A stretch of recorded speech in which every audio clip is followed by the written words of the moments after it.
The Husky and His White Cat Shizun Chapter 46 to Chapter 87. When he woke up, Emoran realized that he was still in the Divine Martial Library.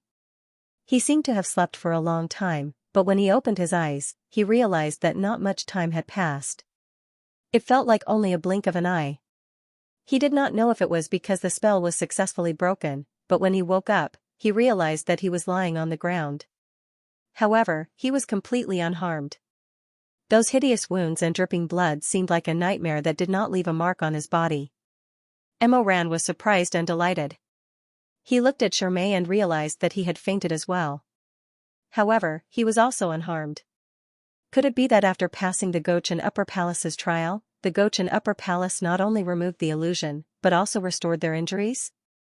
When he thought about it carefully, the Gochin Upper Palace did not want to harm anyone. Instead, it was in line with the original intention of the trial. However, Emoran felt that it was unreal. He even felt that he had survived a disaster. Among the four of them, he was the first to wake up. Then, it was Xianxia.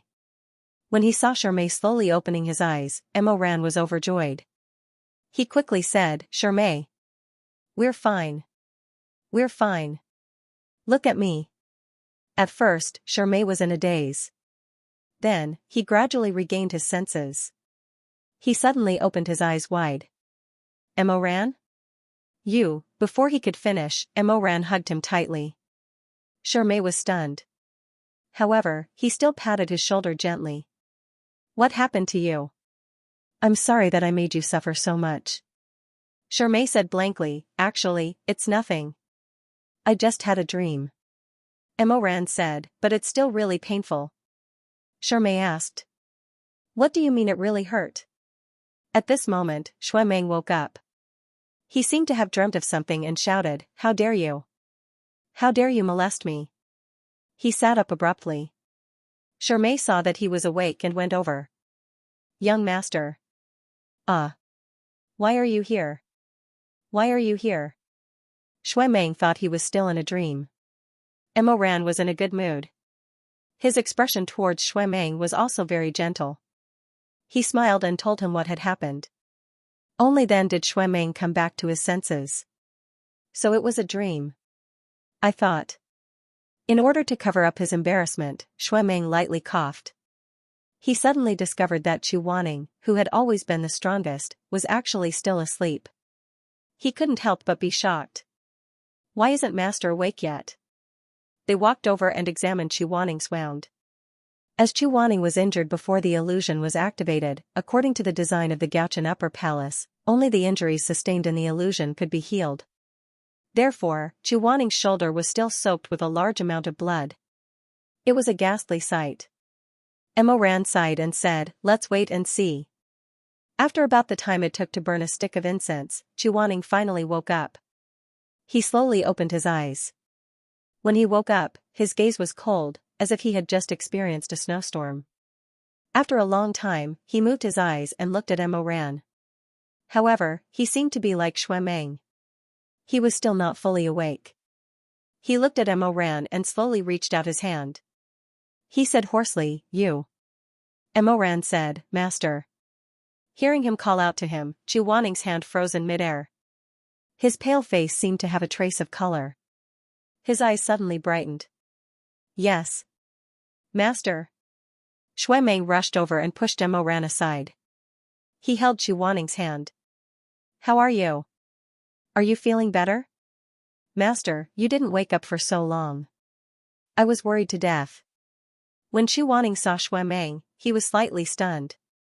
Then, the mist in his eyes gradually dispersed. When he looked carefully at Emoran, he saw that although the other was looking at him, he was tightly holding Xianxia's hand. He didn't let go for even a moment. Chu Wanning was completely awake. His face became cold. Then, like a fish in a dry pond, he finally died. Xianxia said with concern, "Master. Are you okay? Does your shoulder hurt?" Chu Wanning said calmly, "I'm fine. It doesn't hurt." With Xianxia's help, he slowly stood up. Emoran was puzzled. Chu Wanning's shoulder was injured. Why did his steps seem weak when he stood up, as if his foot was injured? Emo Ran thought that Chu Wanning didn't know what happened in the illusion just now, so he briefly repeated it. Shermay felt that something was wrong when he heard it just now. Now that he heard it again, he felt even more strange. He couldn't help but ask, Emo Ran, you said that I saved you? That's right. Shermay was silent for a while, then said slowly, but just now, I was dreaming and didn't wake up. Emo Ran was shocked, but then laughed, don't joke around. Shermay said, I'm not joking. I dreamt of my parents. They're still alive. That dream was too real. I felt like I couldn't bear to leave him behind. Before he could finish speaking, he heard Chu Wanning say indifferently, there's nothing strange about that. It's probably the North Star's illusion that erased the memory of when you saved him.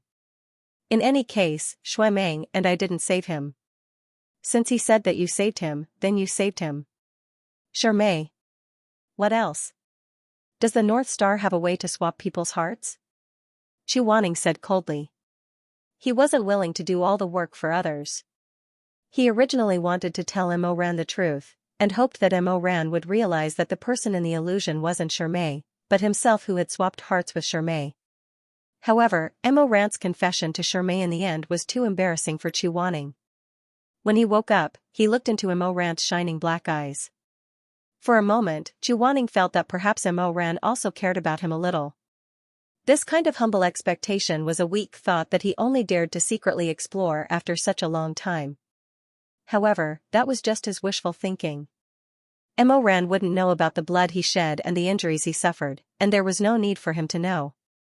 He wasn't stupid. Although he didn't say it, he could already feel how much Emo Ran cherished that gentle and beautiful person. How could he see himself standing in a corner like a puppet that had accumulated dust?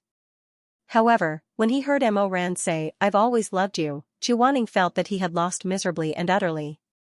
In Emo Ran's opinion, the hug in the illusion was given to him by Shermay out of charity. However, Emo Ran would never know that the hug was actually given to another pitiful person by himself.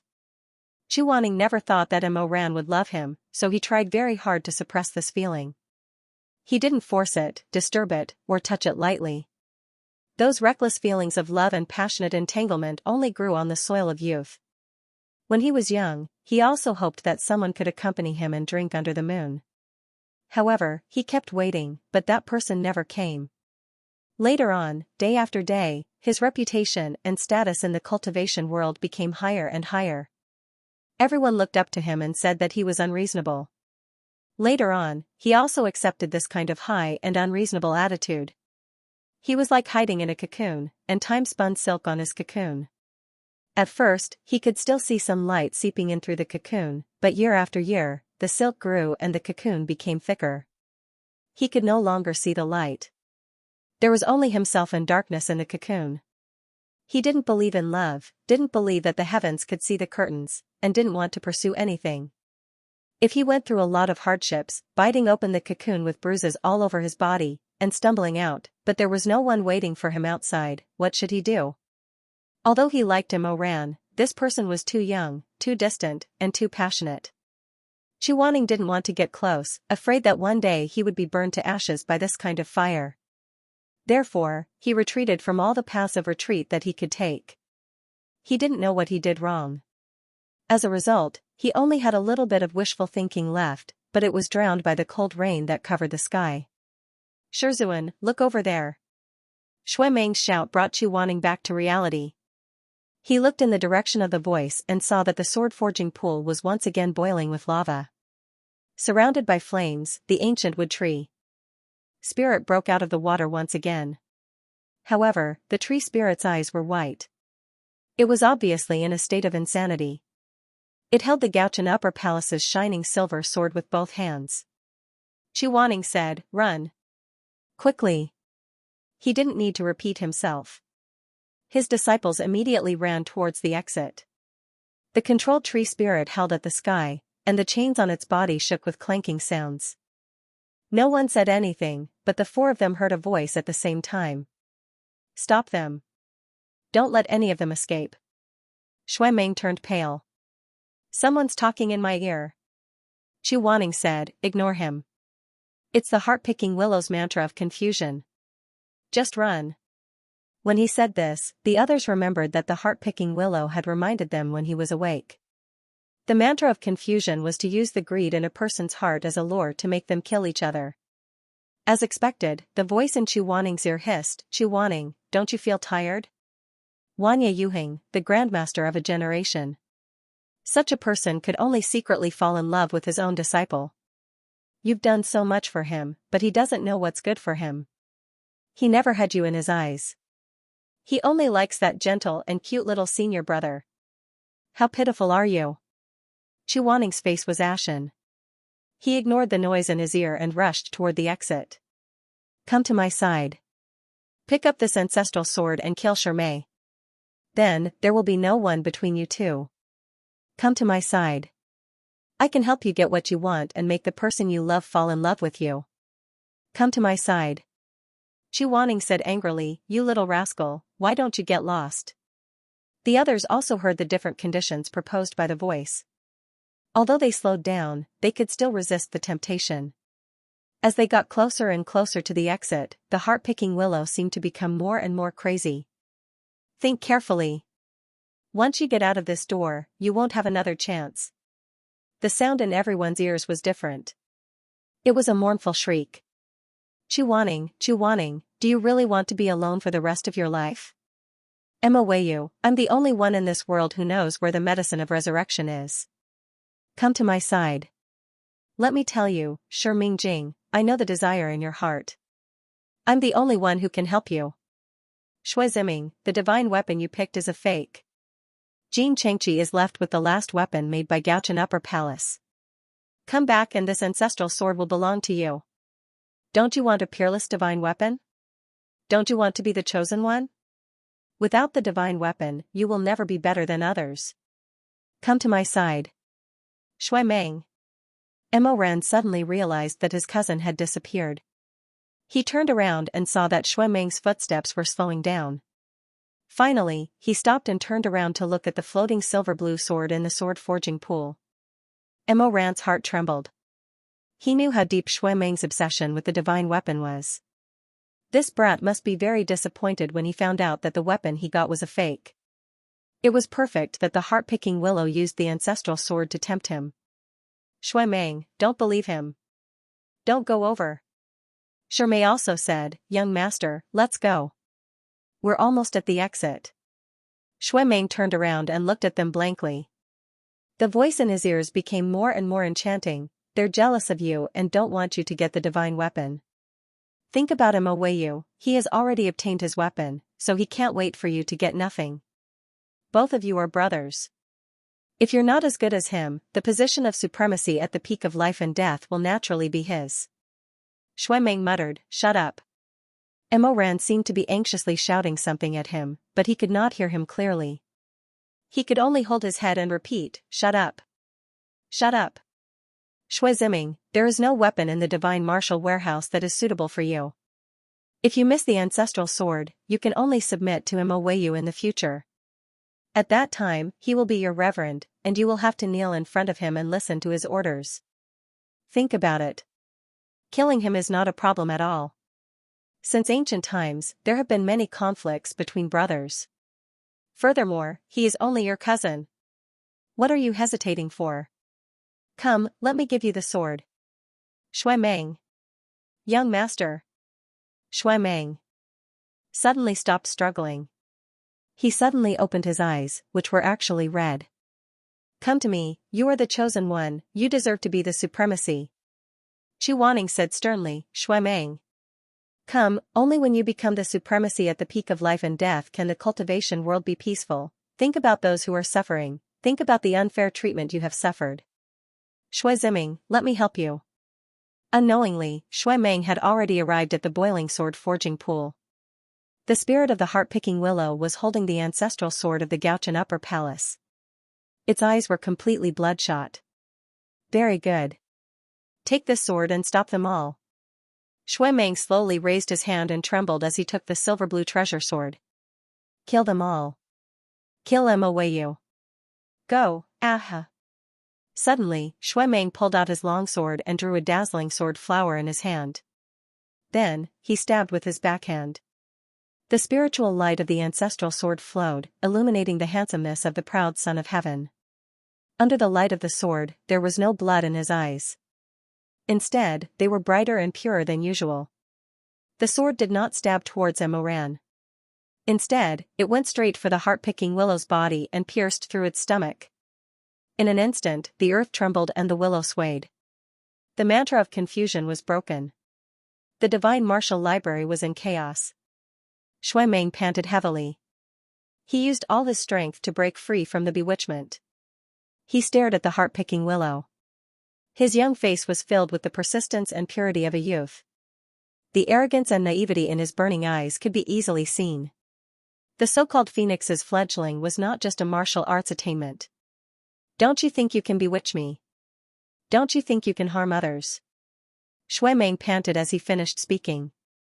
Then, he suddenly pulled out his sword. The heart-picking willow instantly burst out a burst of smelly blood. As he was dying, his consciousness returned to his body.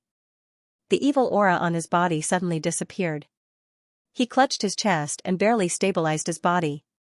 He raised his face and opened his mouth. Although there was no sound, the shape of his mouth could be heard clearly. Thank you for stopping me. The heart-picking willow's body was an ancient spirit. Its power was on par with the ancestor sword. After the collision, both sides were injured. The ancestor sword in Shuemeng's hand suddenly lost its spiritual light. In an instant, it became dull and colorless.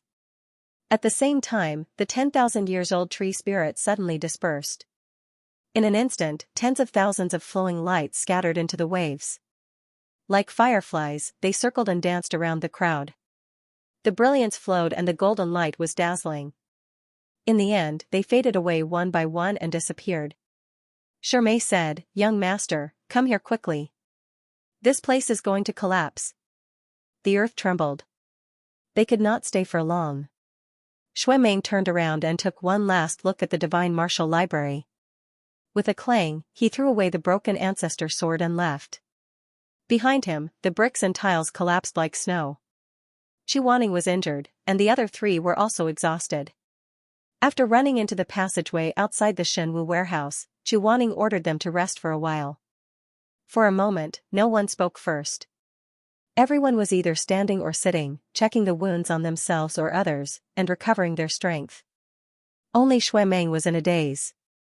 His head drooped, and no one knew what he was thinking. Emoran murmured, "Shuemeng." Shuemeng didn't pay attention to anyone. He walked stiffly to Chuaning, raised his head, and opened his mouth. His voice was broken. "Master." Chuaning looked at him. He wanted to raise his hand and touch his messy hair, but in the end, he restrained himself. "Was the Shenwu that I picked a fake?" Chuaning didn't speak. The rims of Shuemeng's eyes turned even redder. His distinctly defined eyes were bloodshot like a spider web. If it wasn't for his stubbornness and conceit, he would have cried on the spot. "Will I never be able to get the weapons in the pool again?" Chuaning finally closed her eyes and let out a sigh. The passageway was very quiet. Only Chuaning's clear and cold voice could be heard. "Silly child." A silly child full of sigh and helplessness made Shuemeng's last bit of reason collapse. He couldn't bear it anymore. He threw himself into Chuaning's arms, hugged Chuaning's waist, and cried bitterly. "Master! Master!" Missing the Xianxia divine martial was almost equivalent to missing the qualification to enter the peak of the cultivation world. This was something that everyone knew. The magic power of mortals was limited. Without the help of a divine weapon, no matter how strong they were just flesh and blood. The young masters of the sects in the upper cultivation world more or less left behind the divine martial passed down by their ancestors. Even if it wasn't completely compatible with their own spiritual power, it was still a powerful force that couldn't be underestimated. Only Shuemeng, because Shui Jingyong and Shui Jingyong started from scratch, did not receive any of Jin Chengqi's weapons. Therefore, when he chose to use the ancestral sword to perish together with heart-picking willow, it was equivalent to him choosing to let go of his past pride and arrogance. Chuaning didn't ask anything and didn't say anything. He just hugged Shuemeng, who was crying loudly in his arms, and stroked his hair. Shui Meng had been spoiled since he was young, and had never suffered any grievances. Therefore, he had never cried since he could remember. He was always showing off his prowess and was insufferably arrogant. However, at this very moment, tears intertwined on his young face. Every word and sentence was shattered. It was as if he was destined to no longer possess a divine weapon. It was as if the dream of becoming a hero that he once thought was within reach was completely shattered. Shui Meng. Chu Wanning hugged his disciple and comforted him. The ripples at the bottom of the lake rustled Chu Wanning's white cloak and long black hair. In that instant, Emo Ran only had time to clearly see his soft eyelashes drooping down, and below them were fragments of soft light.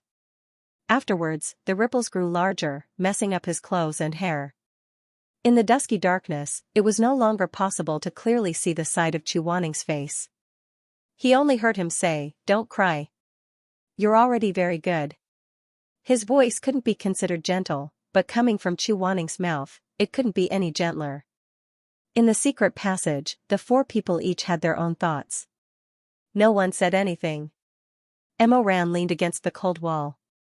He watched as Chu Wanning hugged Shui Meng and patted his shoulder. He suddenly felt uncomfortable in his heart. The trip to Xianxia. When he came, he was dressed in fine clothes and rode a fine horse. When he left, he was injured. Shui Meng had been a god's favored child for 15 years. He was full of glory and high spirits. Then one day, the Vermilion Tower collapsed. From then on, he had to use his long life to forget the sharpness of these 15 years. When they ran out of the divine armory, everyone saw the heart-picking willow slowly collapsing in the water. It was like the death of Quafu, the death of the golden crow. The flood dragon humans who stayed on the ground were shocked and fled in all directions. The divine armory from millions of years ago was destroyed overnight. The divine tree fell with a loud crash, setting off a frenzy in Xianxia. In front of the huge whirlpool, the flood dragon humans all transformed back to their original forms in order to resist the terrifying waves. For a moment, the scales in Xianxia churned, and the fish and dragons jumped around. Mortals couldn't stand still anymore. Emo Ran shouted, "No, we can't get out." As he spoke, a thick flood dragon's tail slapped over. Emo Ran quickly dodged and narrowly avoided it. Right at this moment, a black dragon suddenly swept over. Its body was bigger than the rest of the flood dragons. Its pitch-black scales overflowed with cold golden light. Emo Ran was shocked. "Wang Yue?" Wang Yue let out a long roar. He was originally a mute dragon, but now he could speak. His voice was loud like a bell as he shouted, "Hold on to my back. The heart-picking willow is destroyed, Xianxia is about to be destroyed. Quickly! I'll bring you out of here." At this moment, they had no other choice. They couldn't care whether Wang Yue was a friend or foe, so they did as they were told. Wang Yue carried the four of them and swam through the stormy waves. They split the water and ran. "Hold on tight." Just as he finished speaking, the old dragon suddenly broke through the waves and soared into the sky. Emo Ran and the rest only felt a strong current rushing towards them. The current was like thousands of horses and armies galloping, trampling on their bones and lungs. They couldn't even open their eyes or breathe. Their hands tightly held onto the dragon's back and used all their strength to prevent themselves from being thrown back into the lake. When they could finally open their eyes, they had already ridden the dragon into the clouds. They were above Xianxia, at the peak of Shuiying Peak.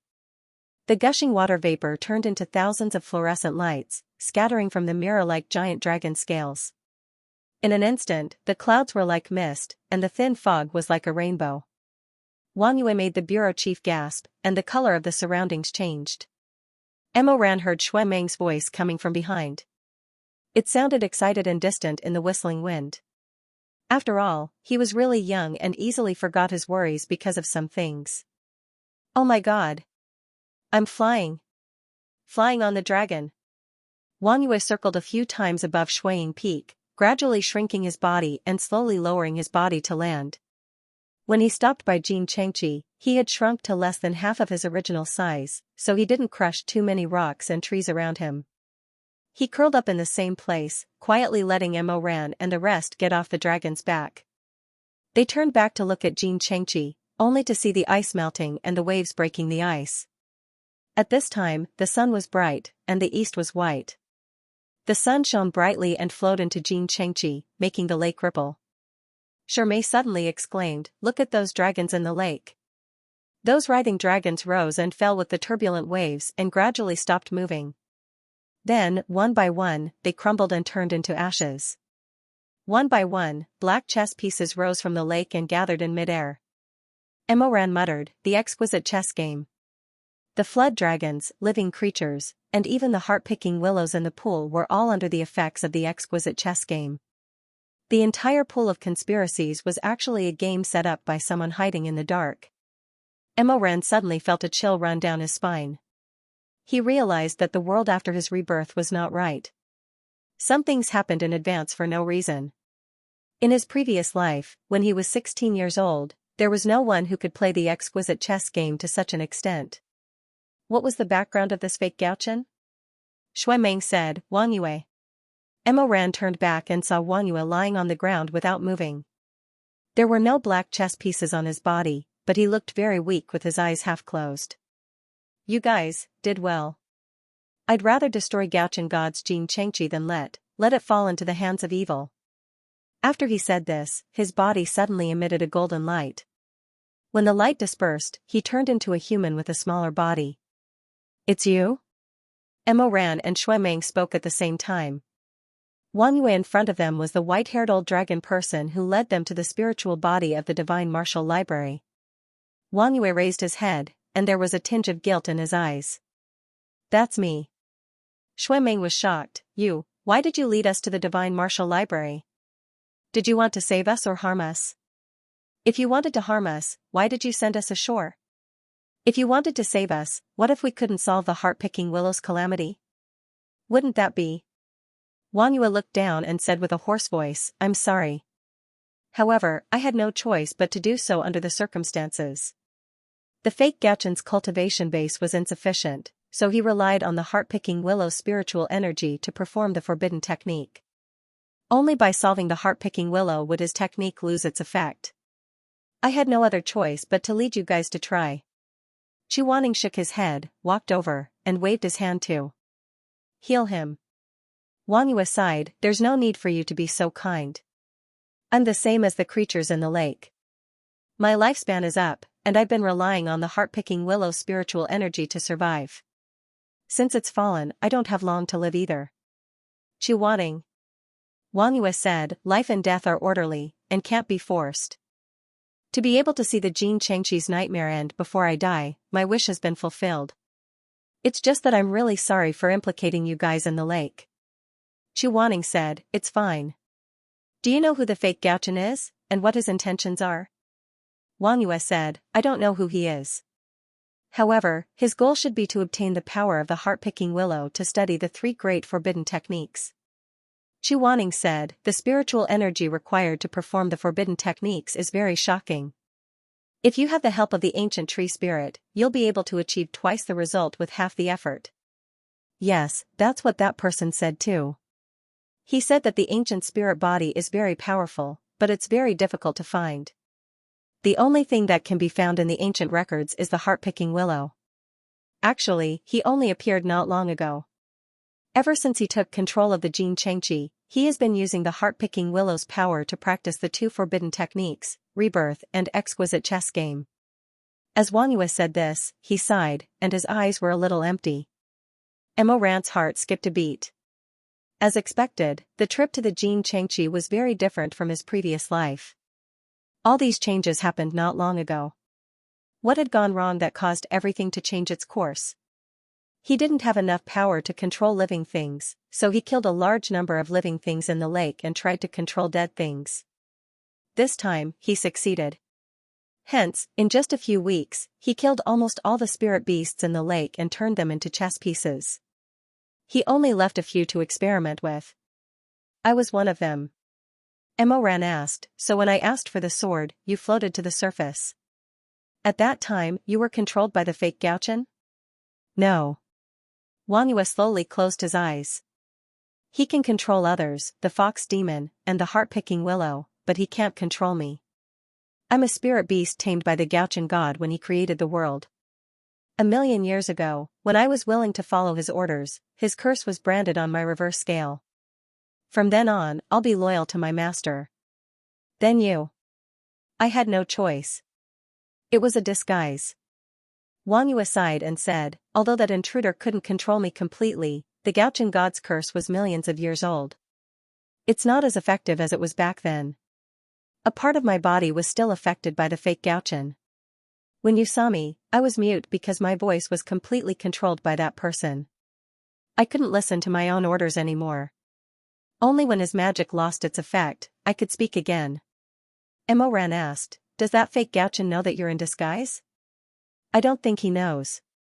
Wang Yue looked at Mo Ran and said, according to his plan, he would take your spirit core today and continue the life of the heart-picking willow. However, he didn't expect that I would bring you back to the Divine Martial Library and destroy the willow. He didn't take precautions against me. Chu Wanning suddenly said, it's not that he didn't take precautions against you. Maybe he didn't have the strength to do it. What do you mean by that? Chu Wanning said, I vaguely feel that there's something wrong with that fake Gaochen Shanggong. Mo Ran couldn't help but agree with him. His master was right. Mo Ran initially thought that he was hallucinating when he sensed a weak aura from the fake Gaochen. However, since Chu Wanning also sensed it, the possibility of it being a hallucination was very slim. It was the aura of a corpse. Not only was this fake Gaochen Shanggong not the real person, he wasn't even a living person. In other words, the mastermind only took a corpse and used it as a puppet to disguise himself as the god of weapons. He didn't even show himself. While he was thinking, a low chuckle suddenly came from Jin Chengqi's direction. Immediately after that, a pale body soared out of the water like an arrow. The fake Gaochen Shanggong leaped into the air, but his appearance and behavior were extremely terrifying. His skin was all wrinkled together like a snake shedding its skin or a silkworm breaking out of its cocoon.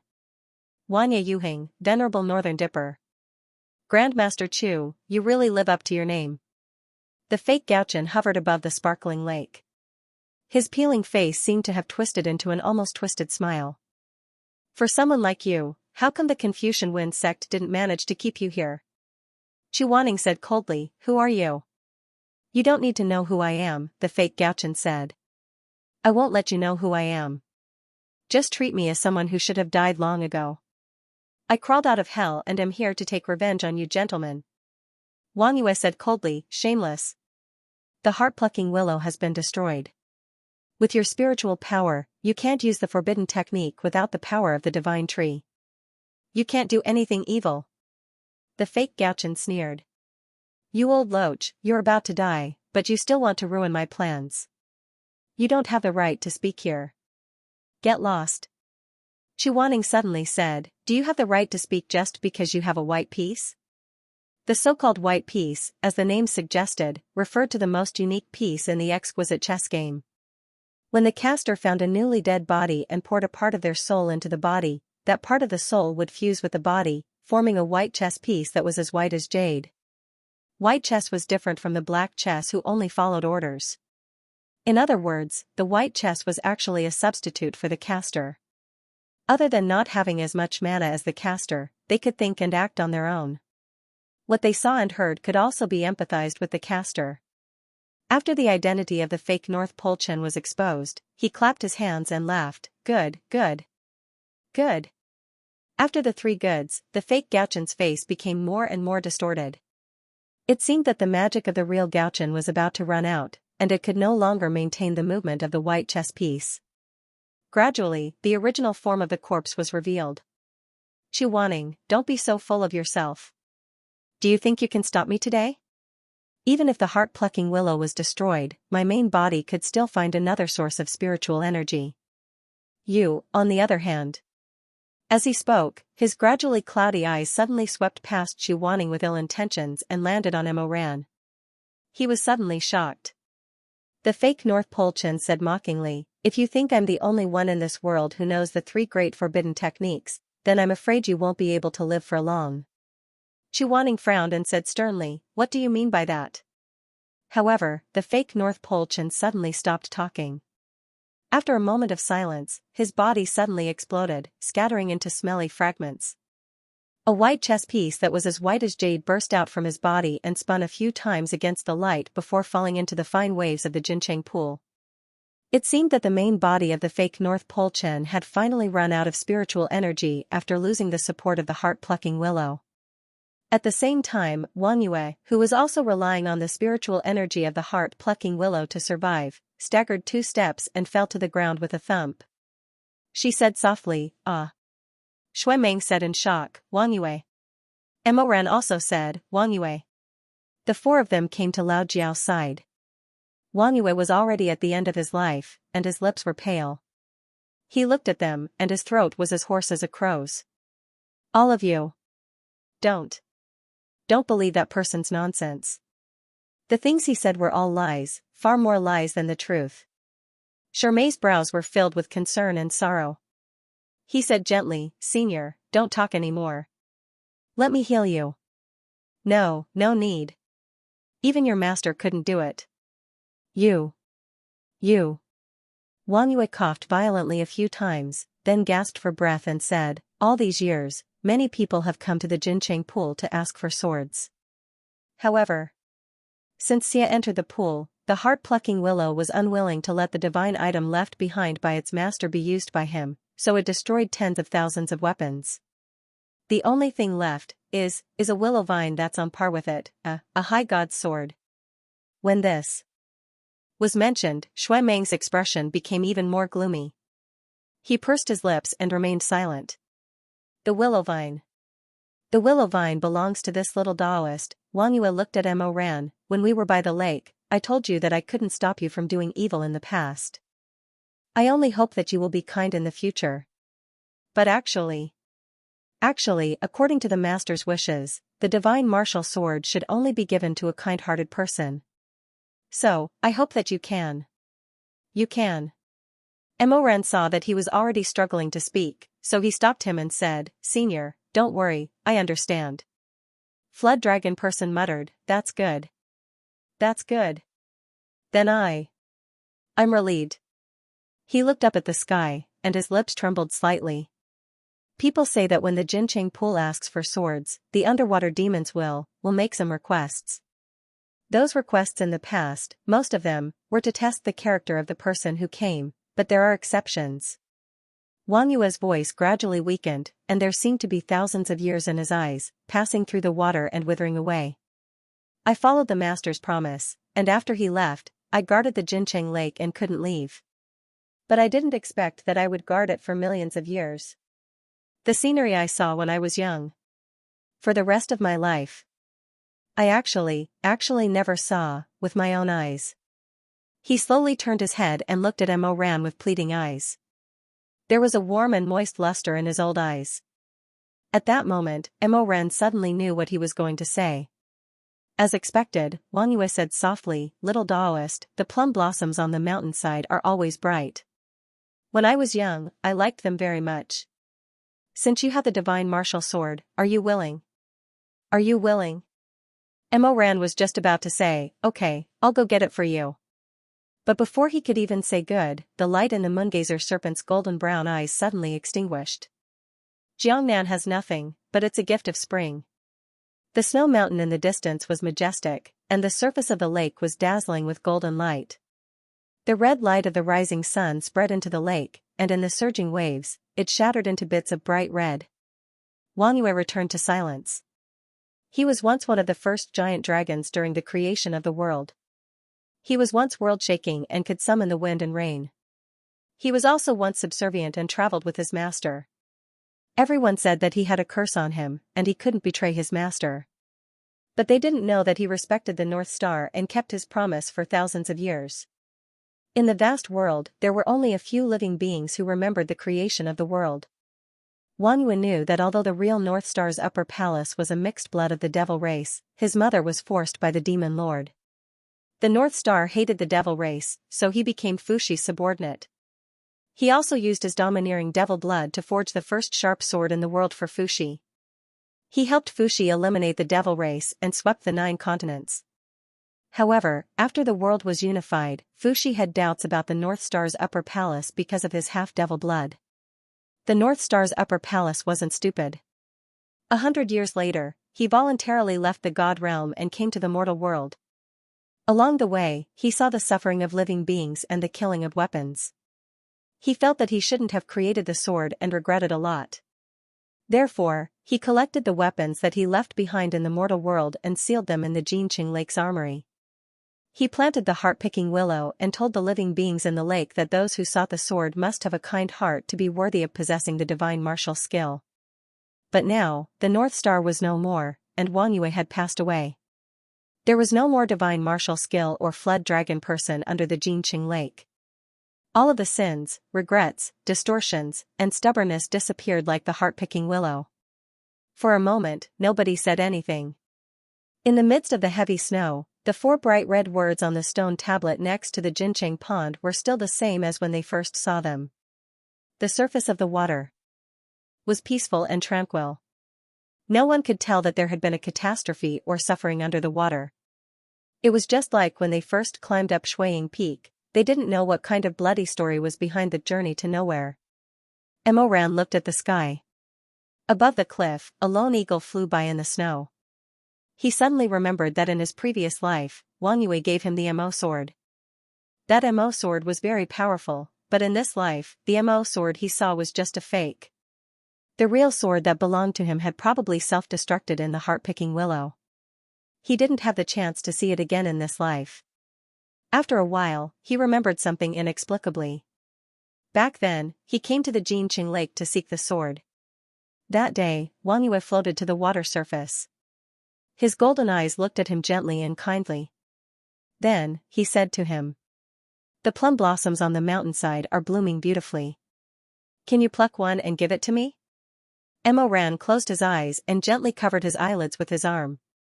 In his previous life, he didn't know what was going on and actually thought that what Wang Yue asked for was nothing more than flattery. It was many days later when they returned to the peak of life and death. Chu Waning's shoulder was badly injured, and the 3 youths were also mentally and physically exhausted. Therefore, they rested for many days in Dai City before returning to Shu. Shui Meng didn't tell Shui Jingyong and Madame Wang about the sword. For someone as proud as him, whether his parents were disappointed or comforted him, it was like adding salt to a knife's edge. Chu Waning saw this and couldn't bear to see Shui Meng like this. Therefore, he buried himself in the scroll all day long, hoping to find another way to get another divine weapon for Shui Meng. Or perhaps, is there any other way in the world that can allow a mortal to fight against a divine weapon? Apart from that, who was that fake North Star? Where was his real body now? What was the meaning behind the last words of the fake North Pole's white piece before it self-destructed? There were too many things to worry about. In the Red Lotus Pavilion's library, the candlelight shone day and night. The copper pot leaked, and the complicated bamboo slips were spread all over the floor. In the depths of the scroll was Chu Waning's slightly tired face. "Yuhing, your shoulder is injured to this extent. Don't take any chances." Shui Jingyong held a cup of hot tea and sat beside him, nagging, "Elder Tanlang is skilled in medicine. When you have time, ask him to take a look at you. It's fine. It's already starting to heal." Shui Jingyong clicked his tongue. No. Look at you. You haven't looked good since you came back. 9 out of 10 people who see you say you look like you're going to faint at any moment. I think there's something wrong with your wound. Maybe there's poison or something. You should be more careful." Chu Waning looked up. "I look like I'm going to faint?" He paused and sneered. "Who said that?" Shui Jingyong was speechless. Yuhing, don't always think that you're made of iron and others are made of paper." Chu Waning said, "I know what I'm doing." Shui Jingyong muttered under his breath. From the shape of his mouth, it seemed like he was saying, "What do you know?" Fortunately, Chu Waning was focused on reading and did not see his little action. After chatting for a while, Shui Jingyong saw that it was late. He stood up and prepared to go back to accompany his wife. Before leaving, he did not forget to remind Chu Waning, "Yuhing, you should rest early. If Menger finds out about you like this, he'll die of guilt." Chu Waning didn't pay any attention to him. Shui Jingyong was rebuffed and was a little embarrassed. He scratched his head and left. After Chu Waning drank the medicine, he returned to the table and continued to read the scrolls. When he saw that he was faintly dizzy, he held his forehead and felt slightly disgusted. However, this disgust was fleeting. Chuaning only thought that he was tired and did not care. When it was late at night, he finally felt drowsy and fell asleep with a frown. His wide sleeves were piled on top of a mountain of scrolls. On his knees was a scroll of bamboo slips that he had not finished reading. The edges of his robe were withered like waves. That night, he had a dream. Unlike ordinary dreams, this dream was vivid and real. He stood in the Xianxia palace, which was at the peak of life and death. However, this Xianxia palace was different from what he knew. Many details of the furnishings were different. Before he could take a closer look, the door of the palace suddenly opened and a dark red curtain fluttered. Someone walked in. Master. The person was handsome and his eyes were dark and purple. Although he looked like a young man, when he curled up the corners of his mouth, he looked a little childish. Emoran? Chuaning stood up and was about to walk over when he found that his ankles were shackled by 4 iron chains with spiritual power. They bound him and prevented him from moving. After the shock, Chuaning was furious. He stared at the chains on his ankles in disbelief. For a moment, his face was distorted with anger and he was speechless. After a long time, he raised his head and said sternly, "Mo, are you rebelling? Untie me." However, the person did not seem to hear him. With a lazy smile on his face and deep dimples, he walked over and pinched his chin. Chuaning's astonishment was completely indescribable. He opened his eyes wide, looking at the Mo ran in his dream as if he was looking at a ghost. Mo, who had already grown up, was very handsome. His shoulders were very wide, his legs were long, and he was even half a head taller than him. When he lowered his eyes to look at him, there was some playfulness and ridicule in the corners of his eyes. "My good Shizun, you really should see what you look like now." His fingertips slid down Chuaning's cheeks and stopped by his ears, his eyes filled with frost. After a few moments of silence, he coldly snorted, and then suddenly leaned forward. A soft and hot feeling swept over him, and he sucked on Chuaning's lips. Caught off guard, Chuaning's mind exploded, as if a string snapped. Emoran was kissing him. His breath was invading him, wet, anxious, full of filthy and sinful desires. Their lips and teeth violently entangled, and waves rolled in his chest. Chuaning was almost in a daze, his phoenix eyes wide open. His mind was filled with anger and confusion, but in the dream, it was as if he had lost his spiritual power, and even ordinary strength was difficult to gather. He was simply unable to break free from Emoran's grip, and was firmly imprisoned in the other's arms. For some reason, the Emoran in his dream was completely different from the one he was familiar with. There was no longer the submissive and obedient attitude of the past, but instead, there was an aggressive and imposing manner. He could even clearly feel Emoran's hot breath, rapid and deep. The boiling beast's desire was like magma, wanting to melt his flesh and bones into water. Chuaning was so angry that his face turned green, and he wanted to vomit blood. He could not imagine that he would be suppressed by Emoran without any strength to resist. What made it even more difficult for him to accept was that in this crazy and wet kiss, he actually felt his abdomen heat up, and his fingertips go soft. He was trembling in his arms. Emoran's chest was so hot that it felt like he was going to melt and drown him. He wanted to struggle, but he didn't have the strength. When the kiss ended, Chuaning's legs were weak. Emoran hugged him and turned his face to the back of his ear. Hot and moist breaths landed on his neck as he panted. Then he heard Emoran say, "Didn't you want to discuss terms with Ben?"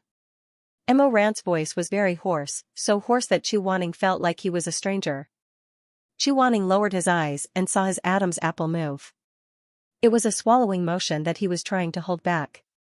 "You have no other value to me, so let's use the last thing you have left to negotiate." Chuaning's voice was also hoarse. He didn't know if it was because of desire or anger. He said in a low voice, "What?" Emoran forced him to the wall, then suddenly raised his hand and fiercely pushed against the wall. He fiercely grabbed one of Chuaning's chained wrists. He didn't have any evil intentions, but he also didn't have any sexual desire as he lowered his head and sucked on his earring. Chuaning instantly began to tremble violently, and a terrifying numbness spread from his tailbone to his scalp. Emo Ran's voice was low, and his breathing was very turbid and very heavy. If you let me do it once, I'll agree to your request. Chuaning suddenly opened his eyes wide. His eyes were wet with lust, but more than that, they were filled with disbelief. Emo Ran's other hand was already touching his waist, and his lips were rubbing against the side of his neck. His tone was gentle, but his words were vicious.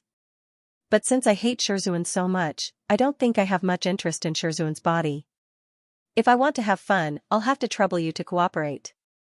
Emo Ran paused, then continued to touch his waist, hugging him even tighter. So, think carefully. If you're willing, you'll kneel down and lick me properly. Once I'm comfortable, you'll lie on the bed and beg me to f***cku. Chuaning was about to go crazy. Elder Yuheng was prideful, pure, and cold. He didn't touch men, didn't get close to women, didn't look at erotic pictures, didn't listen to erotic songs, and was honest, chaste, and aloof. To put it simply, he knew very little about matters of the heart. So he was very unfortunate.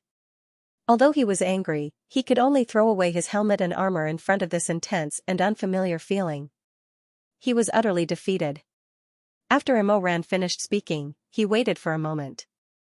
Seeing that he didn't respond, he scolded in a low voice, but he couldn't help but start to kiss him. After kissing his lips enough, he withdrew his wet tongue from his mouth, bringing with it a trace of sparkling. Then, he fiercely bit his neck, licking and kissing his neck and ears. What made Chuaning's scalp go numb was that Emo Ran's hand started to violently tear at his robe. As he tore, he muttered, "What are you pretending to be a gentleman for? What are you pretending to be a saint for?" When he looked up at him, his gaze was blazing and crazy. The corners of his eyes were suffused with a strange light, as if the hatred that had been accumulating for a long time had finally been vented. It was also like the boiling lava of lust under the rock stratum. After a long period of forbearance, it gushed out wantonly. Chuaning seemed to be fiercely scalded by his wolf-like gaze. He wanted to look away, but Emo Ran saw through his thoughts and pinched his face. "Look at me." His hoarse voice was boiling hot and slightly trembling. It was unknown whether it was because of excitement or something else. It sounded like the hunger of a wild beast pouncing on its prey. "I told you to look at me." Chuaning trembled and closed his eyes. This dream was really too absurd. "Shizun." The voice by his ear suddenly became gentle and soft. It was a familiar tone. "Shizun, wake up." In his blurred state, Chuaning saw Emo Ran's face right in front of him. Immediately, without thinking, he slapped him accurately and fiercely. With a paw sound, it landed solidly on the other's cheek. Emo Ran was caught off guard and was hit head-on. "Ah." He opened his eyes wide. "Shizun, why are you randomly hitting people?" Chuaning sat up. His pair of phoenix-like eyes were raised. The corners of his eyes were filled with anger and shock. His body was still slightly trembling. The dream and reality intertwined, driving him crazy. "Shizun. Don't come over." Chuaning lowered his sword-like eyebrows and sternly shouted. His extreme reaction gave Emo Ran a fright. After a while, he cautiously asked, "Did you have a nightmare?" "Nightmare?" "Yes, it was a dream." "It was just a dream." Chuaning stared at the person in front of him in a daze. After a long while, he gradually came back to his senses. He was still lying in the library of the Red Lotus Pavilion. The Dan Xian Palace and the young Emo Ran had disappeared together. What was left in front of him was only that young and childish face. "Yes, in my dream. I really hit people." After finally waking up, Chuaning paused for a moment to tidy up his expression. With his slender fingers that were still slightly trembling, he pretended to be serious and said while suppressing the heat and uneasiness that had not yet dissipated. Emo Ran rubbed his still red cheeks and gasped. "What nightmare did you have, Shizun? You hit so hard." A trace of embarrassment flashed across Chuaning's face. He pursed his lips and turned away half of his handsome face. He was cold and aloof and did not speak. His face was expressionless, but his heart was in turmoil. He felt that his self-esteem was about to shatter. He actually had such an absurd dream. Such filthy and shameless words. He was simply Unworthy of being a teacher. What made him collapse even more was that his body actually failed to live up to expectations and reacted to such a humiliating dream. Fortunately, his robe was loose and elegant, so others could not see it. However, Chu Wanning held his forehead. His face was still as black as the bottom of a pot. He naturally could not vent his anger on Mo Ran in his dream, but this person in front of him who had delivered himself to him was still okay. Thus, he slanted his eyes and asked in an angry voice, "You broke into my bedroom in the middle of the night. Do you think the Red Lotus Pavilion is your home? Do you think you are Elder Yu Heng?" First, he was inexplicably slapped in the face. Then, he was scolded. Mo Ran felt wronged and whispered, "Why are you throwing a tantrum again?" Chu Wanning's sword-like eyebrows shot up in anger. "I'm not throwing a tantrum. I'm going to sleep. Get out." Mo Ran said, "But Shizun, it's already morning." Chu Wanning. "If we hadn't waited at the good and evil stage for so long without seeing Master, I wouldn't have dared to come to the Red Lotus Pavilion to look for you." Chu Wan. The windows of the library were closed. He pushed open the window and saw that the sun was already up in the sky. Birds were chirping and insects were chirping. Chu Wanning's expression turned even uglier. It looked like he could summon the Heavenly Inquisition at any time. He actually had a wet dream until it was 7 in the morning. If Mo Ran hadn't come to call him, he might have continued. This realization made the veins on Chu Wanning's forehead bulge, and his knuckles turn jade white as he pinched the window frame. It should be known that Chu Wanning's mental cultivation method had always been good at suppressing desires. Before this, he had never even had any erotic thoughts, let alone wet dreams. Chu Wanning was like a wooden man in this way, stupid and stiff. He had cultivated his mental cultivation method to perfection and cut off all desires. When he had nothing else to do, he liked to despise this pair of lovers fooling around and despise that pair of Taoist companions practicing dual cultivation. In the end, he was proud of himself and thought that he was particularly virtuous. Who would have thought that he would stumble and fall? And fall in the hands of his own little disciple. The wise, noble, and elegant Master Chu didn't dare to look at Mo Ran anymore. He angrily said, "Come with me to the good and evil stage for morning practice." He flicked his sleeves and left. Shui Meng and Shermei had been waiting for a long time. When Chu Wanning arrived, they were sitting under the shade of a tree and talking. Shermei was very anxious. "Shizun is never late. What's going on today? It's already so late, but we still haven't seen his shadow." Shui Meng was even more anxious. "Didn't Mo Ran go to find Shizun? He hasn't come back after so long. If I had known, I would have gone with him." "Shizun isn't sick, is he?" Shermei said, "I saw that the wound on Shizun's shoulder was very serious. Although he has been recuperating, his bones are weak. It's actually hard to say." When Shui Meng heard this, he became even more restless. He suddenly stood up. "No need to wait. Mo Ran, that unreliable dog, I'll go and see for myself." When he turned around, he saw Chu Wanning striding over, his white robes fluttering in the wind. The two people under the tree said together, "Shizun." Chu Wanning said, "I was delayed by some matters. Today, I'll take you to practice martial arts. Let's go." While Chu Wanning wasn't paying attention, Shermei quietly asked Mo Ran, who was following behind him, "Shizun, are you okay? What's delayed you?" Mo Ran rolled his eyes. "I overslept." "Ah? Shoo, pretend you don't know." Mo Ran rubbed his cheek. The slap from before still hurt. He didn't want to be slapped by Chu Wanning for no reason. Shermei's eyelashes fluttered. "Why is your left cheek red?" Mo Ran whispered, "If you keep asking, my right cheek will turn red too. Don't ask any more. Let's go." The three people went to the training field. Chu Wanning let Mo Ran and Shermei practice on their own, leaving Shui Meng alone. Chu Wanning said, "Sit down." Although Shui Meng didn't understand why, he had always followed his Shizun's instructions. He immediately sat down. Chu Wanning also sat down. In front of him. He said to him, "The Sword Conference of Holy Mountain is in 3 years. What are your plans?" Shui Meng lowered his eyes. After a moment, he gritted his teeth and said, "I'll win first place." If Chu Wanning had asked him this before the trip to Jincheng Lake, Shui Meng would have answered proudly. But at this time, when he said this, he couldn't let go of his pride and stubbornly held on. It wasn't that he didn't know his place, but he really didn't want to give up the title of God's favored child. After saying win first place, Shui Meng felt anxious. He stole a glance at Chu Wanning. But Chu Wanning only glanced at him. He didn't mock or question him. He simply said one word. Good. Shui Meng's eyes suddenly lit up. Shizun, do you think I can? He was so excited that he couldn't speak properly. Chu Wanning said, under my tutelage, there is no disciple who gives up before a fight. Shizun.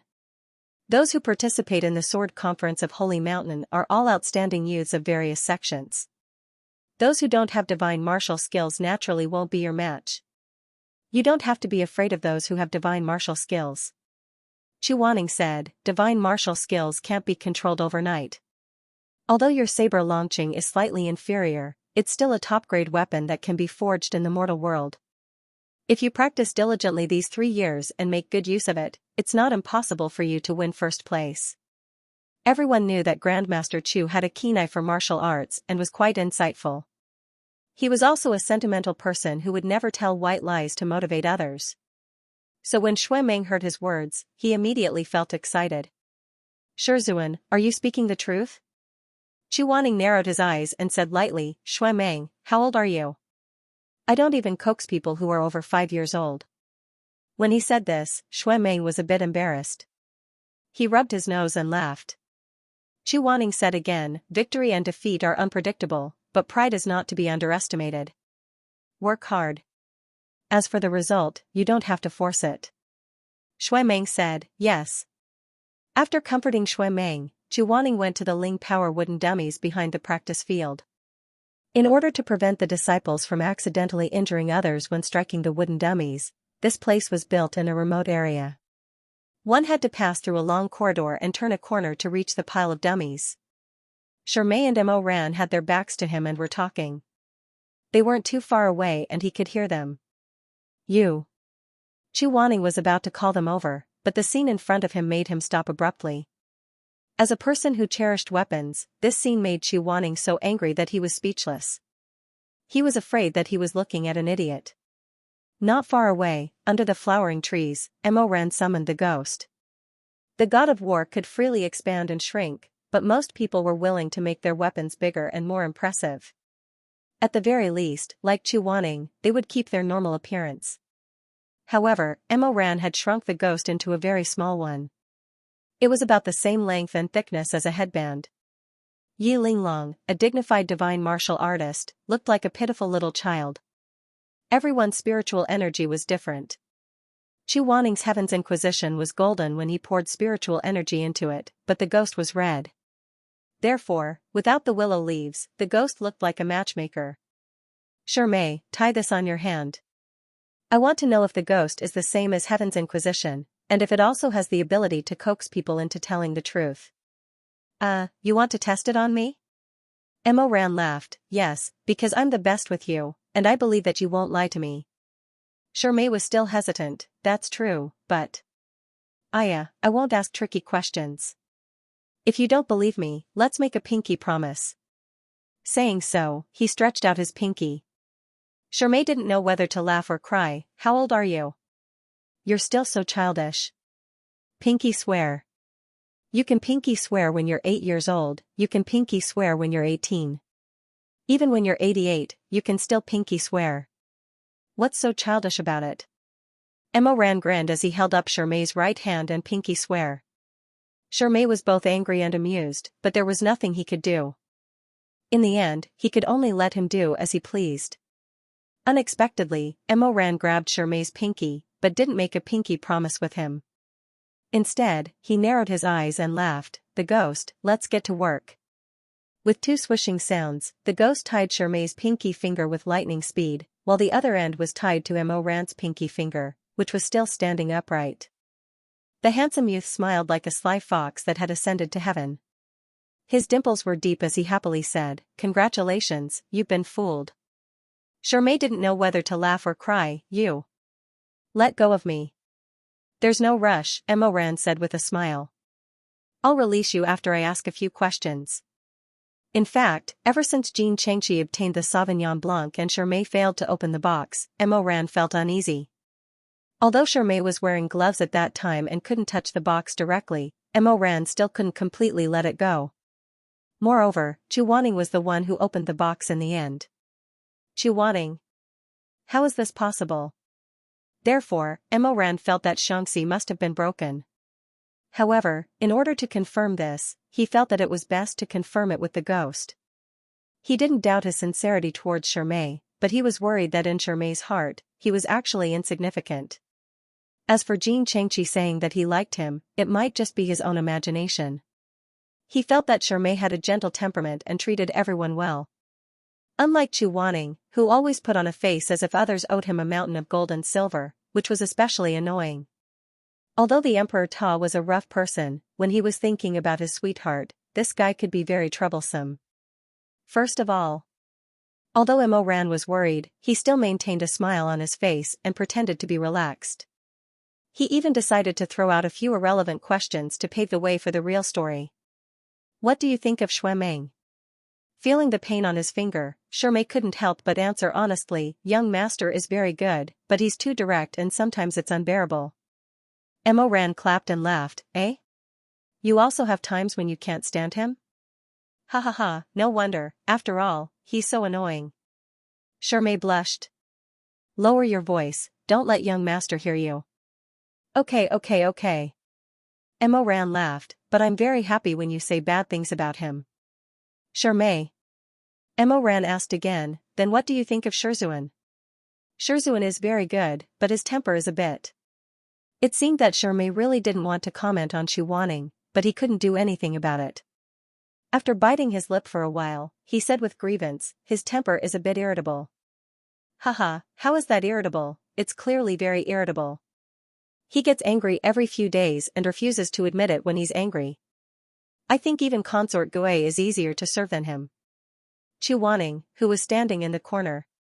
Emoran suddenly became curious and asked, since you know that Shizun has a bad temper, why do you still want to be his disciple? Shermay said, Shizun has a cold face but a kind heart. My talent is not as good as others, but he never thinks that I'm stupid. He says that education is for all. Since I'm not good at attacking, he teaches me healing and recovery techniques. He treats me very well. Emoran was originally happy, but when he heard this, he suddenly stopped smiling and gradually became silent. After a while, Emoran said, how is he treating you well? He just teaches you some spells and occasionally takes care of you. If it were any other master, they would do the same. That's not the same, Emoran suddenly became unhappy and puffed up his cheeks, anyway, he doesn't treat you well. I can do all the things that he does to you. Shermay didn't say anything. In this awkward silence, Emoran gradually calmed down the anger in his heart. When he saw that Shermay didn't say anything, he suddenly felt guilty and whispered, I'm sorry. It's okay. Shermay said. But after a while, Shermay said somewhat abruptly, a few years ago, before you came to the peak of life and death, there was one time when I was walking on the road and there was a sudden rainstorm. At that time, I hadn't become Shizun's disciple yet. When I was running in the rain, I met him. He was holding a red oil paper umbrella. When he saw that I was in a difficult situation, he asked me to hide under his umbrella. I had long heard of his cold reputation. When I walked side by side with him, my heart was very nervous. And then? Shermay said with a gentle expression, and then? And then we didn't talk the whole way. Emoran nodded in agreement, he's such a boring person. There really isn't much to say to him. Yes. Shermay smiled, Shizun is a man of few words. But when he sent me to the door, I thanked him. Suddenly, I saw that his right shoulder was completely soaked. And I was standing on his left the whole way, so I didn't get wet at all. Emoran. That oil paper umbrella was very small. In fact, it was only big enough for one person to hold it. He blocked most of it for me. I watched as he walked away in the rain.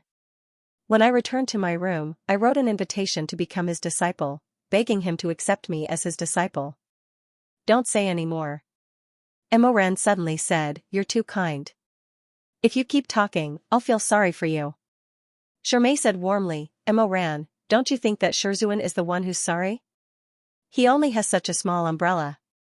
Because he always walks alone, no one is willing to accompany him. So sometimes, when Shizun is a bit strict with me or scolds me a bit more, I don't care. Because I remember his soaked shoulder." Emoran didn't say anything. Only the tip of his nose was slightly red, and a trace of bitterness floated in his heart. That feeling of bitterness was a bit vague. Suddenly, he didn't know who this feeling was for. "Emoran, let me ask you a question." Go ahead. "Do you especially hate Shizun?" Emoran stared blankly. Or should I say, you don't like him, right?" When Shermay asked this question, his usually calm and gentle gaze seemed a bit sharp. Emoran was caught off guard. Under such a sharp gaze, he was suddenly speechless. Emoran lowered his head. He didn't nod or shake his head. After a long time, he forced a smile and said, Wasn't I the one asking you a question? I wasn't careful and actually got tangled up by you. How can this be?" Seeing that he was avoiding the question, Shermay didn't insist. He only smiled and said, "I'm just asking casually. You don't have to take it to heart." Emoran tidied up his mood and then looked up. Through the curtain of his thick eyelashes, he looked at Shermay's beautiful face. Originally, his third question was to ask whether Shermay liked him or not. But after this conversation, his mood suddenly became heavy. After a while of silence, Emoran suddenly said, "He's my Shizun. He's only my Shizun. It's not about whether I like him or not." Hearing this, Chu Wanning, who was standing in the dark, slightly moved his eyelashes, like the rustling wings of an injured butterfly. Although some things were clear in one's heart, when it was confirmed, one still felt like one's body was floating and one's heart was sinking into the sea. Maybe it was because autumn came early, but Chu Wanning suddenly felt a bit cold. In the distance, Emoran and Shermay were talking. He closed his eyes. The slight nausea that had recently appeared occasionally rose to his head. He suddenly felt extremely tired. He turned around and wanted to leave. But after a few steps, Emoran's voice was carried by the autumn wind and faintly passed into his ears. He couldn't help but stop in his tracks. Emoran asked Shermay the third question, "Okay, you talked about Xuemeng and Shizun. Now, let's talk about me." He tried to minimize the concern in his voice. Carefully, even somewhat humbly, he asked, "Shermay, what do you think of me?" Shermay suddenly stopped talking. Like Heaven's Inquisition, the ghost obviously had the ability to interrogate the truth. Shermay resisted answering. Because of this, the ghost's red light became brighter and tighter around Shermay's fingertips. Shermay frowned. "It hurts. I only want you to say one thing." Emoran couldn't bear it, but this question was buried deep in his heart. In both his previous and current lives, it had almost become his inner demon. So he still insisted on asking, "What do you think of me?" Shermay shook his head and closed his eyes. It seemed that he was in great pain. His long eyelashes couldn't stop trembling and his forehead gradually seeped out with fine sweat. Emoran saw him like this. In the end, his heart softened. He sighed, "Forget it." He was about to withdraw from the ghost when Shermay couldn't hold it in any longer. His face was as white as gold paper. He said hoarsely, "I think you are very good." Emoran suddenly opened his eyes wide. After Shermay said this, his originally pale face quickly turned red. He seemed to be very annoyed. He lowered his eyes and didn't dare to look at the ghost. The ghost turned into little red lights, like the petals of a flower, fluttering back into Emoran's palm. Emoran couldn't hold it in. He lowered his head and laughed softly. When he looked up at Shermay again, his eyebrows and eyes were rippling like spring flowers in full bloom. There was a lazy smile in his voice, but his eyes were a little wet. He said, "Okay, thank you. I also think you are very good. Although Xianxia had told you about it, you didn't remember it at all. So I want to say it again. You are really, very likable." Although he didn't say in detail what kind of like it was, Shermay's neck still turned red. He couldn't say a word. Emoran stared at him with a pair of deep eyes. The light in his eyes was so clear, like the stars in the sea or the waves in the Milky Way. I want to treat you very well and make you happy. Xianxia wasn't stupid. Looking at his expression, he knew what he was thinking. He couldn't help but lower his head. Emoran looked at him and couldn't help but want to raise his hand to touch Xianxia's hair. But before he could get close, a golden light suddenly flashed. Pa! A vine whip hit Emoran's face solidly. Ah! Emoran felt pain and turned around in shock. He saw Chuaning standing with his hands behind his back. He was wearing a white robe that was whiter than snow. He was standing by the green roof and white wall, looking down at them coldly. Heaven's inquisition was like a snake hissing and flicking its tongue. It coiled around the ground, its willow leaves rustling. From time to time, it would burst into a cluster of sparks and a ray of golden light. Xianxia said in shock, Shizun. Emoran covered his face and said, Shizun. So what if he was hated? So what if he wasn't liked?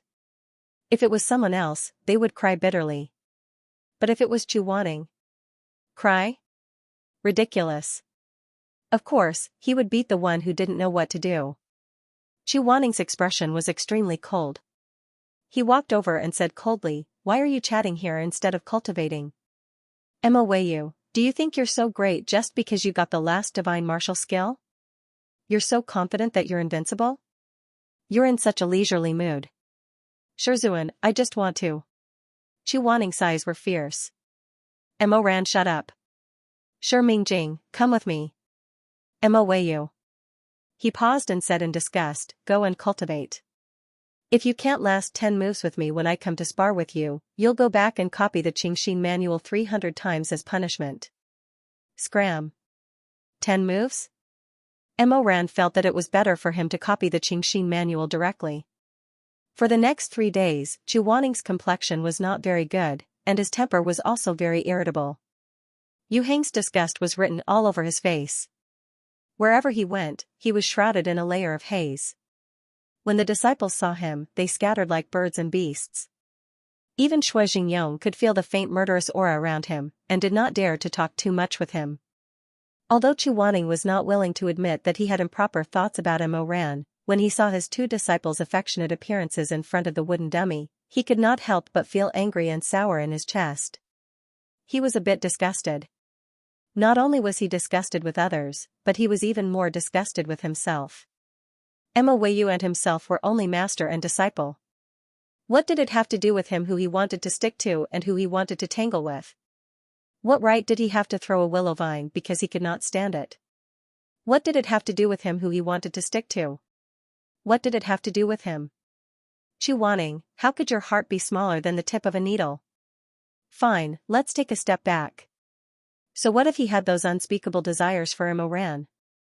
He had always been proud of his self-control and pride. It was enough to restrain his heart, enough to strangle those terrifying desires to death in his heart with the passage of time. These feelings that could not see the light of day, other than himself, no one would know.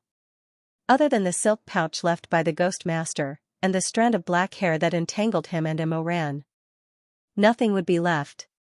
Emoran would not know his feelings, just like how Emoran would never know that at the bottom of the Jincheng pool, the person who endured the pain to save him was not Xianxia, but himself who had temporarily swapped souls with Xianxia. But now, what was this? Was this jealousy? This thought made Chuaning choke on her own words. In the following months, he tried his best to avoid contact with Emoran. Other than the daily guidance of cultivation, he did not have much interaction. In the blink of an eye, the end of the year approached. One day, Chuaning returned from slaying demons at the foot of the mountain. As he walked to the front of the mountain gate, snow suddenly began to fall from the sky. Soon, the peak of life and death was enveloped by the misty silver outfit. Chuaning felt cold all over, so he tightened his robe and strode towards the Core Heart Palace. A charcoal fire was lit in the hall, and the wood in the copper basin made a crisp crackling sound. Chuaning had originally come to report to Shui Jingyong, but the Great Lord was not here. Instead, he bumped into Emoran. There was no one else in the Core Heart Palace. This was the first time in months that Chuaning was alone with him. He could not help but feel a little awkward. What's more, that absurd dream had happened here. Speaking of that dream, Chuaning actually had it many times. Each time, the image was clear and vivid. At first, Chuaning was still conflicted, but later, he simply got used to it. In the dream, Emoran was like a little lunatic, spouting nonsense. He was so bored that he could count Emoran's eyelashes, 1, 2, 3. However, that dream always came to an abrupt end at a critical moment.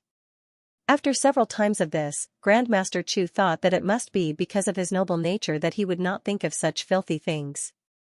With this thought, Elder Yu Heng, who had a fragile heart of a virgin, finally managed to regain some of his dignity. However, the combination of Emoran and the Core Heart Palace still made Chuaning feel a little threatened. However, that young man did not feel anything. When he saw him, he relaxed his dark brows and grinned. "Master, you're back." "Yes." "Looking for Uncle?" "He went to Auntie's hall. Auntie is not feeling well, so he can't leave.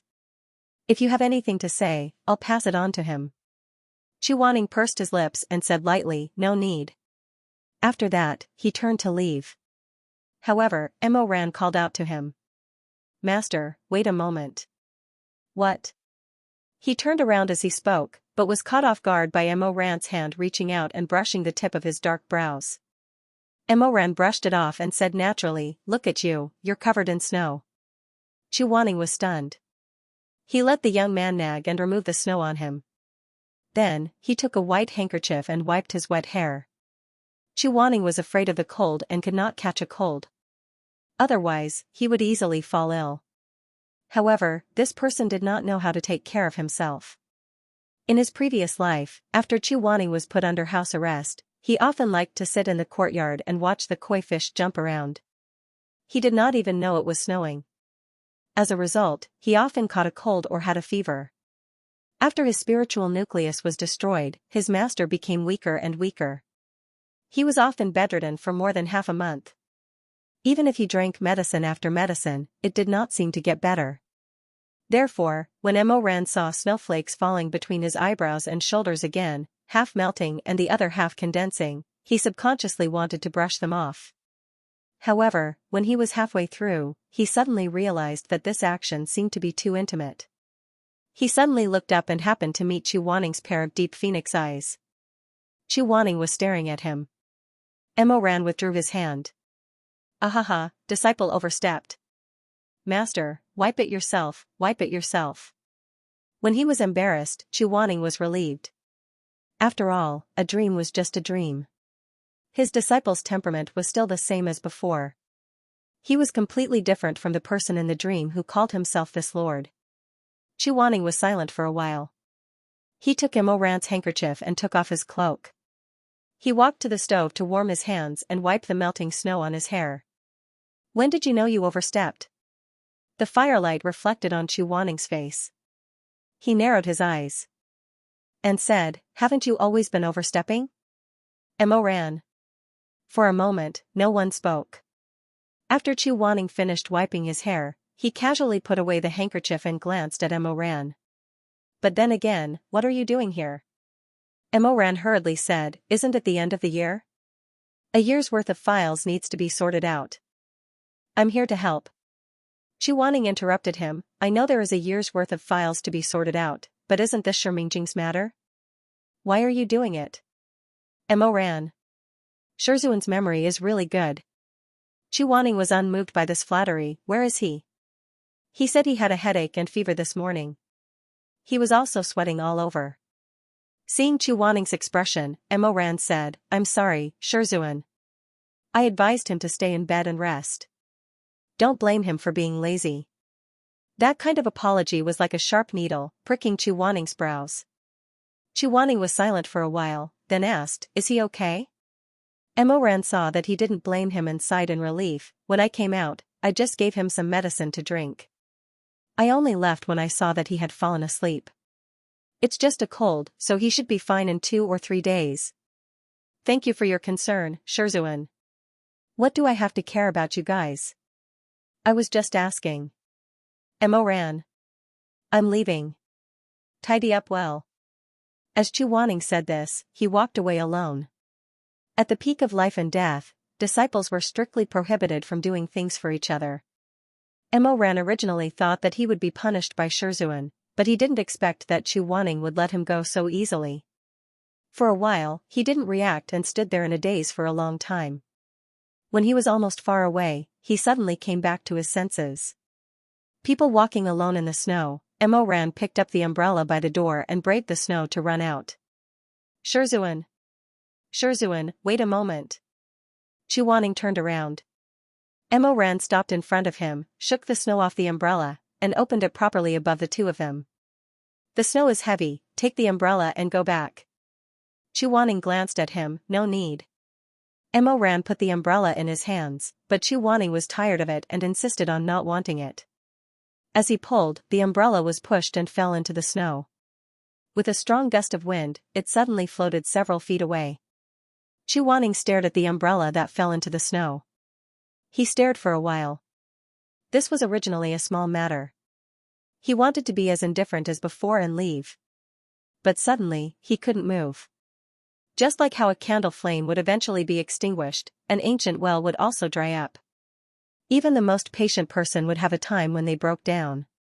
Chu Wanning turned around and flicked his sleeves. Mo, can you not provoke me? I'm not sure Ming Jing, I don't need anyone to take care of me. As he spoke, a golden light suddenly lit up in his hand. Emoran subconsciously took a step back, thinking that he was going to use Heaven's Inquisition to hit him again. Who knew that a golden spring would appear in Chu Wanning's hand, forming a resplendent barrier in the air. In an instant, it blocked the wind and snow around him. Emoran. A barrier that could block the snow and rain. Chu Wanning's sword-like eyebrows furrowed, his expression cold. Do you think I need an umbrella? He seemed to be really angry. His fingertips moved quickly, and the light of the barrier changed from gold to red to purple, from purple to blue, from blue to green. Every time the color changed, the effects of the barrier would be different. Some could only block the snow, some could block the cold wind, and some could even turn the cold of the snow into warmth within the barrier. These moves were too powerful. Of course, Chu Wanning wouldn't waste his spiritual energy to block the snow like this. This kind of show-off was so childish that Emoran was speechless for a moment. Shizun, don't be angry. Which eye of yours saw that I was angry? Chu Wanning was so angry that his face turned green. Get lost. Okay, I'll get lost. Emoran glanced at the barrier above his head. But don't waste your spiritual energy like this. Get lost. Chu Wanning waved his hand, and the barrier suddenly closed, turning into a bolt of lightning that struck in front of Emoran. Emoran was almost struck by the lightning summoned by Chu Wanning. It was rare for him to show concern for the other, but he was met with such a reaction. For a moment, he was a bit angry. Just as he was about to say something, he looked up and saw Chu Wanning standing in the snow. His face was pale, and his eyes were a bit red. Emoran was stunned. You and I are just master and disciple. There's no need to be so concerned. Take your umbrella and get out of here. Emoran was shocked, and suddenly understood. Shizun, that day at the practice field, when I was talking to Shirmei, did you? He heard it. Chu Wanning didn't say anything, and turned to leave. This time, Emoran didn't call him, and he didn't look back. Halfway through, he couldn't help but sneeze. Chu Wanning's footsteps stiffened, and then he walked even faster. It seemed like he was angry, but also like he was running away. And from beginning to end, Emoran stood in the boundless snow, staring blankly at his back until it disappeared. No one knew what he was thinking. As soon as Chu Wanning returned to the Red Lotus Pavilion, he fell ill. Although he could use the barrier to avoid the rain and snow, when it came to his own matters, he was very lazy, and even more unwilling to waste his spiritual energy. Otherwise, when it rained, he wouldn't act like a normal person, casually holding an oil paper umbrella and walking around. After sneezing a few times in succession, they all came looking for him with headaches and fevers. However, he had been ill for a long time and was no longer surprised by colds. He took some medicine, washed up, and changed his clothes.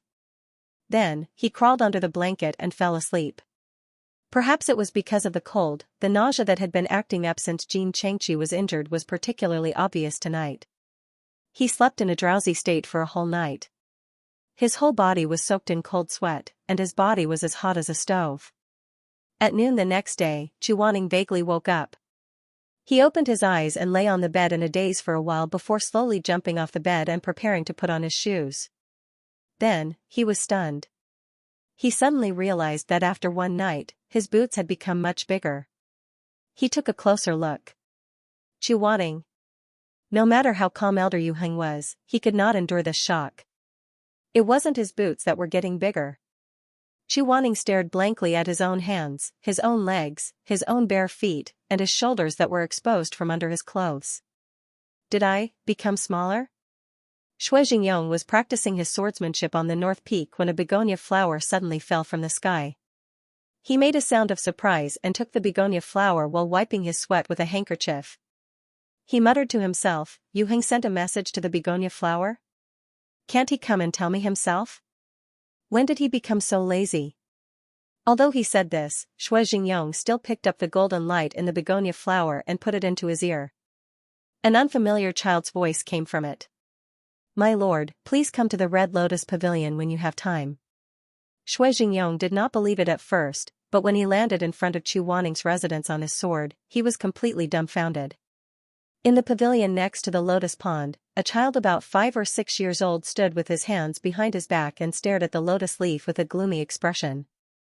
From the side, this person's face was as white as snow, and his eyes were as cold as ice. He was even wearing Chuaning's robes, but they were too big for him. His sleeves and robes dragged on the ground, making him look like a fish in a pond with a giant tail. Shui Jingyong.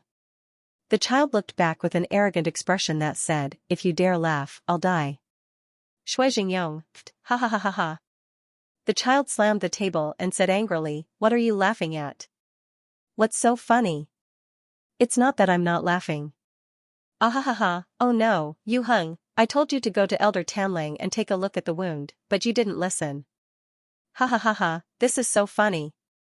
Shui Jingyong held his stomach and said, I've never seen a child with such a strong murderous aura, ah ha ha ha ha. This child was none other than Chuaning, who woke up to find that his body had shrunk. Jing Changqi pierced through the vines on his back and back. He did not know what spell it was, but it turned people into their 5 or 6 years old appearance. Fortunately, his magic power did not regress, otherwise, Chuaning felt that he could really die. Shui Jingyong laughed as he went to find a set of disciples' robes for him. After Chuaning put it on, he did not look so funny. He tidied up his blue-bottomed silver-edged gauntlets and glared at Shui Jingyong. Then, he said fiercely, I'll kill you if you tell anyone. Shui Jingyong laughed and said, I won't say. But what are you going to do? I don't know anything about medicine, so I have to find someone to take a look, right? Why don't I invite Elder Tanlang over? Chuaning angrily flicked his sleeves, only to find that the little disciple uniform had a narrow collar and tight sleeves. When he waved his sleeves, there was no imposing manner at all. He became even more displeased. Why did you invite him? Let him laugh at me? Why don't I ask my wife to take a look? Chuaning pursed his lips and didn't speak. He actually looked a little aggrieved. I'll take your silence as a yes. Chuaning turned around and faced him with the back of his head.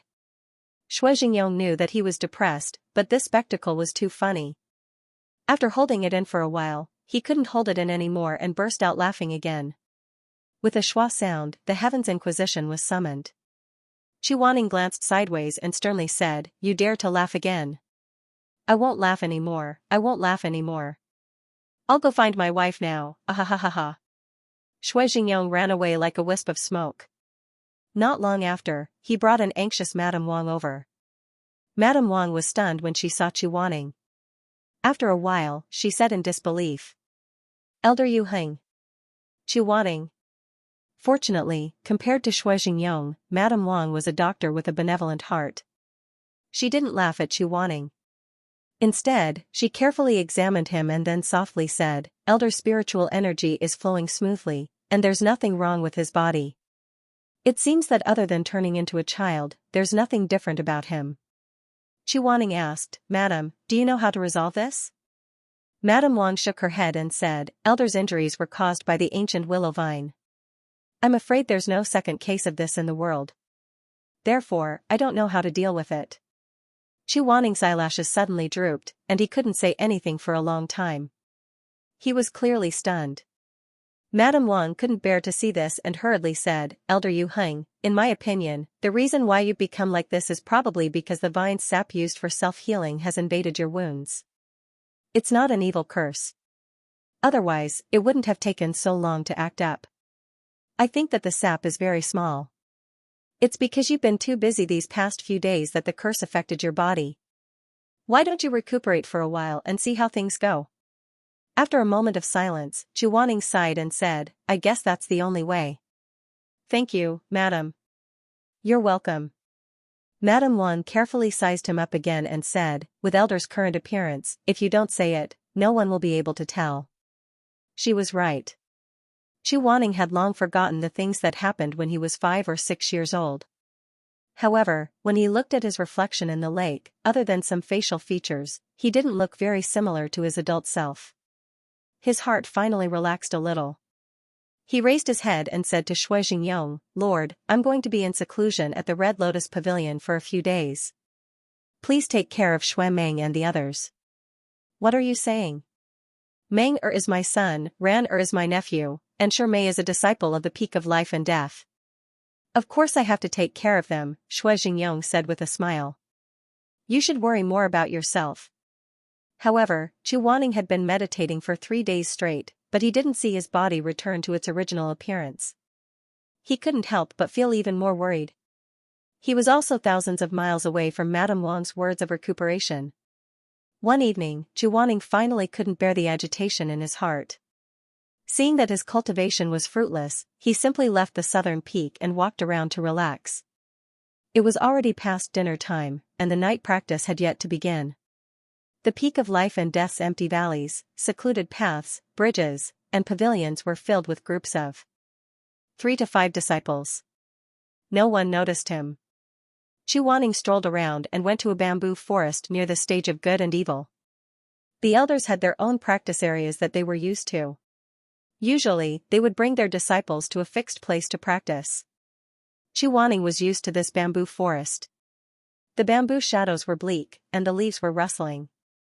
Chu Waning broke off a leaf and put it to his lips. He slowly blew on it. The quiet and fragmented music calmed his mind. But not long after, the sound of footsteps came from afar and stopped near him. Hey, kid. Chu Waning opened his eyes. Shui Meng was standing proudly in the bamboo forest with his slender waist and long legs. He was holding the glittering saber Longqing and was talking to him. I'm going to practice my saber here. You go somewhere else. Chu Waning raised his eyebrows slightly. This was a strange feeling. Shui Meng was bossing him around. He thought for a while and said, I'll play my saber and you practice yours. Let's not disturb each other. Shui Meng said, How can that be? Go, my saber will hurt you. You can't hurt me. Shui Meng was a little impatient. He clicked his tongue and said, Then I'll remind you. If you get hurt later, I won't care about you. As soon as he finished speaking, he pulled out his saber. Longqing let out a vigorous cry, like a snake in a deep pool riding on the clouds, breaking through the air. In a split second, the forest was mottled with light and shadow. The sword chi was like a rainbow. Shui Meng danced Longqing in the bamboo leaves. With one slash, a bamboo leaf was broken into 10 pieces. With one slash, the bamboo leaves fell down. Bit by bit, stab by stab, stroke by stroke, it was done in one breath like the wind returning to the snow. With such a sharp saber technique, not to mention a 5-year-old child, even a 50-year-old cultivator would praise it. But when Shui Meng finished his 10 styles dance, the child sitting on the rock was still blowing his leaves. It was as if there was nothing to see in front of him, and there was nothing to be surprised about. Shui Meng was a little angry. He put away his saber and jumped down from the top of the bamboo forest. He landed lightly in front of Chu Waning. Child. Hey, child, I'm talking to you. Chu Waning put down his bamboo leaves and slowly opened his eyes. He looked at him expressionlessly. What? Didn't your master teach you to be more polite when talking to people? Don't just say hey and hey. I have a name. I don't care what your name is. Shuemeng originally wanted to talk nicely, but when he heard him speak with sarcasm, he immediately lost his good mood. Get out of my way. You saw it yourself. Sabers and swords don't have eyes. Be careful that I don't cut your head off. Chuaning casually said, you can't even avoid my head. What's the point of practicing? You. Shuemeng had never been talked back to like this since he was young. Moreover, the other side was a low-level disciple who didn't even reach his thigh. He was immediately embarrassed and angry. He angrily said, you dare to talk to me like this? Do you know who I am? Chuaning faintly glanced at him. Who are you? I am the young master of the peak of life and death. Shuemeng was simply about to suffocate. You don't even know this? Chuaning smiled faintly. That smile would have looked very mocking on his original face, but on his current childish and cute face, it was even more mocking. You're just a young master, not a master. Why do you have to know? You, what did you say? Put down your arrogance and properly practice your blade. After Chuaning said this, he lowered his long eyelashes and slowly blew on the bamboo leaves. The slow melody was like cotton fluttering in the wind, tossing and turning. Shuemeng was really about to be angered to death. He let out a loud cry and actually got into a fight with a child. But no matter how angry he was, he didn't want to hit a child. He could only soar into the air and slash at the trees. In a split second, the trees were cut down, and in the midst of this ethereal song, he displayed a ruthless and dangerous blade technique. His blade was fast and fierce. In the flash of the blade, dozens of bamboo shoots were cut into blunt thorns. If it was used to attack an enemy, these blunt thorns would be like sharp needles that could cut through hair. But to teach his own younger generation disciple, he didn't have to go too far. Hundreds of blunt thorns fell straight towards Chuaning. Seeing that they were about to hurt him, Shuemeng quickly jumped and prepared to use his qinggong to bring this ignorant disciple away. He didn't really want to hurt this child, he just wanted to scare him. Unexpectedly, at the same time he flew down, the child stopped playing and flicked the tender green bamboo leaves at his fingertips. The thin bamboo leaves instantly shattered into hundreds of thin strands at his fingertips. Almost in an instant, the hundreds of thin strands accurately attacked the blunt thorns that were falling down. The wind seemed to have frozen. Chuaning stood up. At the same time, the hundreds of blunt thorns around him turned into fine powder in a split second. Turned into ashes. Shuemeng was stunned. He stood in place, his face alternating between green and red. He couldn't say a single word. The childish child in front of him rustled his eyelashes, his silver-blue disciple robes fluttering. He smiled at Shuemeng, again? Shuemeng. The blade is swift and fierce, but it has no rhythm. It's too impulsive. Shuemeng opened his mouth, then closed it again. Chuaning said, let's start from the spirit sparrow style again. Dance according to my tune again. I'll play a section, and you'll finish the style. Don't go any faster. Being instructed by a child like this, Shuemeng's expression became even uglier. He bit his lip and didn't move. Chuaning didn't rush him, he just waited on the side.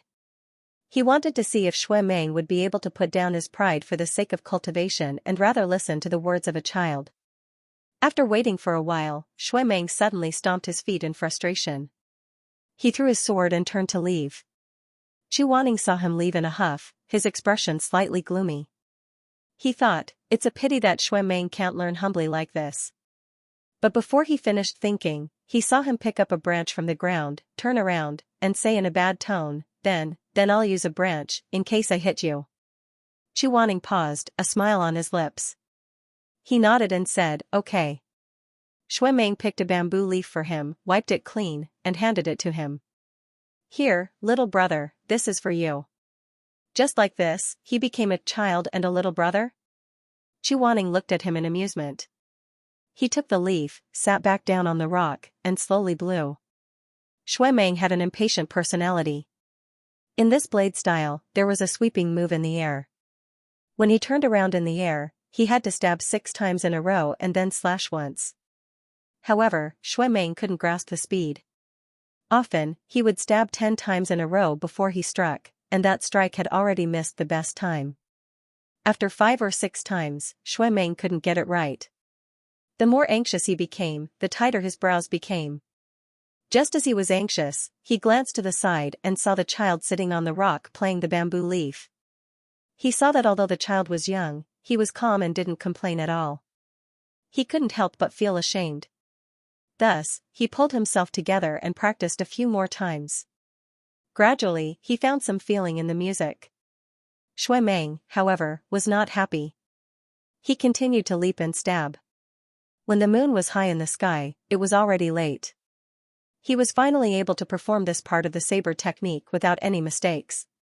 Sweat condensed between his dark eyebrows. Shui Meng wiped it with a handkerchief and said happily, "Today, it's all thanks to you. Little brother, which elder's disciple are you? You're so strong. Why haven't I heard of you before?" Chu Wanning had already thought about it. Elder Xuanji had many disciples, so many that even he couldn't remember all of them. Thus, he put away the bamboo leaf and smiled slightly. "I am Elder Xuanji's disciple." Shui Meng seemed to be quite disdainful of Xuanji. He snorted and said, "Oh, that trash king." "Trash king?" "Ah, sorry." Shui Meng misunderstood the surprise in Chu Wanning's eyes. He thought that it was because he looked down on this child's master and made him unhappy. He smiled and said, "It's just a nickname in private. Your master has taken in too many disciples. He doesn't refuse anyone. Trash refers to the disciples he has taken in who have no talent. It's not that. Elder Xuanji isn't good. Little brother, don't take it to heart." Chu Wanning said. "Do you often give elders nicknames in private?" "Of course, all nicknames have to be given. Who will the heavens spare?" Shui Meng seemed to be in high spirits as he enthusiastically introduced Chu Wanning. "You don't look very old, probably not more than 5 years old, right? You've just arrived at the peak of life and death, so you're not familiar with everyone. Once you're familiar with them, you'll know that most of the 20 elders here have nicknames among the disciples." "Oh." Chu Wanning looked at him meaningfully. "For example?" "That's a lot to say. But it's getting late, and I'm a bit hungry. Thank you for your advice today. I'll bring you down the mountain for supper. We'll talk while we eat." Chu Wanning lowered his head and thought for a while, then smiled, Sure." Shui Meng put away Dragon's Den and held Chu Wanning's hand. The ignorant disciple and the shrunken master walked along the long bamboo stone steps towards the mountain gate. "Little brother, what's your name?" Shui Meng asked as they walked. Chu Wanning calmly replied, "My surname is Xia." "Xia what?"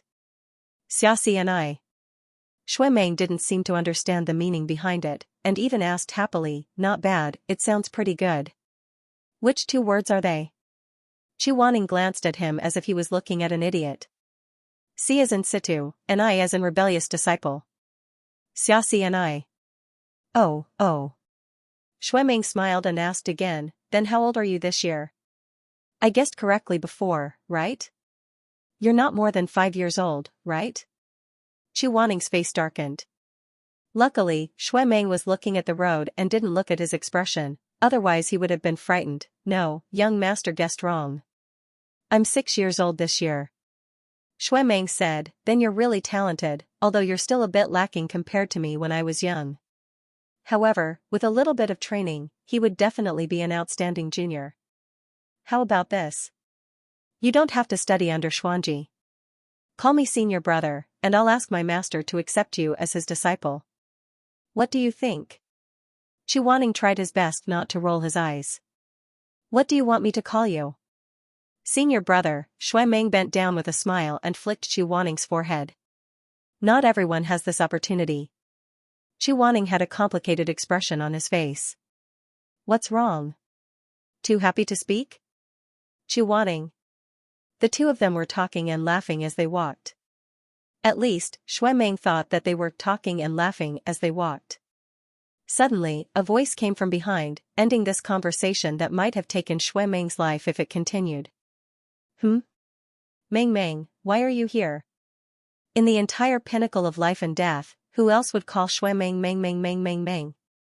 Shui Meng didn't even turn her head, but her mouth was already cursing. Mo Ran, you dog, if you call me that again, I'll pull out your tongue. When he turned around, Mo Ran was indeed standing under the bright moon, his clothes fluttering in the wind. He grinned at the two of them. He originally wanted to tease Shui Meng a bit more, but he suddenly noticed that there was a delicate and pretty child standing beside Shui Meng. He couldn't help but be stunned. This is... Shui Meng pulled Chu Wanning behind him and glared at Mo Ran. Why do you care? Don't hide him. Mo Ran grabbed Shui Meng's hand and pulled Chu Wanning out. He squatted down and carefully examined him. Suddenly, he muttered, this child looks very familiar. Chu Wanning became vigilant. I feel like I've seen him somewhere before. Chu Wanning knew that this was bad. If his identity was exposed, how could he face others in the future? Thinking of this, he subconsciously took a step back and turned around to escape. Don't go. Mo Ran pulled him back with an evil smile. He extended a finger and stroked Chu Wanning's nose. He slowly said, come, little brother, tell big brother what your name is. Her nose, which had been touched by him, felt greasy. Chu Wanning was both embarrassed and guilty, so she stepped back. Mo Ran thought that he was scared, so he laughed and said, why are you hiding? Be good, tell big brother, is your surname Shui? Shui Meng? Mo Ran pointed at Shui Meng and asked Chu Wanning with a smile, this person, is he your father? You have to tell me the truth. That way, big brother will dote on you and buy candy for you. Are you crazy, Mo Weiyu? Shui Meng instantly exploded. Her face flushed red, and she shouted with her hair standing on end, you, what exactly are you thinking? You're dirty. You're dirty. You're shameless. Chu Wanning was also speechless, but he felt a little relieved. My surname is Xia. I'm Xuanji's disciple, Xianxia. Scare you to death? Mo Ran's eyes curved into crescents. He was not stupid and immediately understood the meaning of the name. Haha, interesting. You're crazy. Shui Meng pushed Mo Ran away fiercely and said angrily, he's my new friend. He has nothing to do with you. We're going to have supper. Get out of my way. Oh. Mo Ran stepped aside. But soon, he put his hands behind his head and followed them with a smile on his face. Shui Meng growled at him, what are you doing? I'm going down the mountain for supper too, Mo Ran said innocently. Am I not allowed to? Shui Meng. Wuchang Town. Since the peak of life and death was established, this town, which used to be haunted by ghosts, gradually returned to its former peace. Now, it was even a little lively. At this time, the night market was open. Shui Meng and the others walked among the stalls and found a shop that sold antique soup. They sat in front of a short wooden table in the open air. Antique soup used a copper cauldron as cooking utensils and was placed on a burning charcoal basin. When eating, the fire was not extinguished and the soup in the cauldron was boiled. The soup was usually spicy. Fresh ingredients were placed all over the table. Whatever one wanted to eat, one could throw it in. Because the food would make a gulp sound when it was dropped into the boiling water, it was called antique soup. This was a famous dish in Sichuan, but Chu Wanning only ate clear soup without spicy food. He didn't eat spicy food because he choked when he ate it. Shui Meng was born in Sichuan, and Mo Ran grew up in the Shantan area. Both of them were accustomed to spicy food. Naturally, they thought that Xianxia could eat spicy food.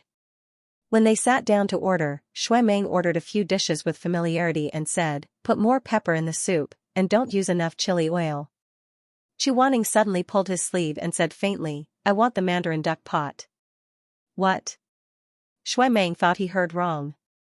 Chu Wanning said with a black face, I want the mandarin duck pot, half spicy and half not spicy. Shui Meng. You're not from Sichuan? Yes. Ah. Shui Meng nodded and showed a look of understanding, but he was also a little surprised. He looked at Chu Wanning and said, you're so young, but you're so far away from your hometown. It's really... Alas, forget it. He sighed and turned to the waiter, well, the mandarin duck pot it is.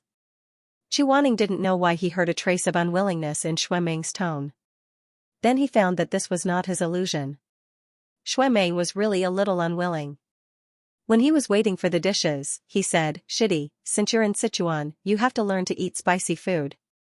If you don't eat spicy food, you can't be close to others, do you know? You can not speak Sichuan dialect, but you can't not eat spicy food. By the way, where are you from?" Chu Wanning said, "Linen." Oh. Shui Meng thought for a while and felt that he was not familiar with the Jiangnan water town, so he bit his chopsticks and asked, "Then in your hometown, do you eat rabbit heads?" Before Chu Wanning could answer, Emo Ran said with a smile, "Of course not." Shui Meng stared at him, and Chu Wanning also looked at him. Emo Ran put one foot on the bench, put his elbow on his knee, and fluently turned the chopsticks in his hand. Seeing this, he tilted his head and smiled, "What's wrong? Looking at me like that, you don't want to eat?" Shui Meng turned his head and asked Chu Wanning, "Are you sure you don't want to eat?" "Yes." Shui Meng stared at Emo Ran again. "How do you know? Have you been to Linen?" "No, I haven't." Emo Ran made a face. "But Brother Xia and our Shizun are from the same hometown. Don't you know that Shizun doesn't eat rabbit heads? When he takes cold dishes in the main palabi, he either uses shallots mixed with tofu or osmanthus and sugar lotus root. If you don't believe me, you can pay attention next time." Chu Wanning. "Ah, I haven't paid attention. Ever since I saw Shizun's breakfast last time, I don't dare to look at his plate. It's really scary." Shui Meng rubbed his chin and slowly revealed a disgusted expression. "Shizun's taste is really hard to describe. Did you know? He actually eats salted tofu pudding." Chu Wanning. As he spoke, Shui Meng turned his head and looked at him. He said earnestly, "Little shitty, you must not learn from Elder Yu Heng. In the future, no one will be willing to eat with you. Remember, you must eat both rabbit heads and chili. When you eat tofu pudding in the morning, you must not pour sauce into it." "And seaweed and dried shrimps," Emo Ran added. "Yes, seaweed and dried shrimps too." Shui Meng and Emo Ran shared a common enemy. It was rare that Shui Meng and Emo Ran shared a common enemy. "I can't stand it." Chu Wanning looked at the two idiots and said expressionlessly, "Oh." The dishes were quickly served. The frozen bamboo shoots were fresh and crispy, the green vegetables were green, the tofu was sparkling, the fish was tender, and the lamb slices were rolled up into thin rolls. They were neatly arranged on white porcelain plates. The crispy meat was golden brown and crispy, sprinkled with cumin and pepper. A pot of freshly ground soy milk was placed next to the table, causing the small table to creak under the pressure. Friendship was a matter of eating one meal at a time, not to mention the hot antique soup. After 2 or 3 rounds of lamb slices and 1 or 2 cups of soy milk, even the cold feelings between Shui Meng and Emo Ran couldn't help but temporarily warm up in the dense steam. Shui Meng's chopsticks rummaged in the spicy oil soup. Hey, where's the brain I threw in? Isn't your brain resting on your neck?" Emo Ran laughed. "I'm talking about pig's brain." Emo Ran bit his chopsticks and laughed evilly. "Yes, I'm talking about pig's brain too. Son of a dog, how dare you scold me, hey? Your brain floated up. Eat. Shui Meng was excited and fell into his trap. He shouted, "Take your dog's paw away. Don't fight with me, this is my brain." Chu Wanning sat on a small stool, holding a porcelain pot of sweet soy milk. He drank happily while leisurely looking at the 2 childish people beside him. He was not in a hurry. In any case, half of the clear soup pot was his. After drinking the soy milk, the child licked his lips as if he had not had enough. Emo Ran saw this and asked him with a smile, "Little Shitty likes this?"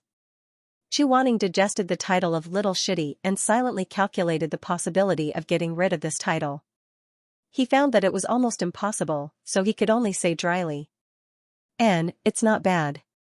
Emo Ran then turned his head and said, "Waiter, this soy milk, give my Shitty another pot." Chu Wanning then drank the second pot with satisfaction. He was born with a sweet tooth, but because he ate too many pastries before, he developed tooth decay. Elder Tanlang had to spend a lot of effort to fix it for him. After that, Chu Wanning did not eat much because of his face. Now that he had turned into a child, it was convenient for him to eat desserts. Emoran watched him eat and said, "Your taste is very similar to Shizun's." Chuaning choked, but his face was still very calm. He said without batting an eyelid. "Shidi is talking about Elder Yu Heng?" "Yes." Emoran nodded with a smile and pushed a steamer to Chuaning. "Come and try this. I think you will like it too." Chuaning picked up the leaf in the steamer and took a small bite. The soft white skin revealed a hole, and the steaming hot bean paste filling was soft and sweet. "Is it good?" Chuaning took another bite and nodded. "N." Emoran smiled and said, "Then eat more." The three of them chatted while eating. Chuaning suddenly remembered the previous topic. He pretended not to care. After eating the fourth leaf, he asked Shui Meng, "Young master, you told me before on the mountain that every elder has a nickname. Since my Shizun, Elder Xuanji, is called the King of Junk, then what is Elder Yu Heng's nickname?" "Shizun?" Shui Meng's expression instantly turned solemn. "He's the only one who doesn't have a nickname. In the entire peak of life and death, no one dares to make fun of him." "Nonsense. That's just because other people know you like Shizun and don't want to tell you the truth." Emoran rolled his eyes. He pulled Chuaning over and whispered in a not-so-soft voice, "Don't listen to him. Let me tell you, in the entire peak of life and death, the one with the most nicknames is Elder Yu Heng." "Oh? Is that so?" Chuaning slightly raised his eyebrows, appearing interested. "For example?" "For example, if you're more polite, you can call him White Impermanence." "Why do you call him that?" "Because he wears white clothes all day long." "What else?" "Little Cabbage." "Why?" "Because he wears white clothes all day long." "What else?" "Big Steamed Bun." "Why?" "Because he wears white clothes all day long." "What else?" "Little Widow." "Chuaning? Do you know why that is?" Emoran was completely unaware of the murderous intent that flashed through Chuaning's eyes. He even laughed foolishly. "Because he wears white clothes all day long." If it weren't for Chuaning's good self-control, he probably wouldn't have been able to hold it in. And? I.O. Emoran looked at Shui Meng's expression and said in a low voice, "If I say more, my cousin will probably flip the pot over my head." Shui Meng slammed the table and said through gritted teeth, "Outrageous. Who allowed them to talk about Shizun like this? What Little Cabbage and Big Steamed Bun, there's even a Little Widow? Are they tired of living?" "Ah." Emoran couldn't help but laugh. "You're unhappy with this? Why don't you hear what some female disciples call Shizun? It's so mushy." Shui Meng's eyes widened. "What did they say?" Emoran said lazily, "What else can I say? Girls always speak in a genteel manner, such as pale moon pear blossom, bright spring white snow, lin and chu lang, shi zi fu qian." "Oh my god." Chuaning. Shui Meng. "That's considered good. For someone like Elder Tanlang, who has a mediocre appearance and a bad temper, his nickname is much worse." Among the 20 elders, Elder Tanlang had the worst relationship with Chuaning. Chuaning asked, "What's his name?" "Winter pickles or potted mustard because it's dark," Emoran said with a smile. Meng, don't look at me like that. You're part of it too." Shui Meng seemed to have swallowed an egg. "What?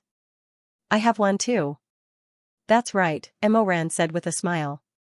Shui Meng didn't seem to care. He cleared his throat and asked, "Then what did they call me?" "Ping Ping." "What do you mean? What do you mean? What do you mean? Isn't that easy?" Emoran's shoulders twitched as he said these 3 words. He finally couldn't help but slap the table and laugh. "A peacock spreading its tail, ha ha ha ha." Shui Meng jumped up and said angrily, "Emoran, I'll kill you." When the 3 of them returned to the peak of life and death after eating their fill, it was already 1 o'clock in the afternoon. Chuaning first let his 2 foolish disciples send him to Elder Xuanji's territory and bid them farewell. Shui Meng asked him to meet again tomorrow at the bamboo forest, but Chuaning didn't know when he would return to his original appearance, so he didn't dare to agree. He only said that he would come if he had the time. When his disciples were far away, he used his qinggong and stepped on the roof beams to return to the Red Lotus Pavilion. The next morning, Chuaning woke up and saw that he still had the body of a child. He couldn't help but feel depressed. He stood on the bench with a straight face and stared at the person in the bronze mirror for a long time. He didn't even have the mood to comb his hair. After thinking about it, he felt that he couldn't continue like this, so he went to find Shui Jingyong. What? You saw Meng and Ran'er yesterday? Yes, I said that I was Xuanji's disciple. They didn't suspect anything, Chuaning said. If Shui Meng asks you about it, remember to help me smooth things over. Let's not talk about this first. I've already cultivated for more than 10 days, but I haven't gotten any better. I can't go on like this, I have to go find Tanlang. Io, our Yuhing is so thin-skinned. Aren't you afraid of embarrassing yourself today? Chuaning looked at him coldly. However, when this gaze was placed on a child, it was unavoidably weak. It was a bit like a child throwing a tantrum. He was beautiful and cute when he was young. Shui Jingyong couldn't help but feel a little touched. He reached out to touch Chuaning's head. Chuaning suddenly said, Great Lord, when my body recovers, I'll have to trouble you to ask Huan Sha Hall to make me a set of clothes for the pinnacle of life and death. I don't want white. Shui Jingyong was completely stunned. I thought you didn't like to wear light armor. I'll change it occasionally. Chuaning said with a dark expression and walked away. Although Elder Tanlang didn't get along with Chuaning, he had to restrain himself a little because the Great Lord was here. Thus, he didn't mock Chuaning with his mouth. Everything was written in his eyes. Chuaning raised his eyes and looked expressionlessly at Elder Tanlang. The other's eyes lit up like fireworks. Chuaning was speechless. Madame Wang's diagnosis is generally correct. After Elder Tanlang finished reading Chuaning's pulse, he let go of Chuaning's wrist. Chuaning immediately pulled his hand away and rolled down his sleeve. Then why haven't you recovered after 10 days? Tanlang said, although the amount of sap from the ancient sacred wood is small, its effects are strong. I'm afraid it will take a long time for you to recover. Chuaning asked casually, how long? Tanlang said, I'm not sure, but about 10 years. Chuaning's eyes widened. Although Elder Tanlang tried to keep a straight face, the gloating smile in his eyes was almost overflowing. That's right, you might need 10 years to recover your original appearance. Chuaning stared at him for a while and said coldly, are you trying to trick me? I wouldn't dare, you're Elder Yuheng. Tanlang laughed. I don't think it's a big deal. It's just that your body is smaller and your mind is a little childish, but it's negligible. Besides, your magic power is still there. Why are you in such a hurry to recover? Chuaning's face turned green. He was speechless for a moment. Tanlang said, but in these 10 years, you won't always look like a child. This kind of fluid flows in the same vein as your spiritual power. If you don't use any spells for 3 to 5 months, you'll return to your original appearance. That's a good idea. Shui Jingyong's eyes lit up. Unexpectedly, Tanlang smiled and said, why are you in such a hurry, Great Lord? I haven't even finished my sentence. After Elder Yuheng recovers his original appearance, he still can't use too many spells. Once he uses too much of his spiritual power, he'll be controlled by the sap and turn back into a child. Too much? What do you mean too much? Shui Jingyong shouted. Well, the sap has already spread all over his body.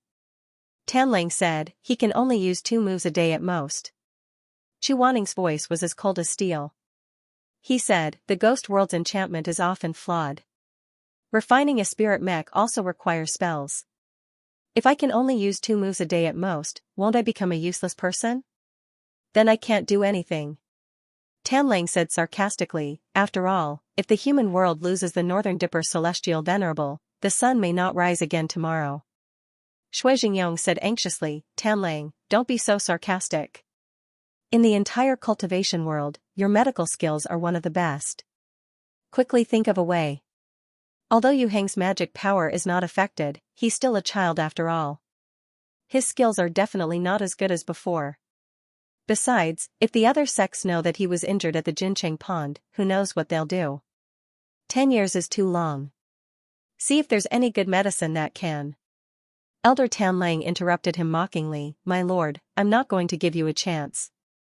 The northern dipper celestial venerable was contaminated with the sap of an ancient divine tree. It's not just any common poison. What do you think I can come up with in such a short time?" Shui Jingyong. "Alright, I'm going to refine the pills."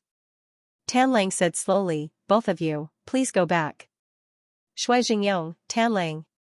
He still wanted to say something, but Chu Wanning pulled on his clothes and said, "My lord, let's go." The two of them walked to the door, but Tanlang's voice suddenly came from behind them.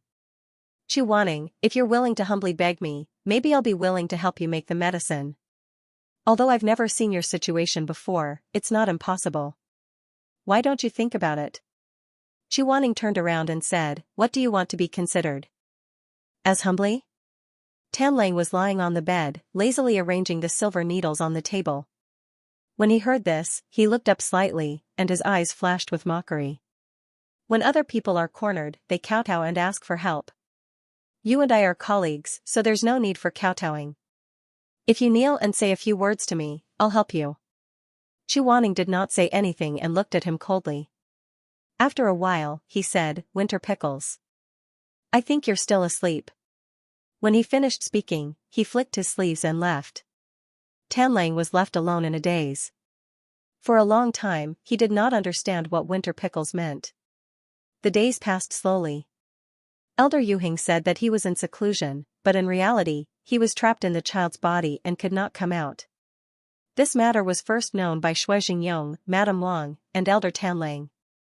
Later, in order not to expose themselves, Elder Xuanji also heard of this strange matter. A few months passed in a flash. The Red Lotus Pavilion had been closed for a long time. Shui Meng and the others could not help but worry. Master has been in seclusion for more than 70 days. Why hasn't he come out yet? Maybe his spiritual power is about to improve again. Charmé drank the Ling Mountain rain dew in his teacup and looked at the cloudy sky outside the window. It's going to snow. It's going to be little winter soon. I don't know if Master can come out before New Year's Eve. Mo Ran was lazily flipping through the sword manual. Hearing this, he said, "I don't think he can come out. A few days ago, he used the begonia flower to send us a message. Didn't he say that there was still a long time? I think it's quite mysterious." Today was a free day at the peak of life and death. The disciples did not need to cultivate. Mo Ran and the other two gathered together to make tea and wine. The bamboo curtains in the pavilion in the small courtyard were half drawn. Under the heavy curtains, misty water vapor leaked out. Recently, there was an additional disciple under Elder Xuanji, Xiaxini, who often hung out with them. Ever since he met Shui Meng that day, Shui Meng would pull him over to cultivate and play with him. After a long time, he was even more inseparable from them. Originally, there were 3 disciples under Yu Heng.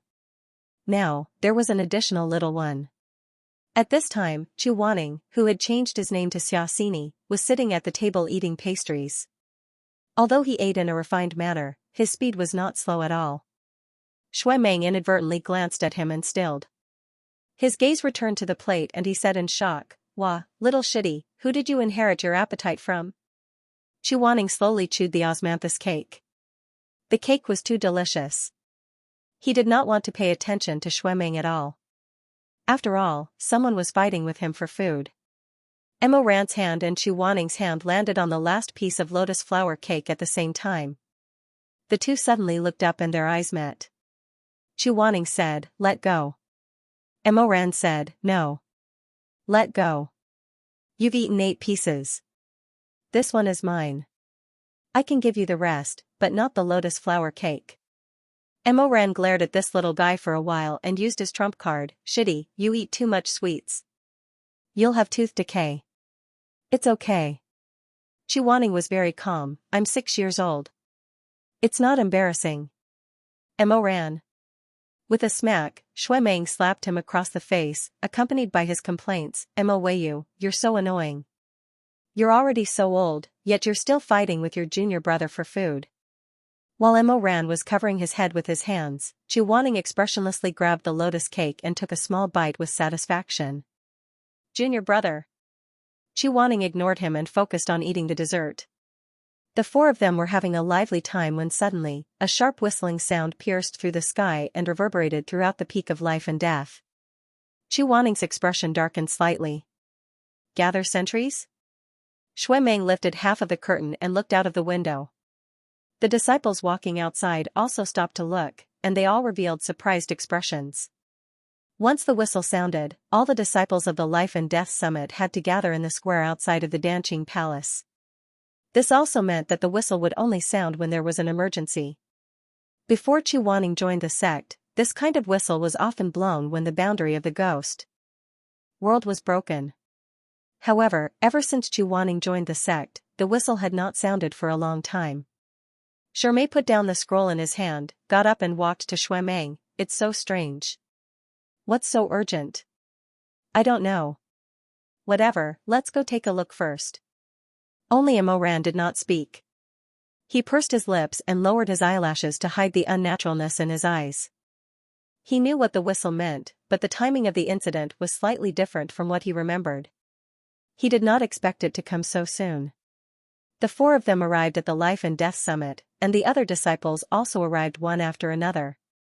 Soon, all the elders and disciples gathered in the huge square of the Danxian Palace.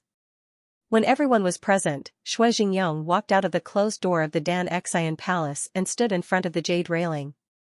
Below the railing was a long bluestone staircase. Following behind him were 6 beautiful women. The 6 women's appearances were either charming or cold, but they were all extremely beautiful. They stood in the wind, but in the cold weather, they only wore a thin layer of gauze. At first glance, their red dresses were like clouds, their eyes were like red flames, and their silk ribbons fluttered in the wind. There was also a trace of a flame between their eyebrows. Shui Meng was stunned. Not only him, but almost everyone's expression changed dramatically when they saw the 6 women. Shui Meng was stunned for a long time before he murmured with a trembling voice, "Featherman Immortal Ambassadors.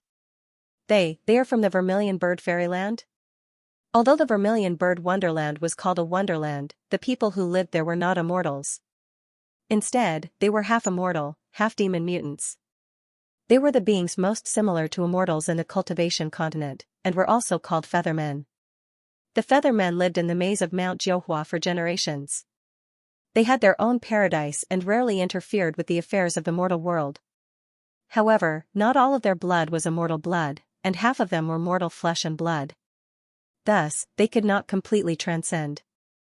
They would often appear when the order of the cultivation world was in turmoil, and when it was in danger, they would use their powerful spiritual energy to help the mortals get through difficult times. When Imo Ran caused a huge commotion in his previous life, the Feathermen appeared in large numbers. However, in the end, their strength was still no match for the sovereign of the human realm who had cultivated the forbidden technique to perfection. In the end, all the Feathermen were killed by Imo Ran. He stepped on the stinking blood and stepped on the charred feathers that were scattered all over the ground. With a fire, the Vermilion Bird Wonderland was destroyed. That was an extremely crazy memory. Even after the incident, Imo Ran would still break out in cold sweat when he thought about it, drenching his vest. He felt as if he was possessed by an evil spirit. It was extremely cruel. However, right now, he obviously did not have the strength to fight against the Feathermen. In fact, because of their racial advantage, the spiritual energy of most immortal cultivators was below that of the Feathermen. In the entire peak of life and death, the only ones who could fight against them were probably those few outstanding elders. Shui Meng accidentally saw Imo Ran's face and was shocked. "What happened to you? Why is your face so pale?" "It's nothing." Imo Ran's eyelashes fluttered as he said in a low voice, "I just ran a little too fast." The appearance of the Feathermen was the beginning of Shermei's tragedy in his previous life. Imo Ran's heart was in his throat. He originally thought that this matter would only happen after some time. Why was it that in this life, so many things were progressing differently from the past? At the peak of life and death in the winter, a weak sun hung in the sky, illuminating a layer of deathly white light. Imo Ran stood under the sun, and could not help but hold Shermei's hand. Shermei was slightly stunned. "What's wrong?" Imo Ran didn't say anything and just shook his head. Shui Jingyong's voice sounded at the right time. What he said was not much different from what he said in his previous life. Today, I've summoned all of you in front of the Core Heart Palace because the Featherman Immortal Emissary has returned after more than 80 years. Just like 80 years ago, the Immortal Emissary left the Peach Blossom Spring and came to the mortal world because he saw that the mortal world was in danger and came to help. He paused for a moment and slowly turned his head to look at the dense crowd of disciples below. You all know that although the barrier of the ghost domain was set up by incipient god Fushi, it's still there. However, over the past million years, the barrier had gradually weakened. Every few decades, the barrier would be damaged again. Over the years, the power of the Ghost Realm's barrier has been weakening day by day, even with the help of all of you. Shui Meng humped softly. Father is really spouting nonsense. It's clearly Shizun who's helping us all by herself. Even with the help of all of you, the loophole in the Ghost Realm is getting bigger and bigger. In the end, it will completely collapse like it did a few decades ago. At that time, thousands of spirits will descend and hundreds of ghosts will invade the world. The boundary between the mortal world and the ghost realm will be broken and the mortals will suffer. In order to avoid such a tragedy, the Featherman Immortal Emissary will select a few people with the most suitable spiritual power from all the cultivation sects and send them to the Peach Blossom Spring to cultivate in isolation. As soon as this was said, everyone was in an uproar. The Featherman was going to select people and bring them to the Peach Blossom Spring to cultivate? All the disciples were surprised, but they were also excited. No matter how talented they were more or less secretly looking forward to it. Only Mo Ran didn't look happy.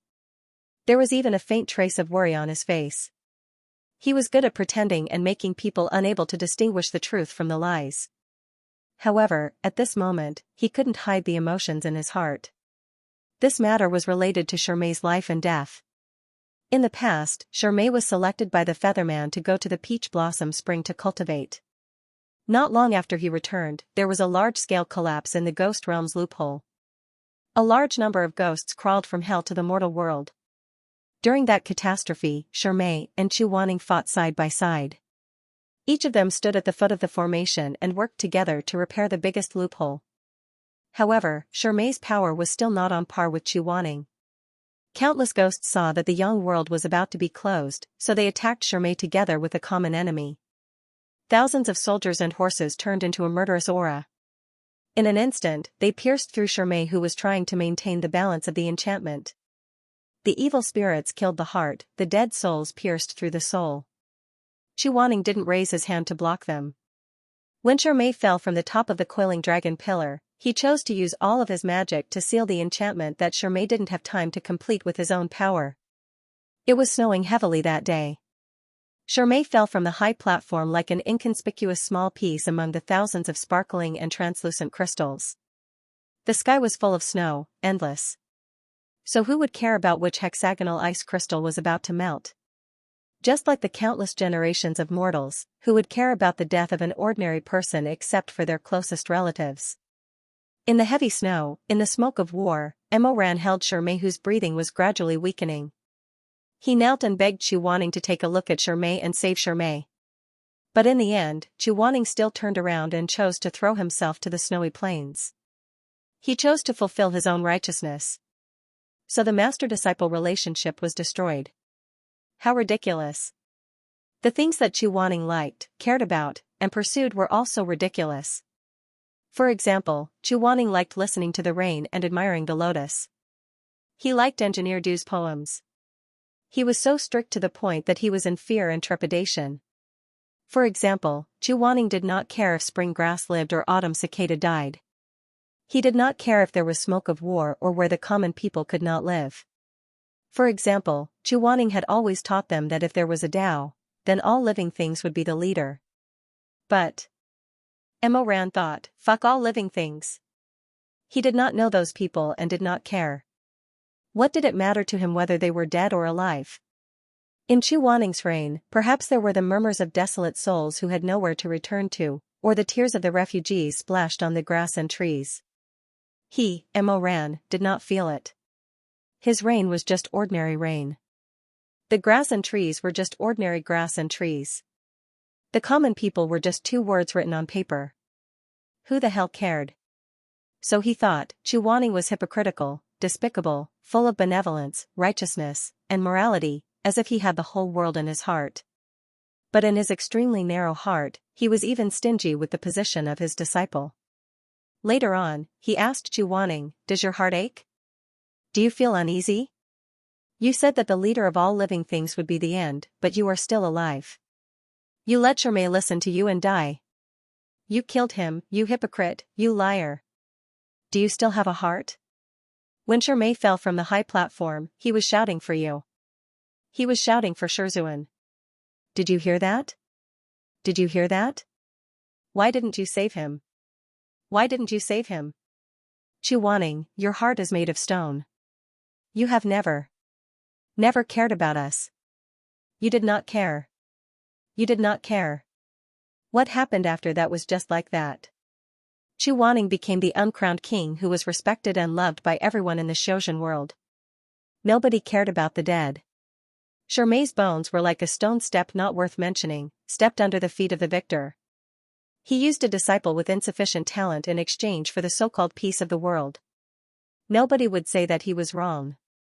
Only Imoran saw the crown on his forehead. It was so glorious that it was made of the bones of the dead. It was Shermei's death that made him who he was. He hated it from the bottom of his heart. Hey, little immortal. Hey, suddenly, a gentle hand touched his forehead. Imoran was shocked. He broke away from the dark memories and suddenly opened his eyes. In front of him was Zhang Yan's delicate face, which was as bright as flowing clouds. A Featherman immortal emissary had appeared in front of him at some point in time and was smiling at him. This is such a great opportunity. Why is little immortal absent-minded? Ah, elder sister immortal, please don't blame me. Imoran was worried that others would see that something was wrong. He forced himself to be alert and smiled at the Featherman immortal emissary. I am a person who likes to fantasize.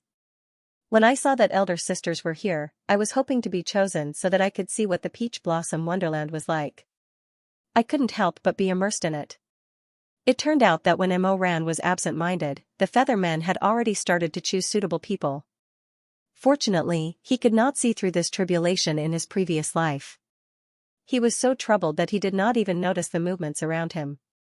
The Featherman immortal emissary smiled again. However, when she opened her mouth, she said something that Imoran did not expect. I see that your spiritual energy is pure. Your cultivation and talent are also rare. If you want to go to the Peach Blossom Wonderland, come with me. Imoran. Imoran. Go to the Peach Blossom Wonderland? In his previous life, only Shermei and Chu Wanning were chosen. Why was it that in this life, his astonishment was obvious? Being chosen by the Featherman was something to be astonished about. Thus, the people around him did not find it strange. They only looked at him with envious gazes. Imoran was brought to the Core Heart Palace by the Featherman. After the initial astonishment, his violently beating heart slowly calmed down. However, his eyes revealed a trace of ecstasy that no one could see. In this life, some things had indeed changed. Although he did not know whether these changes were a blessing or a curse, and why his fate chart had changed, at least he could go to the Peach Blossom Wonderland. As long as he followed the Featherman to learn spells, the heavy responsibility of repairing the enchantment would not fall on Shermei's shoulders. He was a boorish person. After living 2 lives, he did not know what it meant to be the head of all living things and the tail of oneself. However, Shermei was the person who treated him the best in this world. In front of this person, nothing was important. Including this body of his and half of his soul. As long as Shermei was alive, he could give up everything. However, when the Feathermen finished choosing everyone and gathered in front of the Core Heart Palace, Missouri Ran discovered that the lineup this time was completely different from the lineup in his previous life. Shermei was still among the people chosen. However, because he was cultivating in seclusion, Chu Wanning was absent from the selection. Therefore, he was not chosen in the end. Instead, it was Elder Xuanji's disciple, Xianxia. What made Mo Ran even more surprised was that Shui Meng was also invited by the Peach Blossom Wonderland. In the words of the immortal emissary, he said, "You seem to have the residual power of the Gochin God's sword on you." Interesting. The faint sound of a bell rang from the Tong Tian Tower not far away. It was deep and resounded throughout the entire peak of life and death. At the peak of life and death in the lower cultivation world, the immortals chosen are Shui Ziming, Mo Weiyu, Shi Mingjing, and Xiaxini. A total of 4 people. After communicating with Shui Jingyong, the leading Featherman immortal emissary released a voice transmission bird. She raised her hand and let the bright feathered bird perch on the tip of her finger. She continued in a clear voice, "Today, I've met these 4 people. Their talents are suitable, and their natures are pure." Reporting to the immortal. After she finished speaking, the bird flew away. The bird remembered her words. It flapped its strong wings and quickly disappeared into the vast sky. Going to the Peach Blossom Wonderland to cultivate immortal techniques was a more rare opportunity than going to the divine martial arts. No one would reject it. Also, the purpose of cultivating immortal techniques was to defend against the large-scale collapse of the Ghost World's barrier. This was the responsibility of immortal cultivators, so no one could reject it. The cultivation time could be as short as a few months, or as long as 3 to 5 years. The Feathermen were not unreasonable. Seeing that the end of the year was approaching, they deliberately let them have a good New Year's Eve. After that, they would take them to the Peach Blossom Wonderland on Mount Jiuhua. When Mo Ran thought about how he would soon go to the Peach Blossom Wonderland with Shirmei to cultivate, he couldn't help but feel happy. However, this happiness didn't last for long. It slowly faded away. At first, he didn't understand why. Until one day, when he passed by the southern foot of the Peak of Life and Death, he raised his head and looked at the Red Lotus Pavilion. Mo Ran couldn't help but slow down his footsteps. In the end, he stopped moving and looked up at the vast mountain in the distance. Chu Wanning had been in seclusion for more than 3 months. In this life, his hatred for this person seemed to have faded away. Even though he repeatedly told himself not to forget Chu Wanning's face when he abandoned him and Shirmei, sometimes he still couldn't help but sympathize with him and feel confused. Xiaxia and I was walking with him. At this time, he saw that Mo Ran's expression was strange. He also saw that he was staring at the South Peak in a daze. He was slightly moved and asked, "What's wrong? Little Marshal brother, do you think he will be able to come out before we leave?" "Him? Yes." Mo Ran was stunned for a moment. When he came back to his senses, he smiled at Chu Wanning. After these days of being together, he felt that this little martial brother was really obedient and sensible. He also liked him very much. "I'm talking about my master, Elder Yu Heng." Chu Wanning, "I see." Mo Ran sighed and muttered, "He has never been in seclusion for so long before. Could it be that he was seriously injured at the Jincheng Lake?" This was the first time in a long time that he took the initiative to mention his master. Chu Wanning obviously knew that it was impossible, but he couldn't help but ask, "You? Do you miss him?" When Mo Ran was asked like this, his expression was somewhat stunned. "Do I miss him?" Although the grudges in his previous life were deep and could not be resolved, in this life Chu Wanning had never done anything wrong to him. Instead, he had protected him in adversity time and time again, causing him to fall ill. After a while, he slowly said, "Well, he was injured several times, all because of me." When Chu Wanning heard him say this, he felt warmth in his heart. Just as he was about to say something to Mo Ran, he heard him say the second half of the sentence. "This kindness is too heavy. I only hope to help him get better quickly. I don't want to owe him too much." The warm feeling in his heart seemed to have died. It was motionless and condensed into ice. Chu Wanning froze for a while before he felt that he was very ridiculous. Mo Ran had already said that it was only the relationship between master and disciple. It was him who had thrown himself into the fire because of a little bit of hope. In the end, he could not blame others for burning into ashes. Chu Wanning smiled. That smile must have been very ugly. She had been snubbed. "Don't think too much. Since you are his disciple, you don't owe him anything. Everything was done willingly by him." Mo Ran turned his eyes to look at him. "You, at such a young age, always speak like an adult with a straight face." As he said this, he smiled and rubbed his head. Chu Wanning was rubbed by him. At first, he was still smiling. Later, a layer of water slowly appeared in his eyes. He looked at the bright young face in front of him and said softly, "Mo Ran, I don't want to play with you anymore. Let go." Mo Ran's brain was too thick. He did not notice the change in his expression. What's more, he was used to joking around with Xiaxia and I. Therefore, he still pinched Xu Waning's smooth cheeks like he was teasing a child. He gently pulled the corner of his mouth and made a funny face. Pfft, why is little Shidi angry again? Xu Waning looked at the childish child in the other party's eyes. The smile on the other party's face was so ugly, like a sad and funny monster. Let go. He didn't notice it and teased him as usual. Okay, don't be angry. I won't say you're like an adult in the future, okay? Come, let's make up. Call me senior brother, let go of me. Be good, call me senior brother, and I'll buy you some osmanthus cake later. Xu Waning closed his eyes. His eyelashes trembled slightly, and his voice finally became a little hoarse. Emoran, I'm not joking. I really don't want to play with you anymore. Let go of me, okay? His slender eyebrows furrowed. Because his eyes were closed, he did not cry, but his throat was choked with sobs. Emoran, it hurts. It was too painful. There was only one person in his heart. He carefully hit her in the deepest part of his heart. It was fine if she didn't like him.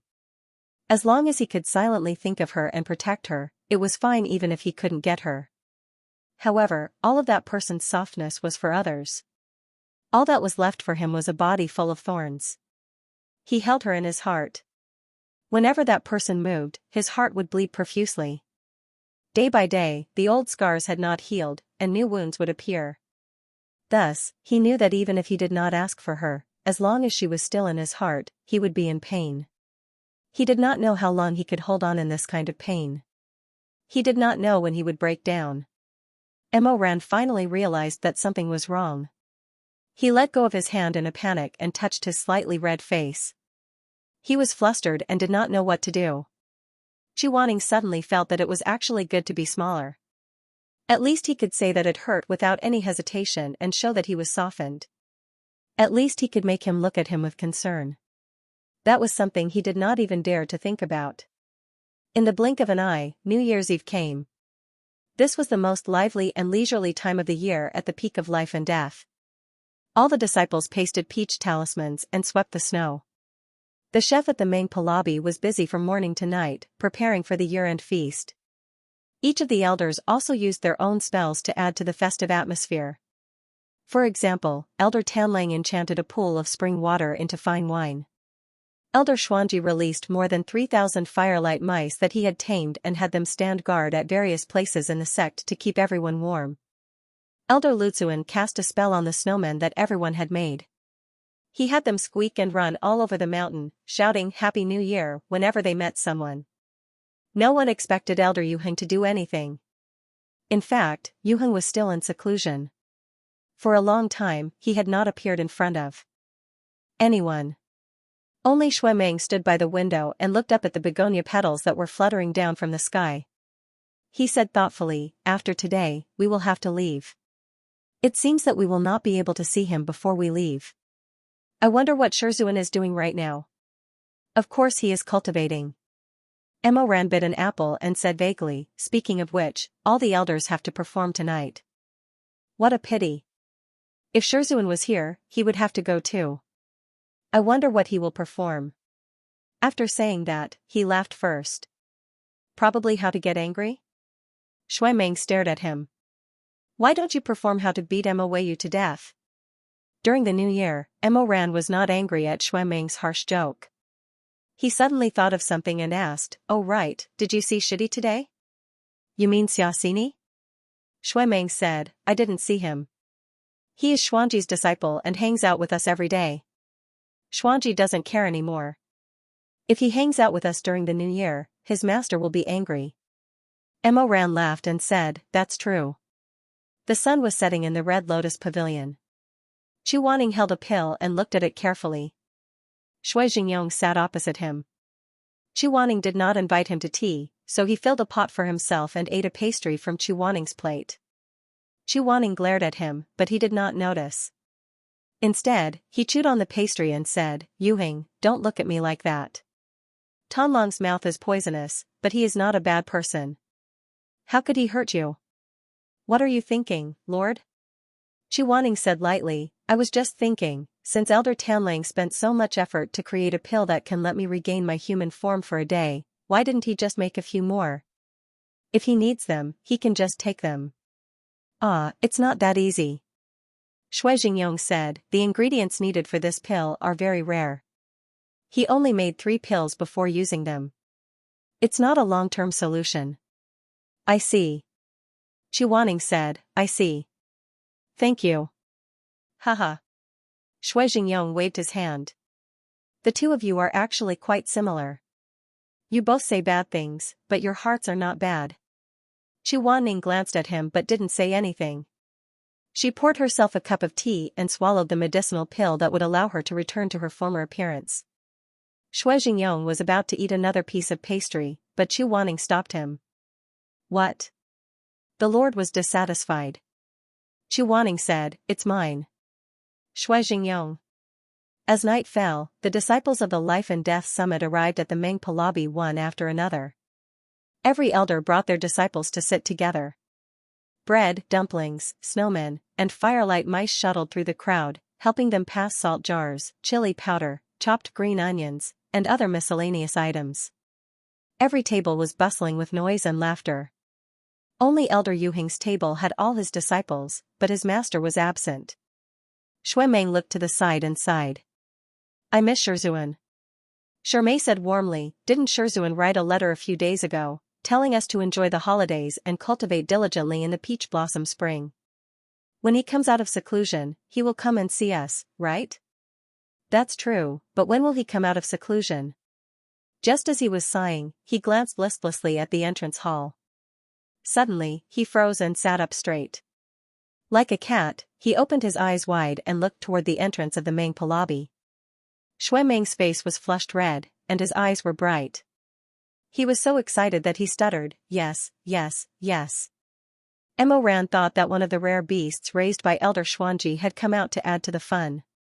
He felt that Shui Meng's knowledge was shallow and he was making a fuss over nothing. He could not help but laugh. What's there to be surprised about? Look at you, it's like you've seen a deity. What's there to be surprised about? He turned his head with a grin and looked up casually. He could not say the word strange no matter what. Outside the open entrance of the lobby, Wanning was wearing a white robe and a bright red cloak.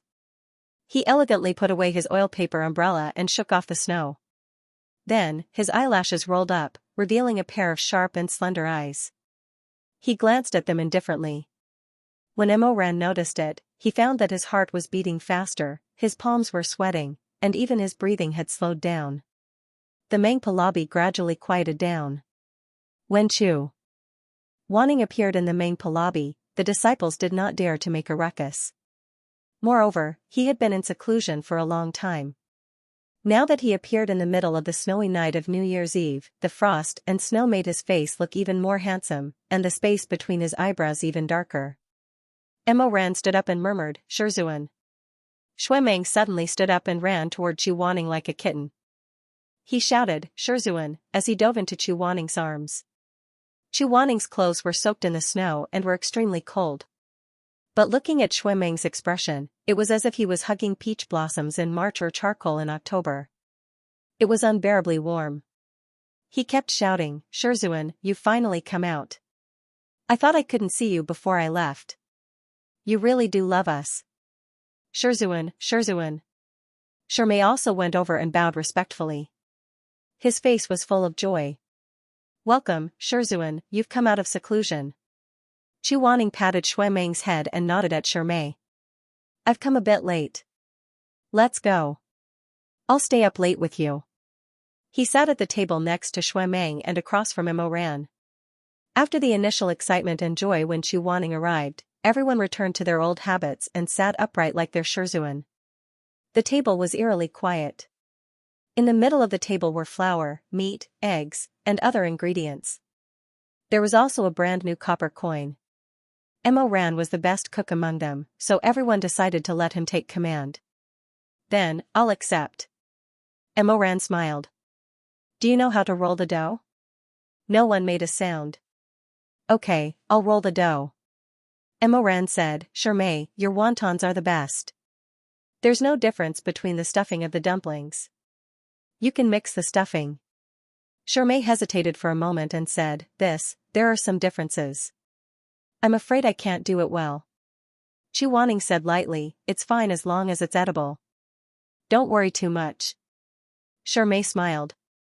All right then. Shui, you just have to help pass them some water or roll up their sleeves. Just don't be a hindrance. Shui. As for Shizun, Ran said with a smile, would Shizun like to sit and drink some tea? Chu Wanning said coldly, I'm making dumplings. Ah? Ran was shocked, thinking that he had gone deaf. What are you going to do? I said, I'll make dumplings. Ran. All of a sudden, he wished that he was deaf. Who would have thought that even though Chu Wanning's dumplings were clumsy, the finished product was actually not bad. One by one, the round and cute dumplings were pinched out by his slender fingers and neatly stacked on the table. The three disciples couldn't help but be dumbfounded. Shizun actually knows how to make dumplings. Am I dreaming? It's pretty good. Wow. Their whispers naturally couldn't escape Chu Wanning's ears. Chu Wanning pursed his lips, his eyelashes fluttering. Even though his face was still expressionless, the tips of his ears were faintly red. Shui couldn't hold back and asked, Shizun, is this your first time making dumplings? Yes. Then why does it look so good? It's just like making a mecha. It's just a few folds, what's so difficult about it? Ran looked at him from across the table, gradually lost in thought. In his previous life, the only time he saw Chu Wanning make noodles was after Xianxia passed away. That day, Chu Wanning went to the kitchen and slowly made the wontons that Xianxia was best at. But before he could put them into the pot, he was knocked to the ground by the irrational Ran. The white wontons rolled all over the floor. Ran didn't remember whether the wontons were flat or round, beautiful or ugly. He only remembered Chu Wanning's expression at that time, looking at him without saying a word, his cheeks still stained with flour. He looked so unfamiliar, a little lost, and even a little stupid. Ran thought that he would get angry, but in the end, Chu Wanning didn't say anything.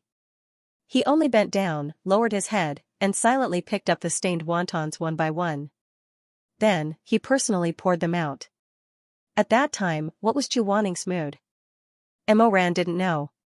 He didn't want to think about it. In fact, he didn't dare to think about it. When the dumplings were ready, the little snowman took them to the kitchen to cook them.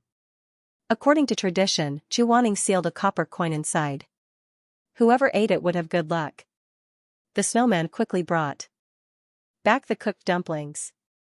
There was also a mixture of hot, sour, and vinegar on the wooden tray. Shui said, Shizun, eat first. Chu Wanning didn't refuse. He picked up a dumpling and put it in his bowl, but he didn't eat it. Instead, he picked up 3 more and gave them to Shui, Ran, and Xianxia. Happy New Year, Chu Wanning said lightly. His disciples were stunned for a moment before they smiled. Master, Happy New Year. Coincidentally, it was only the first dumpling, and Ran bit into a copper coin. He was so caught off guard that he almost lost half of his tooth. Xianxia looked at his grimacing face and laughed. Ran will have good luck in the new year. Shui said, Tisk, lucky bastard. Ran's eyes were brimming with tears. Shizun, Li Jia got the dumplings too accurately. Jia was the first one and I got it. Chu Wanning said, speak properly. Ran said, I bit the toe of the shoe. Chu Wanning was speechless. Ran rubbed his cheeks and took a sip of the tea that Xianxia handed to him. He finally calmed down and joked, haha, could it be that Shizun remembered which dumpling had a copper coin in it and deliberately knocked me over? You're dreaming, aren't you? Chu Wanning said coldly. He then lowered his head and continued to eat. But Ran didn't know if it was an illusion, but he saw that Chu Wanning's face seemed to be slightly red under the warm candlelight. After the dumplings, the head chef's sumptuous dinner was quickly brought out plate by plate. Chicken, duck, and fish filled the table heavily. The Mangpa lobby was getting more and more lively. Shui Jingyong and Mrs. Wang sat at the head of the table and let the little snowman give out generous red envelopes. A little snowman kept bumping into Chu Wanning's knee, and Xianxia's eyes stared at him. Chu Wanning was startled. What, I got one too? He took the red packet and opened it. Inside was a handful of expensive gold leaves. He was speechless. He raised his head to look at Shui Jingyong, only to see the vulgar man looking at him with a smile. He even raised the wine cup in his hand and toasted him. So silly. But he also felt that Shui Jingyong was really.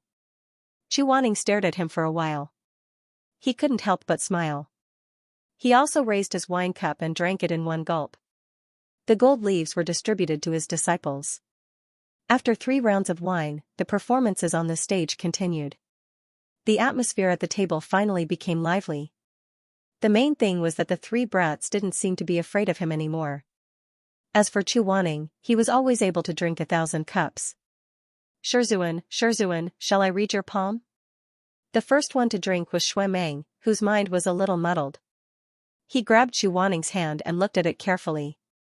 If he didn't drink 3 cups of wine, he wouldn't dare to offend him like this even if he had 10 times the courage. His lifeline is long but intermittent. His body doesn't seem to be very good. Shui Meng mumbled. He gets sick easily. Emoran laughed. It's quite accurate. Chu Wanning glared at him. His ring finger is long. Shizun, you have a good fortune. The 3 lines come from the same source. The end of the love line leads to the intelligence line.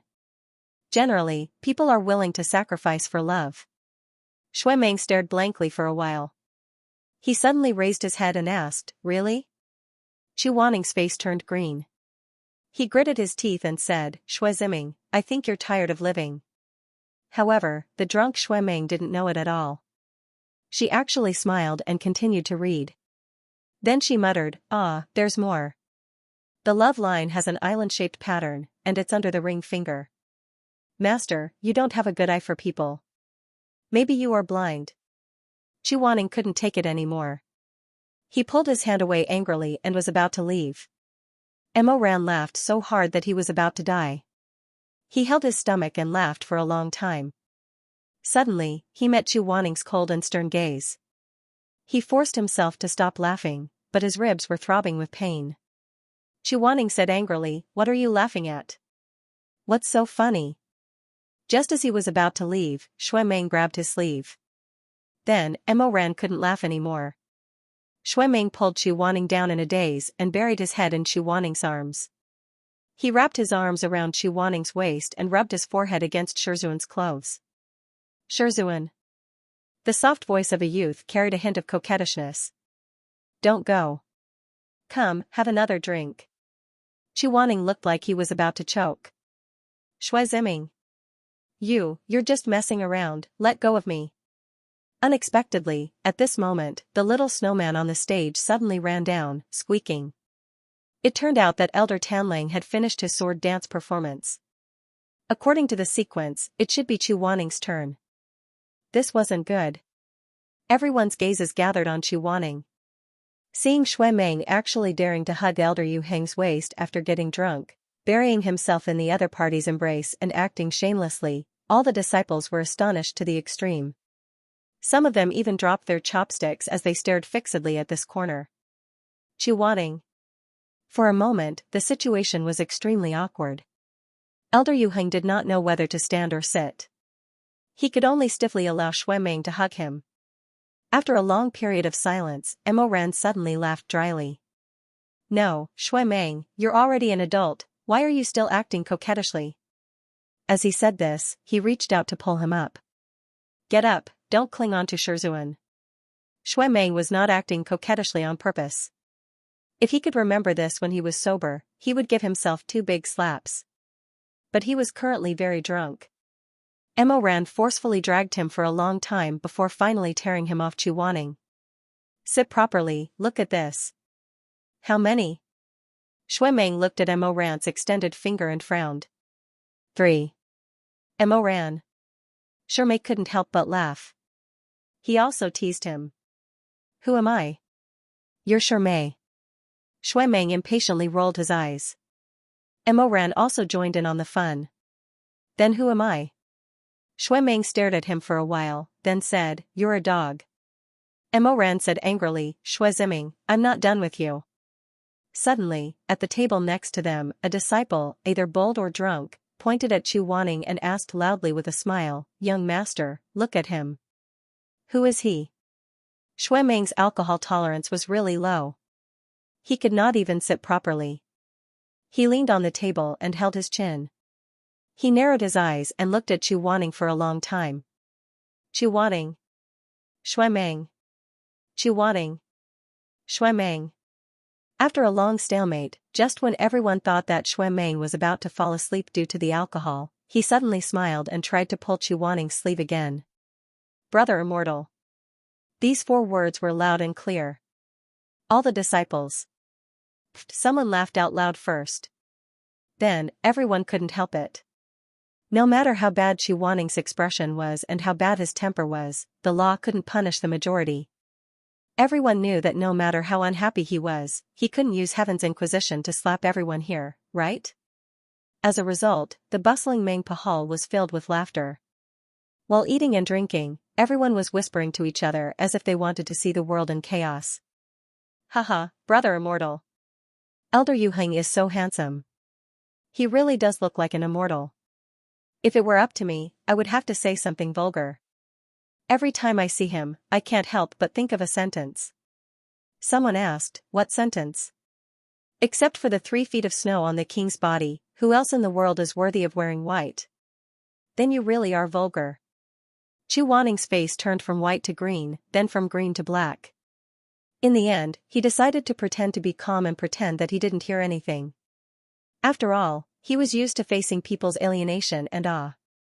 This sudden enthusiasm expressed in the festive atmosphere and alcohol made him unable to resist and retreat.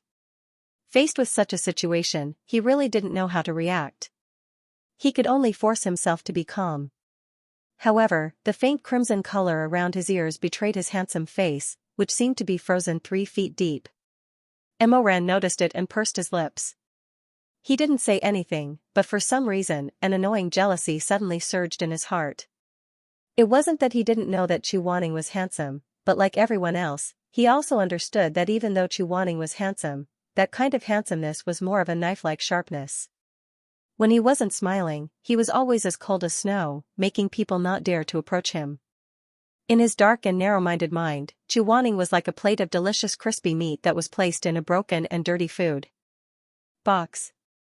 The only person in the world who opened the food box and tasted the deliciousness inside was himself. He didn't need to worry that someone would discover this delicacy and taste it again. But tonight, in the warm fire of the stove, under the stimulation of the wine, there were so many pairs of eyes staring at the food box that no one cared about. Emo Ran suddenly became nervous. He wanted to firmly cover the food box, like swatting away annoying flies, and chase away these people who coveted his food. But he suddenly realized that in this life, this crispy meat wasn't his. He held the sparkling and translucent zips, so he didn't have the free time to chase away those greedy wolves. Emo Ran and the others didn't think that Chu Wanning would actually be like the other elders, seriously preparing a New Year's celebration program. He presented a Guqin performance. The disciples' eyes were filled with worship, and someone whispered, I really didn't think that Elder Yu Heng could play the Guqin. And he played it especially well, I almost didn't know the taste of meat. Emo Ran didn't say anything as he sat in the same place. Shui Meng had already fallen asleep, leaning over the table, breathing steadily. Emo Ran took the wine pot in his hand and poured himself a full cup. He listened and drank while staring at the person on the stage. The irritation in his heart became stronger and stronger. In his previous life, Chu Wanning didn't play any songs at the New Year's Eve reunion banquet. The way he played the Guqin was only seen by very, very few people. Probably because at that time, being put under house arrest by Emo Ran, Chu Wanning was really depressed in his heart. Seeing a Guqin made of tung wood in the courtyard, he sat on the ground, closed his eyes and played the strings. The sound of the Guqin was distant and lonely, attracting phoenixes and butterflies. When Emo Ran returned, he saw Chu Wanning sitting in the courtyard, indescribably calm, pure and noble. How did he treat him at that time? Ah, yes. He pressed him to the side of the Guqin and manipulated him, directly violating this cold man in the courtyard. Emo Ran only cared about his own trembling and pleasure, not caring about how much pain Chu Wanning was in. He didn't even care that at that time, it was already past Lidong, and that Shizun, who was so afraid of the cold, had his clothes torn off. He was ravaged by him on the cold stone surface until he couldn't take it anymore and fainted. After recuperating for several months, he still couldn't recover his energy. At that time Emoran said to him coldly, Chu Wanning, in the future, you are not allowed to play the guqin in front of others. Do you know how you look when you play the guqin? He pursed his lips but couldn't find the right words, so he didn't continue. How what? It was clearly a dignified and peaceful appearance, but for some reason, it was so seductive that people couldn't control themselves. Chu Wanning didn't say a word. His lips were pale, his eyes were closed, and his eyebrows were sharp. Emoran raised his hand, hesitated for a moment, and stroked the space between his tightly knitted eyebrows. The Emperor Ta's movement seemed gentle, but his voice was still stern and emotionless. If you don't listen, I will chain you to the bed. Other than sleeping with me, you can't do anything else. I will do as I say. How did Chu Wanning respond at that time? Emoran took another sip of wine, looked at the person on the stage, and thought gloomily. It seemed like he didn't say anything. It seemed like he opened his eyes and coldly said one word, get lost.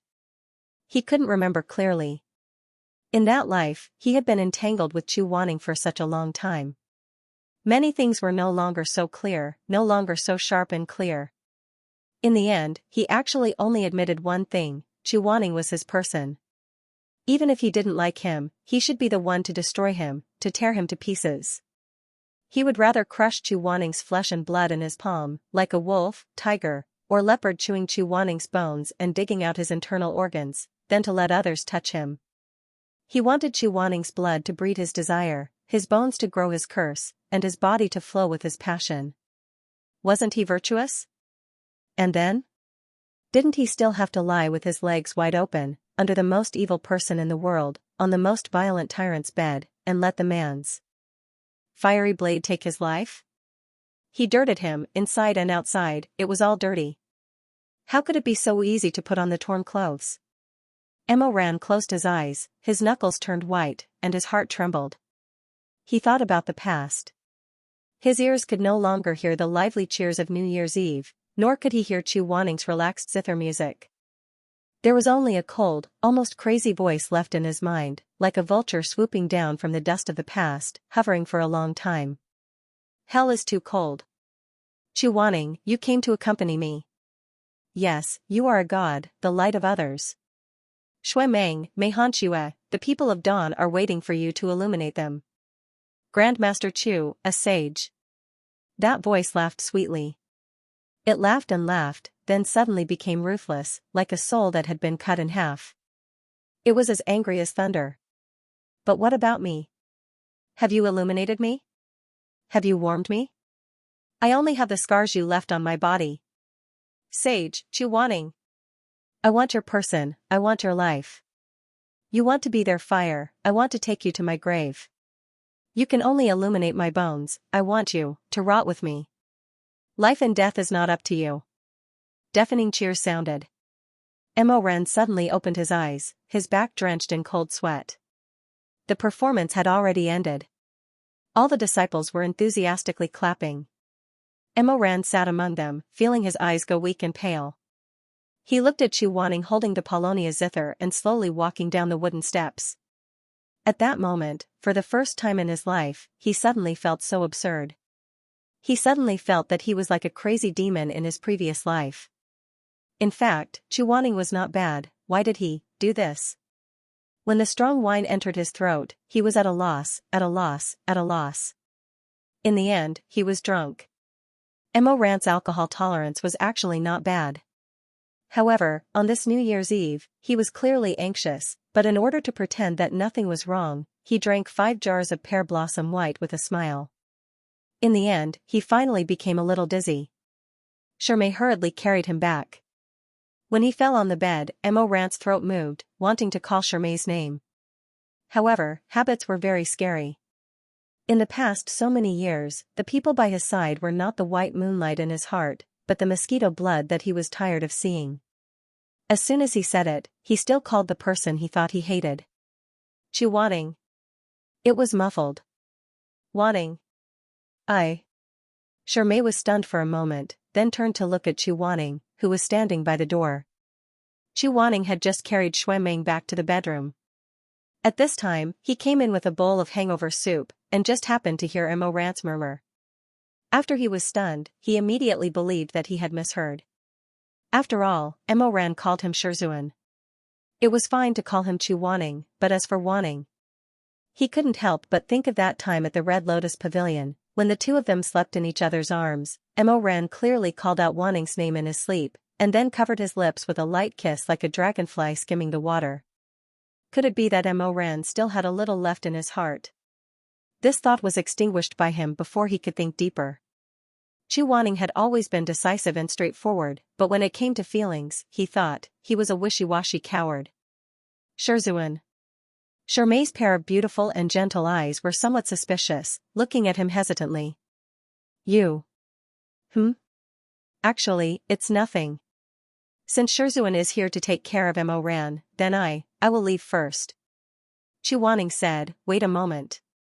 Shizun has other instructions? Chu Wanning said, you are going to the Peach Blossom Spring tomorrow? Yeah. Chu Wanning was expressionless. After a while, he said, go and rest. We need to take care of each other, and, he paused for a moment before saying, remember to come back early. Shermay left. Chu Wanning walked to the bedside and helped Mo Ran up expressionlessly. He fed him spoonful after spoonful of hangover soup. Mo Ran didn't like the sour taste of the wine, so it didn't take long for him to spit it all out. After spitting it out, he sobered up a little. He opened his eyes and looked at Chu Wanning in a half-sober, half-drunk state. He mumbled, Shizun? Yes. I'm here. Pfft, for some reason, he laughed. Again. His dimples deepened, and then he said, brother immortal. Chu Wanning.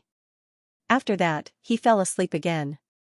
Chu Wanning was worried that he would catch a cold, so he stayed by his side and tucked him in from time to time.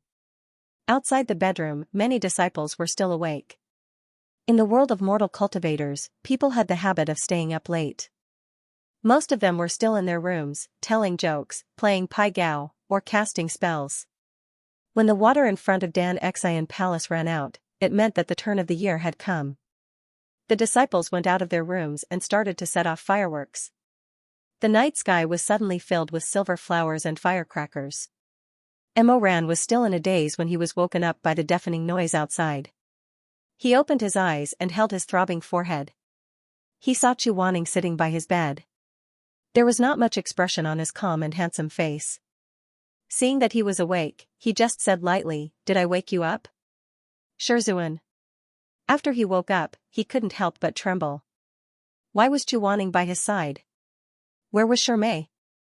Did he say something wrong in his sleep? Mo Ran was uneasy. He stole a glance at Chu Wanning's expression. Fortunately, Chu Wanning looked as if nothing had happened, which made him feel a little relieved. Firecrackers sounded outside. The two looked at each other awkwardly for a while. Chu Wanning asked, are you going to watch the fireworks? Mo Ran asked, where is Shermay? The two sentences were said almost at the same time. It was too late to regret it. Mo Ran was a little surprised. He opened his eyes slightly and stared at his face for a long time as if he had never seen him before. After a moment of silence, Chu Wanning got up as if he didn't care. When he pushed the door open, he turned half of his face and said, we have to stay up late. He should still be awake. You can go and find him. Sure enough, with his bad temper, even if he put all his courage on the line and stayed with him to watch the fireworks, he would only get rejected. If he had known, he wouldn't have asked. How embarrassing. Returning to the Red Lotus Waterside Pavilion, Chu Wanning sat alone under the perennially blooming begonia tree. Alone, he wore a cold cloak and looked at the bright fireworks in the sky. In the distance, the warm lights of his disciples' residence could be seen. Cheerful laughter could be heard, but it didn't have much to do with him. He should be used to it. But for some reason, his heart felt stifled. Perhaps it was because after seeing the excitement of others, it was especially uncomfortable to return to its own cold. He looked at the fireworks in silence, one after another. People were greeting each other with Happy New Year's Eve 3 or 5 times. Chuaning leaned against the tree and closed his eyes tiredly. After an unknown period of time, he suddenly sensed that someone had broken into the barrier. His heart trembled slightly, but he didn't dare to open his eyes until he heard the sound of slightly panting breaths. He also heard the familiar sound of footsteps, which stopped not far away. There was a trace of hesitation in the young man's voice. "Master. Chuaning. I'm leaving tomorrow. It will be a long time before he comes back. I don't think there's anything to do tonight, and I have to wake up early tomorrow. Shermay should already be asleep, so he won't stay up until the new year." The sound of footsteps rang out again.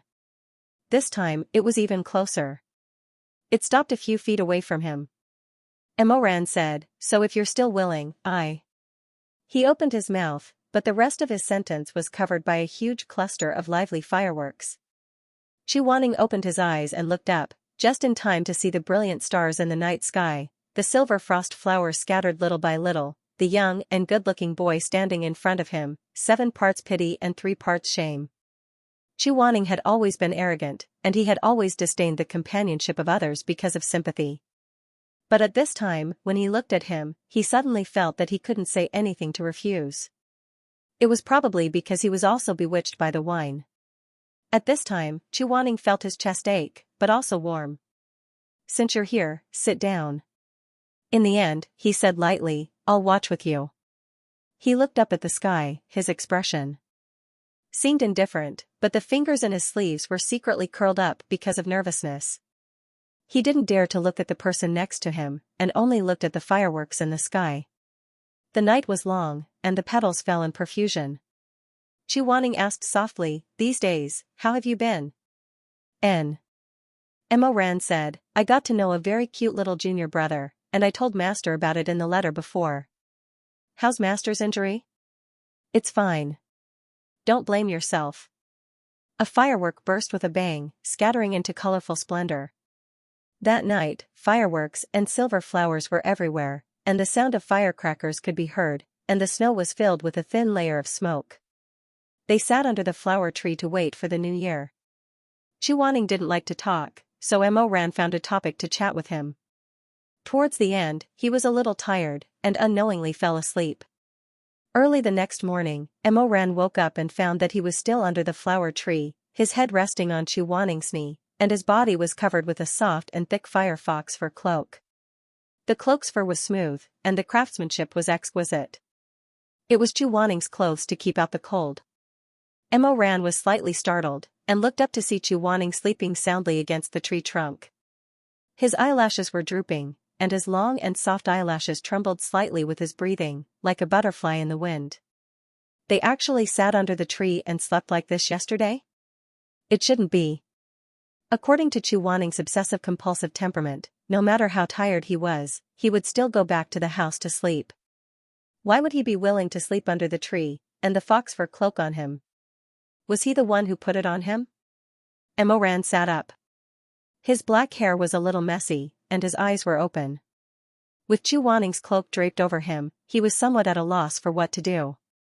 Yesterday, he wasn't too drunk. Although there were some things that he couldn't remember clearly, he could still roughly recall. As for why he took the initiative to run to the Red Lotus Pavilion to accompany Chuaning to wait for the new year, it was a decision he made when he was sober. He clearly used to hate this person, but when he heard him ask, "Are you going to see the fireworks?" when he saw him turn around and leave alone with his head down, he actually felt sad. He thought that since they wouldn't see each other for a long time, and the enmity in this life wasn't that deep. Chuaning was so lonely, it didn't matter if he occasionally stayed with him until dawn. So he openly came looking for him. Now that he looked back, he felt that he really was. Before he could finish his thoughts, Chuaning also woke up.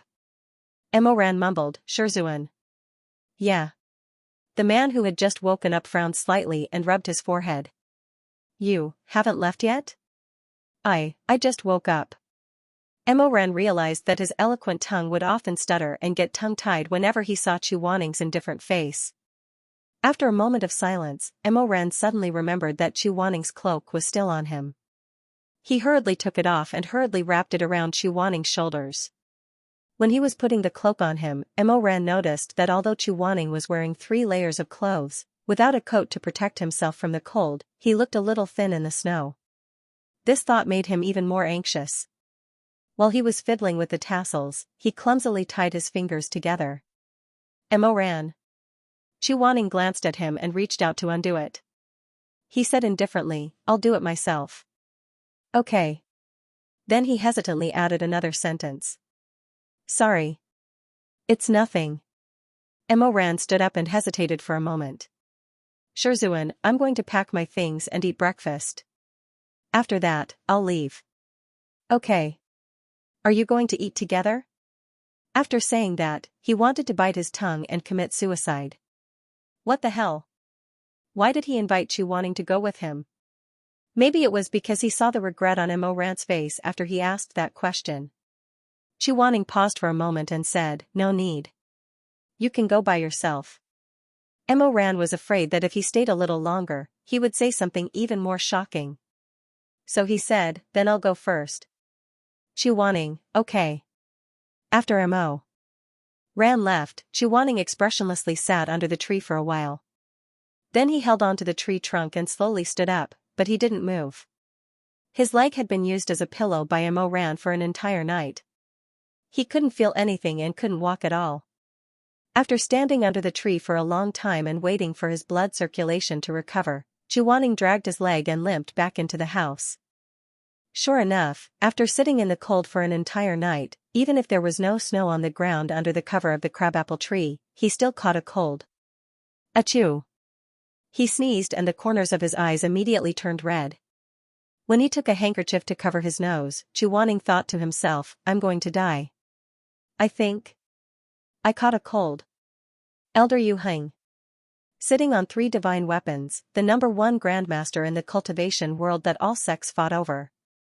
When Heaven's Inquisition appeared, the 4 seas were shocked and the white robe appeared. Such a powerful figure, it could be said that he was the strongest martial artist of this generation. Unfortunately, no matter how powerful a person was, he had a weakness. Chuaning's weakness was that he was afraid of the cold. Once he was cold, he would easily have a headache and a fever. So, on the day that Emoran and Shirmei left the peak of life and death, not only did Grandmaster Chu's medicine disappear and become weak again, he also began to sneeze and have a runny nose. So on this afternoon, when the feather men came to pick people up, they received the healthy Shuemeng, Emoran, Shirmei and a pitiful little martial brother Xianxia who didn't live in a Chu. They had no choice. Even if their junior brother was sneezing, they still had to leave. The feathermen took them east to the port of the Yangtze River. They summoned a boat that could sail on its own and set it on the sea under the protection of the enchantment. That night, Emoran got rid of his master for the first time and spent time with Shirmei outside. But strangely, he didn't seem as excited as he expected. Shuemeng and Xiaxini were already asleep. Emoran lay on the deck alone with his arms behind his head and looked at the stars in the sky. Shirmei came out of the cabin and took some dried fish that he bought from the fisherman.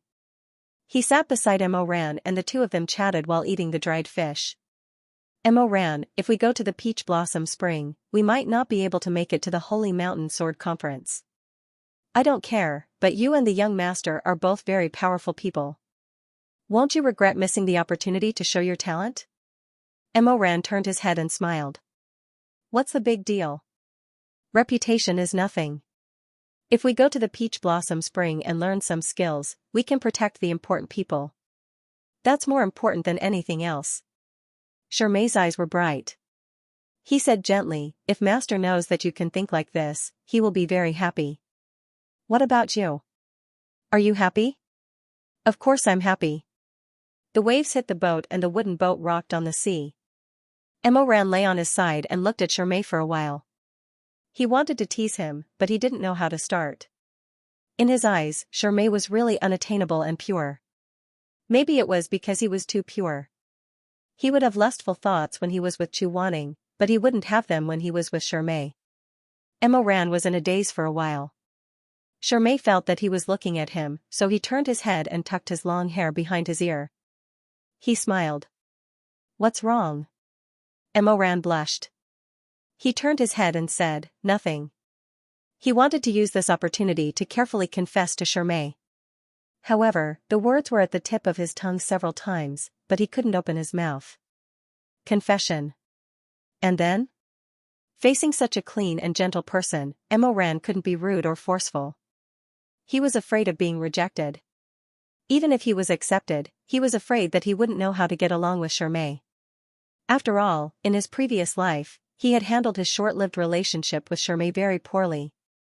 Apart from that intimate moment in the Ghost MC's illusion, he had never even kissed her.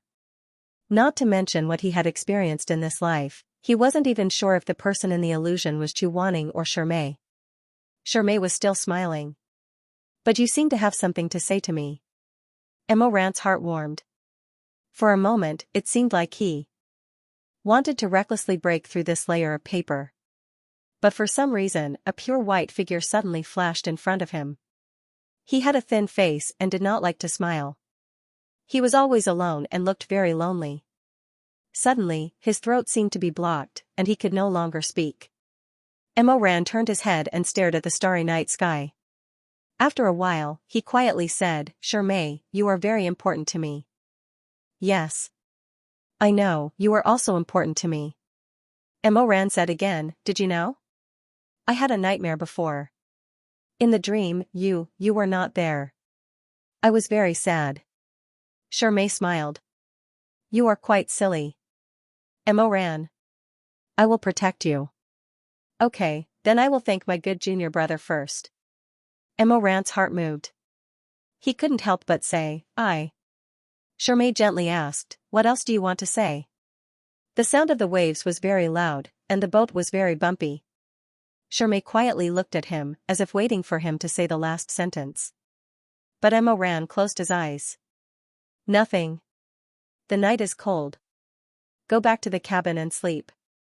Shermay was silent for a while. He then asked, "What about you?" Emoran was really stupid sometimes. "I look at the stars and feel the wind." Shermay didn't move. After a while, he smiled. "Okay, then I will go. You should rest early." He turned around and left.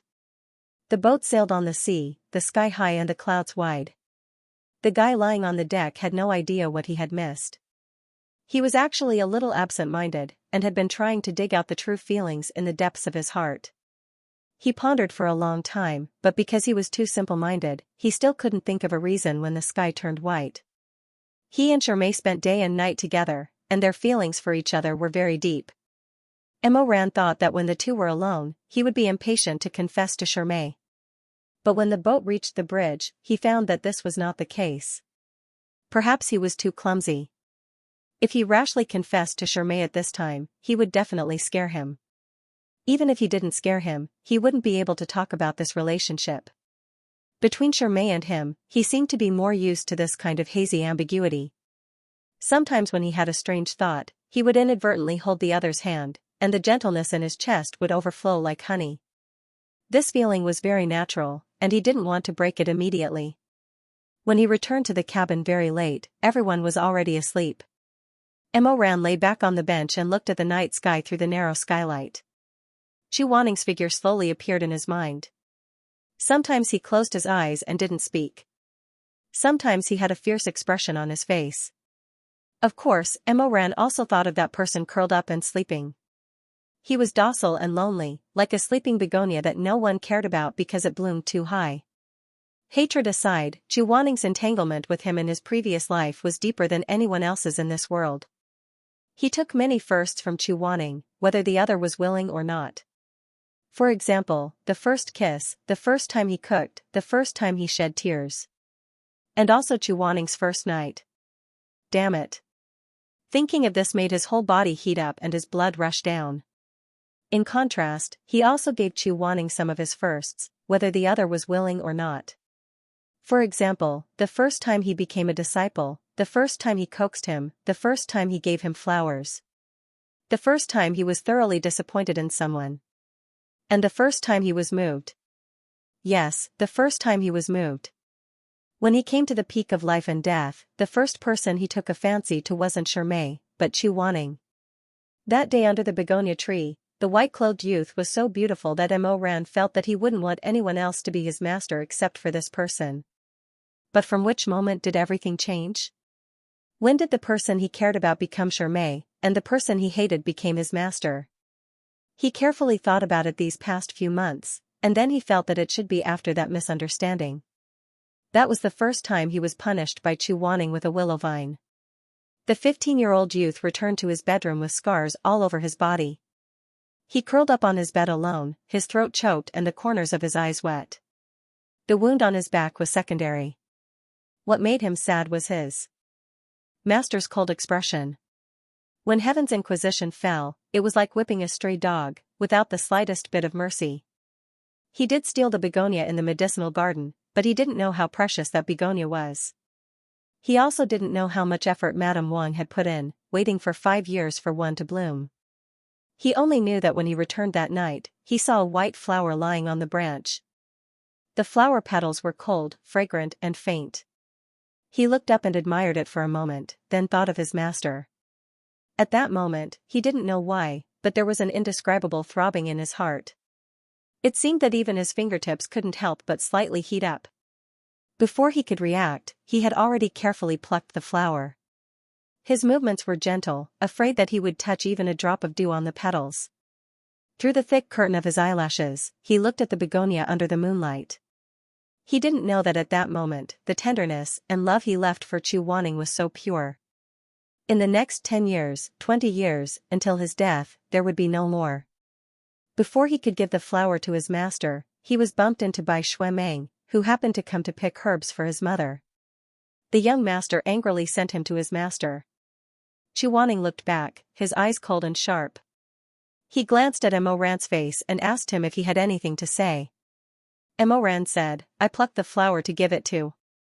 He was still holding the spring sleep begonia in his hand, condensed with frost and dew, indescribably cold and charming. But Chu Wanning's eyes were too cold, so cold that the lava-like heat in his heart cooled down inch by inch.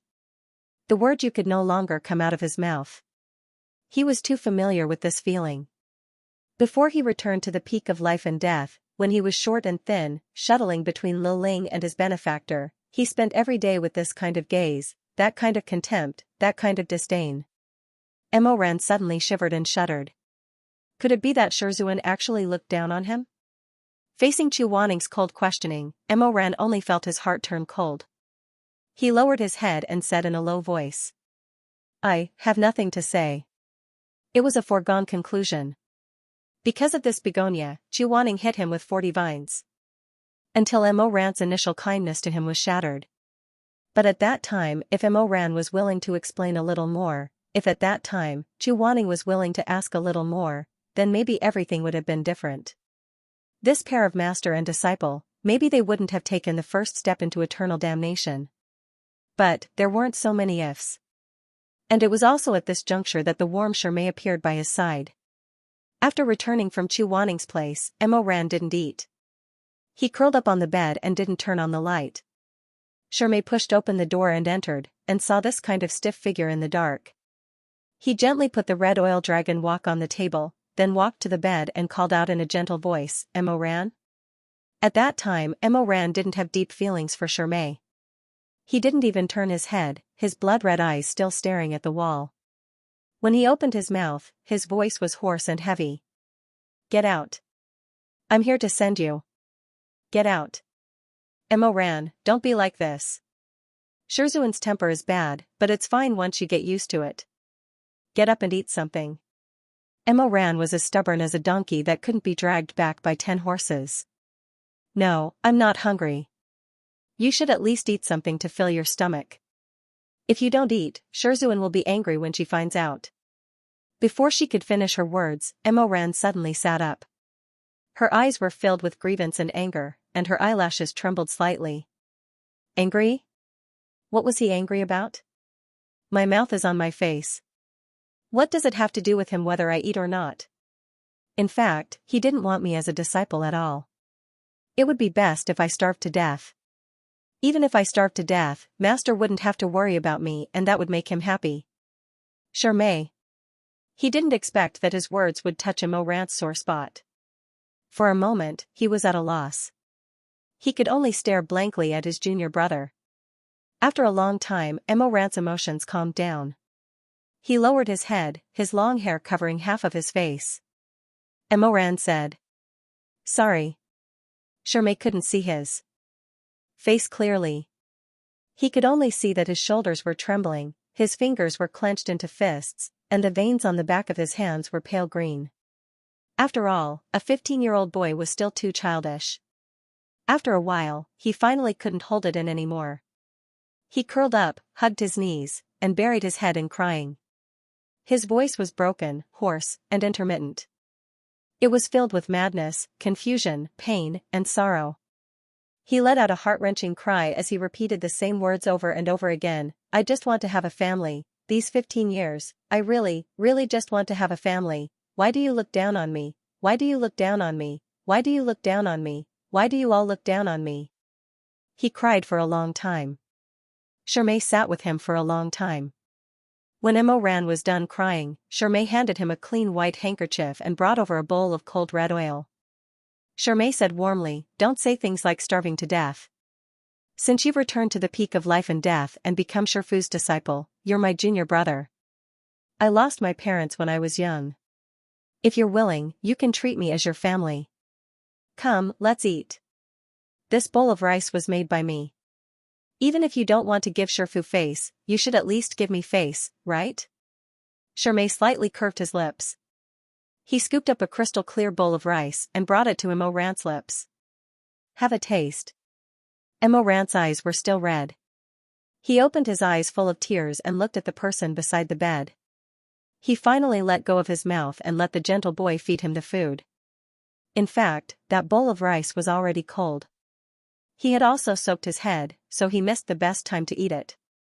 But at that moment, under the candlelight, it was this bowl of food that was delivered from afar. Accompanied by that peerless beauty and gentle face, it was instantly engraved in his heart. In life and in death, it was unforgettable. It was probably from that night onwards. His hatred for Shifu grew deeper and deeper. And it was also from that day onwards that he firmly believed that Shermay was the most important person in his life.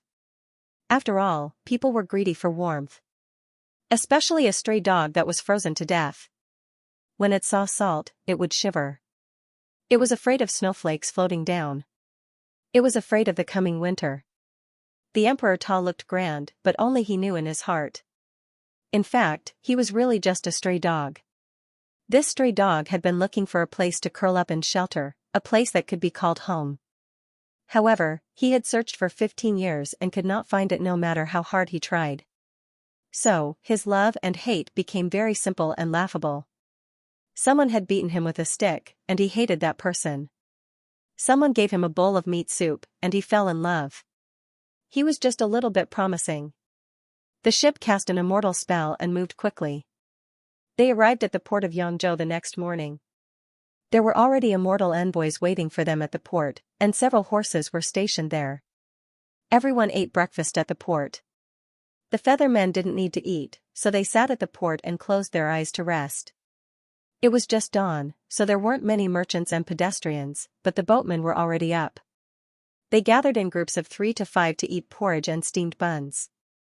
They even looked at them curiously from time to time. The burly men in brown clothes sipped their porridge, and sporadic discussions drifted into Emoran's ears. Hey, I recognize their clothes. They're from the lower cultivation world. The lower cultivation world is so far away, and they don't interact with the sects here. How do you know? Look at the insignia on their wristbands. Isn't it the same as the one on the God of Night? Are you talking about the exorcist wood armor? Someone glanced at Xuemeng's sleeve and chewed on a pickled vegetable. He exclaimed, "Oh, it's true. Then who made the God of Night?" "I heard it was made by Elder Yu Heng from the Peak of Life and Death." "Who is this Elder Yu Heng? Is he as powerful as our Lone Moon Knight's sect master Jiang?" I don't know. Who can say for sure about the matters of immortal cultivators?" The boatman spoke in heavy tones. Emoran and the rest couldn't understand, but Chu Wanning could understand what they were saying. He knew that the God of Night he made had been successfully sold among the people, and he couldn't help but feel relieved. Thus, he planned to make more light and easy-to-use wooden oxen and horses when he returned to do some good deeds. Early in the morning, the group of people galloped their horses and arrived in front of Mount Jiuhua in less than 4 hours. It was still early in the morning, the winter sun had just risen high in the sky. 10,000 strands of golden light fell down like fine gauze, soaking the snowy peaks and making them sparkling and translucent. On the foot of the peak, hundreds of green cypresses and pines stood in the frost all year round. They looked like great hermits with their sleeves down and eyes closed, standing quietly on both sides of the mountain path. The mortals at the top of Nine Radiance Peak called it the Otherworld, and it wasn't a lie. The feathermen blew 3 whistles at the foot of the mountain. A golden sparrow with beautiful feathers flew down from the snowy mountain. The crowd followed the golden sparrow's guidance all the way to the west and came to a rapid waterfall. Immortal monarchs, please step back. The leader of the feathermen stood at the front, his 5 fingers twirling a flower, silently chanting a spell. All of a sudden, she pursed her lips and gently exhaled into the wind.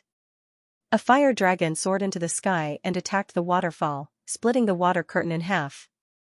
The featherman turned around and said with a smile, "Everyone, please move to the peach blossom spring." They followed the featherman and passed through the water curtain. After passing through the enchantment, the scene before their eyes suddenly opened up. They saw that this place was vast and boundless. It was actually like another 3,000 feet wide soft red. The peach blossom spring was a grotto heaven that didn't have much to do with the cultivation world. Although it couldn't be compared to the real celestial world and couldn't be compared to the God world, it was still full of spiritual energy.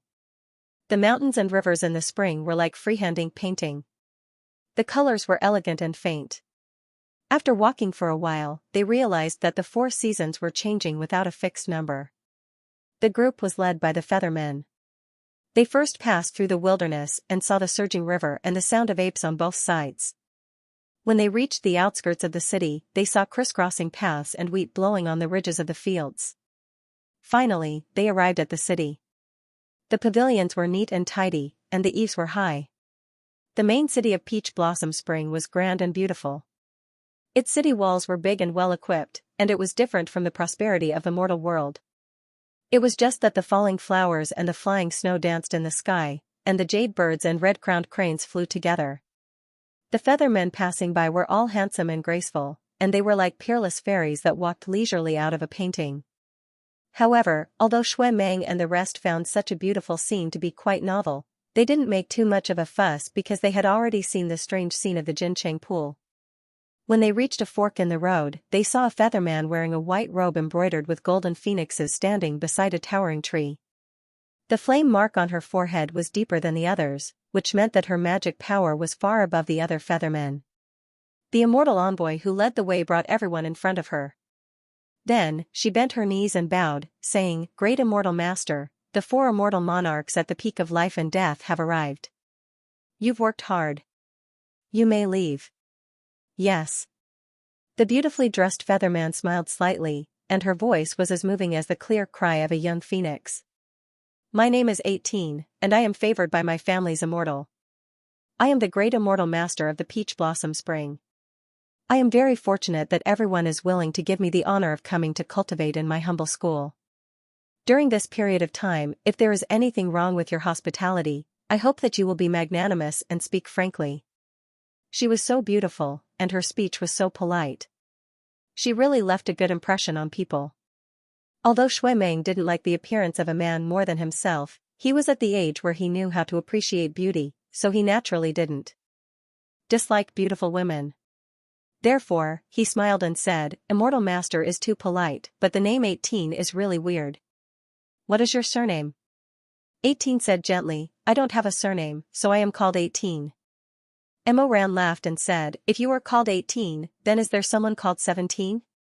He was just joking, but who knew that 18 couldn't help but smile when she heard it. "Immortal Master is smart, 17 is my elder sister." Emoran. 18 explained, "We feathermen were born from the feathers of the vermilion bird deity. When our cultivation is low, we are usually in the shape of a crested ibis. The first one to transform was my family's immortal. The rest of the feathermen were named 1, 2. I am the 18th, so I am called 18. After hearing this, Emoran couldn't help but be speechless. He thought that Xue Jingyong's naming was bad enough, but he didn't expect that there was an even worse one, which was to play with counting. But then, 18 told him a piece of news that made him even more furious. Let's talk about serious matters first. Immortal Masters, this is your first time here, so you don't know the cultivation rules of the Peach Blossom Spring. 18 said, cultivation in the mortal world has been divided by sex for hundreds of years. But it is different here. We feathermen have a clear division of labor. There are those who specialize in defense, those who specialize in attack, and those who specialize in healing. There are a total of 3 types. Your cultivation will also be carried out according to these 3 types. Emoran smiled and said, that's good. 18 nodded at him and said, thank you for agreeing, Immortal Master. You have to know that a few days ago, the cultivators from Loneman's Night also came, but when they heard about this cultivation method, they frowned. Emoran said curiously, defense is defense, attack is attack, and healing is healing. Isn't it good to be so simple and clear? What are they dissatisfied with? 18 said, it's like this. Loneman's Knight has a young Master Duan who belongs to the defense category, so he has to stay with the other immortal masters. His senior sister belongs to the attack category, so she has to stay with the other immortal masters. Although I don't really understand the emotions of mortals, I can see that the young master is unwilling to be separated from his senior sister. Haha, so what? Wait, what did you say? Emoran was laughing when he suddenly realized something and opened his eyes wide. Not only do people of different attributes have to cultivate separately, they also have to stay separately? 18 didn't know why his expression suddenly changed. She said blankly, yes. Emoran's face turned green. What kind of joke is this? An hour later, Emoran, who had failed to bargain with 18, stood in a daze in a spacious courtyard and fell into a long silence. He, Shuemeng, and Xiaxia and I belonged to the attack category, so they were assigned to the east side of the Peach Blossom Spring. The so-called east side didn't refer to a small area, but to the living quarters of the attack immortal masters. There were more than 20 courtyards like this where the 4 of them stayed. There were also mountains, lakes, alleys, streets, and markets. The construction was very similar to the mortal world. It was probably because they knew that they would be staying here for a long time, so they could relieve their homesickness. As for Shermay, because he belonged to the healing category, he went to the southern part of the Peach Blossom Spring. He was far away from Emoran's living quarters, and there was a barrier between them. He had to rely on a token to pass through. This meant that although Emoran and Shermay were in the Peach Blossom Spring together, except for the cultivation method of the Feathermen that the immortal masters of the 3 attributes practiced together every day, he didn't have any chance to meet them. This wasn't the worst part. Emoran suddenly raised his eyes. Through the curtain of his thick eyelashes, he looked at Shuemeng, who was walking back and forth in the courtyard. It was obvious that he was planning to choose the most comfortable living quarters for himself. The veins on his forehead couldn't help but throb. Shuemeng. That's right. Motherf ****, from today onwards, he had to live in the same courtyard as Shuemeng every day. Of the 8 hardships of life, love, separation, and resentment, he might experience them very thoroughly in the coming days. The Feathermen had been chosen from the upper cultivation world to the lower cultivation world, and the peak of life and death was coming to an end. Because of this, the people from the other sects had arrived earlier than them. Shuemeng soon discovered that in the courtyard where they were staying, there was a small house that already had an owner. That's strange. I wonder who's already living here. As Shuemeng spoke, he glanced at the mattress that was drying in the courtyard. Emoran said, no matter who it is, they shouldn't be someone who cares about every little thing. What do you mean? Emoran said, let me ask you, which room did you choose to live in? Shuemeng's expression became very alert. What do you want to do? I've already chosen a room, the one facing the south is mine. If you want to snatch it from me, I'll. Before he could figure out what he was going to do, Emoran interrupted him with a smile. I don't like rooms that are too big, so I won't snatch it from you. But I want to ask you, if this room is still empty. As he said this, he pointed at the small house that someone had already moved into, then asked, are you willing to exchange with him? Shui Ming first looked at the simple thatched cottage, then glared at Mo Ran. Do you think I'm stupid? Of course I won't exchange.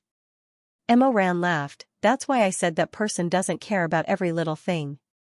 Look, when he came here, all 4 rooms here were empty, but he didn't choose the best one, and only chose this small thatched cottage.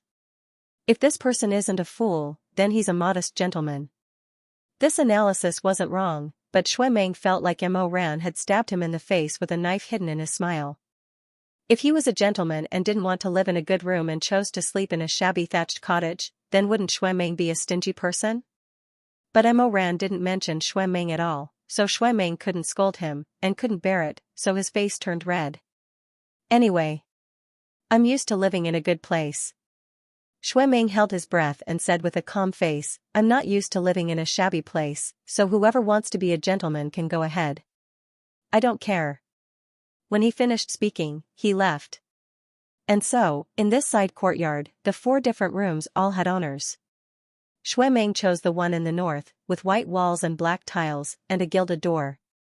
It was the most luxurious room. Mo Ran chose a small stone house on the west side. There was a peach blossom tree at the door, and it was in full bloom. Chu Wanning chose the one in the east, with a bamboo building. Under the setting sun, the warm green bamboo was like jade emitting a brilliance. And the one living in the shabby thatched cottage in the south was the gentleman he had never met before. Chu Wanning hadn't recovered from his cold, so he was very dizzy. He went to the bamboo building early to rest. Shui Ming accompanied him for a while, but this little martial brother didn't know how to act spoiled, nor did he like to listen to stories. He just wrapped himself up like a small dumpling and slept by himself. Shui Ming sat on the edge of the bed for a while, but found it boring, so he patted his butt and left. In the courtyard, Mo Ran came out with a chair.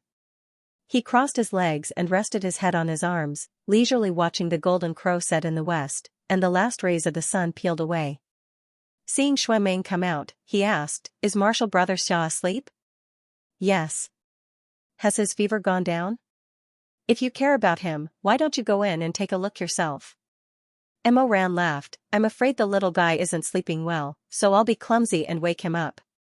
Shui Ming glanced at him and said, It's rare for you to have some self-awareness. I thought you'd be like my mother's cats and dogs.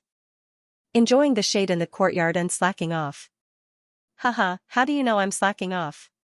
Mo Ran played with a peach blossom between his fingers and looked up with a smile. While I was sitting in the courtyard, I discovered a big secret. Shui Ming obviously didn't want to ask, but he was curious. After a long time, he still kept a straight face and pretended not to care, muttering. What big secret? Mo Ran waved at him and narrowed his eyes. Come closer, I'll tell you quietly.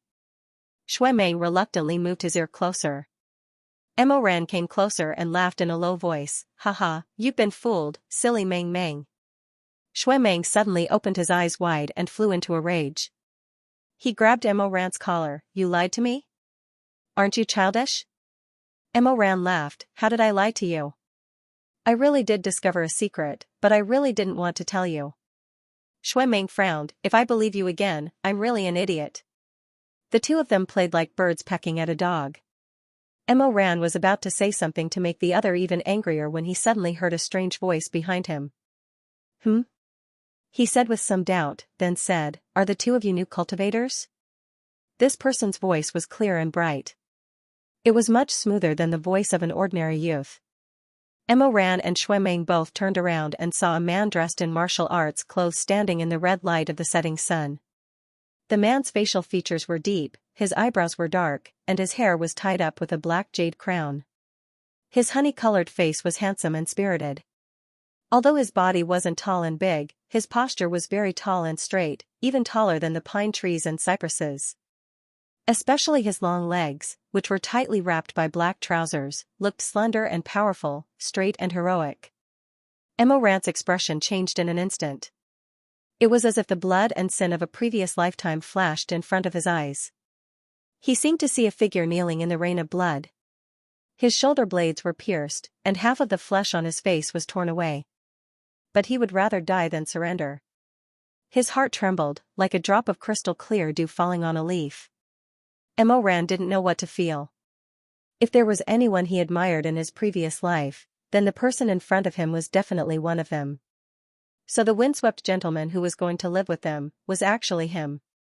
The two brothers stopped messing around and stood up. The person in front of them had a very dignified temperament. Shuemeng was stunned for a while before he reacted. He nodded and said, "N. That's right. Who are you?" He was used to being willful since he was young. Although Madame Wang had repeatedly taught him etiquette, he did not take it to heart. Thus, when he asked for someone's name, he did not use honorifics, and he did not use his own name first. It was very impolite. However, Emoran knew that this person would not lower himself to Shuemeng's level. After all, this person was. This one is a disciple of the scholarly wind sect, Yi Wangxi. The youth was indeed calm and did not get angry. Under his jet-black eyebrows, his eyes seemed to be quenched with the light of stars, exceptionally bright and sharp. "May I ask what your name is?" "Yi Wangxi?" Shuemeng frowned and muttered, "Never heard of him. Not famous." Although his muttering was not loud, if the other person's hearing was not bad, they would definitely hear it. Because of this, Emoran secretly pulled on Shuemeng's sleeve, making him restrain himself. Then, he restrained the emotions in his eyes and said with a slight smile, "This one is Emoran, the pinnacle of life and death. The one beside me is my younger brother, Shuemeng." Shuemeng broke free from his grasp and angrily glared at him. "Don't touch me. Who's your younger brother?" "Ai, Shuemeng, you." Emoran sighed. Then, his eyes curved as he smiled at Yi Wangxi and said, "My younger brother is naughty and mischievous. Brother Yi has seen a joke." It was not that he suddenly changed his temperament and became polite to Shuemeng. It was because this Yi Wangxi was an outstanding person. Although he was not famous right now, in his previous life, he was the second most powerful expert in the entire cultivation world after Chu Wanning. Only the heavens knew how much Emoran had suffered at the hands of Yi Wangxi in his previous life.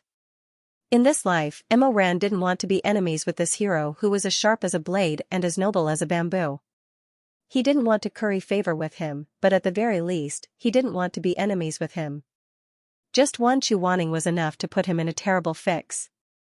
If there was another Yi Wangxi, how could he still live comfortably? Yi Wangxi was a man of few words. After exchanging a few pleasantries, he returned to his room. As soon as he left, Emoran resumed his annoying grin. He elbowed Shuemeng and asked with a smile, "How was it?" "What do you mean?" "This person." Emoran asked, "Do you like her? Is she good-looking?" Shuemeng looked at him strangely and scolded, "You're crazy." Emoran laughed and said, "The four of us are staying in the same courtyard. In the future, we won't be able to see each other. You should be glad that he's the one staying with us." Shuemeng asked curiously, "Judging from your tone, you know him?" Emoran obviously couldn't tell the truth, so he joked, "I don't know him. However, I only look at people's faces. I think he's good-looking, so I like him very much." Shuemeng cursed, "Disgusting." Emoran laughed, turned around, and waved his hand. With his back facing Shuemeng, he made a cursing gesture. Then, he lazily returned to his own stone hut. With a click, he unlatched the door and shut Shuemeng's cursing outside. The next morning, Emoran woke up early. In order to let them familiarize themselves with the life in paradise, the Feathermen specially delayed their cultivation for 3 days. After Emoran finished washing up, he saw that Yi Wangxi had already left. The other two had not woken up yet, so he went to stroll on the streets. In the early morning mist, many swordsmen from the immortal sects walked past with light steps, rushing to their respective cultivation places. Emoran passed by a breakfast stall and saw a new pot of water pancakes. He remembered that his junior brother was still sick, so he walked over and said, "Lady boss, I want 8 pancakes and a bowl of sweet porridge." "Take them away." The featherman who set up the stall said without raising her head, "Give me 6 feathers." Emoran was stunned, "6 what?" "6 feathers. Then should I go find a chicken and pluck a few feathers?" The featherman looked up and rolled her eyes, "You want to eat without feathers? Go, go, go." Emoran was angry and amused at the same time. When he was about to ask in detail, a familiar voice came from behind. A bandaged hand stretched out, holding 6 golden feathers. "Lady boss, get the porridge. I'll pay for him." The featherman took the feathers and was too lazy to talk to them. She turned around and packed her breakfast. Emoran turned his head to the side and saw Xianxia standing beside him. He was handsome, with a natural air of elegance. "Thank you very much."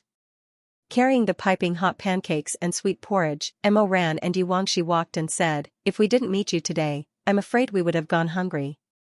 "It's okay," Xianxia said, "Miss 18 has a bad memory. She always forgets to give the newcomers some feathers. I just happened to pass by. It's just a small matter. You don't have to be so polite."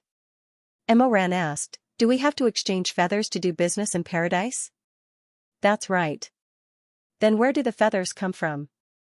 Xianxia said, "Plucked from the ground." "Pluck, pluck."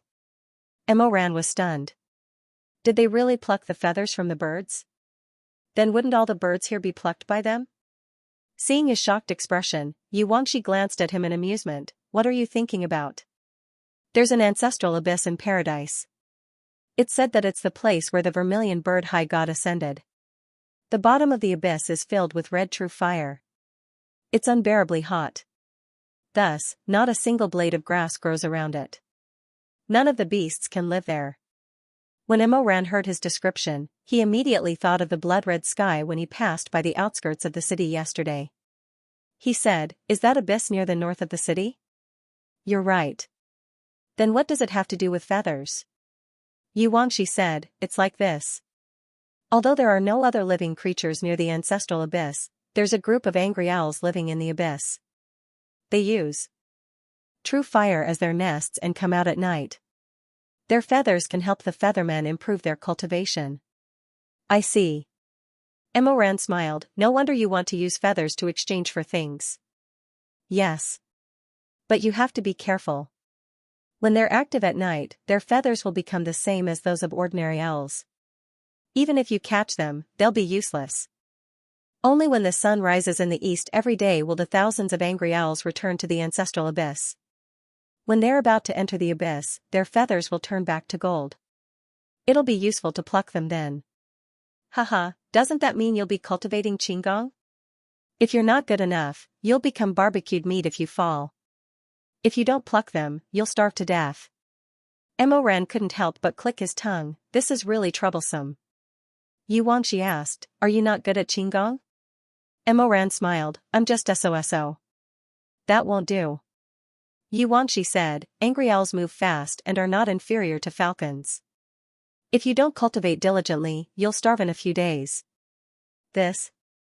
Seeing that Emoran was still in a daze, Xianxia sighed and said, "I've collected a lot of feathers. I don't lack them for now. If the 3 of you need them, you can ask me first." Emoran waved his hand and said with a smile, "How can I do that? I'll just take these 6 feathers as a loan. I'll go back to eat first. If I pick the feathers tomorrow, I'll return them to you." "Many thanks." After bidding farewell to Xianxia, Emoran returned to the side courtyard with the porridge. Shuimeng's room was empty. He probably had nothing to do after waking up, so he wandered around. Emoran then went to Chuaning's bamboo house. Chuaning had not woken up yet. Emoran put the porridge and fried buns on the table. He went to his bedside and lowered his head to look at him. Suddenly, a familiar feeling floated to his heart. The way this little martial brother slept, why did he look a little like someone? But he couldn't remember who he was thinking of. He only had a vague impression of someone who also looked like this. When lying on the bed, he would always curl up into a ball and use his hand as a pillow. Who was it? While he was in a daze, Chuaning woke up. Oh. Chuaning turned over and saw the person beside the bed. His eyes suddenly widened. "Emoran? How many times have I told you to call me senior martial brother?" Emoran rubbed his hair and then put his hand on his forehead to check his temperature. "Your fever has subsided. Come, get up and eat something." "Eat?" The child on the bed repeated in a daze. His hair was messy, which made his face look even more lovely. "Look at how much your senior martial brother dotes on you. I woke up early to buy breakfast. Eat it while it's still hot. Chuaning got off the bed in his white underwear and walked to the dining table. There was a fresh lotus leaf on the table. Inside were fried buns with thin skin and crispy bottom. They were sprinkled with green onions and black sesame seeds. There was also a small bowl of longan and osmanthus porridge. It was cooked until it was soft and thick, and it was steaming hot. Elder Yu Heng, who had always been strong, was actually a little uncertain. Is this for me? Huh? Is this all, for me? Emo Ran was stunned for a moment. Yes. He looked at Chu Wanning's hesitant expression and thought for a moment. He smiled and said, hurry up and eat. Otherwise, it will get cold. Chu Wanning had been at the peak of life and death for so many years. Although everyone respected him, because of his stubborn and cold personality, almost no one was willing to eat with him, let alone get breakfast for him. Sometimes, when he saw his disciples taking care of each other, although he was unwilling to admit it, he couldn't help but feel a little envious. Therefore, facing this bowl of porridge and a few buns, he was silent for a long time. He couldn't bear to eat them. Emo Ran saw him sitting on the stool and staring at the food in front of him without eating. He thought that it was not to his taste, so he asked, what's wrong? Is it a little oily? Chu Wanning looked back at him and shook his head. He picked up the spoon and scooped a spoonful of porridge. He blew on it to cool it down and carefully drank a mouthful. If he was the handsome and cold Grandmaster Chu of the past, eating porridge like this would only show that he had good self-restraint and was elegant. But when it was done by a child, it was actually a little clumsy and pitiful. Emo Ran misunderstood and said to him, you don't like longan? Then you can pick it out and throw it aside. It's not a problem. No. Little junior brother's face didn't have much expression, but when he looked at Emo Ran again, his dark eyes were gentle. I like it. Oh, haha, that's good. I thought you didn't like it. Chu Wanning lowered his thick eyelashes and repeated softly, I like it. No one has ever treated me like this before. As he spoke, he raised his eyes to look at Emo Ran and said seriously, don't worry. Thank you, senior brother. Emo Ran didn't expect him to say this and couldn't help but be stunned. He wasn't a kind person, and he didn't like children. The reason why he was so nice to Xiaxini was because he felt that he had extraordinary skills at such a young age, and was a young man worth befriending. But he had a utilitarian heart, and the other party treated him with sincerity. Emo Ran couldn't help but be a little surprised, but when he heard this little junior brother's words, he felt that it was strange, so he waved his hand to stop Chu Wanning from thanking him. He asked, has no one ever bought you breakfast before? Chu Wanning was expressionless and nodded. Don't the people under Elder Xuanji know how to take care of each other? Chu Wanning said, I don't often get together with them. Then what about before you entered the sect? When you were in the secular world, your parents? Emo Ran stopped halfway through his sentence. His little junior brother was born as pure as snow, which parent would have the heart to throw him into the mountain to cultivate, and never come to the sect to see him? Presumably, his experience was the same as Shermai's and his own. As expected, Chu Wanning said calmly, my parents abandoned me, and I didn't have any other relatives, so no one took me in. Emo Ran didn't say anything. After a long silence, he sighed deeply. He thought to himself, I originally wanted to get along well with this child, first because of his high cultivation level, and second because he's quite calm, different from the usual kids who make noises. But I didn't expect him to have the same experience as me. Looking at the shitty in front of him, he couldn't help but think of the bitter years when he was young. A surge of hot blood surged in his chest, and gradually he felt pity and intimacy. Suddenly he said, in the past, no one took you in, but now there will be. Since you call me Shizun, from now on I'll take good care of you. Chu Wanning didn't seem to expect him to say this, and was a bit surprised. After a while, he slowly smiled and said, you want to take care of me? Yes. From now on you follow me, I'll teach you heart sutras and sword practice. Chu Wanning's smile deepened, you want to teach me heart sutras and sword practice? Emo Ran misunderstood his expression, scratched his head and said, don't laugh at me, I know your cultivation level is very good, but you're still young, there are a lot of things you still need to learn. Xuanji Elder has a lot of disciples, he definitely won't take care of you. What's wrong with you learning from me? at least I'm a person with a divine martial art. Chu Wanning was silent for a long time and then said, I've never laughed at you. I think you're very good. If it was before, he would never say such words, but after his body became smaller, it seemed that his temperament also became gentler, as if hiding in the dark, he could finally take off his hard face. Mo Ran, on the other hand, had lived for 2 lifetimes, and this was the first time he was praised as you're very good. Even though the other person was only a child, it made him feel at a loss and very surprised. He stammered for a long time and his face, which was always as thick as a city wall, actually turned red. He muttered and repeated, I'm very good, am I very good? Suddenly, he vaguely remembered that when he was young, he really wanted to be a good person. But, at that time, his humble but gentle wish was the same as, when I grow up, I want to ask Sisterly from the Rouge shop to be my wife. When I earn enough money, I want to buy sesame seed cakes to eat every day. If in the future I can have 2 pieces of red braised pork in one meal, I won't change it even if I'm an immortal. Later on, it became a memory that was blown away by the wind and scattered snow. Mo Ran and the others started their cultivation very quickly. Of course, collecting feathers was what he was most passionate about. After all, he didn't really expect to learn too much from these losers from his previous life. Living a good life was the most important thing. Every day at dawn, they went to the abyss of ancestors to snatch the golden feathers, then went to Zhurong Cave to meditate. They used the spiritual energy in their bodies to resist the burning sun of Zhurong Cave and improve their own cultivation. For hours later, they followed the Featherman to learn the ghost balance method. Another 4 hours later, they fought against each other in the azure field. Before nightfall, they went to the Peach Blossom Spring to listen to Miss 18 explain the 100 Ghost Spectrum and the art of exorcism. Of course, Mo Ran liked to listen to scriptures at night the most, because that was the only class that gathered the cultivators of the 3 major specializations. He knew that Shermai's lightness kung fu was not good, and worried that he didn't eat enough, so he would give half of the feathers he plucked to Shermai every day. But other than that, it was hard for him to have much interaction with Shermai. On the contrary, he spent every day with Chu Wanning, and the two gradually became inseparable.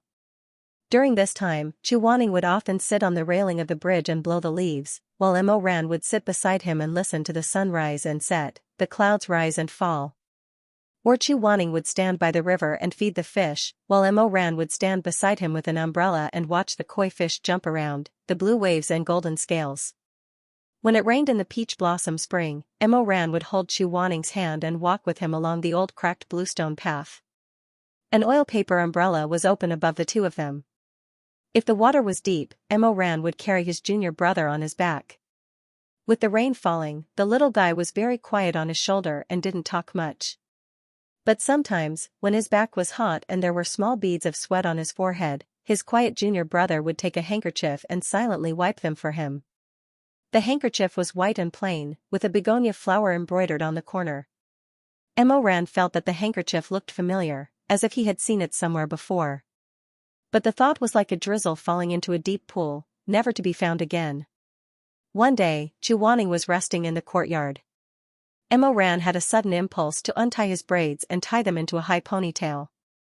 Just as she was combing her hair, she suddenly saw Yi Wangxi walking into the courtyard with a hand on his left shoulder.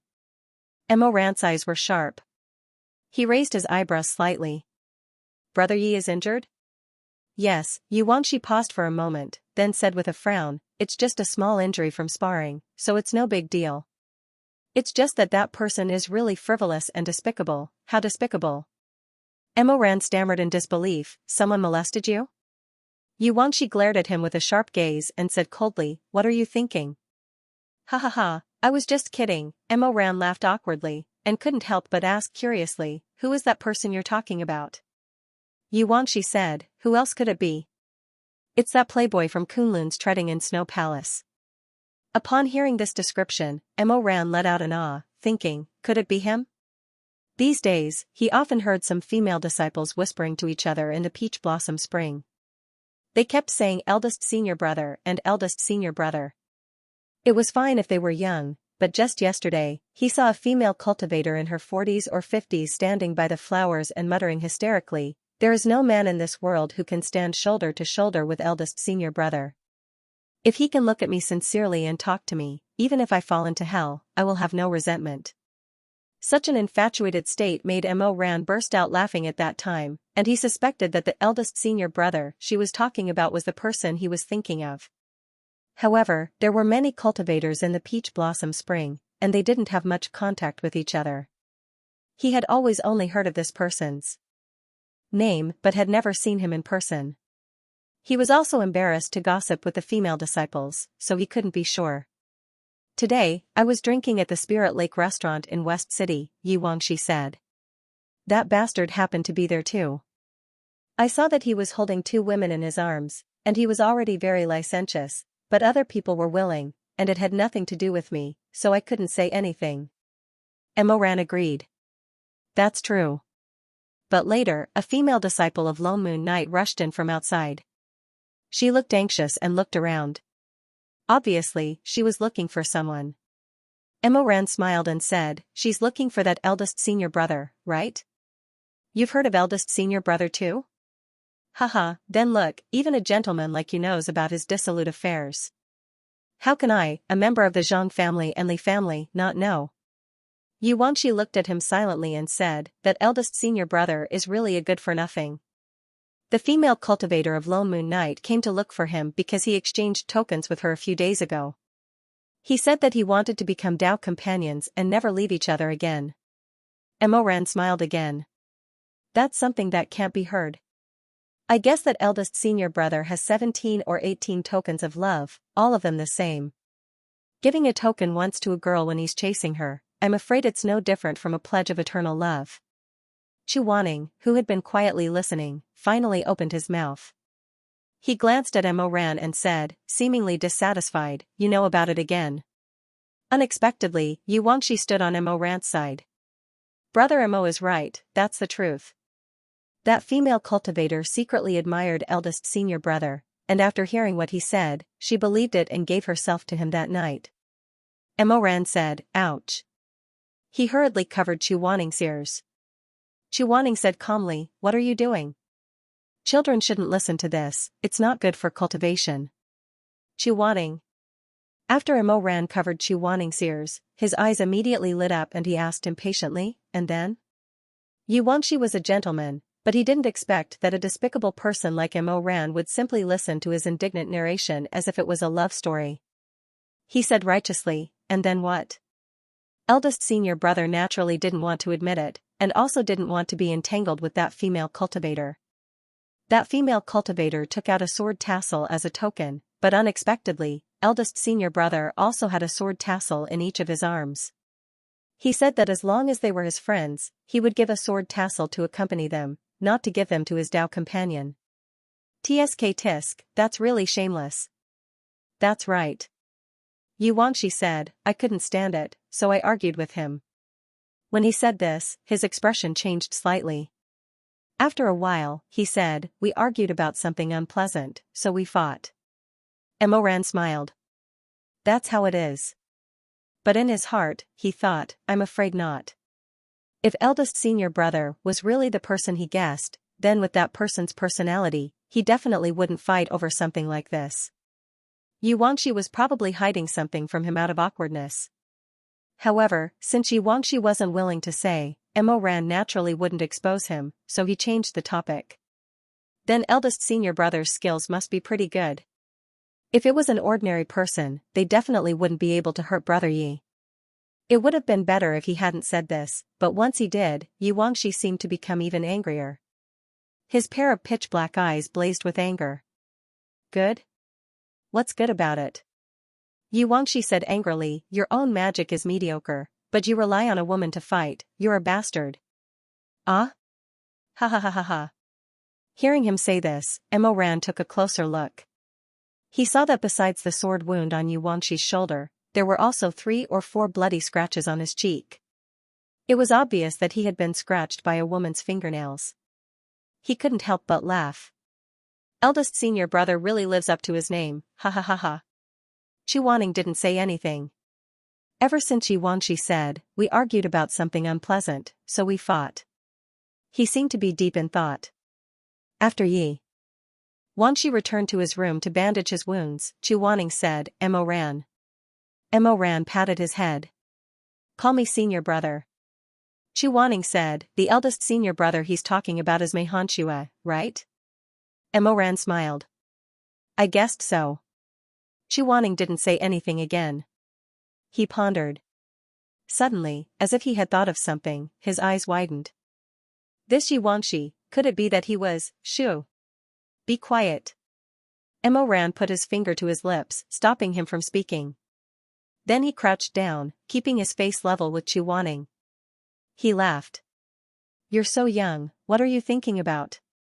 I've heard that Mei Hanshue is especially unreliable. He's done all kinds of absurd things. I didn't expect that he would even dare to do Confucian Winsect's disciples. Mo Ran laughed casually. Ha ha ha, he's quite unreliable. But we don't care about other people's business. Come, senior brother will continue to tie your hair. I saw a pretty hairpin on West Street before. It wasn't expensive, so I bought it. I'll put it on for you to see. Just like how Mo Ran didn't like Chu Wanning's taste, Chu Wanning didn't dare to compliment Mo Ran's taste. Chu Wanning looked at the dazzling golden butterfly hairpin and fell silent. Are you sure this is for me to wear? Yes. Children should use gold and red. Look at how lively they are. Chu Wanning. He was really reluctant, but when he thought about it carefully, this seemed to be the first time Mo Ran had given him a gift. Thus, he kept quiet and let Mo Ran fasten the hairpin to the top of his ponytail with a sullen expression. Golden orchids and butterflies glowed brilliantly on the inky hair. Chu Wanning lowered his eyelashes. Suddenly, he felt that this was also very good. This kind of color, this kind of Mo Ran, this kind of himself, if his body recovered, he would definitely not have this kind of appearance again. This butterfly seemed to have flown in from a dream. White clouds and gray dogs, the sun and moon are like shuttles. In the blink of an eye, half a year had passed. According to Miss 18, half a year later, everyone would have to take the Featherman's test one by one to test their cultivation progress. This is everyone's first trial since arriving here.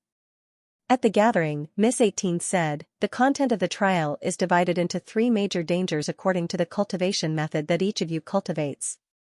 The guards will enter the Blood River realm, the healers will enter the Great Sorrow realm, and the attackers will enter the Azure realm. The above 3 major dangers are the Void realm restored according to the memories left behind when the Ghost realm invaded the human world hundreds of years ago. Everyone will not be in any danger. After solving the crisis of the Void realm, you will return to the Peach Garden. Only 2 people can enter the Void realm trial at a time. In other words, the cultivator can challenge alone. If they want to invite a companion, they can only invite one. The order of the trial is based on the Immortal Envoy's announcement. After the gathering, the trial slowly began. Mo Ran did not know the situation of the guards and healers, but the attackers had tested 6 or 7 people in succession. Fortunately, those people did well. It seemed that this trial was not too difficult. After 10 minutes, it was Mo Ran's turn. The one in charge of the attackers was Miss 18. She smiled and asked, does Immortal Monarch Mo need a companion to go with you? Mo Ran thought for a moment. If I choose a person to go with me, does that mean that he won't have to go through the trial again? Of course. Then I'll take junior brother. Mo Ran pointed at Chu Wanning. He's still young. I'll be worried if he's alone. The bright moon hung in the sky. They followed Miss 18 to a dark cave. The entrance of the cave was shrouded in a thin layer of golden red smoke. Miss 18 said, Immortal monarchs, please listen carefully. The scene restored by the Azure realm is the first tragedy of the Ghost realm 200 years ago. At that time, because the barrier was not repaired in time, a large number of ghosts escaped to the human world, killing countless living creatures. This Void realm is based on the memories of a survivor in Linen. The moment you step into the cave, you will arrive at the war-torn Linen city 200 years ago. Kill the Ghost King leading the army, and the Void realm will be broken.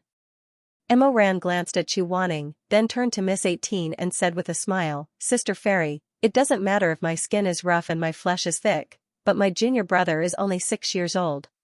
Say, this sword is heartless. What if it hurts him? You don't have to worry. All the weapons in the Void Realm won't really hurt the two of you. Miss 18 said, if the two of you are injured, there will be a spiritual mark. If the mark hits the vital parts, it means that the two of you are seriously injured and die, and the challenge will fail. Only then did Emoran feel relieved. He clapped and said with a smile, so that's how it is. Sister Fairy, you're really thoughtful. Thank you very much. Since the worry was eliminated, Emoran and Chu Wanning went to the cave to train together. The cave was dark. As soon as they stepped in, their bodies suddenly felt suspended. Then, a blurry scene of colorful lights flashed in front of them. Countless distorted faces converged into a river and floated under them. When the two of them fell to the ground and steadied their feet, they found that they had been teleported to Gu Linen, standing at the entrance of the old road on the outskirts of the city. At this time, it was noon. The sun was shining brightly, and the air was filled with a strong fishy smell. 200 years ago, the ancient city of Linen was filled with the thick stench of blood. It was like a yellowed scroll that had been burned in the flames of war. It slowly unfolded before Emoran and Chu Wanning's eyes. At that time, Linen City was in the midst of war. Everywhere one looked, there was blood everywhere, and there were broken walls everywhere. Under the corrosive miasma of evil spirits, all the grass in the suburbs withered, and all the trees withered. Before Emoran could come back to his senses, he heard a strange noise. He looked up and saw a fresh intestine hanging on the branch of an old pagoda tree not far away. More than 10 black crows were pecking at it. Drops of blood and meat were constantly splashing down. Under the tree, a middle-aged man's body was lying on the ground. His abdomen was torn open by claws. Dirty blood and internal organs flowed all over the ground. No one knew whether his eyes were open or closed when he died. His eyeballs had been pecked out. Emoran was not unfamiliar with this kind of scene. In his previous life, he moved unhindered in the human world. He had once slaughtered 72 cities of the Confucian Wind School. At that time, blood flowed and corpses were everywhere. It was also a tragic scene. But for some reason, the blood of his previous life made him very happy. Every piece of bone and flesh in his body was screaming wantonly. However, at this moment, he suddenly saw a similar tragic scene. A layer of coldness rose in his heart. He felt half an inch of pity. Could it be that he had been pretending to be well-behaved for so long that he had unconsciously changed his nature? While he was thinking, he suddenly heard the sound of horse hooves. A cloud of dust rose up in front of him. In this kind of chaotic world, those who could ride horses quickly were most likely not good people. Emoran immediately pulled Chu Wanning behind him.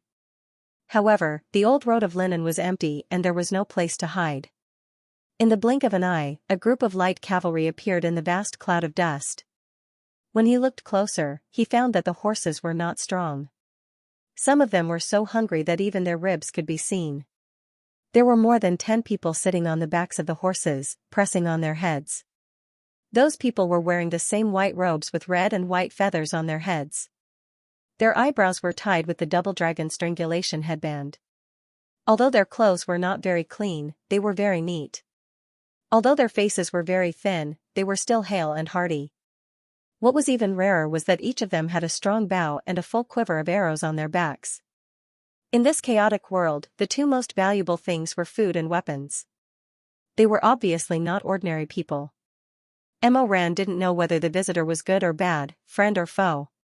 One of the teenagers, who was about 14 or 15 years old, screamed, "Father! Father!" The young man tumbled down from the horse's back and fell into the mud. He scrambled to his feet and ran towards the tree. He threw himself on the body of the dead middle-aged man and cried, "Father! Father!"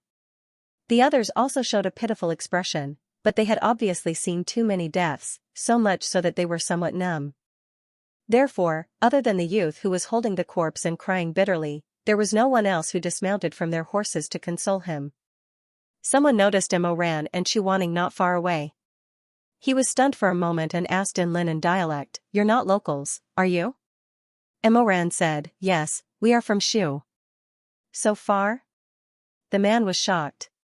"In this world, there are ghosts everywhere at night. How did you survive?" "I know some magic." Emoran knew that the more he spoke, the more likely he would make mistakes. Seeing that these people didn't mean any harm, he pulled Chu Wanning out and said, "This is my brother. We passed by here and couldn't walk anymore, so we want to take a break." When the riders saw Chu Wanning, some of them seemed to be stunned for a moment. Two of them even whispered a few words to each other. Emoran was alert and asked, "What's wrong?" "Nothing," the leading young man said, seriously. "If you want to rest, you can rest in the city. Although there are no monsters here now, when night comes, there will be ghosts everywhere." Young man's foster father went out to look for food in the daytime, but there was a rainstorm yesterday, so he didn't have time to come back before dark. "You see." He sighed heavily and didn't continue. It turned out that young man was the crying boy, and the dead man under the tree was his foster father. Such things always happened in troubled times. A family member would go out in search of food in the morning and never come back at night. Although this had happened 200 years ago, the boy cried so hard that he almost cried blood. Emoran saw it and couldn't help but feel a little bitter in his heart. However, after the slight bitterness, there was a sudden surge of fear in his heart. In his previous life, he killed people without spilling blood. Why did he gradually become soft-hearted? He immediately pulled Chu Wanning and said goodbye to the young riders. The leading man said, "When you enter the city of Linen, find a place to stay first. Linen is about to move the whole city to Putua. There is abundant spiritual chi there, and it hasn't been attacked by the ghost for the time being. You are alone, so it's better to go with us." "Move the whole city?" "Yes." Speaking of this, the man's eyes were shining, and his face seemed to be shining. "Thanks to Child Chu's good strategy, all the people in the city can survive. Let's not talk about it. We have to search the suburbs before dark to see if there are any survivors who can be brought back to the city." "Alas, young man, let's go. Let's go." He called young man, but young man was still holding the body of her foster father and crying. She didn't look back. Emoran sighed, pulled Chu Wanning, and whispered, "Let's go. Let's go to the city first." Chu Wanning nodded and suddenly asked, "You said they moved the whole city. Did they succeed?" Emoran held his cold little hand and said, "Do you want to hear the truth or the lie?" "Of course, the truth. It's better for children to listen to lies." Chu Wanning said, "They didn't succeed." "Yes." Emoran said, "You see, you know what the truth is, but you still ask again. It's as if you can change the result by asking me again." Chu Wanning ignored him and continued to ask, "Do you know why they didn't succeed?" "You ask me again. I'm not an old demon who has lived for 200 years. How can I know?" Chu Wanning didn't say anything. After a while, he said gloomily, "Almost all the people in Linen City have died in the past 200 years. Emoran." Chu Wanning said, "Not many escaped." "No, junior brother, you are so young. How do you know all this?" Chu Wanning rolled his eyes at him. "Elder Yu Heng has talked about it more than once in the old history books. You don't listen in class and instead ask me why I know so much. It's really hateful." Emoran was a little speechless. He thought to himself, "I was absent-minded in my Shizun's class. He hasn't even scolded me yet. Why are you scolding me?" But after thinking about it, he didn't want to lower himself to the child's level and let him be happy. The two talked as they walked. Unknowingly, they passed the city gate and came to the main city of Linen. This ancient city, which stood on one side of the Qiantang River, was already fortified and deserted. Exorcism fortifications were all over the walls and the edges of the city. Outside the city, countless corpses were piled up. They were all full of evil ghost curse marks. If these corpses were not dealt with, they would rise at night. The Taoist priests took advantage of the noon sun to come out and spread incense ashes. For those with particularly deep curses, they dipped cinnabar in wine and drew talismans to dispel them. There were 2 guards standing in front of the city gate. They were dressed exactly the same as the group of young people they had just seen outside the city. They were also dressed in white with red edges. They had a double dragon strangulation ring on their foreheads. They had bows on their arms and a quiver full of arrows on their backs. "Stop, who are you?" Emoran explained again according to what he had just said. The two guards didn't mean to stop people from entering. They just wanted to register. So after recording the two of them, they let them in. Before leaving, Emo Ran remembered the Master Chu that the young man on the horse had just mentioned. Since that person said that the migration of Lin was a good idea of Master Chu, then the key to breaking the virtual array should be this Master Chu. Sorry, I want to ask you about a person. Emo Ran said. The guard raised his eyes. You came from Shu. Do you know anyone? Emo Ran said with a smile. No, a few soldiers we met on the road just now mentioned a Master Chu. They said that he would take the whole city to Putua in 2 days. May I know who this Master Chu is? I know a little about magic. If it's possible, I'd like to help. The guard looked him up and down. Perhaps he felt that Emo Ran should be quite capable since he was able to bring a child all the way here unscathed, so he said, young Master Chu is the eldest son of the governor. A month ago, the Ghost King came and the governor unfortunately died. Since then, Master Chu has been leading us to fight against the enemy. The governor's son? Emo Ran and Chu Wanning looked at each other. Emo Ran said, it's strange. Does the governor's son also know magic? What's so strange about it? The guard glanced at Emo Ran. Only big sects are allowed to cultivate but not ordinary people?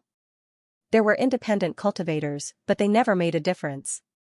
Emo Ran thought to himself, could it be that Master Chu was stupid enough to come up with ideas that harmed the lives of the people in Linen City?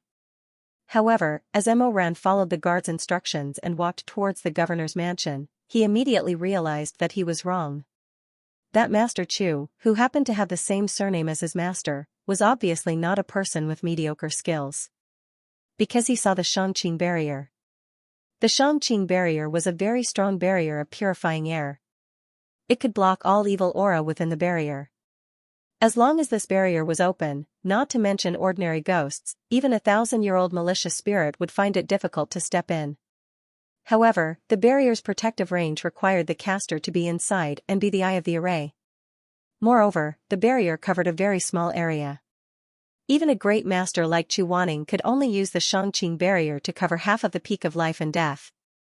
But at this moment, this Master Chu from 200 years ago created a Shangqing barrier that covered a radius of 10 miles around the governor's office. Although it was far inferior to Chu Wanning's, it was definitely not something that ordinary people could compare to. The two of them walked towards the gate of the governor's office.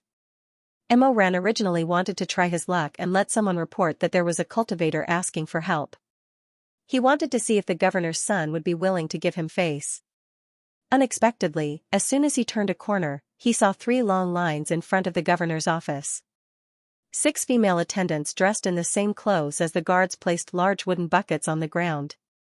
Several hundred old and weak women and children gathered in front of the government office and were receiving porridge as alms.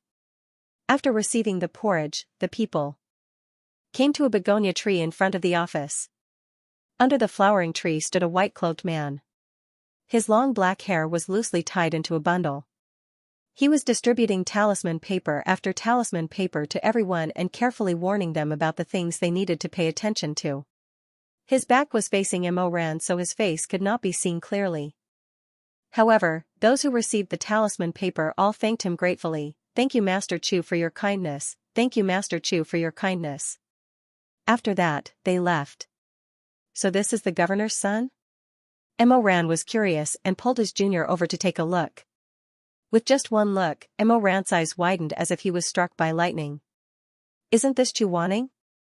Not only Emo Ran, but even Chu Wanning himself was stunned. Looking from afar, the governor's son had a thin face, sword-like eyebrows, phoenix-like eyes, and the curve of his nose was very gentle. Even his white clothes were very similar to his own. Chu Wanning. Emo Ran. After being stunned for a long time, Emo Ran said with a trembling voice, Junior Marshal brother. Yes. Don't you think, this Master Chu looks very similar to someone? Chu Wanning said dryly, he looks like Elder Yu Heng. Emo Ran slapped his thigh, of course. What's going on? Who is this person? What's his relationship with Master? How would I know if you ask me? Weren't you paying attention in class? Emo Ran was very anxious. I won't talk about this in class. Chu Wanning was very angry. The two of them stopped talking and lined up in the queue. They slowly moved forward and stared at the young master without blinking. When they took a closer look, they realized that Master Chu and Chu Wanning did not look the same. This young master's face was more gentle and elegant. His eyes were not as long and narrow and his pupils were gentler. His gaze was also much gentler than Chu Wanning's. Emo Ran looked at them and suddenly made a sound of surprise. He lowered his head and looked at his junior martial brother. "Let me take a good look." "What?" Chu Wanning couldn't help but feel guilty and turned his face away. When Emo Ran saw that he was dodging, he became even more persistent and reached out to pinch his face, forcing him to turn around. After a while, he suddenly realized something and muttered, "Aya." Chu Wanning forced himself to remain calm. What's wrong?" Emo Ran narrowed his eyes. "No wonder those people whispered to each other when they saw you outside the city. I suddenly realized that you look a little like Master." Chu Wanning hurriedly shook him off, but the tips of his ears turned red. "Nonsense. But it's so strange. Why were those guards able to tell at a glance, but I couldn't for a long time?" Chu Wanning. Just as he was puzzled, a crisp sound was suddenly heard. A child's voice called out, "Father." Emo Ran looked in the direction of the sound and saw the answer suddenly appear. The answer was stumbling over the stone steps of the government office. It was a child of 3 or 4 years old. He was holding a small bamboo windmill in his hand and was jumping towards young Master Chu. He was wearing a plain little shirt with a jade collar, a fulu name lock, and a red silk amulet hanging on his chest. He looked like a little junior brother who had shrunk a size. Emo Ran finally knew the reason why those cavalrymen were whispering to each other. He couldn't help but murmur, "Junior brother, you and Master are both from Linen, and Master's surname is Chu. Do you think the Chu family more than 200 years ago was your ancestral family? Are you two distant relatives?" "I think it's very possible." Chu Wanning didn't say anything and stared at the two people. He didn't know his background and couldn't remember clearly what happened when he was young. Could it be that this young Master Chu was really one of his ancestors? While he was thinking, it was Emo Ran's turn in the queue. Young Master Chu raised his eyes and was about to give Emo Ran a talisman. However, when he saw that it was a stranger, he couldn't help but be startled. Then, he smiled gently, "Stranger, is this your first time here?" His voice was mellow and elegant, which was different from Chu Wanning's cold and stern voice. Yes, yes." Suddenly, there was a person who looked so much like Master and spoke to him so kindly. Emo Ran really couldn't describe how he felt and was at a loss for a moment. Young Master Prefect smiled slightly, "I'm Chu Sun, may I ask your name?" My surname is Emo, my name is Emo Ran." "Where did young Master Emo come from?" "Far, far away, in the middle of Shu." Even if young Master Chu Sun was gentle, Emo Ran still felt that he would be seen through by this person at a glance. Chu Sun was slightly startled and then smiled modestly, "It's really far away." He paused and looked down a few inches. When he saw Chu Wanning standing next to him, a trace of surprise appeared on his elegant face. "This is..." "My name is Xianxia and I," said Chu Wanning. Emo Ran brought him to his side and rubbed his head. He laughed dryly and said, "This is my little brother. He doesn't look like me. He looks like you." Perhaps it was because of the impending battle and the urgency of the situation, Chu Sun had no time to think too much. Or perhaps it was because he was just a character in an illusion, so it was difficult for him to react too strongly to things that did not belong to this illusion. In short, he furrowed his brows and looked at Chu Wanning for a while. Then, he handed the 2 talismans to them with both hands. "You're a guest from afar. Besides, the people don't have any means to make a living. Please accept these 2 talismans. If you don't have any other arrangements, why don't you stay in the city for 2 more days?" "I have heard," Emo Ran said, "is Gongzi going to take the citizens and move to Putua? What is this talisman for?" "This talisman paper is a soul annihilation talisman." Chu Sun explained, "When worn, it can conceal the aura of a living person." Emo Ran immediately understood, I know. If the aura of a living person is sealed, the ghosts will not be able to detect whether the other party is dead or alive. In this way, even if we walk in front of the ghosts, they will be confused and won't know what to do." Shizun smiled, exactly. Seeing that he was busy, Emoran did not ask more, so he thanked Shizun and took his little brother to the side. The two sat by the wall.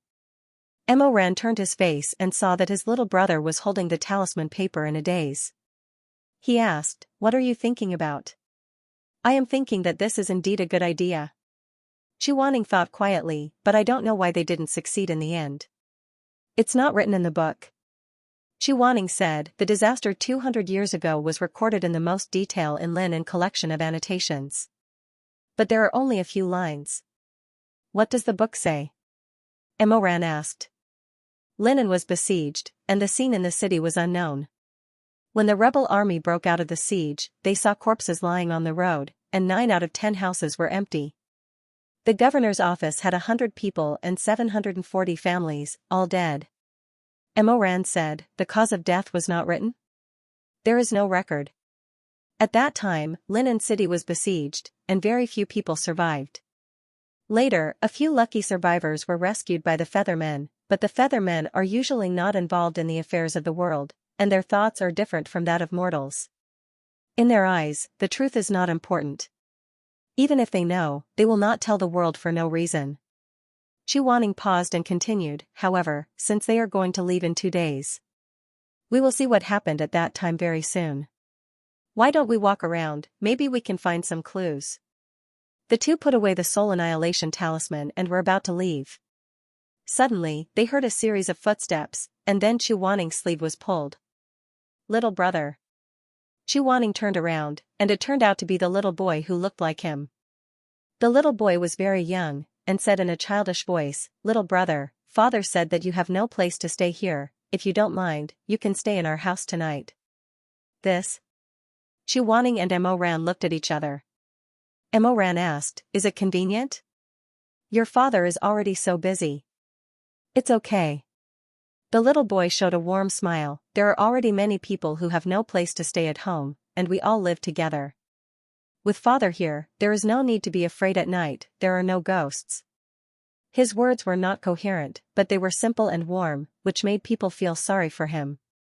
Emoran said, "Okay, then we will disturb you tonight, thank you, little brother." "Hee, you don't have to thank me, you don't have to thank me." Seeing him skip and run away, Emoran pulled Chuaning's hand and said, "Hey, I'm serious.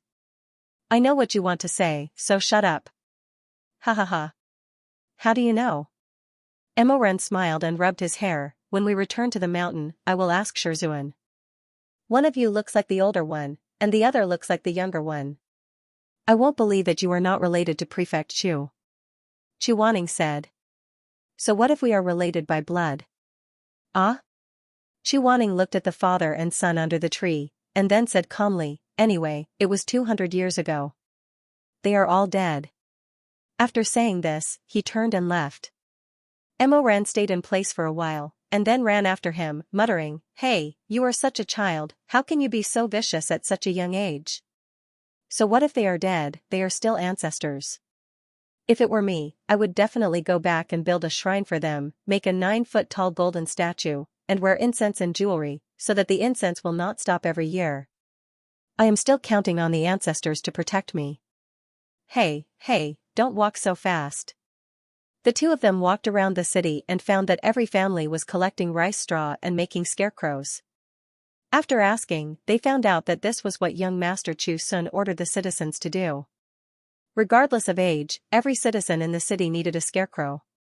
The scarecrow was wrapped in paper and dripped with the person's blood. It was made into a so-called fake puppet. This principle was like the river god wanting to eat human heads, so someone made steamed buns, wrapped them with meat stuffing, and threw them into the river to worship the river god. Some ghosts and deities were not smart because of their roots. Just a little trick could fool them. For example, the ghost MC that Chuaning and the others had come into contact with before had a brain of mud and was extremely easy to fool. It seemed that Chu Sun had made at least 2 preparations for the citizens. The first was the soul destruction talisman, so that they would not be discovered by the ghosts during the escape. The second was the scarecrow puppets, because once the ghosts and deities found out that the citizens in the city had suddenly disappeared, they would be extremely agitated. Leaving behind the puppets as cover could temporarily stabilize them and buy time for the migration. But the more it was like this, the more doubts Mo Ran and Chu Wanning had. Why did young Master Chu Sun's arrangements go to waste when he had already made such detailed arrangements? With such doubts in mind, they returned to the governor's office. At this time, the sky was already dark. Many people who lived far away were unwilling to go home, so they brought their families and blankets to the Shangqing barrier to spend the night. The governor's office did not close the doors at night, only the white-clothed guards that they saw during the day were left to patrol the surroundings.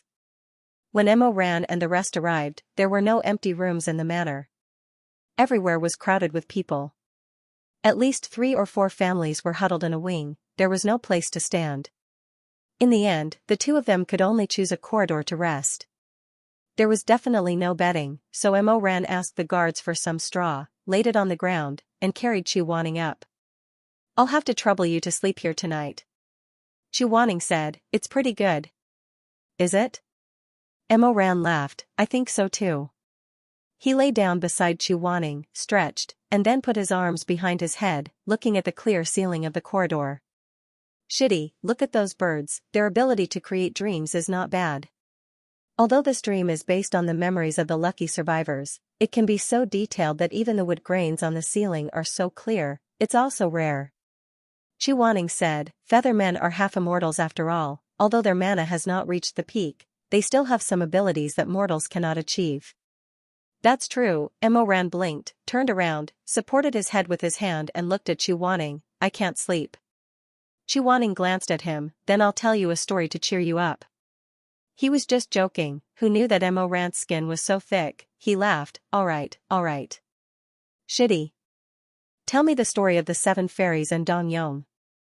Chu Wanning did not expect him to take it seriously, he was stunned, then turned his face away resentfully. "You're dreaming. You're already so old, don't you think it's embarrassing?" Mo Ran laughed, "Then you see, actually, people will always think about what they can't get, this has nothing to do with age. When I was young, no one told me stories to cheer me up, so I kept thinking, how good it would be if there was someone who could cheer me up. After that, no one appeared, and I grew up, so I stopped thinking about it. But I still think about it in my heart." Chu Wanning.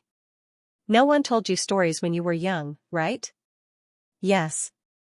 "Haha, so you actually don't know how to tell the story of Dong Yong and the 7 fairies, right?" Chu Wanning. "What's there to say about this kind of decadent story? You don't know how to tell it, don't say anything decadent. When you grow up like this, you'll definitely be like my Shizun, a very boring person, no one will want to talk to you." Chu Wanning said angrily, "Fine, don't talk to me, I'm going to sleep." After saying that, he lay down and closed his eyes. Mo Ran rolled around in laughter until he reached Chu Wanning's side. He looked at his little junior brother's closed eyes, his long, black eyelashes were very cute, so he reached out and pinched his face. "You're really asleep?" "I'm asleep." "Haha." Mo Ran laughed, "Then go to sleep, I'll tell you a story." "You can tell stories?" "Yes, just like how you can talk in your sleep."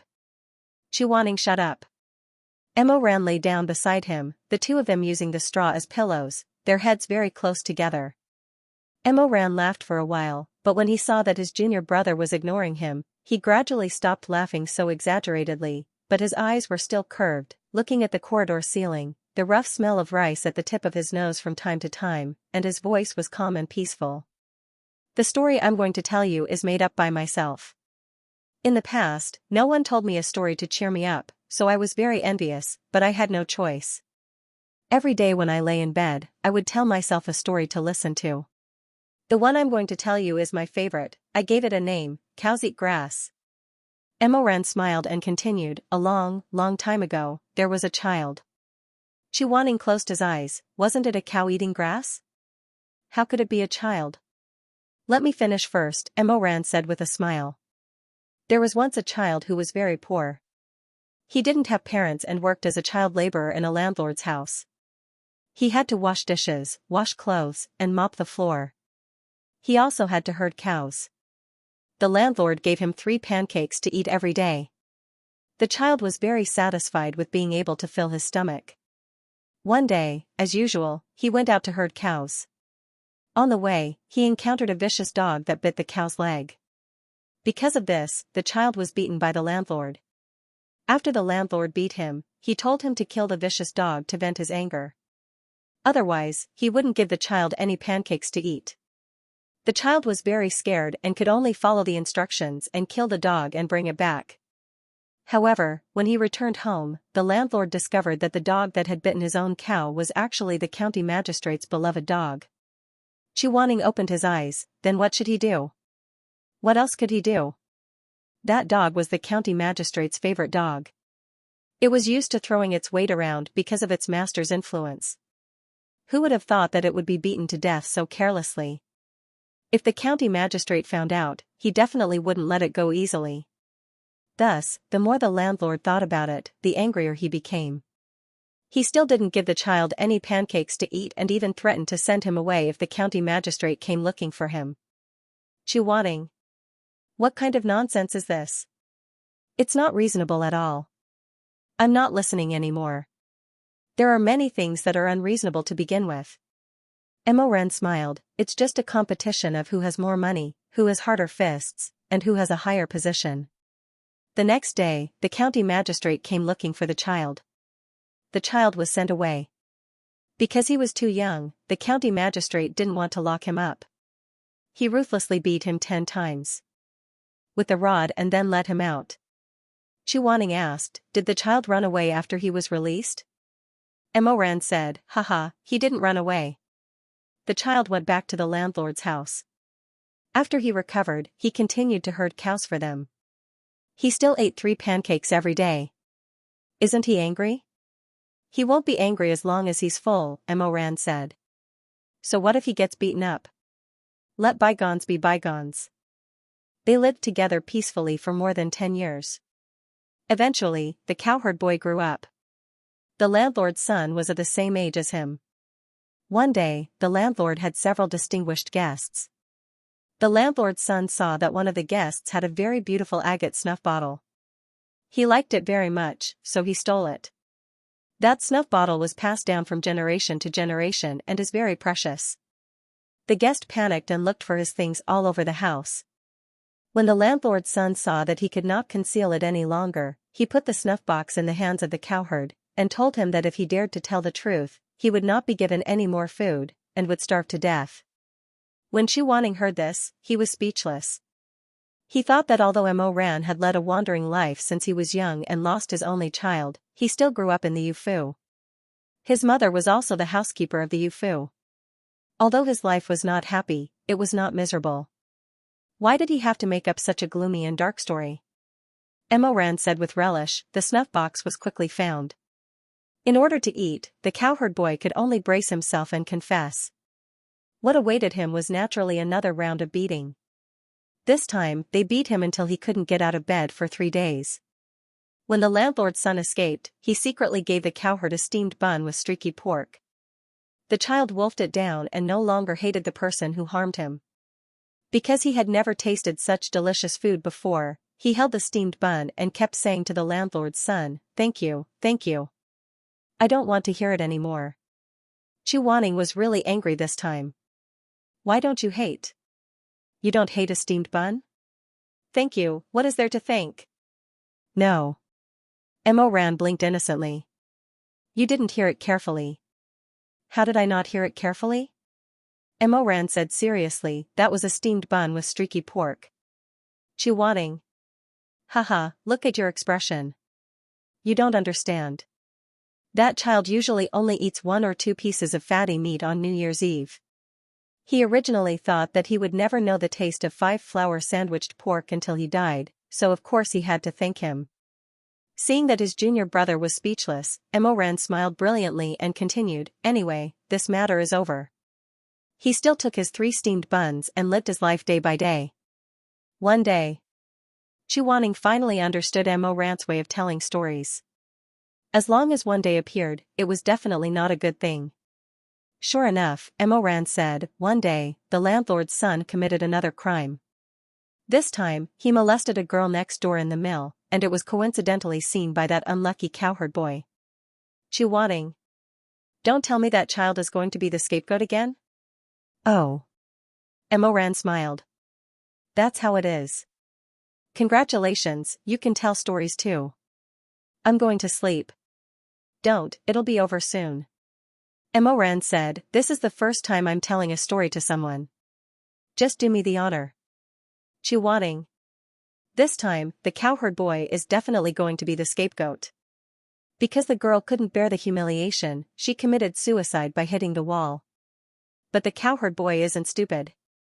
If someone dies, they have to pay with their life. He can't pay with his life for the landlord's son. Emoran said he wasn't willing, so the landlord's son locked him and the dead girl in the mill, and then ran to report it to the authorities. This cowherd boy has a bad record. When he was young, he killed the county magistrate's dog for no reason. Then, he stole a guest's snuff bottle. This time, he even molested a girl. Of course, his crime was unforgivable. No one was willing to listen to his excuses. He was caught red-handed. Chuaning's eyes widened. And then? Then, he stayed in prison for a few months. In the autumn, he was sentenced to death and sent to the execution platform in the suburbs to be hanged. He followed the execution team and walked in the fields. Suddenly, he saw someone killing a cow not far from him. He could tell at a glance that the cow was the one he had released when he was young. It was already old and didn't have the strength to work in the fields. But even an old cow needs to eat grass. If it only eats grass and doesn't work, how could the landlord be willing to raise it? It had worked for them all its life. In the end, they had to kill it and eat its meat. Saying such a cruel thing, Emoran didn't feel sad. He smiled and said, but the cowherd boy grew up riding on the cow's back. He whispered to it a lot, fed it cow grass, hugged its neck and cried when he felt wronged. He treated it as his only family in the world. So, he knelt down and begged the jailer to let him say goodbye to the old cow. But the jailer naturally didn't believe that there would be any feelings between humans and animals. He thought that he was being crafty and didn't allow it. And then? And then? Then the cowherd boy was hanged to death. The cow was also killed. The blood flowed all over the ground. The people who were watching the show coldly dispersed. The landlord ate beef that night, but the beef was too tough and always got stuck between his teeth. They ate a little, but didn't like it, so they threw it away. Chuaning. Emoran turned over and looked at him with a smile. I'm done. Was it good? Chuaning said, get lost. The first time I made it up for myself, I cried. You're so hard-hearted, you don't even cry. It's your bad storytelling. Emoran laughed and put an arm around his junior brother's shoulder. He stroked his hair. That can't be helped. Your senior brother only has this much ability. Alright, the story is over. Let's go to sleep. Chuaning didn't say anything. After a long time, he suddenly asked, Emoran. Call me senior brother. Why do you call it a cow eating grass? Because people and cows are the same. They all need to eat. In order to eat, they have to do many things. If one day you can't do them, no one will want you to live. Chuaning didn't say anything again. The courtyard was filled with the soft sounds of people seeking refuge. Occasionally, one or two ominous ghost howls could be heard from outside the barrier. Emoran. Aya, you don't know anything. Call me senior brother. Chuaning ignored him and asked, is there really such a child? No. Emoran was silent for a while, then suddenly smiled. His deep dimples were very pretty. He rubbed the little fellow into his arms and said gently, of course it's just a story to fool you. Be good, go to sleep. Who knew that after a while, they suddenly heard a commotion in the courtyard. Someone shouted angrily, look for the young master, look for the young master. The young master is busy. How can he have time to care about you? Get that corpse out of here. Do you know that people with blue spots on their bodies need to be revived? Do you want to kill us?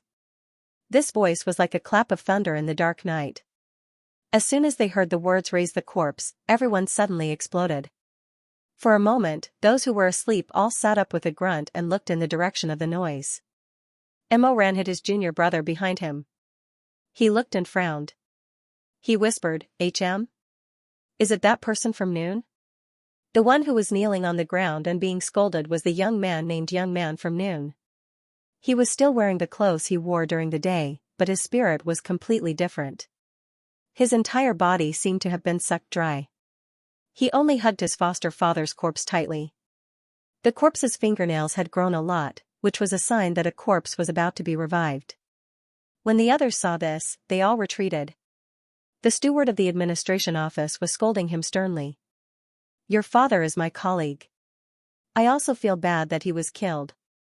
But what can I do? You were the one who said you were hungry last night, so he ran out to find food for you. You tired your father to death, and now you want to tire us out?" Young Man knelt on the ground. His hair was messy and his eyes were red. "No, no, I'm not. Father, father. I beg you, let me see the young master. The young master has a way to prevent my father from being revived. I want to bury my father properly. Please don't dismember him." Woo. When he said the word dismember, he was choked with sobs. He buried his face in his palms and rubbed his hands.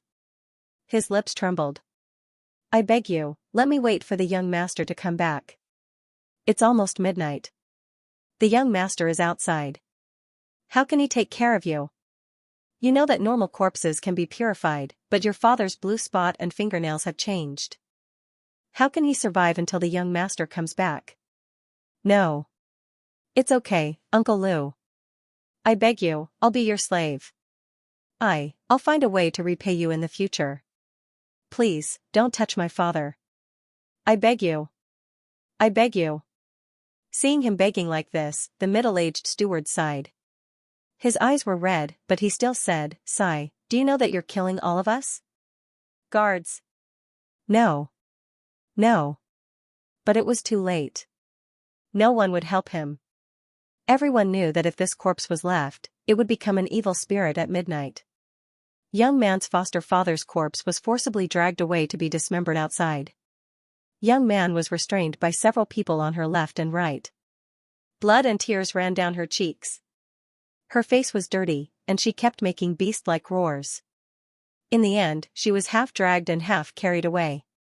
After such a disturbance, the yard gradually calmed down after a small discussion. Chuaning didn't sleep. He lowered his head and pondered. Emoran looked at his junior brother and asked, "What are you thinking about? This man lost his family and did such a foolish thing. His foster father's body was taken away, so it's inevitable that he resents others. I have an uncertain guess. I wonder if the failure of Lin An's migration is because of him." Emoran clapped his hands and said, "I think so too." Chuaning shook his head. "But it's too early to jump to conclusions. Pay attention to him first." The next day, nothing out of the ordinary happened. Chusun had already sent people to count the number of scarecrows in the city to see if there were enough scarecrows. Every household had also begun to pack some of the meager belongings, preparing to leave the city for Mount Putua the next morning under Chusun's arrangement to take refuge. Emoran sat at the entrance of the government office, looking at the people coming and going. He sighed and said, Chusun's arrangement was very thorough. If no one leaked the information, with the intelligence of a normal ghost, it would be difficult to quickly distinguish that the people left in the city were all puppets. It seems that there really was a leak. Shitty, what do you think? No one responded. Hey? Shitty? Emoran turned his head. Unknowingly, his youngest Shitty had walked to the side to look at the cavalry that was ready to set off.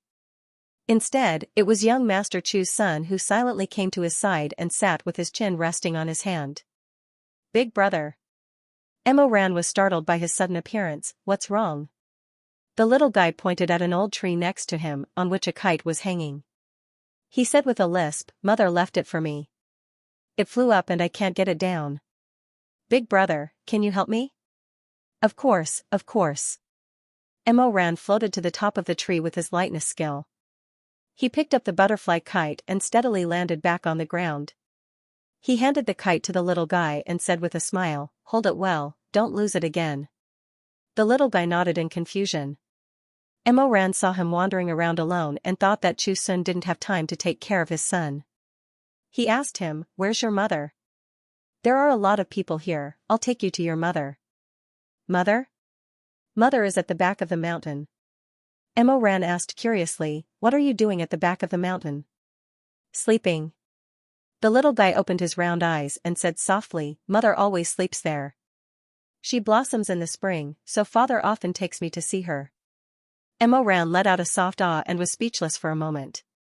On the other hand, the little girl didn't seem to care at all. It seemed that because she was still young, she didn't understand the so-called life and death. She happily played with the kite in her hand. Then, she raised her head and looked at Emo Ran. Suddenly, she moved closer and said in a crisp voice, Big brother, thank you. I'll give you. I have something to give you. As he spoke, he began to rummage in his pocket. He rummaged and rummaged until he pulled out a small piece of pastry wrapped in a reed leaf. These days, everyone in Linen City was starving and could not eat their fill. He wondered how this little thing could save such a snack. He broke the pastry into 2 halves, keeping the big one and giving the small one to Emo Ran. Big brother, you eat. Shoo, don't tell anyone, I don't have more. Just as Emo Ran was about to reach out to take it, the little guy suddenly changed his mind. After thinking for a while, he took back the small piece and handed the big one to him. It's delicious. There's red bean paste. This small action made Emo Ran's heart suddenly feel warm and sour. He had always been used to others treating him badly, so he didn't know how to deal with sudden good things. He reached out to take the flour cake and murmured thanks. The little guy seemed very happy because of this. He raised his face and smiled brightly. His black eyelashes curled gently. Emo Ran took the flour cake. He was reluctant to eat it, so he went to the side and picked a piece of pine leaf. He wrapped the flour cake and put it in his clothes. He wanted to say a few more words to the little guy, but after all, a child was a child. He couldn't stay in one place for too long. He had already turned around and jumped away. At this time, Chu Wanning came over. Seeing Emo Ran standing there in a daze, he slightly raised his eyebrows and asked, What's wrong? Emo Ran looked at the back of the little guy and sighed, I'm thinking, why did so many people suddenly die? At night, the sky was covered with dark clouds. From time to time, blue and purple thunder tore the sky. In the second half of the night, the wind was blowing, and the rain was coming. The rain was of the Yin attribute, which would make the power of the ghost stronger. So that night, Chusun asked all the survivors of Linen to gather near the governor's office and not to step out of the enchantment of Xianxia. Because of the heavy rain, many places where people could barely sleep were ruined. At first, Emo Ran could keep track of Young Man's whereabouts, but as more and more people crowded in to take shelter from the rain, Young Man disappeared. Emo Ran whispered, Not good. Chu Wanning was small, so he immediately said, I'll go and see. After saying that, he hid in the crowd. He was immediately squeezed by the dense crowd and couldn't see his back. After a while, Chu Wanning came back. His eyes were gloomy, and he said coldly, She escaped. Out of the enchantment? Yes. Emo Ran didn't speak. He looked at the pouring rain outside and the people of the governor's office who were busy in the rain. These were just illusions from 200 years ago. Everything had become a fact. But suddenly he felt a little sad. The women and children around him were full of hope, thinking that after dawn, Chusun would take them away from this ghost town and take refuge in Putua. In the heavy rain, the guards in white and red hoods were wholeheartedly making the last defense for the migration when dawn came. They didn't know that they wouldn't live long. It was late at night, and the noisy people were sleeping on each other's pillows. However, Chu Wanning and Emo Ran were not sleepy at all. What they needed to do was to kill the Ghost King as soon as it appeared. Since Young Man had run out of the enchantment, the change must be tonight. Emo Ran looked at Chu Wanning and said, You sleep. I'll wake you up if something happens. Chu Wanning said, I'm not sleepy. Emo Ran stroked his hair. Then eat something. You haven't eaten since you came here. The word not hungry was replaced by the action of swallowing silently when he saw the flour cake Emo Ran took out. Emo Ran handed the cake to him. You eat it. Chu Wanning took the cake and broke it in half. He gave the big one to Emo Ran and held the small one himself. Emo Ran looked at his actions blankly. No one knew what he was thinking. After taking a bite of the cake, Chuaning suddenly murmured, and then asked, "Did you buy this in the Peach Blossom Spring? Why is the taste different from before? What's wrong? The osmanthus fragrance is so strong." Emoran smiled bitterly. "Really? Chusun's son gave it to me. It's probably the flavor of linen." "It's indeed the flavor of linen." Chuaning silently took a second bite, but when he opened his mouth a little, he suddenly froze, as if he suddenly realized something. The blood on his face suddenly faded. "Something's wrong." Chuaning suddenly got up. His eyes were wide open, and his face was extremely ugly. Emoran didn't know what was wrong. "What's wrong?" Chuaning did not reply. Instead, she stood up and walked into the courtyard. Braving the heavy rain, she looked around. Then, she picked up a sharp stone and made a deep cut on her arm. In an instant, blood splattered everywhere. Emoran hurriedly pulled him. "Are you crazy?" Chuaning stared at the meandering bloodstains on his arm for a while. Then, he suddenly raised his head. His eyes flashed with lightning and were extremely fierce. "Don't you know what happened?" he said sternly. "Someone wants to harm us." Blood kept flowing down his arm, and was washed into a light pink by the rain. In the pouring rain, Chuaning's face was pale and stern. His dark eyebrows were deeply furrowed. The raindrops closed tightly, making him wet all over. With a boom, thunder broke through the sky. In an instant, the dark night was illuminated as if it was daytime. Emoran also suddenly reacted in this thunder and couldn't help but take a step back. He also knew what was wrong. The so-called virtual world, no matter how real the things inside were all fake. Pastries couldn't really have taste, and sharp weapons couldn't really hurt people. In a word, the things in the virtual world couldn't have any effect on them. "Someone made the virtual world real," Chuaning said softly. The virtual world was a very difficult spell to perform. It was also called the Way of Illusion and Reality. The one who was best at this spell was the Lone Moon Knight of the 10 Great Sects. This sect's motto was, "To help the world, to heal the heart with divine hands." The latter part of the sentence meant that some of them specialized in the way of illusion and reality, and made a virtual world real. There were many people in the world who couldn't accept the death of their relatives, but through the way of illusion and reality, they could make a virtual world where the dead lived and accompanied the living. However, because this kind of virtual world was very difficult to control, usually, only a short scene could be made. For example, drinking with an old friend, sleeping together, and so on, at most one thing. However, this virtual world made by the Feathermen was huge and vast. It lasted for a long time and involved a lot of things. To make all of this real, even the sect leader of the Lone Moon Knight might not be able to do it. Emoran immediately thought of a person. He thought to himself, could it be the fake North Star at Jinqinghu? However, before he could think further, he suddenly heard a strange explosion in the sky. Those who were sleeping woke up like frightened birds. They opened their frightened and haggard eyes and looked around. Then, they saw the sky. After a moment of dead silence, the screams exploded like water splashing in boiling oil. Everyone ran in all directions, but they realized that there was nowhere to go. There were screams everywhere. A crack appeared in the sky, and a huge blood-red ghost's eye was glaring at the top of the barrier. The eye was so close that it was almost touching the opening of the barrier. A murky and cold voice rumbled, "Shizun, how dare you? You're just a mortal and you want to fool me." Emoran muttered, "It's the Ghost King." There were 9 kings in the ghost world, and their mana was very different. At this time, he had not appeared, so it was unknown which king it was.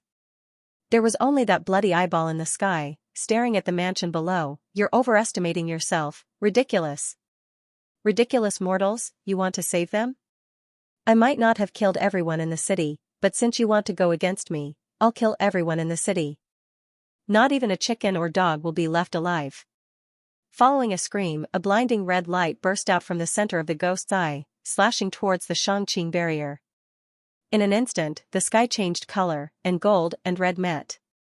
Sand and stones flew in the storm, and the trees in the courtyard were destroyed. The people under the barrier were in a mess, crying and wailing. The Shangqing enchantment withstood the first attack, but then another ray of red light struck down, striking the same spot again. The enchantment withstood the heavy machine again, but this time, there were cracks appearing. You're overestimating yourself, how hateful. Beams of red light hit the barrier one after another, bursting into clusters of sparks. Seeing that the barrier was about to crack, Chu Wanning knew that it was not good. Since this virtual world had been solidified, the opponent's attack was no different from the attack in the real world. If the attack landed, he and Mo Ran would most likely die in the emptiness realm. Chu Wanning thought, and the golden light was already shining between his fingers. If he used his big move now, his identity would be seen through by Mo Ran, but there was no other way.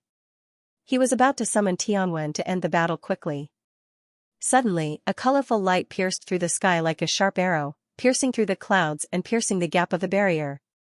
Everyone looked back and saw Shizun walking in the rain from the roof beam. He held a phoenix-headed Kong Ho in his arm, and his fingertips plucked the strings of the Kong Ho. The sound of the zither was sharp, like the cracking of metal and stone. Beams of light were drawn out and gathered in the sky. In an instant, the Shangqing barrier that was in danger was re-strengthened. It's the young master. Young master. The people below shouted, and some were crying with joy. Shizun fought against the Ghost King's eye technique, and he was not at a disadvantage. In the blink of an eye, they had exchanged hundreds of moves, and the Ghost King could not even get close to the barrier. The cold voice in the air became gloomier. Shizun, with your ability, no one can hurt you if you run for your life. Why are you meddling in other people's business and making an enemy of the ghost world? You want to hurt the people of Linen City, how is that meddling in other people's business? Ridiculous. Ghosts usually eat the souls of living people. My clan eats souls, just like you eat meat and vegetables. What's the difference? When you're dead, you'll see it clearly. Shizun answered naturally, and the sound of the zither did not stop. Then let's see if you have the ability to take my head. As he spoke, the sound of the zither became more urgent and louder. In the end, it was a dragon light that shone through the sky and pierced the ferocious bloody eye in the rainy night. Ah!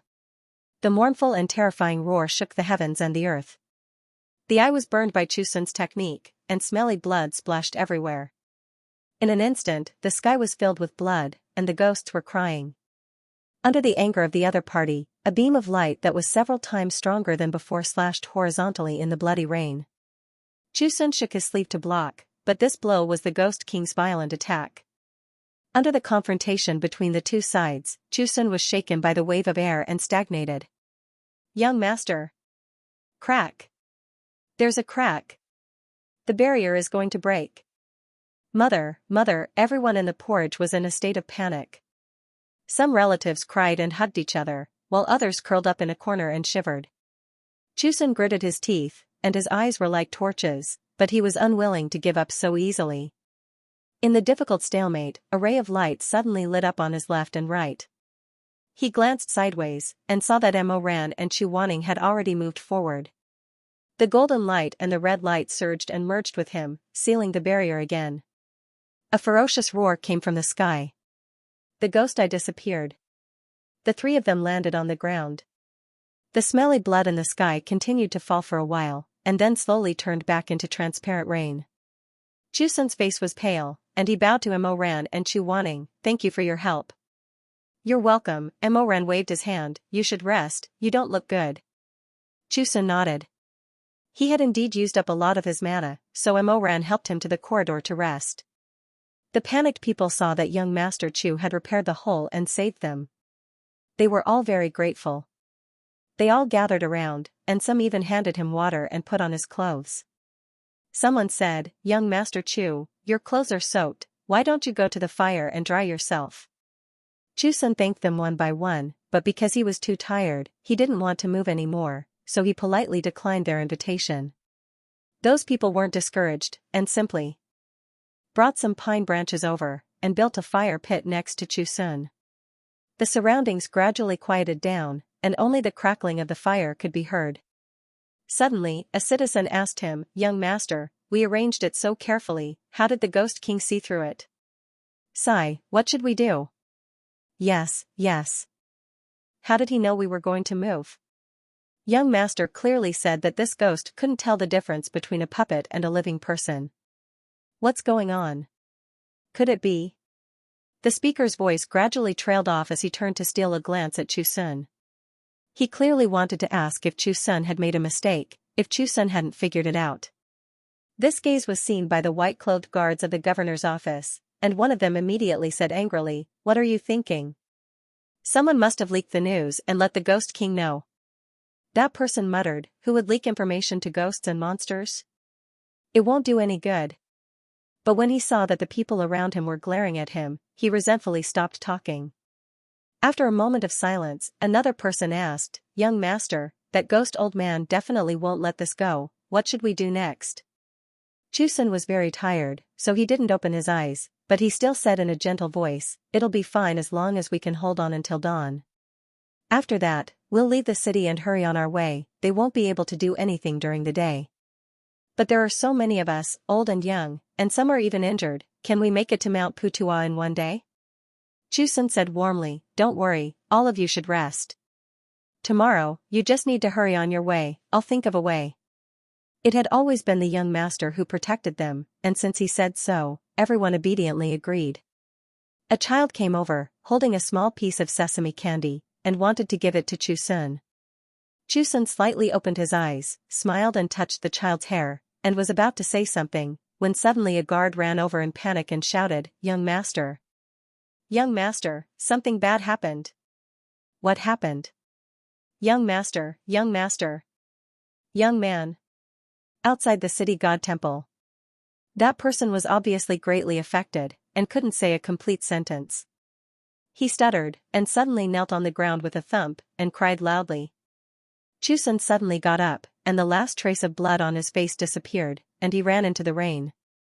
The Xingguang temple was at the edge of Shizun's power.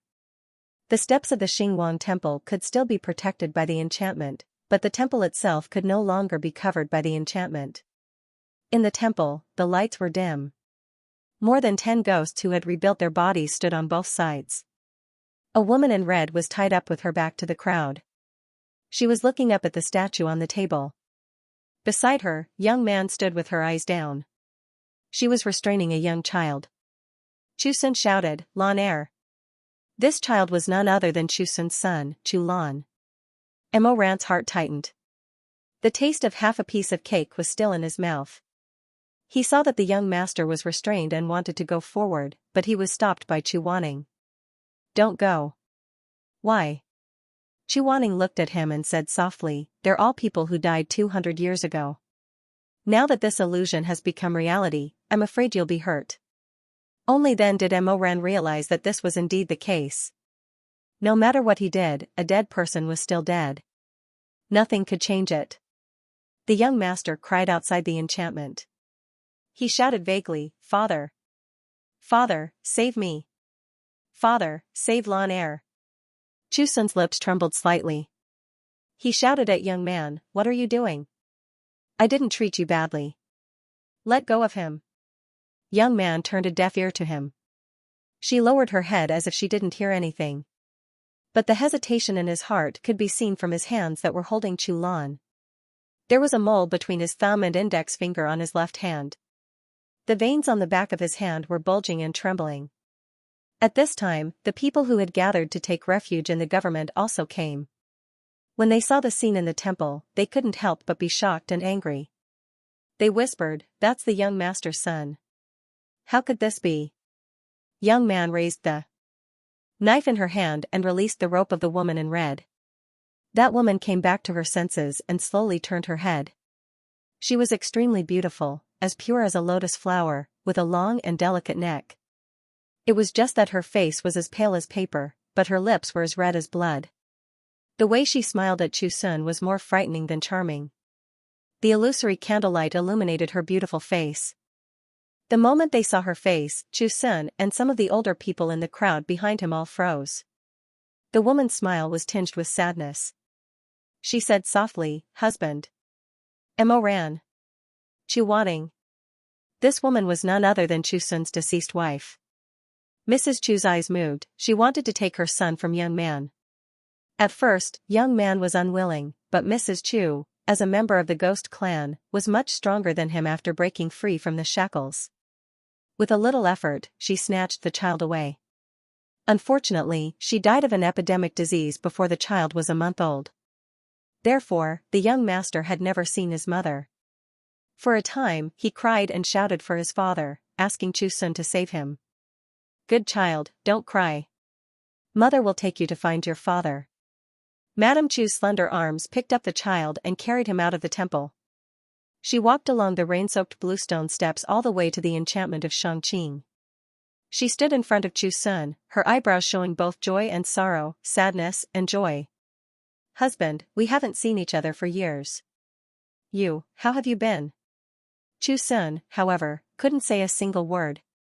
His drooping fingertips couldn't stop trembling. His pair of phoenix eyes stared at the woman behind the barrier, and his eyes gradually turned red. Mrs. Chu said softly, "Lanner is so big now. You are much calmer. You are a little different from what I thought. Let me take a good look at you." As she said, she reached out and put her hand on the enchantment. However, because of her ghostly body, she couldn't cross it. She could only look at the people behind her silently. Shizun closed his eyes, but his eyelashes were already wet. He also raised his hand. Separated by the enchantment, he pressed his palm against Mrs. Chu's. He opened his eyes again. The two looked at each other in life and death. It was like yesterday. Shizun choked with sobs, "Madam." The family had been separated by life and death for many years. The days they spent together could be counted with fingers. "Did the begonia flowers I planted in the courtyard that year survive?" Shizun smiled, but his eyes were full of tears. "They are all as beautiful as a pavilion." Mrs. Chu seemed to be happy. She said warmly, "That's really good." Shizun also tried his best to smile, saying, "Lana liked that begonia tree the most. In spring, he always played under the tree. He liked begonia flowers as much as you. Every year, every Qingming festival." He said until here, but he couldn't make a happy face anymore. His forehead touched the edge of the enchantment. Tears kept rolling down his face. He was already sobbing. Every Qingming festival, he would pick the most beautiful one and put it in front of mother's grave. Wanner, did you see it? Every year, did you see it?" In the end, his sobs broke. Every word was sobbing. He didn't look like a gentleman anymore. Mrs. Chu's eyes were also red. However, because she was a ghost, she couldn't cry. Her expression was sad, but it made people feel sad. For a moment, there was silence. No one said anything. They all looked at the scene in front of them silently. Some people were sobbing. However, at this time, a cold voice came from the sky. "Of course she knows, but soon, she won't." Emorant's expression changed. "It's the Ghost King." Chu Wanning was also very gloomy. "Shameless villain, you don't dare to show yourself." The Ghost King laughed. It was like his sharp nails were tearing at the bottom of a pot. It made people's hair stand on end. "Lin Wanner is already part of the Ghost clan. Originally, I didn't want to hurt her. However, you want to go against me and destroy one of my eyes. I will dig out your heart and liver and make you feel more pain than I do." As the Ghost King finished speaking, the dozen or so ghosts in the temple opened their mouths and chanted spells. "The mundane heart is dead, the past is gone." Mrs. Chu suddenly opened her eyes wide and said in a trembling voice. "Husband, Lanner, take Lanner. The mundane heart is dead, the past is gone, Lanner. Quickly go to your father." Mrs. Chu pushed the child, wanting to pass him through the barrier. However, the young master was blocked outside by the barrier like a ghost. He couldn't return. Young man stood in front of the temple railings and looked down at them. Her face seemed sad and happy. Her originally handsome face was almost twisted. "It's useless. I followed the Ghost King's instructions and put the Ghost Clan's mark on him. He is now like a ghost and can't enter Shangqing's barrier." The chanting behind her was like a tide, rising and falling continuously. "The mundane heart is dead, the wisdom is gone, husband." Madame Chu was already panicking to the extreme. She hugged the child in her arms and knocked on the outside of the barrier. "Husband, remove the barrier and let Lanner in." You protect him, you protect him. I'm almost. I. The mundane heart is dead, the compassion is gone, husband. Mrs. Chu knelt down with a thud. Her eyes were wide open and she couldn't stop trembling. A blood-red curse mark was gradually climbing up her face. Child, Lanner, you promised me to take good care of him, remove. I beg you, remove, husband. Chusun's heart was already broken. He raised his hand several times to cast a spell, but in the end, he dropped it again. Outside, Chu Lan was bawling her eyes out. Her face was full of tears as she raised her head. She reached out her small hands and cried, Father, don't you want Lanner anymore? Father, hug Lanner. Father, hug. Mrs. Chu couldn't stop hugging him and kissing the child's cheeks. One of them was kneeling while the other was crying. They were both begging Chusun to remove the barrier and let the child pass.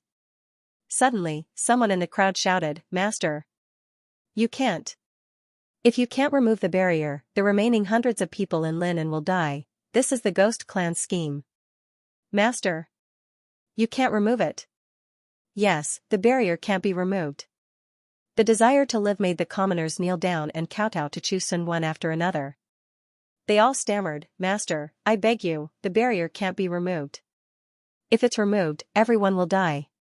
Madam, I beg of you. Someone even knelt down and kowtowed to Madam Chu. Madam, you are benevolent, you have the heart of a bodhisattva. We will be deeply grateful for your kindness for the rest of our lives. I beg of you, don't let the young master remove the barrier. In an instant, except for the guards of the governor's office and a few commoners who didn't kneel down and beg, the rest of the people cried and shouted. The momentum instantly overshadowed the pleas of Mrs. Chu and the little master outside the barrier.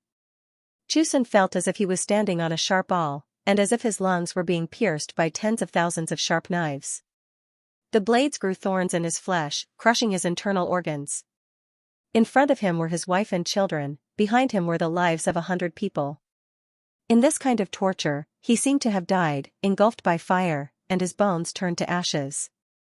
However, the ghost chanting didn't stop, but became sharper. The mortal heart is dead, the 7 emotions are annihilated, the mortal heart is dead, the 6 desires are annihilated. There were more and more runes on Mrs. Chu's face, climbing all the way up from her white neck, almost covering her entire face. They soaked into her eyes. It seemed that it was difficult for her to make a complete sound in her throat. She only looked at her husband in despair and murmured broken words.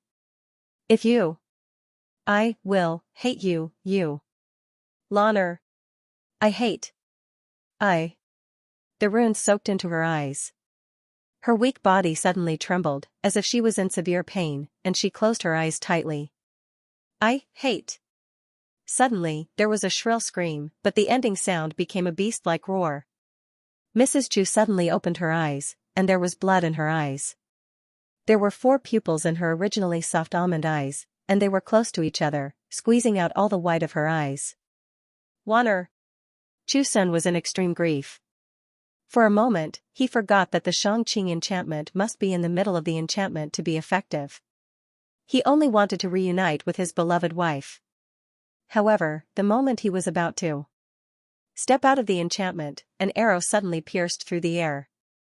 With a whoosh, it accurately and fiercely pierced into his shoulder, stopping him from reaching out his hand. It was a young man from the governor's office, still in the posture of drawing his bow and shooting.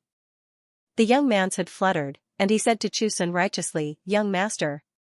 Wake up. You usually teach us that there is a Tao, that all living things are the leader, and that we are the last. Are all these empty words? Once the matter falls on your shoulders, you want to pay for the life of one person with the lives of hundreds of people? An old woman beside the young man trembled and said, You put down the bow. How can you hurt the young master? Everything is the young master's choice. The young master has already done everything he can. How can you? You are ungrateful. However, before they finished arguing, they suddenly heard a scream in front of him. Madame Chu had completely gone berserk. She was originally hugging her child so lovingly, but now she was no different from a wild beast. She held at the sky, saliva dripping from her mouth, and her teeth suddenly grew. Chu Lan, who was in her arms, had cried herself hoarse. However, between her broken sobs, she still called out intermittently, "Mother." What answered him was Madame Chu's blood-red claws piercing through his throat.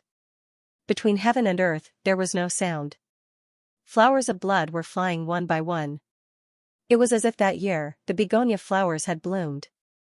Madame Chu stood in front of the window with her newborn child in her arms, looking at the gentle fragrance in the courtyard, and the bright red flowers scattered everywhere. The mother gently rocked the child in her arms, and softly hummed, "Red begonia, huang hai tang, how melodious is the morning breeze. Little Tom Xianxia is far away, making one miss father and mother. Red begonia. Huang hai tang." Years ago, she lovingly stroked Chu Lan's hand, but now she was tearing apart Chu Lan's head, limbs, and flesh. How melodious is the morning breeze.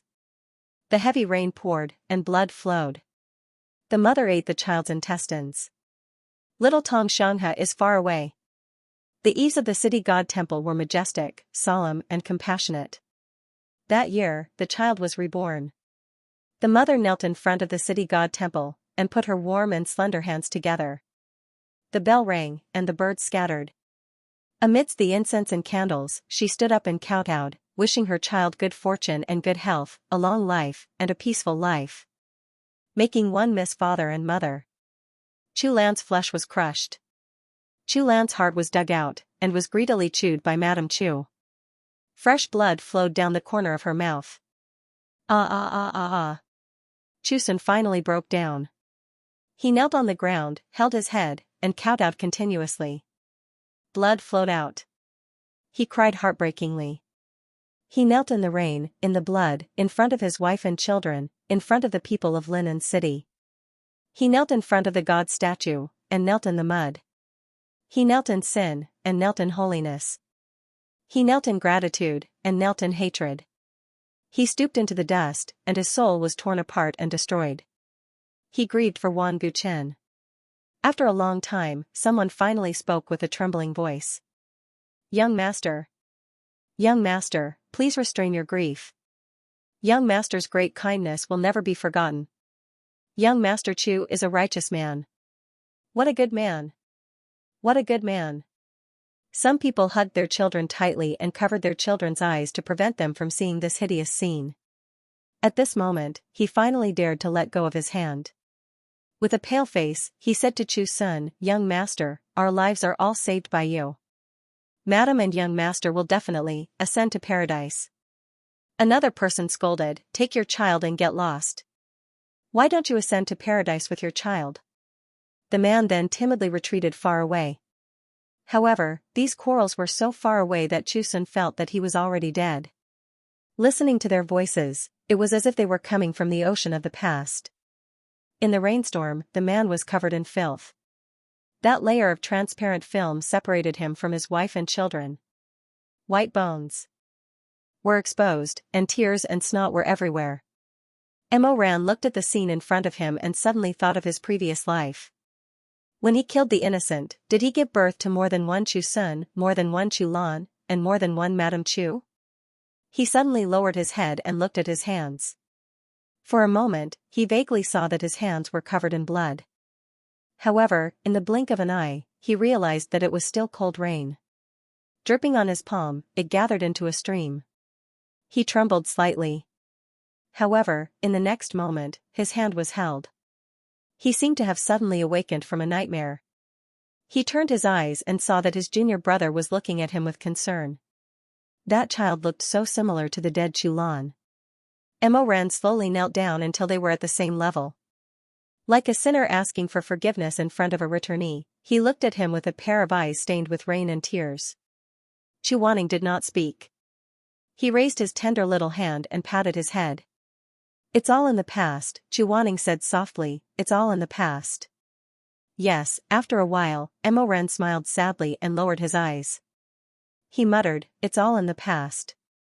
However, even if it was all in the past, it was all in the past. However, these were all things that he had done. Although he had never killed Chu Lan, how many people like Chu Lan had died because of him? The more Mo Ran thought about it, the more frightened and pained he felt. Why was he so cruel and merciless? Why was he so stubborn? The young Chu Lan has died. But the virtual realm is not over yet. Dawn is still far away, and the nightmarish night is still not over. The citizens who were lucky enough to survive return to their residences, preparing to depart for Mount Putua after daybreak. It's hard to believe that someone can still persevere and carry on with the previous matter after such pain. In fact, Shizun seems to be walking with only his body left, and his soul is no longer there. Emoran walks around the city and hears many people worried. After all, Shizun suffered such torture. Not to mention whether he will resent, even if he is still willing to lead everyone out of the encirclement. With this kind of mind, he is afraid that it will be disastrous. However, not everyone only has themselves in their eyes. Although there are not many who sincerely feel sorry for Shizun, at least there are some.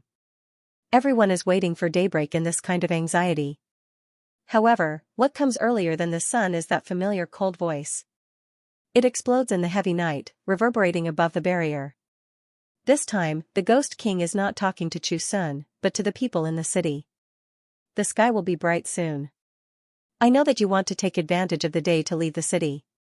However, have you really thought it through? Mount Putua is very far away from here, it is impossible to reach within a day.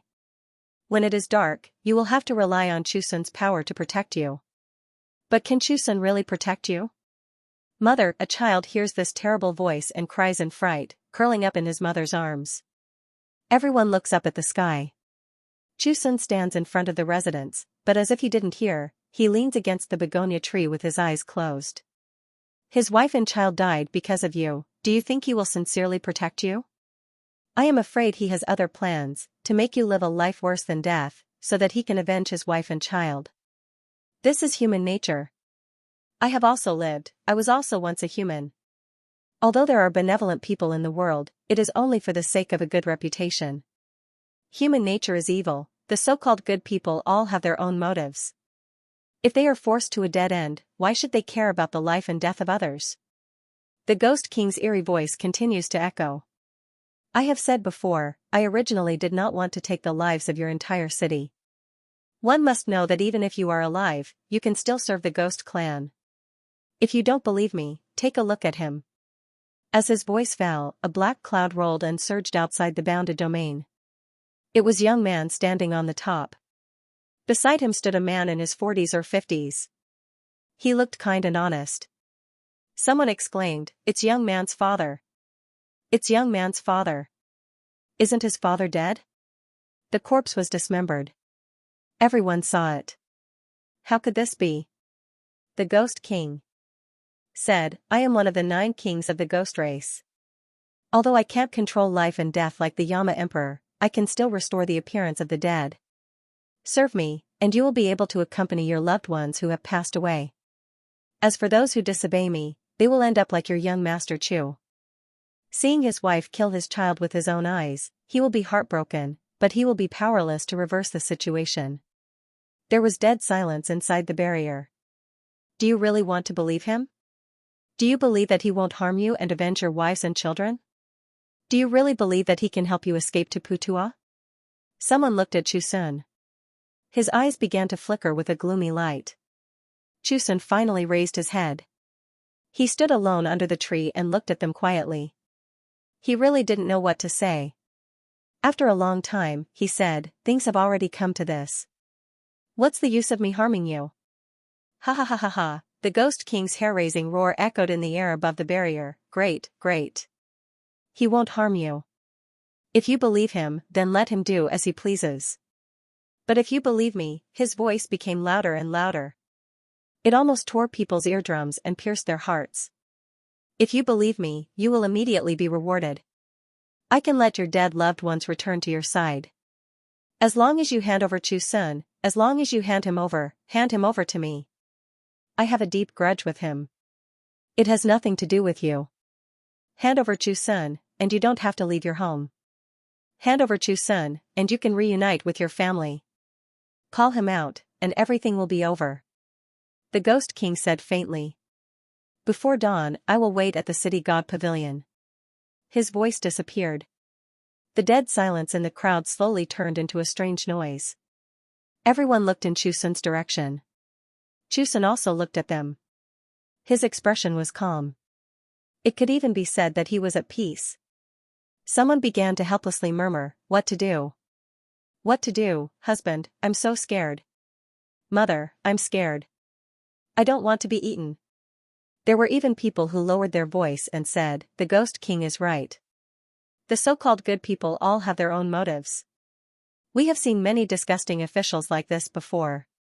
Although young Master Chu hasn't done anything right now, but look at his appearance. His spirit has left his body. Who knows what kind of crazy things he will do in the future? Someone heard his words and didn't refute. Instead, they whispered in agreement, "You're right. When the time comes, he will take revenge and harm all of us." Betraying at the last minute, this kind of thing has happened before in the past. Suddenly, a man rushed out and shouted, "Catch him! Catch him and we can live." No one made a sound. After a long time, a young woman stood out and blocked him. Her voice was soft but firm. "How can a man repay kindness with enmity? Get lost." That man kicked the girl to the ground and spat on her face. "You're a smelly whore who sleeps with men. You don't have anything to worry about. What right do you have to speak? I have old and young at home. I can't let my family be wronged. Young Master Chu, I'm sorry." After saying that, she went to catch Shizun. Unexpectedly, before she could take a step, her leg was firmly held by someone. That man lowered his head and flew into a rage. "Smelly whore, you dare to stop me? Do you want everyone to die with you?" The girl angrily said, "Although I'm a brothel girl, I can distinguish right from wrong. Even cats and dogs know how to repay kindness, let alone people? Go to your mother." The man kicked her face a few more times, until her face was bruised. At this time, other people also surrounded Shizun. Although there were a few people in the crowd who wanted to stop like this brothel girl, they were powerless in the end. Like a floating leaf in a torrent, they were quickly washed away. Young master, quickly leave." There was also an old woman trembling as she shouted to Shizun, "Young Master Chu, go. Go. Don't stay for this group of animals anymore. Go." There was also a young child's voice, "Don't beat him, mother, father, don't hurt young master, don't hurt young master." The crowd was bustling with noise and excitement. Shizun stood alone in the rain. It was as if he saw a lot of ghosts crawling out from the depths of hell. For a moment, he wanted to leave. But his gaze fell on the living people who were crying and shouting. He looked at the children who were wailing and persuading their parents. He looked at the girl who stood out first and was already bruised and swollen. He looked at the old woman whose white hair was trembling in the wind and rain. There were also a dozen or so people who had their backs to him, trying to stop him. He wanted to leave, but his footsteps stopped. They were not wrong. If the barrier was removed, these people would also die. It turned out that the most disgusting thing in the world was not the devil, but those cowardly animals. They did not have the ability, but in order to live, they put on human skin and mixed in with the crowd. As long as they could live, they would do anything, say anything. In the end, they would say, "I also just want to live. I am also very pitiful, very helpless. What did I do wrong?" He used to think that the people he protected were all weak and kind people. But he was wrong. Only today did those beasts take off their human skins, revealing scarlet, ugly, and hideous faces that were grinning ferociously, one after another. They hid so well, they hid so well.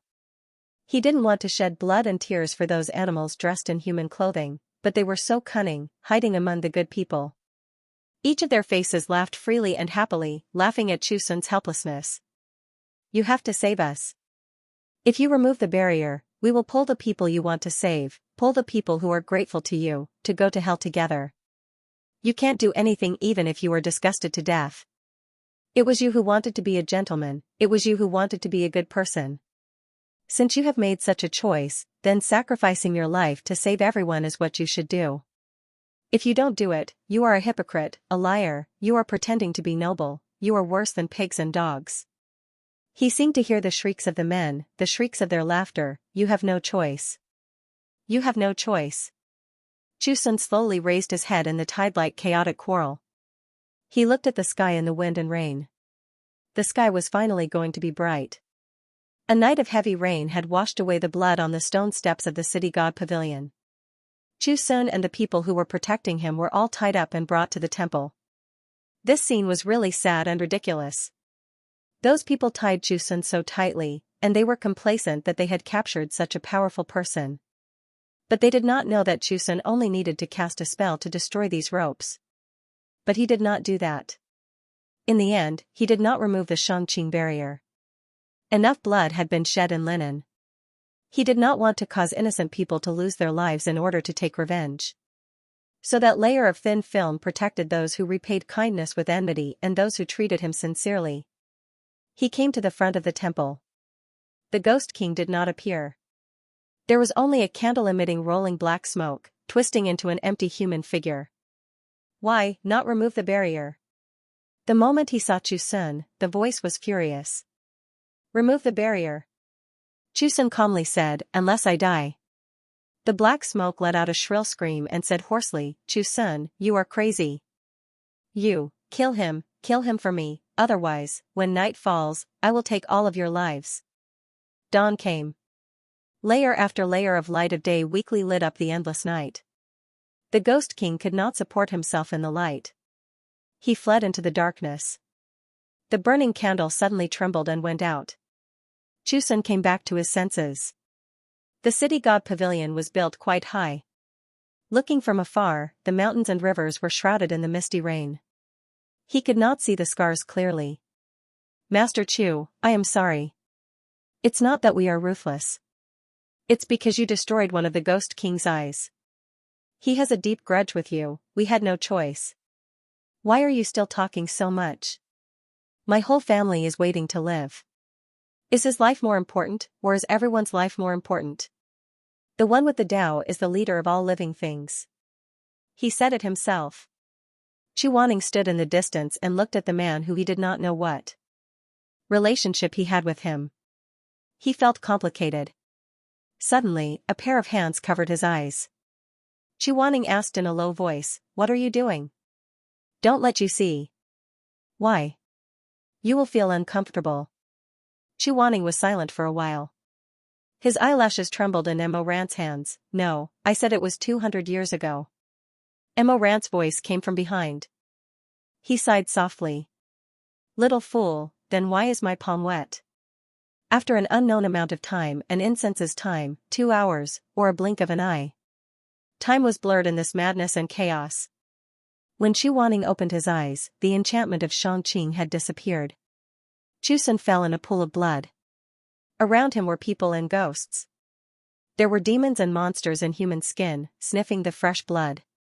Joy, guilt, surviving a disaster, pain, evil, people's hearts are like beasts. The air was filled with the smell of death. The human world, or hell. It was not so clear anymore. The crowd slowly dispersed. There were no ghosts during the day. They were in a hurry to fill their stomachs and rest. They were in a hurry to wait for the Ghost King to descend again at night. He would examine the dead men in the temple and then reward them for the return of their loved ones.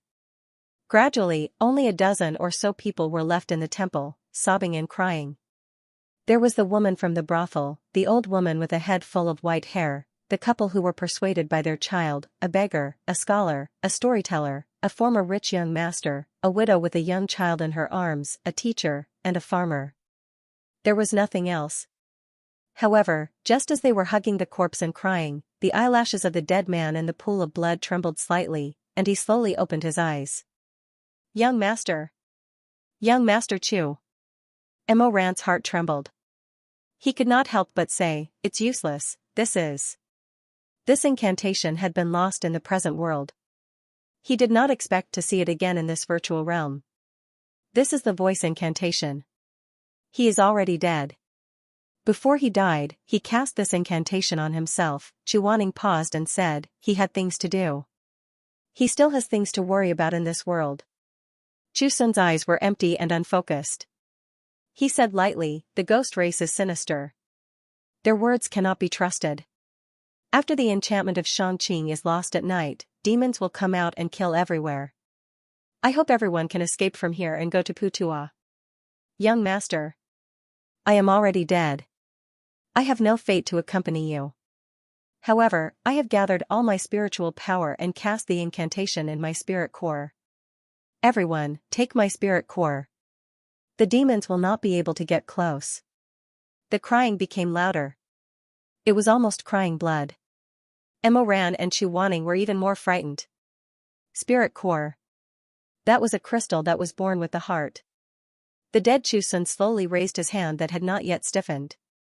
According to the incantation he set before his death, he grasped the blade buried in his chest and pulled it out. Then, young master! The surrounding people cried out. Their voices were distorted and hoarse. They were soaked in blood and tears. Young master, what are you doing? The dead man's fingers tore open the wound in his chest and pierced into his flesh. He grabbed the heart that was no longer beating and slowly, inch by inch, pulled it out. That heart was bleeding and beating with golden red flames. That was the power of Chusun's spirit core. It was the last light of a candle. Take it. He raised the burning heart and held it straight in front of him. He kept repeating, take it. Drops of blood rolled down, but they all turned into red begonia flowers. Those flowers were burning and dazzling. The road is long and dangerous. Chusun's life is short. I can no longer contribute my meager strength. I hope everyone can take care of it. Emoran looked at everything in front of him in horror. He suddenly felt a prickling sensation on his back and cold sweat dripped down. Scar, this scar. He suddenly remembered that Chu Wanning's chest was close to his heart. There was also a scar. That was Chu Wanning's most sensitive part. How could he forget? Every time they were on the bed, when he licked that faint scar, Chu Wanning's usually cold and indifferent face would reveal a hidden desire. Emoran felt that this expression looked very exciting, so he was always willing to humiliate the person under him. But at that time, he never cared about Chu Wanning's past. As for where this scar came from, he never asked until his death. And in this life, even if he wanted to ask, he did not have the qualifications. Was it a coincidence? Or now his master's chest was not something he could see whenever he wanted to. He could only recall the wound based on his memory. It was a faint crescent moon color, which should be a pure cut made by a blade. It was not like Chusun's, who stabbed with 5 fingers and left a hideous bloody hole. After all, it was not the same. Thinking of this, Emoran let out a sigh of relief. Although Chusun and Chu Wanning were very different people, there were too many similarities between them. From their looks to the scar on their chests, it was really suspicious that they were coincidentally stacked together. But he didn't know why. Maybe it was because Chusun was too gentle, completely different from Chu Wanning's violent and unrestrained, or maybe it was because Chusun was a man with a wife and children. So if Chusun was the reincarnation of Chu Wanning, or Chu Wanning, Emoran felt that he couldn't bear it and would collapse. Fortunately, it was not like this. It was needless to say what kind of disaster Linen City would face without Chusun's protection. Of course, the Ghost King would not keep his promise.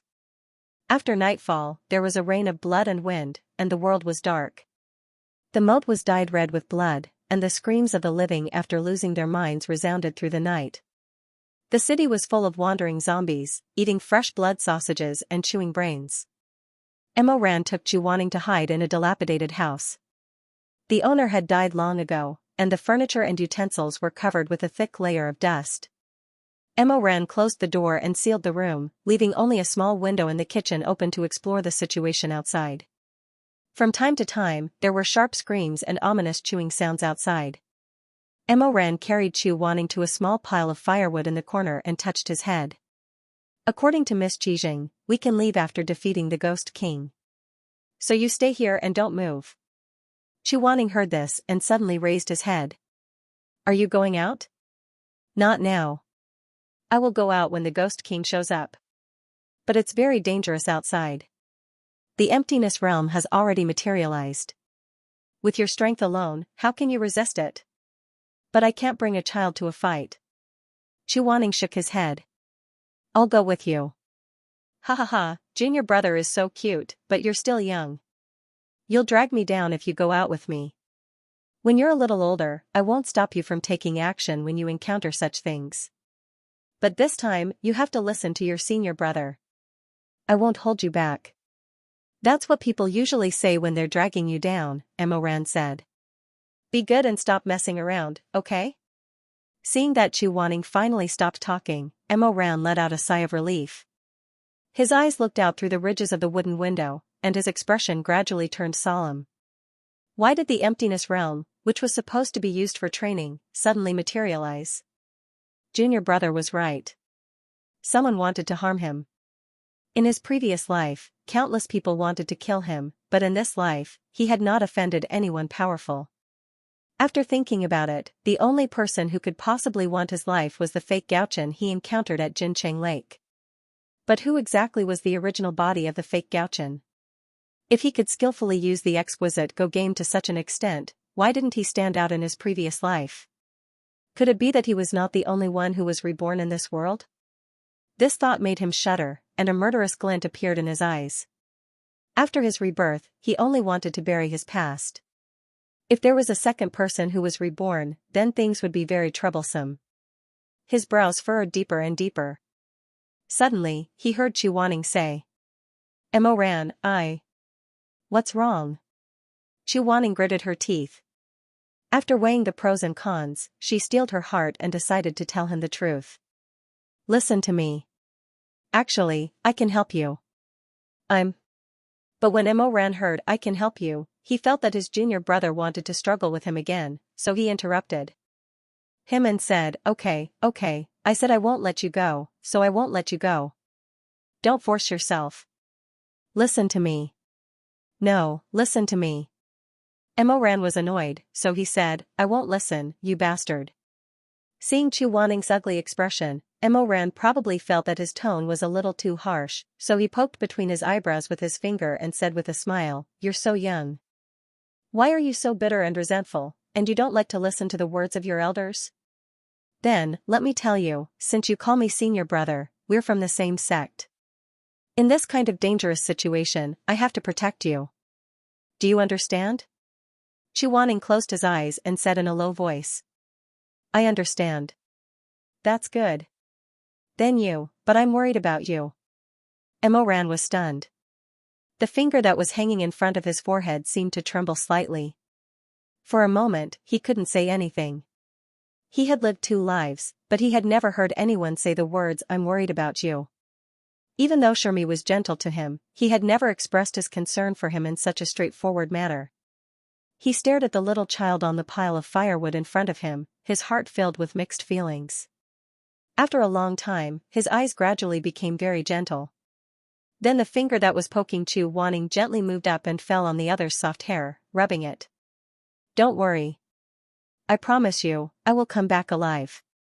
Emoran, can you listen to me first? Emoran smiled, Okay, what do you want to say?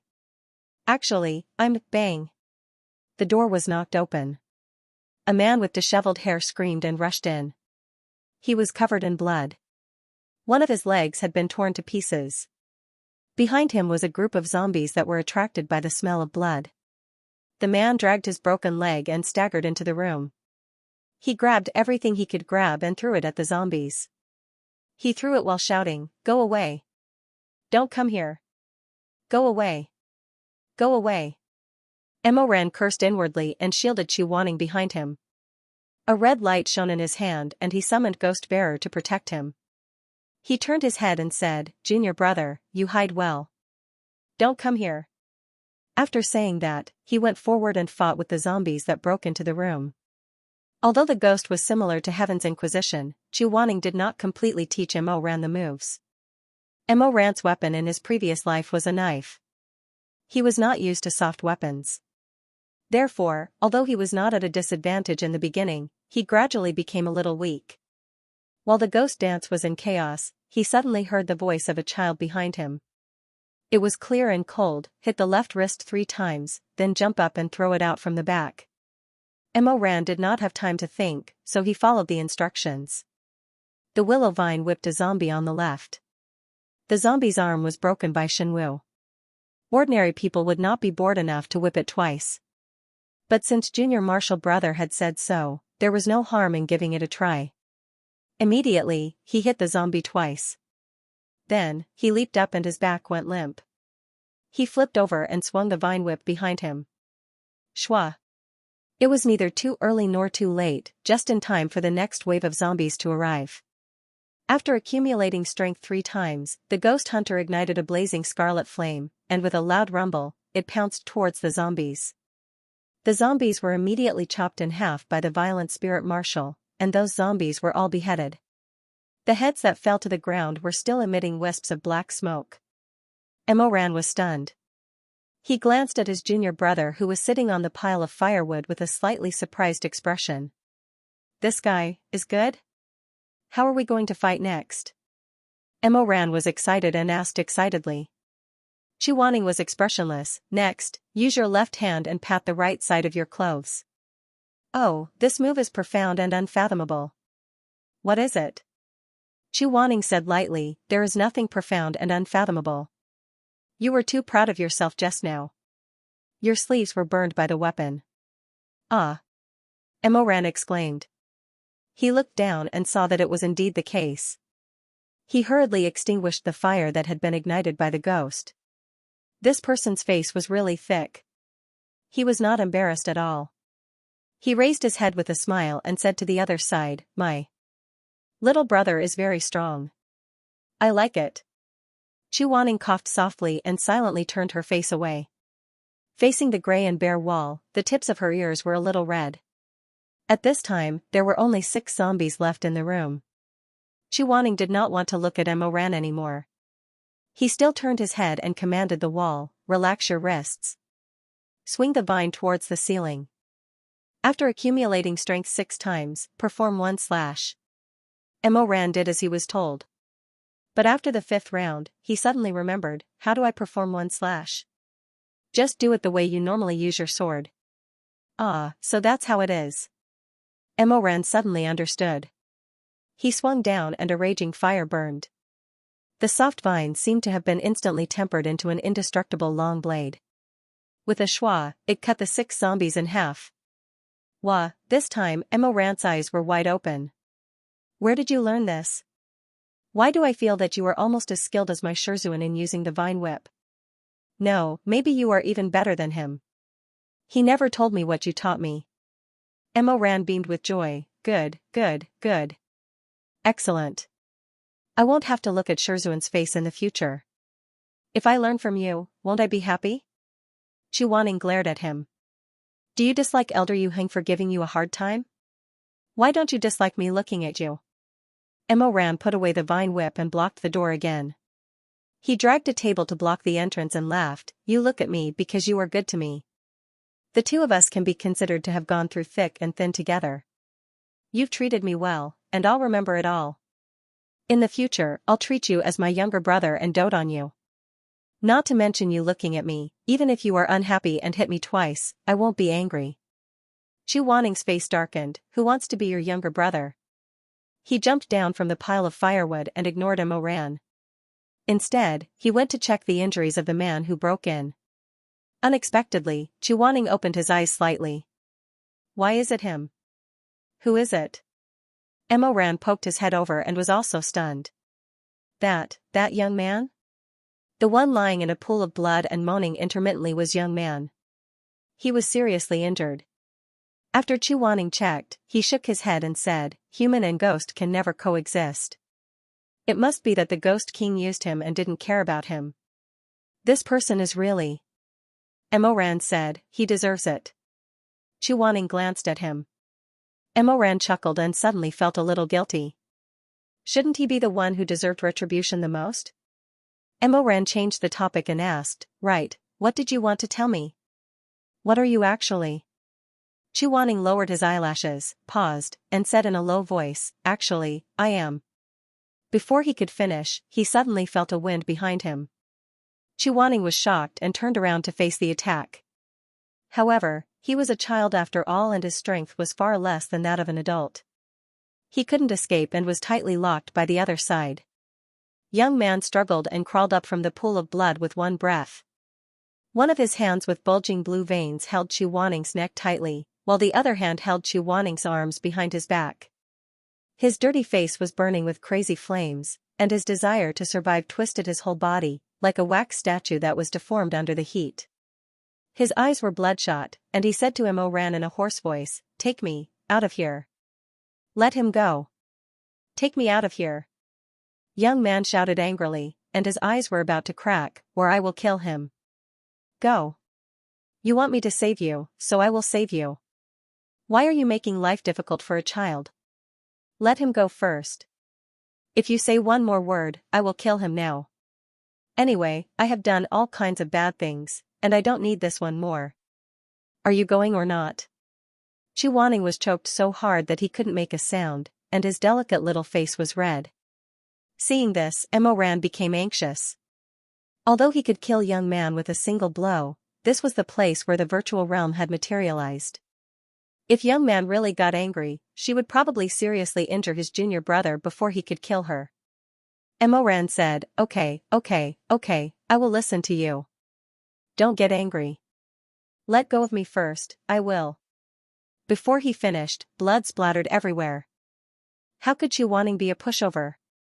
With a flash of golden light, Mo Ran vaguely saw some kind of weapon in his hand, but the weapon was withdrawn and released very quickly.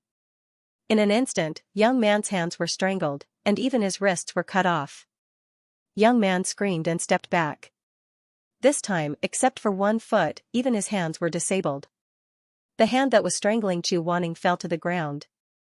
Chu Waning stood up. He seemed to be extremely angry, and his face was unprecedentedly ugly. He seemed to want to say something, but his lips moved. In the end, he seemed to be so angry that he was speechless. He just turned around angrily with a livid face.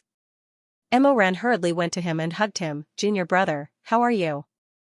Are you hurt anywhere?" Chu Waning shook his head in his arms and didn't say anything. He was so disgusted that he couldn't speak. But no matter what, this young man was a person who lived more than 200 years ago. The one in front of him was just a puppet that was derived. Chu Waning wiped the blood on his face and whispered to Mo Ran, "You saw it too. I may not be safe if I stay here. It's better to go out with you to fight. With my skills, I won't be a burden to you." Mo Ran had only heard of his junior brother's ability from Xue Meng before, but he had never seen it with his own eyes. However, the unforeseen event just now had truly opened his eyes. "You're powerful, but..." Chu Waning said, "I'm familiar with the use of all kinds of weapons, and I can guide you. But..." Chu Waning raised his eyes, "Just trust me this time. Senior brother." Chu Waning's original intention was to deepen the sincerity in his tone. Unexpectedly, the child's crisp voice was soft and cute, as if he was acting like a spoiled child. Chu Waning was a little surprised when he heard it. Mo Ran was also stunned when he heard it. Then he scratched his head and buried his face in his palms for a long time before he said, the main thing I'm afraid of is, you're." After living for 2 lifetimes, it was the first time that he was called so softly by a little guy. Mo Ran really felt that this person was like a brother to him. If Mo Xianjun wanted to hate someone, he would hate them to the bone, but he was especially soft-hearted to those who cherished. Therefore, after scratching his head for a long time, he squatted and looked up at Chu Waning. His ears silently turned red. If only he had a younger brother, he wouldn't be so lonely. When Chu Waning saw Mo Ran's reaction, she hesitated for a moment before whispering, "Senior brother." Mo Ran held his forehead and felt that he couldn't take it anymore. Chu Waning looked at him meaningfully and understood this person's weakness. Anyway, he was now in the form of a child, and Mo Ran didn't know who his real body was, so he didn't feel embarrassed. Therefore, he opened his mouth and called out softly, "Brother. Brother. Brother Mo Ran." "Ah. Okay. Bring you. Bring you. Stop calling." Mo Ran jumped up and rubbed his goosebumps. His face was red and he said, Go, come with me. You're good, you're the best. Oh my god."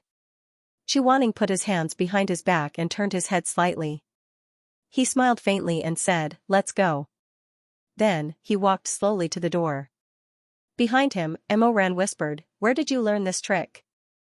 It's so corny. Ouch. Originally, after seeing what happened to Shizun, Wanning was in a bad mood. But now, he felt that the haze in his heart was gradually fading away. Suddenly, he heard Emoran ask, "Hey, by the way, what did you want to say to me just now?"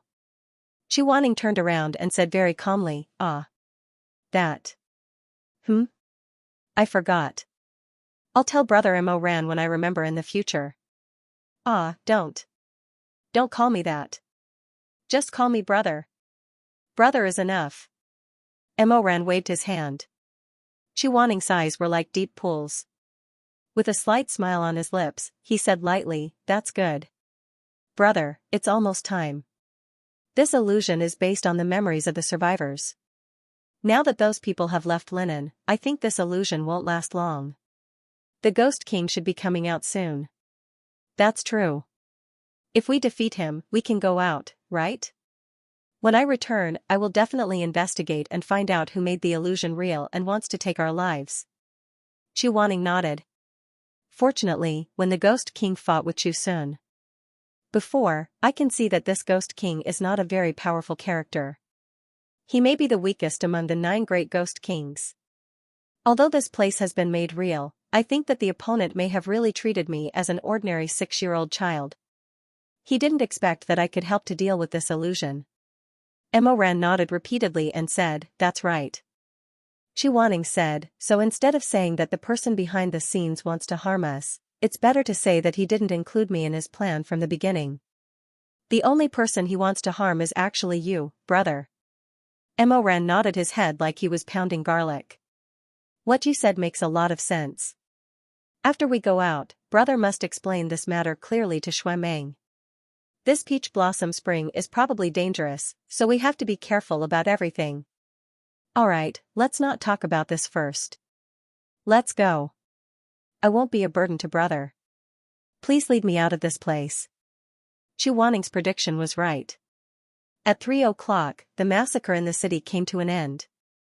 A blood-colored crack suddenly appeared at the edge of the sky. Green smoke scattered into the ruins and condensed into a hunchbacked man. The man's eyes were scarlet red, and his skin was pale. Half of his body was still covered in flesh and blood, but the other half was all white bones. He dragged his black umbrella and walked alone in the ancient city of Linen, which was full of corpses. Along the way, he absorbed the resentment and pain of the newly dead. Emoran hid in the dark and saw his appearance clearly. "It's him?" There was a hint of relief in his voice. Wanning understood why he was relieved, but since he didn't intend to reveal his identity at this moment, as a 6-year-old child, he couldn't know too much. So he pretended not to know and raised his head to ask, "What?" "Your guess is very good. The strength of the ghost world's 9 kings is very different. The weakest among them should be this one." Emoran stood sideways by the window and looked at the figure approaching from afar. He whispered, "Our luck is not bad. What are brother's chances of winning?" 90%. As for words, you can't be too sure. Wanning smiled. Of course, he knew that there were 9 ghost kings in the ghost world.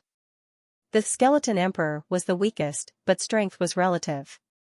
With Emoran's age and experience, even with the help of the god of martial arts, it was still difficult for him to deal with the skeleton emperor alone. However, the person who wanted to plot against Emoran didn't expect that the person who accompanied Emoran was not a random child at the peak of life and death, but Wanning. "Save me." The two were about to break through the door and kill the other party when they heard a faint groan behind them. He's still alive?" Emoran opened his eyes wide and looked back at young man who was curled up into a ball. "I don't want to die. Father. I don't want to." Wanning looked at the young man who was like a ragged piece of cloth and shook his head. That year, this person should have died when he entered the house. But in this illusion, the reason why he is still alive is probably because we hid here and got rid of the zombies that were chasing him, which changed some things in the illusion. Alas.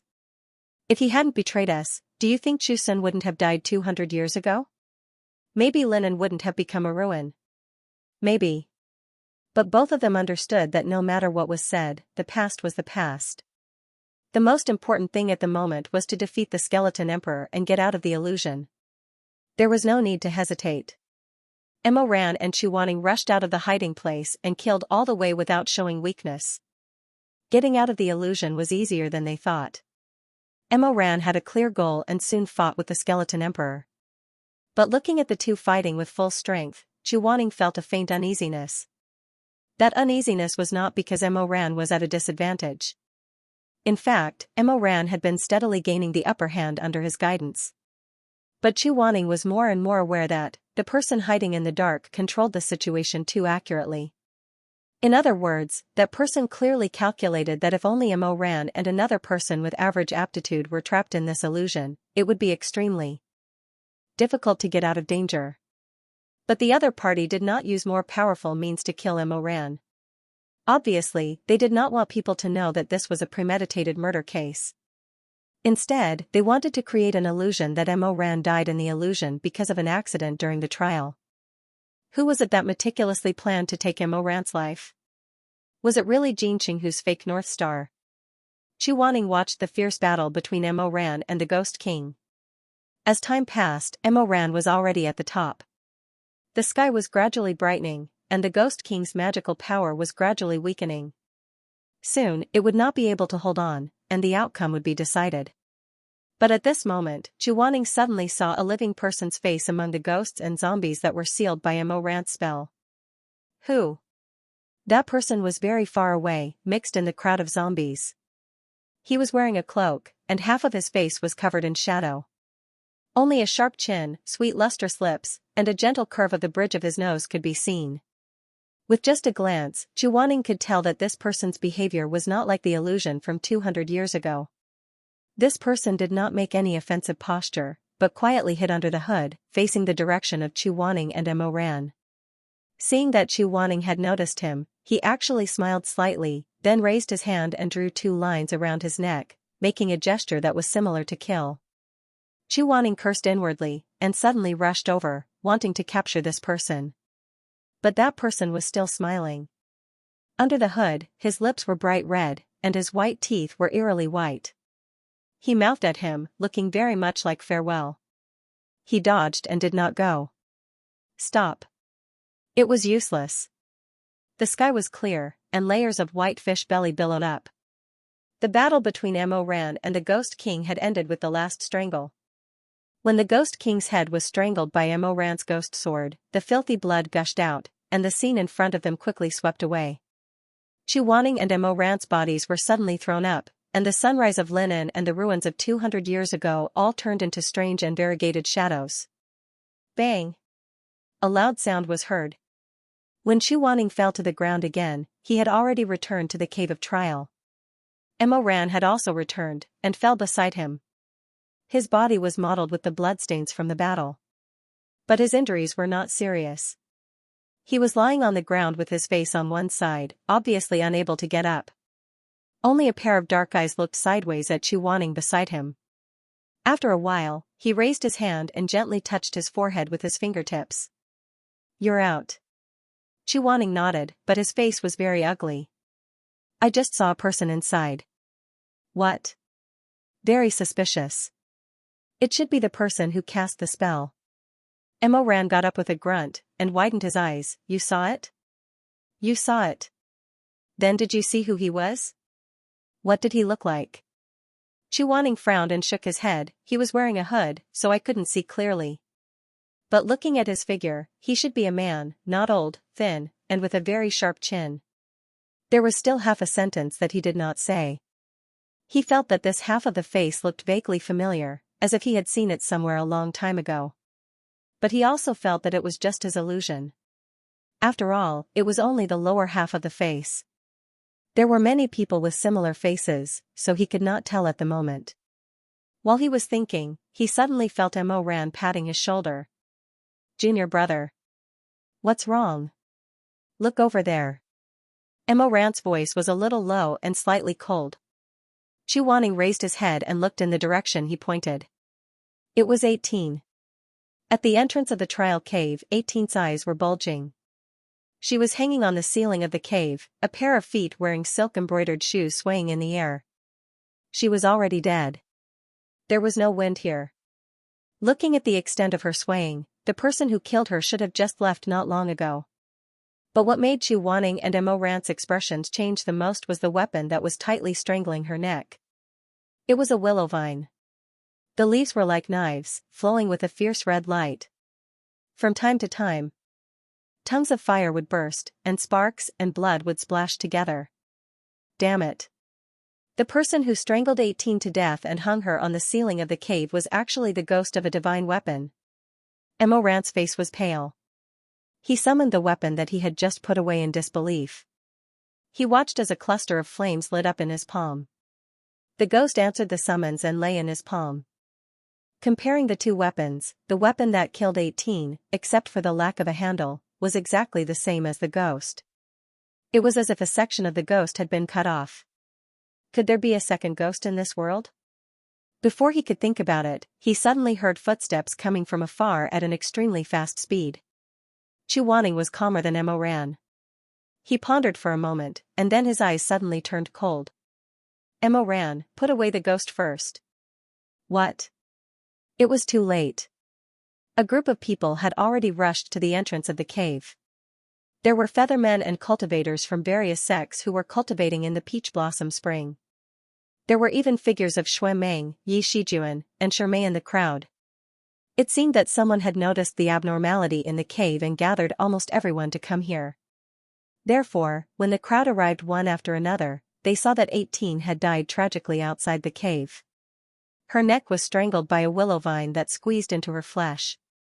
Mo Ran and a half-grown child were in a mess. Obviously, they had gone through a fierce battle.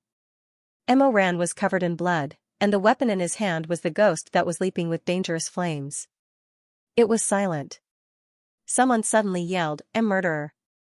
The crowd slowly became noisy. Panic, anger, and whispers converged into a stream, buzzing and vibrating the bones. Murder, murderer, what's his intention, crazy, lunatic, and broken words kept repeating. The crowd was like the corpse tied in the illusion just now, which gave Mo Ran an illusion that the illusion was not over and the nightmare was still going on. The blood from 200 years ago in Lin City seemed to still be flowing. No. His throat was dry, and he took a step back. It's not me. His footsteps paused, and someone pulled on his clothes. Mo Ran lowered his head in the chaos and saw Chu Wanning's pair of clear eyes. He muttered unconsciously, "It's not me." Chu Wanning nodded and wanted to protect him behind him. But he was just a little child at the moment, what could he do? While he was anxious, he suddenly felt that Mo Ran took another step forward. More and more people shouted, "Catch him!" And that child. "Catch him! Murderer! Don't let them escape, it's too dangerous. Catch them!" Mo Ran pulled Chu Wanning behind him, and then lowered his head for a while, gradually calming himself. "I didn't kill 18. Listen to my explanation." The faces in the crowd were so blurry that they overlapped with a certain time in his previous life that he couldn't bear to recall. He barely saw Xuemeng among those figures. Xuemeng's face was full of disbelief, and then he saw Shermei. Shermei's eyes were wide open, his face was frighteningly pale, and he kept shaking his head. Mo Ran closed his eyes and said in a low voice, "I didn't kill her, but I don't plan to escape. Before you catch me, you should at least listen to my explanation, right?" However, even if Mo Ran said so, no one would listen to him. Uneasiness and anger pervaded the crowd. A female Taoist priest screamed, You were caught red-handed. What's there to explain?" "Yes. No matter what, catch both of them. If they are really wronged, it's not too late to release them then. Catch them. Catch them." Xuemei recovered from the initial shock. He walked out of the crowd, facing the angry and distorted faces, and with his back to Mo Ran, he said loudly, "Please be quiet and listen to me. Who do you think you are? Why should we listen to you? Wait, this seems to be Little Phoenix? Little Phoenix? God's favored one? That Xuemeng? It's him." Xuemeng's face was very ugly, almost pale. He took a deep breath and said slowly, "Please listen to me. These two are my disciples at the peak of life and death. I believe that they will not kill innocent people. Everyone, please calm down and listen to their explanation." After a moment of silence, someone suddenly shouted, "Why should we believe you? So what if they are the disciples? At the peak of life and death? Do you know them like the back of your hand?" That's right. It's hard to know what's in a person's heart. Even if they are from the same sect, how much can we know? Shui Meng's face became worse and worse. His lips were tightly pursed, and his fingers unconsciously clenched into fists. Behind him, Emo Ran held Chu Wanning's hand and stood there. In fact, he was a little surprised when Shui Meng came out. In his previous life, he did not have a deep friendship with this cousin of his, and they always looked down on each other. Later on, when he became the supreme emperor of the human realm, he burned, killed, and plundered everything. Naturally, he and Little Phoenix entered into a camp that was incompatible with each other. Therefore, he did not expect that in such a situation, Shui Meng would turn his back to him and face others. Emo Ran suddenly felt warm and said, "Shui Meng, you believe me?" "Bah! Dog, who would believe you?" Shui Meng half turned his face and said unhappily, "Look at what you've gotten yourself into. You are obviously 1 year older than me, but you want me to clean up your mess." After scolding, he turned his head and shouted at those people in an even fiercer voice, "What? Why don't I understand them? One of them is my junior brother, and the other is my cousin. Do you understand, or do I understand? Shui Meng, will you die if you listen to a few words of explanation? There are so many people watching. Do you think they can grow wings and fly away after a while?" At this time, Shermay also walked out, but he did not seem to have a lot of momentum. He said weakly, "Immortals, I can also vouch for the two of them. They are definitely not the ones who hurt Miss 18. Please listen to my explanation." "Thank you." Yu Wangxi also stepped forward. Although he did not vouch for the two of them, he was much calmer than those people who were in a foul mood. Yu Wangxi said, "Even if we have to detain them temporarily, we should give them a chance to explain.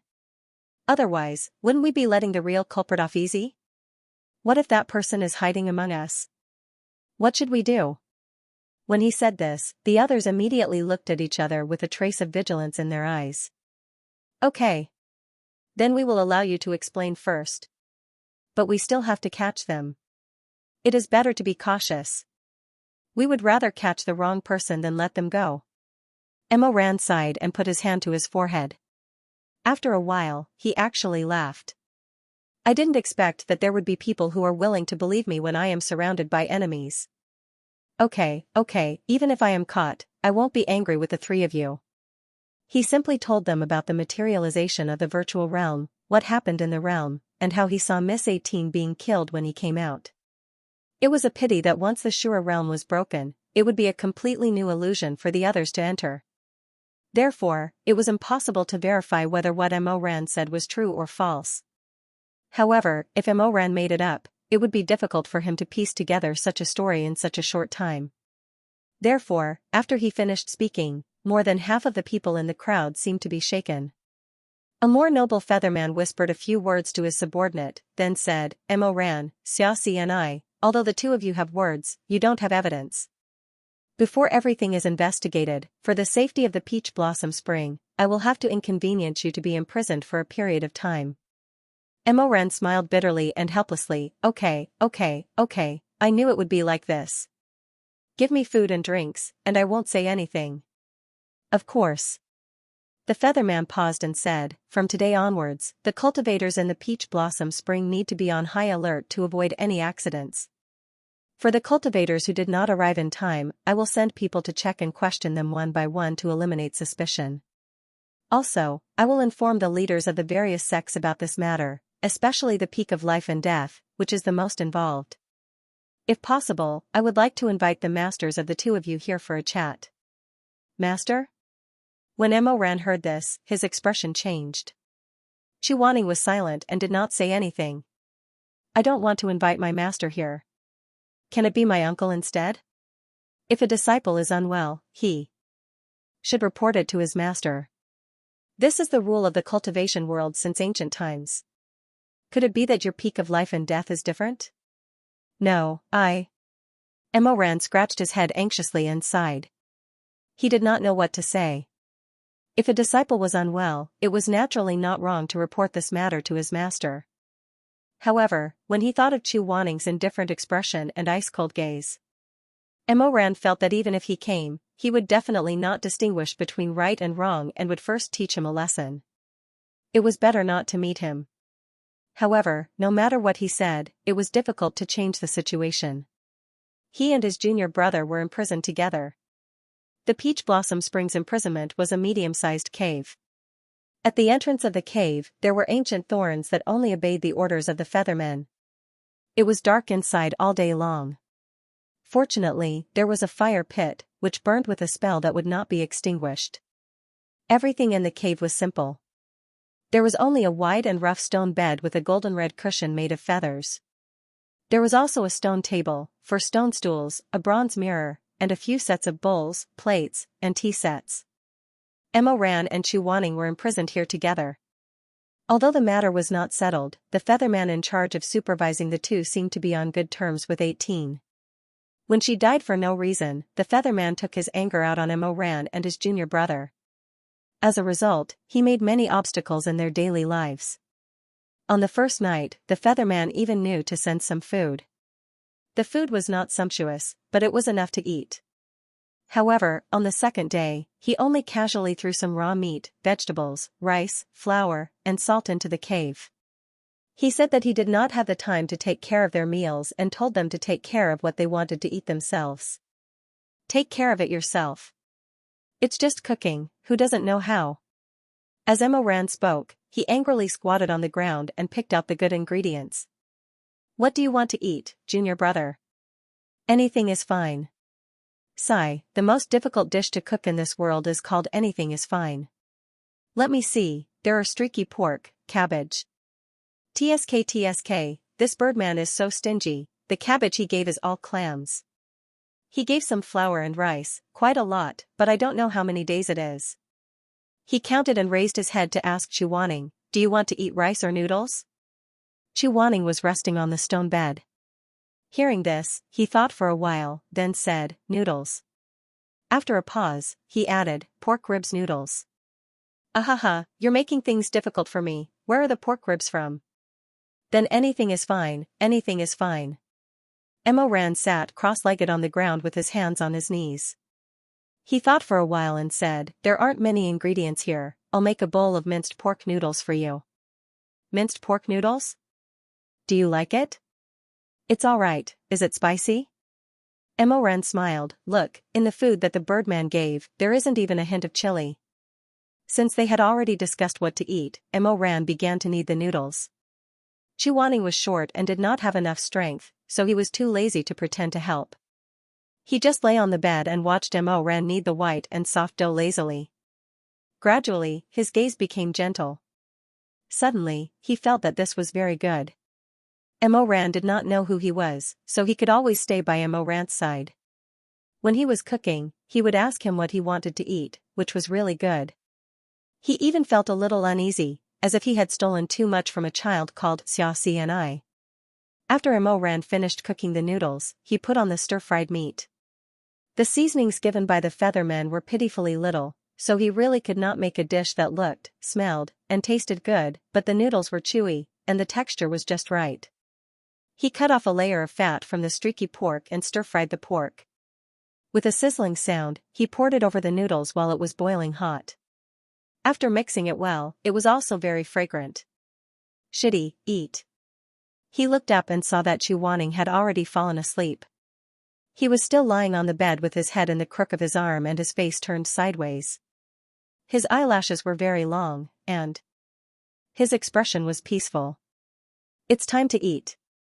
He murmured the second half of his sentence, then walked to the bed and touched Chu Wanning's jade-like black hair. It seems that you really do look like Shizun. I don't know what relationship you and Shizun have with the Chu family in Linen, and I don't know who wants to harm us. Sigh. I don't even know what Shizun is doing right now. If he knows what happened here, will he not distinguish right from wrong and blame me again? Speaking of this, Emoran's eyes darkened. His fingertips curled around a strand of Chu Wanning's black hair, and he faintly sighed. You don't know him. Whenever something happens, he always scolds me. He especially doesn't like me. It was a pity that Chu Wanning was asleep. These words were like the misunderstandings that had been entangled with them for decades in their previous lives. They drifted lightly in the silent night, and no one answered. Emoran waited for the noodles to cool down a bit. When they weren't too hot, he woke Chu Wanning up. "Shitty, it's time to eat." Chu Wanning covered his mouth and yawned. His eyes were hazy as he stared blankly for a while. "Oh, eat." Emoran brought the noodles over. He loved to cook, but he didn't like to wash dishes. In order to save one utensil from washing, he simply put all the noodles into the pot that had just fried the meat. Chu Wanning was a little surprised at such a bold and unrestrained way of eating. His eyes widened slightly, and he looked at the large pot of noodles in disbelief. How do we eat this?" "Eat together." Emoran passed a pair of chopsticks to him. He put his palms together and smiled. The competition to see who can eat faster is about to begin. Who can eat more noodles? Let's wait and see. After Emoran finished muttering, his eyes narrowed and his smile became even more joyful. Chu Wanning stared at him for a while and said, "You seem to be special as long as you have food to eat. Very happy, right?" "Yes." "Haha, food is the most important thing to people." As Emoran spoke, he didn't hold back. He first scooped up a large amount of noodles with his chopsticks and slurped them until his cheeks were bulging. "It's a little ugly, but the vegetarian taste is good." Chu Wanning's expression didn't look good. "Eat, don't slurp." "Ha ha ha." Emoran slapped his thigh and laughed. "This child, you're a little too similar to my Shizun. He also told me not to slurp, but guess what? Once when I was eating with him, I deliberately threw a bone into his bowl. He was so angry, ha ha ha ha ha." Chu Wanning gritted his teeth and said, "You're really impudent." Yes, yes, yes. That's the reaction, how did you know?" "Io, you're quite similar." "Io, shitty, I think you two might be distant relatives." "Seriously, when Shizun comes here, why don't you ask him properly?" "Io, don't fight with me for that half of the fried egg." At night, the two of them were lying on the spacious stone bed. The time spent under house arrest was really hard to bear. They had practiced martial arts and eaten, but there was nothing else to do. They walked around in the small cave. Chu Wanning was still calm, but Emoran was different. He felt like every day was like a year. "Sigh, it's so boring. What are we playing? What are we playing?" Chu Wanning closed his eyes and said, "Sleep." "It's still early." Emoran looked at the hourglass and shook his head. "It's still early." Chu Wanning ignored him. Emoran rolled around on the bed and suddenly pulled his face. "Junior. Junior. Junior." Chu Wanning suddenly opened his eyes and said angrily, "What are you doing?"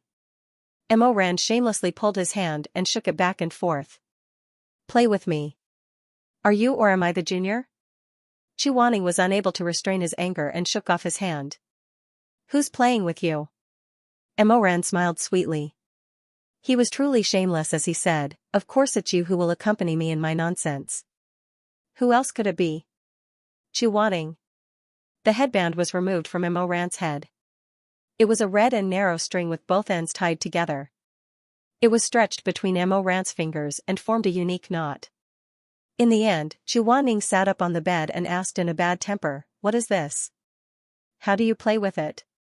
"This is a flower rope. Girls usually play with it, but boys usually don't play with it."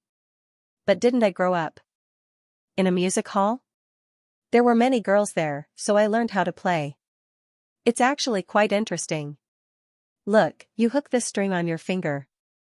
"No, not this one, it's your pinky finger." "Yes, that's it. Then, use your thumb and index finger to hook the two threads over there." Emoran said slowly and quietly. He was very patient and calm. The candlelight crackled, and the warm yellow light shone on their silhouettes. One was big and one was small. They lowered their heads and circled around the red string made by the hair tie. Their expressions couldn't help but gradually become gentle. Under Emoran's guidance, Chu Wanning's hand held the string tightly. She had tried to figure out a pattern under Emoran's guidance. Unexpectedly, she made a mistake. When the red string changed hands, she pulled it back. Instead of creating a new pattern, she pulled it back to its original pattern, 2 simple strings. He stared blankly, his hands still raised in the air, but he muttered with a puzzled expression, "Why did it scatter? How could this be? Haha, you got it wrong again." Again. No, no, no. Emoran laughed.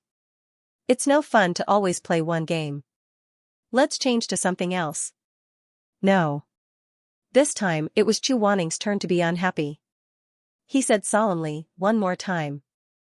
The two stayed in the cave for 3 days. On the night of the 4th day, Emoran prepared to make some delicious food for Chu Wanning as usual. These few days, he had already figured out some tricks. This little martial brother of his was indeed from the same hometown as his master. Their likes and dislikes for food were exactly the same. Tonight, the Featherman sent a hen and a few mushrooms. Emoran planned to make a pot of chicken soup with fresh mushrooms. Adding some noodles that he made himself, the taste should not be too bad. "Are we having chicken soup tonight?" "Yes." Emoran answered, and glanced sideways at Chu Wanning. Although this child was exceptionally gifted in martial arts, he was completely unable to grasp the knack of the flipping flower rope. Furthermore, he was extremely stubborn. When he had nothing to do, he would pick up the flipping flower rope and ponder over it. His stubborn appearance made people unable to help but laugh. Emoran smiled and said, "You can sit at the side and play slowly. However, I'm afraid that by the time I'm done with the soup, you still haven't figured out the rope." Chu Wanning snorted coldly, paused, and said indifferently, "Among the remaining ingredients, are there any slices of ginger?" "Let me see." "Oh, there are. There are a lot of them. Yesterday, I gave you a bunch of ginger." Chu Wanning said satisfactorily, "Put more in to get rid of the smell." Emoran rubbed his chin, "Oh. Don't tell me you want to put in some wolfberries?" Chu Wanning's eyes lit up, "Do I?" "Pfft. Of course not. I just feel that you and Master have similar tastes. He also likes to put ginger and wolfberries in his soup. Do you remember what he likes to eat?" "Haha, yes, yes. I'm very obedient." Emoran was too lazy to explain further. He could not possibly talk about past and present lives to his little martial brother, right? So he went along with the flow and said, "I'm a good disciple of the 24 filial piety. It's a pity that Master can't see that I have a pure and innocent heart. I admire him with every punch." As Emoran spoke casually, he began to process the meat. Thus, he perfectly missed Chu Wanning's expression. He quickly plucked the feathers and removed the organs. Just as he was preparing to boil water to get rid of the bloodstains, he suddenly heard his little martial brother say softly, "He might not necessarily not know." "What?" When Chu Wanning saw Emoran look up, the tips of his ears suddenly turned red. He turned his head and coughed dryly a few times, saying, "I said that you treat Elder Yu Heng well. He might not necessarily not know." "Oh, that. Actually, it doesn't matter. In any case, I'm used to it. Although there are times when I fantasize that he can be like other masters and tell me some intimate things, or that he occasionally knows what I like to eat like I know what he likes to eat. But that's all in the past. When I first entered the sect, I was blinded by his beautiful appearance and thought that he was a gentle person. Now that I think about it, it's really AI, he's too high to reach and has to deal with a myriad of affairs every day. How would I dare to enter his eyes? Haha, ahahaha. When Chu Wanning heard this, he was a little angry. However, when he thought about it carefully, although he was usually concerned about Emoran, he did indeed always put on a distant attitude. He couldn't help but feel embarrassed and silently lowered his head. After a while, he jumped off the bed and silently walked to Emoran's side. "What are you doing? You've been cooking for several days. Today's meal is simple. It's my turn to cook for you." Emoran was stunned and then smiled, saying, "Why do you suddenly have this idea? You're so small, how can you cook? You can't even reach the stove. What's more, I'm your martial brother. Since you call me that, a few meals is nothing." Chu Wanning moved a stool over and stood on it without making a sound. He stubbornly looked at him. "Emoran. Why are you staring at me? You want to see if I can get the stove. Elder Yuheng doesn't know what you like to eat, but I'm not as heartless as him. Chu Wanning expressionlessly said, go rest, I'll cook for you. After busying for half a day, Chu Wanning didn't let Mo Ran interfere. Instead, he fiercely held the kitchen knife and cut up the hen's carcass with a fierce look in his eyes. His expression was focused and his movements were stiff.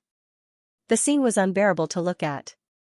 Mo Ran originally wanted to help, but his martial brother's bad temper was very similar to his master's.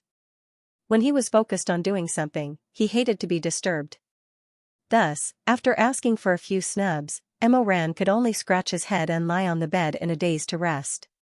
The chicken was finally in the pot. Chu Wanning covered the pot with mud. Just as he was about to turn around and say something to Mo Ran, he suddenly heard a soft voice coming from the entrance of the prison. Mo Ran, Martial Brother Xia, are you here? When Mo Ran heard this voice, it was as if he was struck by lightning. He immediately jumped off the bed and rushed to the entrance. Through the gap, he first saw a featherman coldly standing outside. However, when he turned his gaze, he saw Shirmei standing behind her. He was dressed in plain white and had a worried expression on his face. He couldn't help but be overjoyed. Shirmei. You. Why are you here? I have something to tell you. Shirmei said, the Lord has already received the report and rushed over to the Peach Blossom Spring. He is currently negotiating with the Feathermen. How are you? Have you suffered these past few days? I'm very good. I can eat, drink, and jump. Mo Ran paused for a moment, then asked, where's Master? Where is he? He said that he is still in closed-door cultivation and has not come. Oh. Mo Ran's eyes flickered. He sighed and muttered to himself, it's good that he doesn't come. It's good that he doesn't come. However, Elder Xuanji is here. He said that he is here to vouch for Martial Brother Xia. Shirmei asked, is Martial Brother Xia sleeping? Mo Ran said, no, he is making soup. Martial Brother, come here quickly. Chu Wanning put down the small bamboo fan that he used to fan the fire. He walked to the door and looked at the two people outside. He did not have a surprised expression. He asked calmly, what's wrong? Before Shirmei could say anything, the Featherman snorted and asked, isn't it because the people from your life and death summit have come? Your master said that he wants to protect you and is currently negotiating with our immortal sovereign. My master? Elder Xuanji. Oh. Chu Wanning paused for a moment. He said expressionlessly, very good. The Featherman curled his lips and said, you two can come out. All the Supremes have already gathered at the Dew Pavilion and are waiting to hear your explanations. Chu Wanning turned around and looked at the chicken soup that was currently being cooked. He said, I'm not going. The soup is halfway done. I can't leave. Mo Ran, you go on my behalf. When the Featherman heard this, he thought to himself that he was indeed a child who was still wet behind the ears. His words were actually so unreliable. Thus, he laughed coldly and threatened him, if you don't go, you will miss the chance to explain yourself. If the verdict is that you killed Miss 18, you will have to pay with your life and lose your head. Unexpectedly, Chu Wanning was not afraid at all. Instead, his expression was indifferent. He looked at him coldly, turned around and left. Shirmei wanted to stop him, but Mo Ran smiled and shook his head, let him be. I'll go. But Elder Xuanji came from afar. If he doesn't go and greet him, it would be impolite. Before Mo Ran could say anything, Chu Wanning said from afar, Martial Brother Mo, please send my regards to Master. He had said it so softly, but he was still heard. Shirmei couldn't help but feel awkward. He cleared his throat and waited for the Featherman to open the brambles outside the prison. He then pulled Mo Ran and prepared to leave. Unexpectedly, at this moment, Chu Wanning turned around and called him, Martial Brother. Martial Brother, have you changed your mind and want to go with me?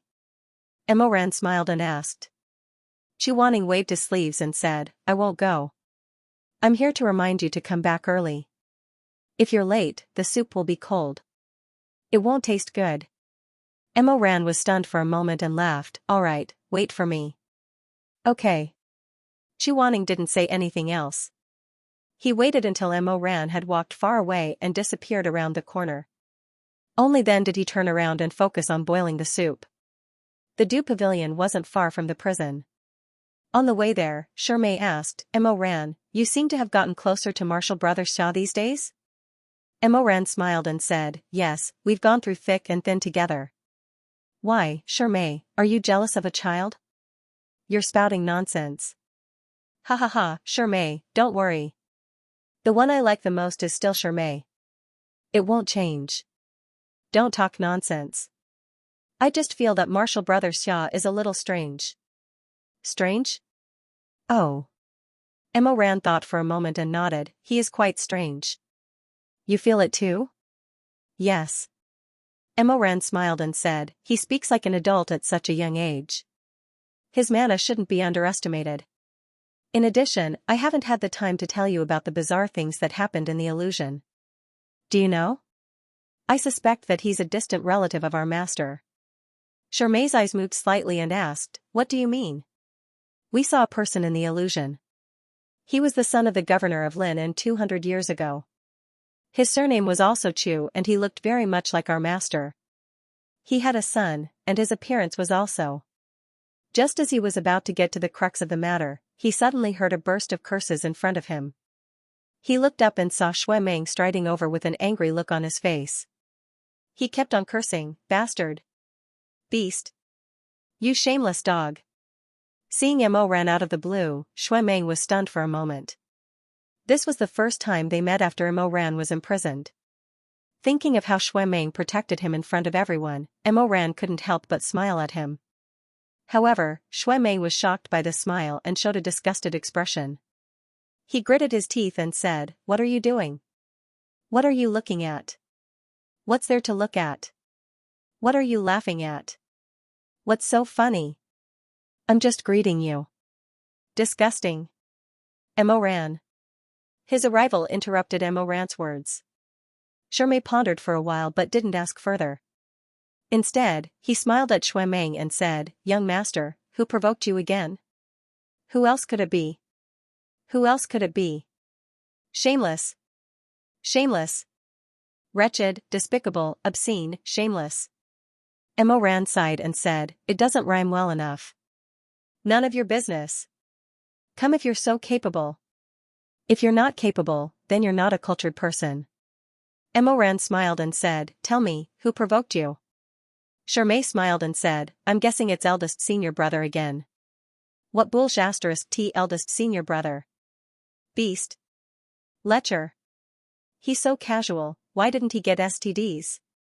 I'm willing to *king spend 10 years of my life wishing that he'll have ulcers on his head, pus on his feet, and a rotten nose and rotten eyes. Let's see who would fancy him. This despicable, shameless, wretched, obscene. Mo Ran. Seeing that Shui Meng was about to fall into an endless loop, Shirmei hurriedly stopped him and pointed behind him and shouted, Shu, look, the female cultivators who like eldest senior brother are here, ah. Shui Meng was startled, and a trace of panic actually appeared on his usually proud and extravagant face. He cursed in a low voice, lewd and filthy, and unexpectedly ran away with his tail between his legs without looking back. He was really as anxious as a stray dog. In the end, he still shouted, I remember that I have other important things to do, so I'll leave first. Mo Ran watched him disappear like a wisp of smoke and said in a daze, wow, not bad. This eldest martial brother can actually make him so scared. Shirmei held back his laughter and said, ever since he accidentally bumped into someone in a restaurant the day before yesterday and got into a conflict, he's been like this ever since he came back. He's met his nemesis. Admirable, admirable. If I have the chance, I must see it for myself. Although Mo Ran said this, he had a rough idea in his heart. If this eldest martial brother could make Shui Meng hide like this, it must be the person he guessed. However, this was not the time to see Shui Meng's excitement. In the Du Pavilion, Shui Jingyong and Xuanji had already arrived. They were slowly discussing the case of 18's murder with the owner of the Peach Blossom Spring, the mighty immortal of the Feathermen. The mighty immortal of the Feathermen had an almost fairy-like body, and her body was surrounded by sparkling spiritual light. Although she looked like a budding young girl, only God knew how old she was. She was slowly explaining the whole story to Shui Jingyong when a servant came in and said in a low voice, "Mighty immortal, he's here. Let him in." Emo Ran followed Shermay into the warm room. He looked around and saw Shui Jingyong waving the famous scholar's fan and talking with someone. He immediately shouted, "Uncle! Child, child!" Shui Jingyong heard him and turned his head. His eyes lit up and he hurriedly called him over. He patted his shoulder and said, "Come, sit next to me. I didn't kill her." "Of course it wasn't you, of course it wasn't you." Shui Jingyong sighed. "I don't know how this misunderstanding came about, but the mighty immortal told me just now. I'm here this time to find a way to prove your innocence. Sigh, the heavens are pitiful. Look at how dejected you are." He pulled Emo Ran, and the mighty immortal of the Featherman did not stop them. She just looked at the two of them indifferently. Emo Ran greeted Elder Xuanji and then sat next to Shui Jingyong. However, what made Emo Ran feel strange was that Xuanji did not immediately notice that his disciple Xiaxia was not around. He just nodded at Emo Ran naturally. Instead, the mighty immortal of the Featherman asked, "Eh? Where's the other child? The one with the surname Xia?" "Ah, yes." Xuanji regained his senses. "Where's my disciple?" Emo Ran saw that he did not care about Xiaxia and was slightly dissatisfied. He said, "My junior brother is still in the heavenly prison. He asked me to send his regards to you." "I see." Xuanji nodded. "Why didn't he come?" Emo Ran said unhappily, "To cook." Shui Jingyong was stunned. He laughed. "Is cooking more important than clearing your name?" Xuanji also smiled. "He's really willful. After the meeting, I'll go and see him." "There's no need. We still have to eat after the meeting." Emo Ran said, "How do you want to interrogate him?" "Hurry up and interrogate him." Shui Jingyong said, "Mighty immortal, let's continue from where we left off. Look, there's another elder in our sect who's good at refining pills. Before we came here, I specially asked him to refine a few red baby pills." "Red baby pills?" The exalted immortal was slightly startled when he heard this. He tapped his lips lightly with his finger that was dyed with the rosy glow of cardamom. "Is it the pill that can make mortals speak the truth?" "That's right." The mighty immortal was slightly surprised. The ingredients required for this pill are complicated and extremely difficult to refine. Even in the peach blossom spring, it takes at least half a month to refine this pill. I didn't expect you to have such a capable person in your sect. Why didn't you bring him along? He's a loner and doesn't like to travel with others." Shui Jingyong said. "The pills are already being refined. They can be sent to the peach blossom spring in 10 days. When the time comes, I'll ask you to test the effects of the pills and give them to my disciples. The truth will be revealed." The mighty immortal thought for a moment and nodded. "This method is feasible." Shui Jingyong sighed in relief and smiled. "If that's the case, I'll go to the heavenly prison and get another disciple." "Wait. What's wrong?" The mighty immortal said, "Before the matter is clarified, Mo Weiyu and Xiaxi and I are still suspicious. Even with your guarantee, I can't let the two of them go free." When Shui Jingyong heard this, he closed his fan. Although he had a smile on his face, his eyes were cold. "Mighty immortal, it's not right to do this." The Featherman mighty immortal looked up and stared at him with his red eyes. "Is Lord Shui dissatisfied with my decision?" "That's right. Since my two disciples have not been convicted, and Elder Xuanji and I are vouching for them, mighty immortal, what's the reason for insisting on imprisoning them?" "It can't be considered imprisonment," the mighty immortal said coldly. "I didn't mistreat them. I didn't stop providing them with food every day. I just restricted their activities. It's not too much." Although Shui Jingyong was still smiling, it was a cold smile. "Not too much? As far as I know, the heavenly prison doesn't see the sun and the moon. It's a place to imprison criminals. Mighty immortal, you're really amazing to say that it's not too much." A Featherman protector immediately stopped him. "Lord Shui, please watch your words." "What's wrong? Is there anything wrong with my words?" "I didn't insult your mighty immortal." What I said was true. It's just a little less polite. It's not too much. When the Featherman heard what Xianxia said, he couldn't help but become angrier. You. A jade-like hand reached out and stopped him. The mighty immortal looked up and smiled coldly at Xianxia. I've heard rumors that Lord Shui, the peak of life and death, is the head of a generation. Although your mana is strong, your knowledge is lacking. You're not good with words. However, after seeing you today, I feel that the rumors are unfair. Lord Shui, you're right. Xianxia smiled at her, but there was no smile in his eyes. He's just a rough person. Please don't mind him. The Featherman mighty immortal smiled and took an orange. She peeled it carefully and handed it to Xianxia. Then let's both take a step back. It's impossible for the two of them to be free, but it's not right for them to stay in the prison. I'll immediately order people to bring Xiaxia out. Emma Weiyu and Xiaxia will stay in Lingxiao Pavilion. That's the place to entertain guests. However, I'll have to send people to keep an eye on them. They can't be allowed to leave the pavilion. How about this? Xianxia was silent for a while. He raised his hand and paused in midair. In the end, he took the orange. Although Lingxiao Pavilion was a place to entertain guests, Peach Blossom Spring didn't often have guests. Thus, the pavilion had been deserted for a long time.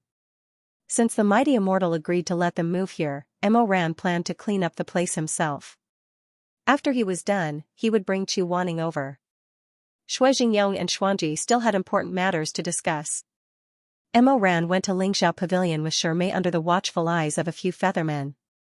Lingxiao Pavilion was located in the northwest of Peach Blossom Spring. Outside, flowers formed a forest. The mist was like a brocade. It's a good place. I won't feel aggrieved living like this. Emoran said with a smile. Shirmei sighed, how can you not feel aggrieved? You clearly didn't kill them, but you're wrongly accusing a good person. It's a pity that Shizun can't come. If he came, we could use Heaven's Inquisition to interrogate them. There wouldn't be any need for the red child pill. The truth would be revealed. Haha, Shirmei's thinking is too simple. Heaven's Inquisition is a divine martial art. Although it can be used to extract the truth, whether or not it works depends on whether the caster has the heart to interrogate them. Do you think those birdmen would be willing to let my Shizun interrogate me? Would they believe me? That's true. Seeing that it was almost dusk, Emoran began to clean up the house. Shirmei helped him on the side. Strangely enough, when Emoran finished cleaning the house and sat down to drink some tea, he suddenly realized that he wasn't secretly happy that he could be alone with his junior sister. He also didn't have any romantic thoughts. This realization made Emoran choke and he almost spat out the tea. His junior sister was startled. What's wrong? No, nothing. Emoran repeatedly waved his hand, but in his heart he was complaining incessantly. Could it be that after cultivating with Chu Wanning for so long, he had also become a Lu Shahui? Look at this high heaven pavilion. It was a desolate place with no one around. Peach blossoms swayed in the wind, a man and a woman alone. If it was before, he would definitely have spent some time with Shirmei before getting down to business. What's wrong with him recently? His heart was so pure, it shouldn't be like this. Emoran scratched his head. Shirmei blinked. When their eyes met, Emoran grinned, showing his cute dimples. The peach blossoms outside are beautiful. I'll pick one for you to take away. Shirmei said, plants also have feelings. Let them bloom on the branches. You're right. Then I won't pick one. After sitting for a while, Emoran racked his brain, wanting to talk to him again, but he found that the days they spent together were too short, so there was nothing to talk about. Looking up, he suddenly saw that Shirmei was sweating because he was helping him take care of the room. He couldn't bear it, so he took out a handkerchief and handed it to him. Wipe your sweat. Shirmei looked down and saw Emoran nervously holding the handkerchief. He couldn't help but smile and say warmly, thank you. So he took the handkerchief and gently wiped his forehead. The handkerchief was soft to the touch, made of excellent natural silk. After Shirmei used it, he said, I'll take the handkerchief back and wash it before returning it to you. Good, good, good. Emoran repeatedly agreed. His ingratiation towards Shermay was so deep that it had become instinct. If you like it, you don't have to return it. Shermay smiled. I'm afraid that's not appropriate. Look at how well made this handkerchief is. As he spoke, he unfolded the handkerchief, preparing to smooth out the creases and fold it again. But when his slender white fingers brushed across the unfolded handkerchief, Shermay was stunned. He softly said, "Huh? What's wrong?" Shermay paused, then looked up and smiled. Emoran really wants to give this handkerchief to me? If you like it, then take it. What's mine is yours. Emoran was very generous. Shermay's eyes were smiling faintly, borrowing flowers to offer Buddha flowers. Aren't you afraid that Shizun will beat you when he finds out? What? This time it was Emoran's turn to be stunned. What do you mean by borrowing flowers to offer Buddha flowers? What does this have to do with Shizun? You see for yourself. There was an inexplicable meaning in Shermay's tone. Such a big begonia flower. When did Master give his handkerchief to you? Emoran was dumbstruck. After a long time, he scratched his ears and cheeks as he regained his senses. He repeatedly waved his hands. No, I don't know. This isn't my handkerchief. Then where did my handkerchief go? Sigh, I really can't clear my name even if I jump into the Yellow River. He stared at the silk handkerchief embroidered with faint begonia flower marks, but couldn't remember how he got such an item. He anxiously pondered for a long time, then suddenly slapped his head. Ah. What's wrong? I remember now. Emoran let out a sigh of relief and took the handkerchief back from Shermay's hands. He smiled. I'm sorry, this handkerchief really isn't mine, I can't give it to you. Shermay. I didn't say I wanted it. But this isn't Shizun's either. Don't think Haitang is Shizun's. Emoran folded the handkerchief and put it back into his pocket. He was obviously relieved that he didn't take his Shizun's handkerchief by mistake. This handkerchief is Junior Xia's. Shermay thought for a while. Junior Xia's? Yes, I've been living with him these days. Maybe I washed the handkerchief and took the wrong one in the morning. Haha, I'm really sorry. Anne, it's okay. Shermay still smiled gently. Then, he stood up and said, it's getting late. Let's go and bring Junior Xia over. The two left the house and went straight to the prison cell. However, they didn't go too far before Shermay's footsteps gradually slowed down. At first, it wasn't obvious, but he suddenly tripped over a piece of rock and almost fell. Fortunately, Emoran was walking beside him and caught him in time. Emoran saw that his face was pale and bloodless, and couldn't help but ask in surprise, "What's wrong?" "It's okay." Shermay took a deep breath and said, "I didn't eat much for lunch, so I don't have much energy. I'll be fine after some rest." The more vaguely he tried to muddle through, the more concerned Emoran became. After thinking about it carefully, he realized that Shermay's qigong was not good, so he had to exchange his peach blossom spring for his food and clothes. In the past, he had plucked feathers and given them to Shermay. Now that he had been locked up, Shuemeng was a brainless person who did not know how to take care of others. The more Emoran thought about it, the more worried he became. He said, "When you were in the sect, you often didn't eat lunch, but I've never seen you so weak. How are you saying that you haven't eaten anything? Tell me the truth, how long have you been hungry?" Seeing that he didn't say anything, Emoran's face became more and more gloomy. He pulled him in the opposite direction. Shermay hurriedly said, "Emoran, where are you going?" "I'll take you to eat." Emoran said fiercely, but when he turned around, his eyes were full of heartache. "Can't you take care of yourself when I'm not around? You always think about others, and you always think about others before you do anything. But what about you? Have you ever thought about yourself?" Emoran. He dragged Shermay all the way to the tavern. Logically speaking, Shermay belonged to the healing element, so without a token, he could not come to the offensive element encampment where Emoran and the others were used to staying. However, ever since 18's accident, everyone was in a state of panic. In order to deal with unexpected situations, the Featherman had already removed the restrictions between the different elements. "What do you want to eat?" "Order yourself. Just something will do." Shermay seemed to feel a little guilty. "I'm sorry. I wanted to come here to help, but in the end, I still dragged you down. What's there to be sorry about between you and me? Emoran stretched out his hand and flicked his forehead. He softened his tone and said, order. After you order, I'll pay for it. You can sit down and eat. Shermay was startled. What about you? I have to go and pick up junior brother Xia. The culprit has not been caught. Although there are guards around the prison, I'm still worried. Hearing that Emoran was about to leave, Shermay's eyes seemed to dim for a moment. However, he quickly said, just buy 2 steamed buns. I'll go with you. We can eat as we walk. Emoran was about to stop him when he suddenly heard the sound of chirping outside the tavern. More than 10 beautifully dressed young female cultivators entered the tavern, giggling. Manager, I want to ask you something. The leading girl smiled and asked, eldest senior brother. Did you book a banquet at this tavern tonight? That's right, that's right. The shopkeeper beamed with joy. These days, these feathermen had found out that their eldest senior brother loved to drink and listen to music. Every night, he would find a tavern to hold a banquet. Wherever their eldest senior brother was, there would be a group of chattering female cultivators swarming in. As expected, those female cultivators immediately became more and more excited. They hurriedly wanted to book a table.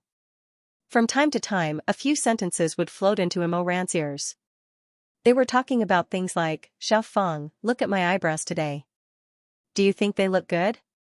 Will eldest senior brother like them? They look good, they look good. Then look at my eye makeup. It's a bit too bright. Will he think I'm frivolous? There were also things like, you're so beautiful, eldest senior brother will definitely like you. I saw him looking at you a few times yesterday. Aya, you're so annoying. How is that possible? Big sister's temperament is still the best. Eldest senior brother will definitely like a talented girl like big sister. At such a critical time, these people could still be so infatuated with a man. Emoran's mouth twitched. He turned to his junior sister and said, steamed buns it is. We'll leave after we buy them. I'm also worried about leaving you alone in this tiger's den. Shermay looked at his expression and couldn't help but gently smile and shake his head. The most delicious food in this building was the unstoppable big steamed pork bun. Emoran bought 10 of them in one go and gave them all to Shermay.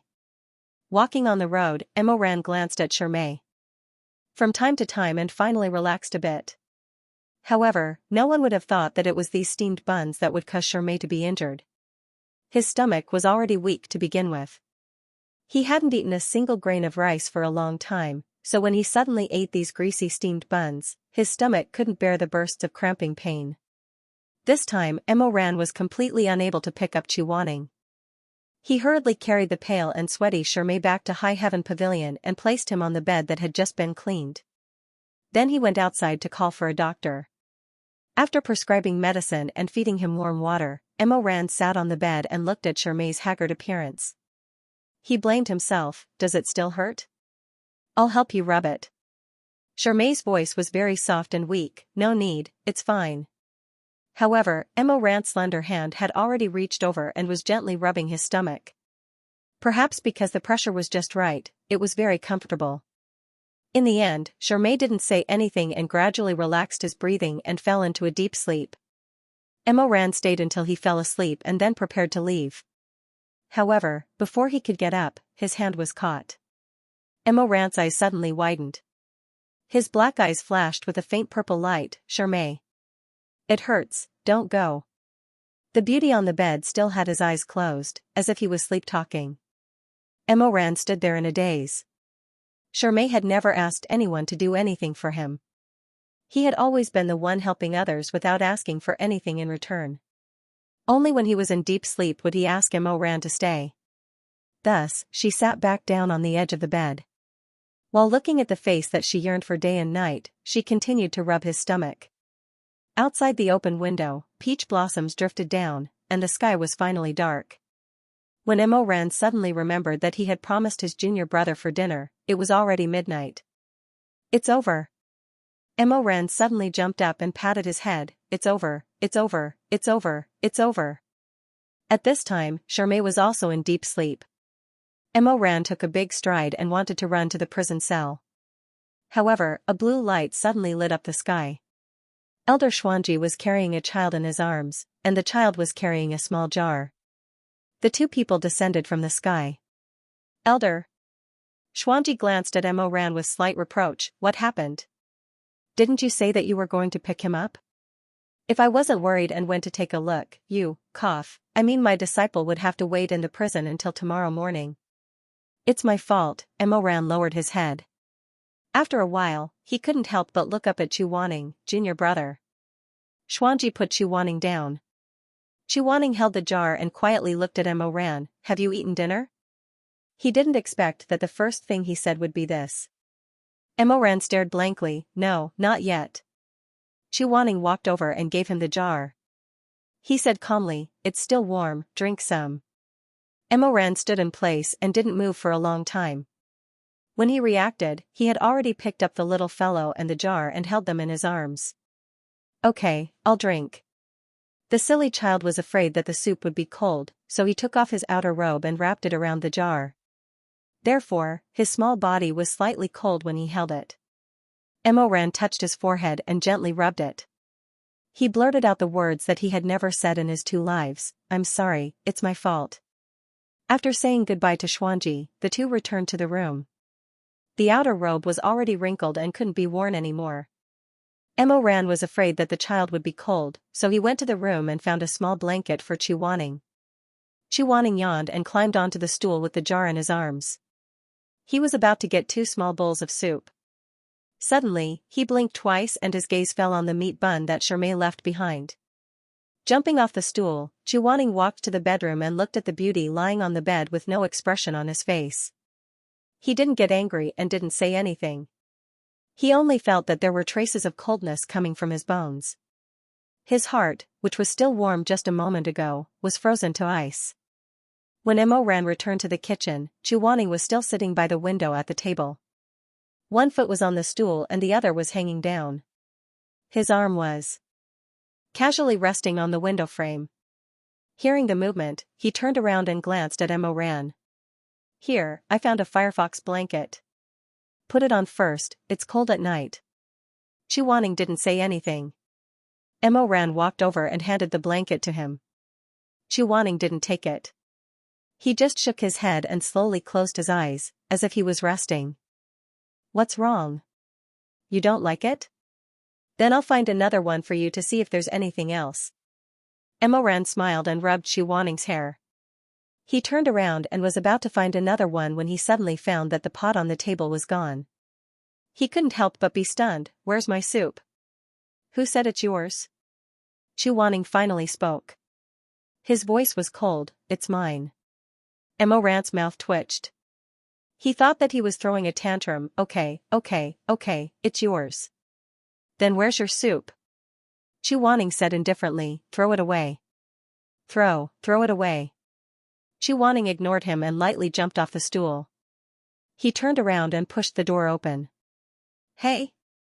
Shitty, where are you going? Emo Ran didn't have time to take the blanket. The murderer was still unknown and it wasn't safe outside. He quickly followed him out.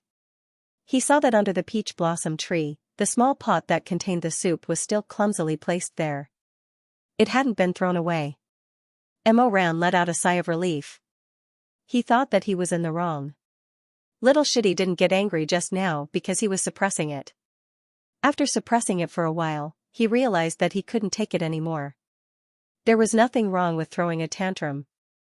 So he walked over and sat beside Chu Wanning. Chu Wanning was under the peach blossom tree. He picked up his small pot and ignored Emo Ran. He opened the lid alone and took a spoon that was bigger than his face. He wanted to reach in to scoop the soup but found that he couldn't reach in at all. He couldn't help but become angrier. With a bang, he smashed the spoon and sat there holding the pot in a daze. Emo Ran supported his cheek and turned his head to the side to give him an idea. You can just drink it. There's only the two of us here anyway. It's not embarrassing. You don't want to drink? If you don't want to drink, then I'll drink it. This is the first time my Shitty has made soup for me. I can't waste it. He wanted to tease him. As he spoke, he smiled and was about to snatch the pot. Unexpectedly, Chuaning slapped his hand away. Get lost. Emoran blinked. He felt that this conversation was somewhat familiar. But then he put on a thick-skinned smile and leaned over. Shitty, it's my fault. Don't be angry. I wanted to come and pick you up a long time ago, but your shitty Mingjing suddenly felt unwell, so I delayed it. I didn't mean to make you wait. Chuaning still kept his head down and didn't say anything.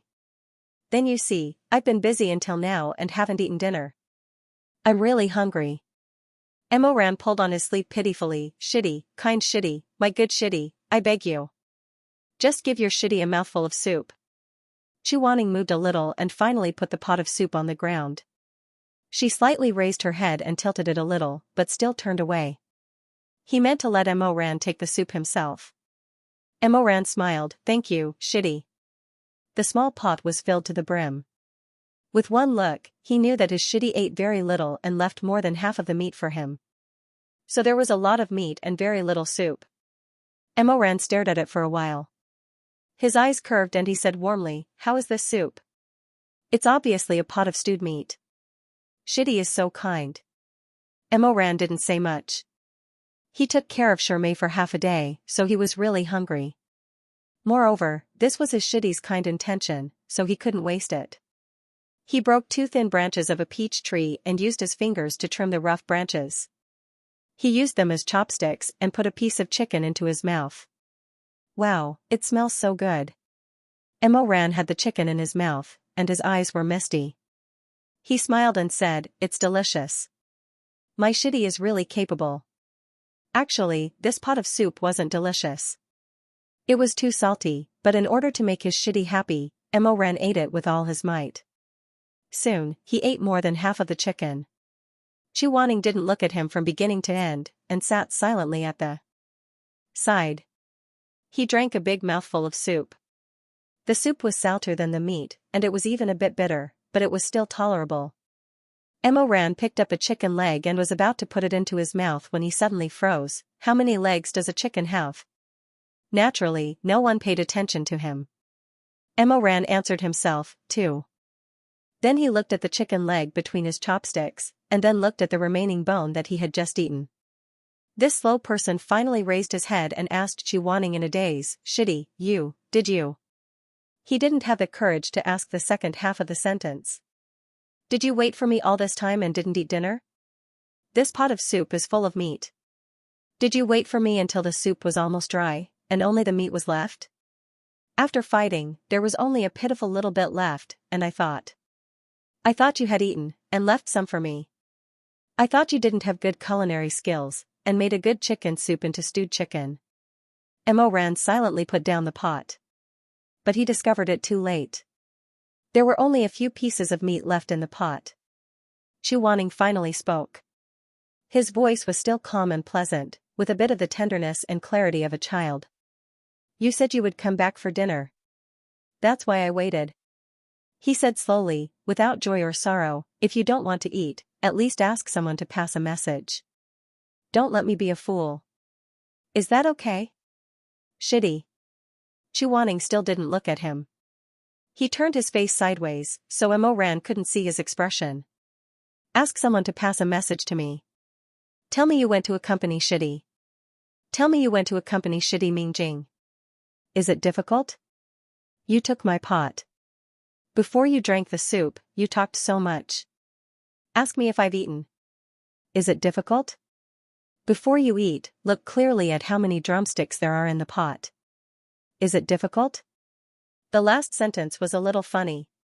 It made people feel ashamed, but they still couldn't help but laugh. But Emoran's dimples froze before they melted. Little Shitty was crying. If he was in his adult form, he definitely wouldn't cry over such a small matter. But no one knew that the heart-picking willow had caused his body to shrink. Although his mind wouldn't be affected too much, it would still be affected to a certain extent. If his body was weak, it would be easier for him to approach the mentality of a child. This concealment was extremely difficult to detect. That was why Madame Wang and Elder Tanlang didn't notice it when they checked his pulse. I also feel hungry, I also feel uncomfortable. I'm also human. Even though his child mentality took the upper hand, Chu Wanning still suppressed it. He silently choked with sobs, but his shoulders couldn't stop trembling. Tears rolled down his face, his eyes red and wet. For so many years, Elder Yu Heng had endured. No one liked him, no one accompanied him. He always pretended not to care. He walked coldly among the people who respected him. But only when his mentality was affected by the thoughts of a child would he speak the truth. Only then would he break down. Only then would he speak the depression that had accumulated for so long. It wasn't that he didn't treat others well. It was just that he did many things in silence. But doing it in silence, no one saw, no one cared. After a long time, it was also torturous. Emoran saw his little Shidi's shoulders tremble slightly. He felt bad and reached out to touch. But before he could touch, he was mercilessly slapped away. Shidi. Don't touch me. In the end, Chu Wanning was a strong-willed person, regardless of whether he was young or old. He fiercely wiped his tears and suddenly stood up. I'm going to sleep. You can go accompany your junior brother. Get the hell away from me. In his anger, he even forgot that Shermei was actually older than Emoran. Emoran opened his mouth, wanting to say something, but Chu Wanning had already left. He quickly entered another bedroom and closed the door with a bang.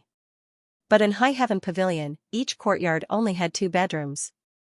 Emoran's original plan was to let Shiguan sleep in her own room while he squeezed in with his junior brother. However, his junior brother was so angry that he even locked the door. It seemed that they couldn't go to his room. He didn't want to sleep on Shermei's bed. What's more, after being scolded by Chu Wanning and making him cry, Emoran's mind was a mess. He simply didn't have the heart to think about other things. He just sat in the courtyard full of blooming peach blossoms, holding the jar that Chu Wanning brought for him. After a long time, he sighed and raised his hand to slap himself, cursing in a low voice, "You're a worthless thing." So that night, Emoran simply used the sky as a cover and the ground as a mat. He lay on the ground full of peach blossoms and blankly looked at the dome of the sky. Little Shidi. Shermei. Shizun. Shuemeng. The fake North Star under the Jincheng pool, the murderer who hasn't shown himself. Chu Sun and his son in the illusion. Many vague shadows flashed in front of his eyes. He vaguely felt that something was wrong, but that feeling was so weak that he didn't even notice it. The peach blossoms were bright and dazzling. Raising his hand to catch a falling peach blossom, Emoran carefully looked at the scarlet soul under the moonlight. In an instant, it was as if he returned to the end of his previous life. He laid in the coffin that was cast in advance. That day, the flowers on the mountain withered and fell silently. But the one who fell was a begonia. Begonia. Why was it that he, in both his previous and current lives, loved Shermei, but before he died, he mysteriously buried himself under the begonia tree, in front of the Tower of Babel, in the place where he first met Chu Wanning? There were many things that he did in his previous life that made him shudder in fear when he thought about it. In his second life, the longer he lived, the more he couldn't understand why he did such a cruel thing in the past. Massacring the city, bullying, murdering his master, and forcing Chu Wanning to do such a thing with him. Emoran threw away the peach blossom, covered his forehead with his hand, and slowly closed his eyes. Little junior brother had just said, "I will be hungry, I will be sad, I am also human." This sentence had been lingering in his ears. The person who said it was little junior brother, but for a moment, another person's figure suddenly appeared in Emoran's mind. It was a man wearing a snow-white robe. In the blink of an eye, the white robe turned into a scarlet phoenix robe, which dragged on the ground. It was very similar to the ghost master's appearance in the illusion of a ghost wedding. "I am also a human. I will be sad, I will be in pain. Emoran. I will also be in pain." Emoran suddenly felt a strong sense of suffocation in his heart, as if something was about to burst out. Fine beads of cold sweat seeped out of his forehead. He closed his eyes, slowly gasping for breath. He muttered, "I'm sorry." He didn't know who he was apologizing to, little junior brother, or that old friend in the scarlet phoenix robe. In the bedroom, Shermei sat up. He didn't turn on the light, and quietly went to the window with his bare feet. Through the gap in the window, he looked at Mo Ran, who was lying in the middle of the flower petals, one hand still holding the pot. His eyes were dim, and he didn't know what he was thinking. The next morning, Mo Ran, who was lying in the middle of the flower petals, wrinkled his nose, took a big breath of fresh air, stretched his body and prepared to get up. But before he could stretch his body halfway, he suddenly heard a scream cut through the silence of Sky Tower. Ah! Mo Ran suddenly opened his eyes and got up with a grunt. The scene in front of him made his bones and blood turn cold, and he was stunned. The 15 elite feathermen who were in charge of guarding Sky Tower were all strangled to death in one night. The way they died was exactly the same as 18, with a bright red willow vine tied around their necks. What the hell? Those 15 people were hung in the middle of Sky Tower's flourishing peach blossom forest, their red sleeves fluttering, their long skirts touching the ground, and their bodies slightly swaying with the wind blowing through the forest. They looked like 15 dried flowers, gloomy and beautiful. The one who screamed was a low-level featherman who came to deliver breakfast. She was so scared that she was trembling, and the bamboo basket in her hand had already fallen to the ground, spilling the porridge and pastries inside. Seeing Mo Ran standing in the courtyard, the featherman trembled even more. She trembled as she put her hands behind her back, and took out something behind her back. Mo Ran subconsciously went forward and said, "No, listen to me." It was too late, that featherman had touched the collapse spell tattoo on her back. The collapse spell was the most important communication method for feathermen. In almost an instant, all the feathermen in the peach blossom forest transformed into fiery red wings and descended from the sky. And the scene in front of them made everyone stunned. "Sister! Sister!" After a moment of silence, the feathermen burst out with heart-wrenching screams and cries. This huge commotion attracted the attention of the cultivators of peach blossom spring one after another. Cries of shock, suspicion, anger, and howls quickly surrounded the entire Sky Tower. Mo Ran. What do you have to say now? Murderer. You're crazy. Those feathermen were already seething with anger, as they screamed and cried, a murderer must pay with his life. Kill him. Kill him. Mo Ran really did not know how to defend himself. He said, "If I were the murderer, why would I stay in Sky Tower and not leave if I could kill them all? Why would I wait for you to catch me?" A red-haired featherman scolded with tears and snot, "Pay. It's already like this, and you still have the face." Another person said angrily, "If you aren't the murderer, why did the murderer kill all the guards but not you?" That's right. You really can't judge a book by its cover. Even if the murderer isn't you, it's definitely someone related to you.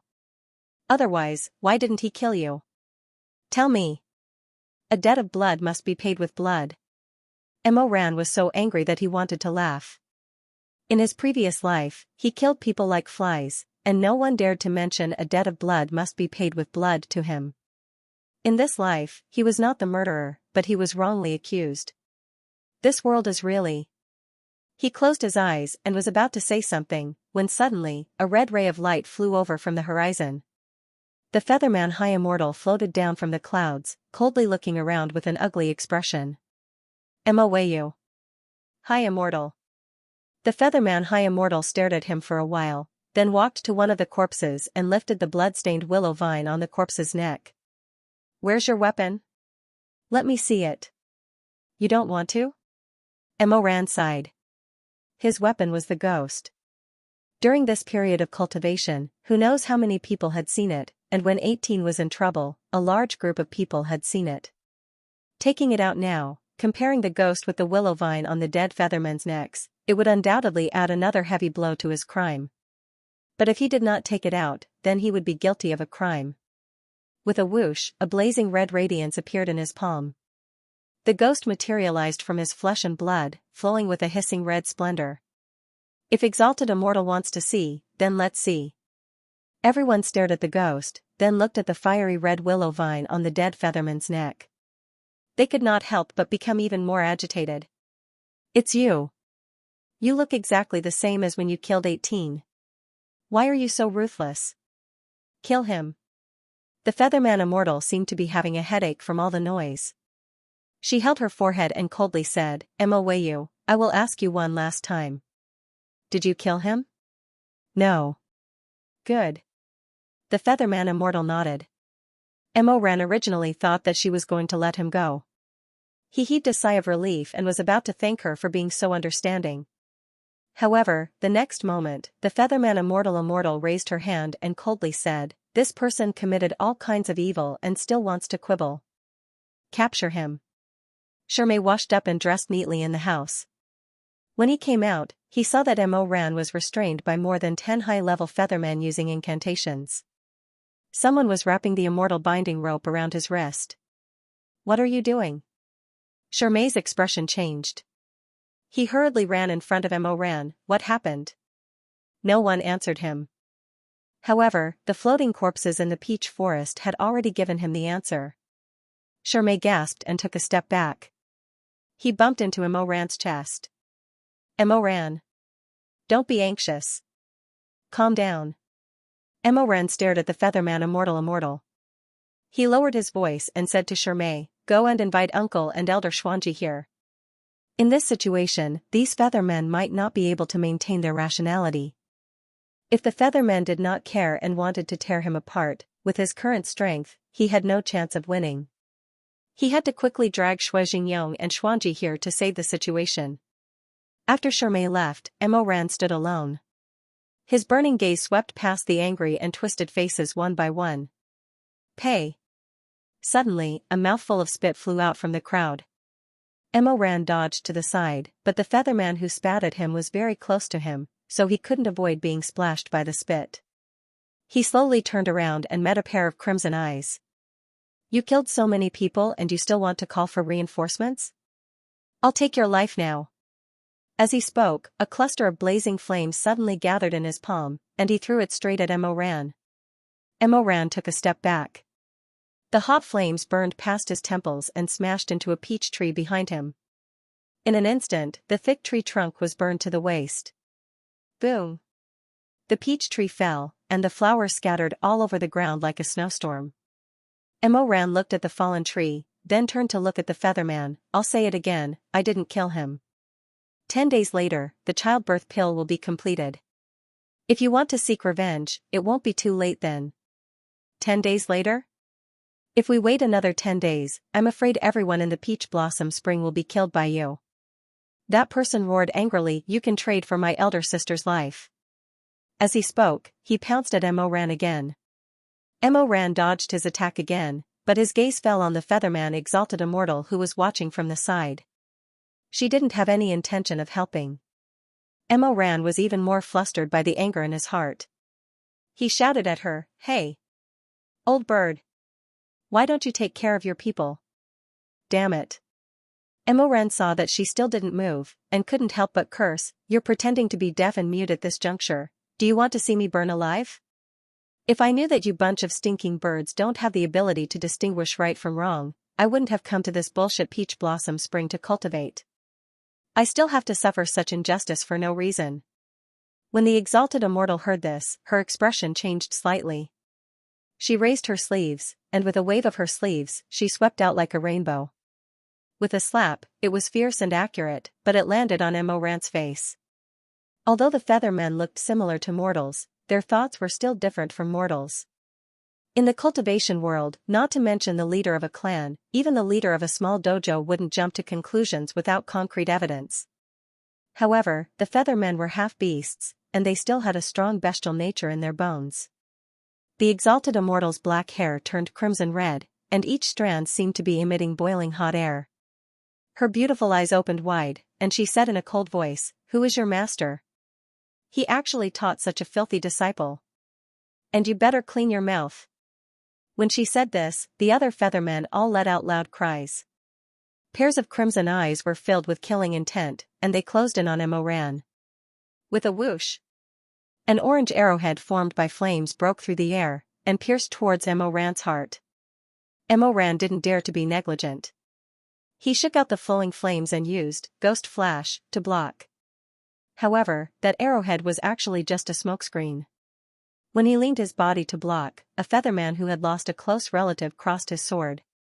The sword light was like water, and it was aimed towards Emoran's back. There was an arrowhead in front of him, and a long sword behind him. Originally, it was impossible for him to escape. Emoran knew that these half-beasts finally had the intention to kill. He steeled his heart, and in his mind, he thought of Chu Wanning's Heaven's Inquisition. He raised his hand and waved his wrist. The ghost flash was thrown into the air, and then suddenly tightened. The blood-red willow vines danced, forming a blurry shadow, and with lightning speed, they formed a strong air mass.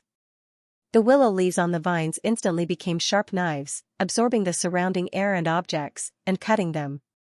One of Chu Wanning's ultimate moves, wind.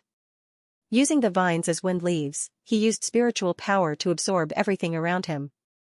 Everything that was sucked into the wind would be crushed into powder and buried in the wind, leaving no remains behind. Ah! The Featherman let out a scream. The arrowhead that she had thrown earlier had already been crushed into pieces by the ghost flash. Her long sword was also suddenly swept in because it was too close to Emoran. Clang! The sound of metal breaking was sharp and ear-piercing. Before she could react, she was also sucked to the scarlet edge of the wind. She hissed, "Let go of me. Madman.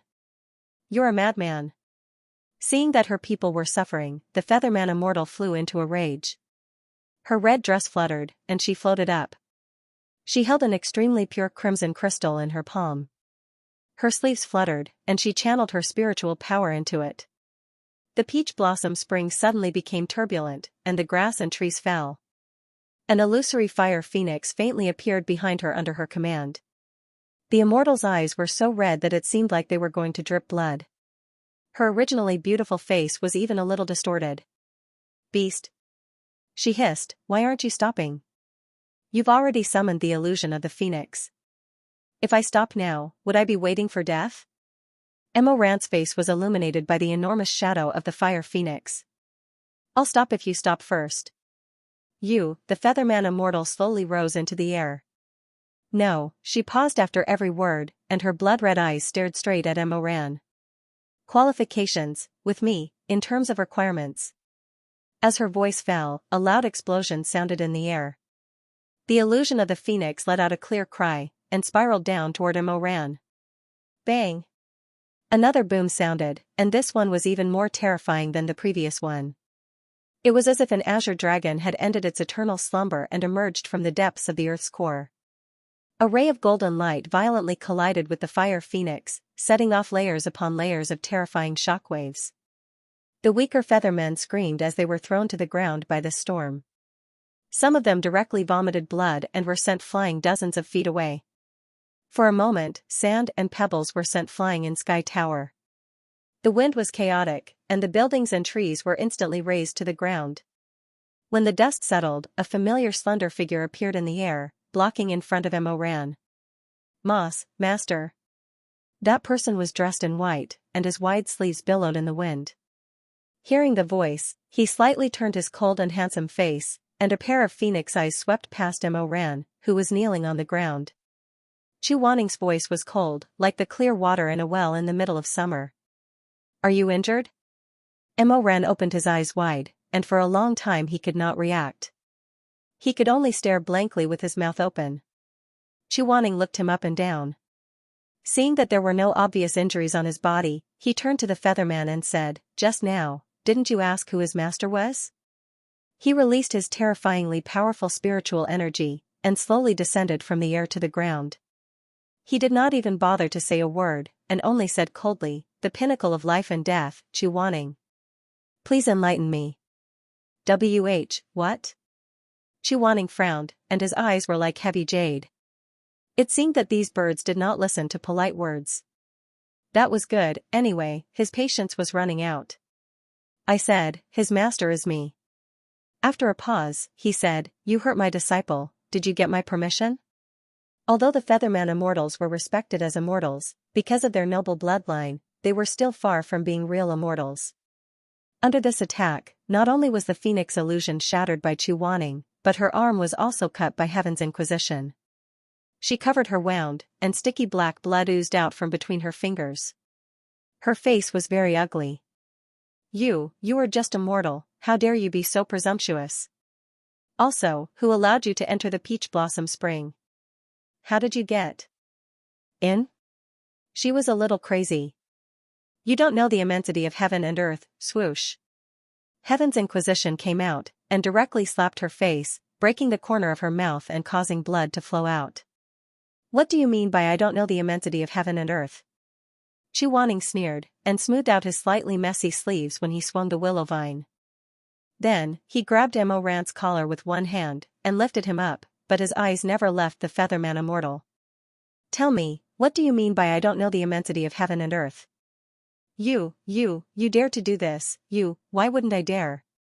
Chuaning looked at her indifferently. Why wouldn't I dare? After a pause, he picked up Emo Ran, who was beside him.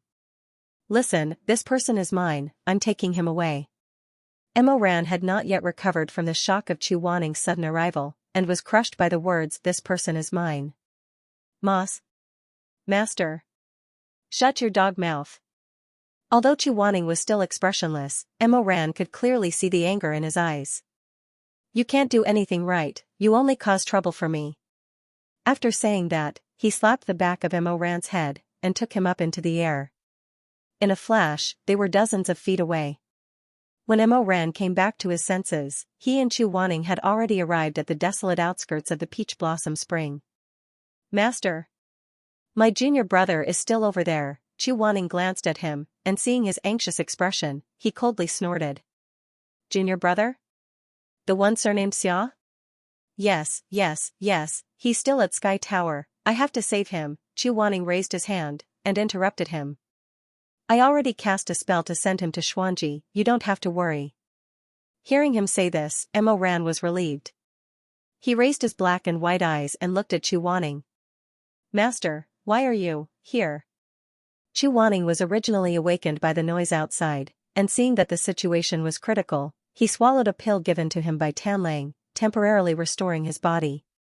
But at the moment, it was not convenient for him to explain to Emo Ran, so he coldly said, why can't I be here?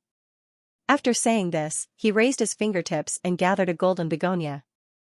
West Tower's curtain is full of reeds and thin flowers, a night of spring wind reaches Qiantang.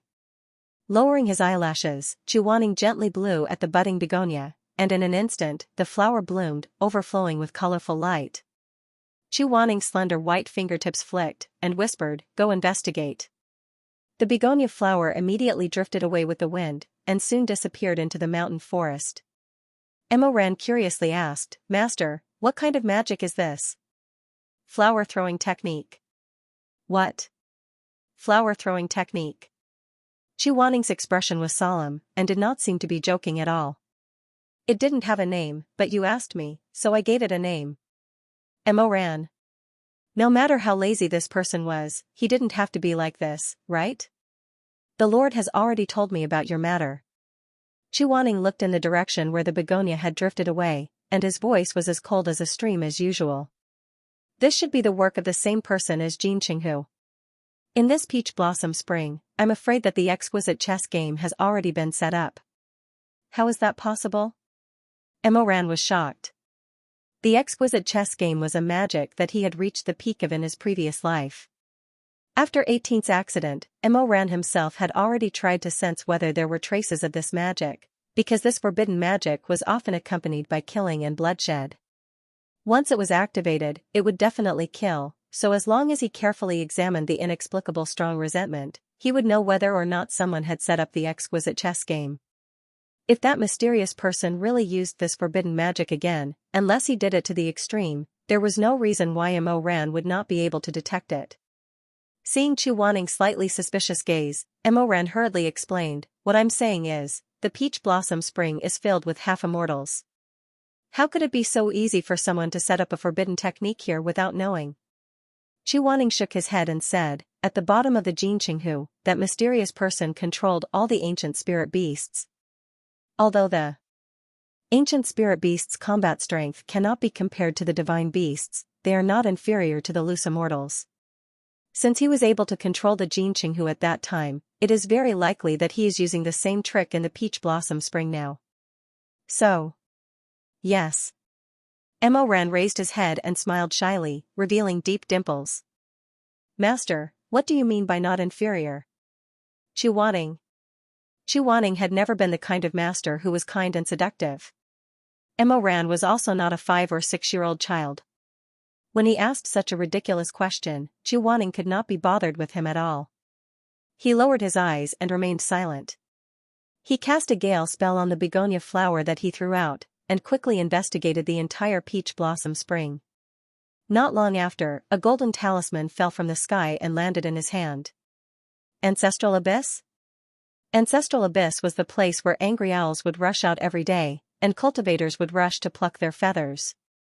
The Featherman had said before that the bottom of the abyss was endless scarlet true fire. Other than those angry owls that had lived in the abyss since ancient times, no matter who fell in, they would be melted into nothingness. Chu Wanning cast a barrier on himself and Emoran to hide their tracks and prevent the Featherman from discovering them. The two of them arrived at the ancestral abyss. It was so deep that they could not see the bottom. It was emitting a strange red light. Thousands of strange birds were densely packed on the cliffs. At this time, these birds were all in deep sleep with their heads buried in their wings. From afar, they looked like countless densely packed dots. According to Chu Wanning, if the exquisite chess game was set in the abyss, then what the Featherman said about the raging fire and how they would be burned into nothingness after falling in, should all be made up. But how can we be sure that the fire below won't burn people to death? Emoran stared at the hibernating light below and muttered, "No matter how I look at it, it seems to be real. Throw something down first. Then I'll go hunt a rabbit." "No need." Chu Wanning stood up and flew. As his white clothes fluttered, he was already far away in the peach forest. Not long after, he floated back to his original spot like a celestial being from the 9 heavens. There was an additional peach blossom in his hand. Emoran understood. The peach blossom was naturally more delicate than the rabbit. If this peach blossom could withstand the so-called raging fire, there would be no danger for living people to enter. Chu Wanning stroked the peach branch with his fingertips and silently chanted an incantation. The luminous peach was instantly enveloped by a layer of gentle blue light. He pointed at the abyss and whispered, "Go." The peach blossoms slowly fell. 1 foot, 2 feet, 10 feet, 100 feet. Huaji's shadow had long disappeared, but Chu Wanning's spell allowed him to sense the situation of Huaji. He closed his eyes, and after a while, his eyelashes fluttered as he opened his eyes again. The peach blossoms are unharmed. Since Chu Wanning was so certain, there was nothing more to say. Emoran immediately flew with him to the ancestral abyss. Both of them had decent movement techniques, and they smoothly made their way to the bottom. When he saw the scene at the bottom of the abyss, even though he was mentally prepared, Emoran still felt a chill. He now knew what the red light in the abyss was. He saw that inside the abyss, there were several thousand wooden frames, and on each frame hung a Featherman. Those Feathermen were completely naked, and their beautiful bodies were dripping with blood. Each of them had a Ling-Chi fruit in their mouth that was emitting a dazzling red light. Several thousand red lights gathered together. Looking from above, it was easy to believe that this was the scarlet true fire at the bottom of the abyss. Chu Wanning's expression was very ugly. He was knowledgeable, so he naturally knew that this red fruit was a forbidden fruit in the cultivation world. Putting it in the mouth of a person who was about to die could prolong their last breath for 365 days. In other words, a person who could be released in an instant would have to experience an extremely long death. What was originally a sudden heart stop in the blink of an eye would become an endless torture. It was called the death of 1,000 cuts. Emoran stared at the layers of living dead Featherman and muttered. Soul-locking array. Using living things as human pillars to trap resentment, even if there were thousands of dead souls trapped in the exquisite chess game, not a single bit of their aura would leak out. It was no wonder that he couldn't detect a single trace of resentment from the exquisite chess game's forbidden technique. Emoran couldn't help but shiver. He was thinking, was the fake Gauchin at Xianxia the same person as the mastermind behind the Peach Blossom Spring? From Xianxia's experience, the fake Gauchin was only able to use the exquisite chess game to control the spirits under the water, so he should have only learned a little. However, this time, the fake Feathermen outside the Peach Blossom Spring were no different from the real body, other than being stupid and not having high emotional intelligence. They could even use Featherman spells, and the level of this forbidden technique could be considered to be above average. Could it be that the fake Gauchin had improved so quickly? Xu Wanning came to the center of the soul-locking array, where there was a stone pillar made of crystal. There was also a featherman tied to the stone pillar, but this featherman was already dead. The death-slicing fruit in her mouth had already withered, and her body had also started to rot. However, her previous identity could be seen from the bright yellow phoenix robe on her body and the star-shaped curse mark in between her eyebrows. This is... Emoran said in shock, this is a real featherman immortal. That's right. Xu Wanning looked at the inexhaustible human pillar formation and opened her thin lips. There are at least 800, if not 1,000, feathermen captured here to be used in the soul-locking formation. If the featherman exalted immortals were still alive, how could they tolerate such a deep grudge? Moreover, when I fought with the immortal outside just now, I felt that she was weaker than the ghost master of colorful Butterfly Town. If I didn't guess wrongly. I'm afraid that the feathermen of the Peach Blossom Spring have already been exterminated, and the ones outside are all walking corpses controlled by the exquisite chess game. Exclamation point. As expected. Xu Wanning had the same thoughts as him. Emoran was shocked and wanted to turn around and go back. Xu Wanning waved his sleeves and stopped him. Where are you going? I'm going to tell Uncle and the rest about this. If that's the case, then it's too dangerous. Don't act rashly. Xu Wanning shook his head. Now, they're in the dark, and I'm in the light. There are many cultivators in the Peach Blossom Spring, and we don't know who's behind this. Acting rashly will only make the situation worse. Hee hee. Long time no see, Grandmaster Chu is still so cautious. A light laugh with a hint of playfulness came from mid-air, but it exploded in the ancestral abyss like thunder. The two of them looked up, and saw a featherman child swinging his legs and sitting on a tree branch that extended out from the cliff. Seeing them turn around, the dead child tilted his head and rolled his eyes a few times. A bright smile appeared on the corner of his mouth. Emoran said in shock, the exquisite chess game. Xu Wanning cursed and said gloomily, another white chess piece.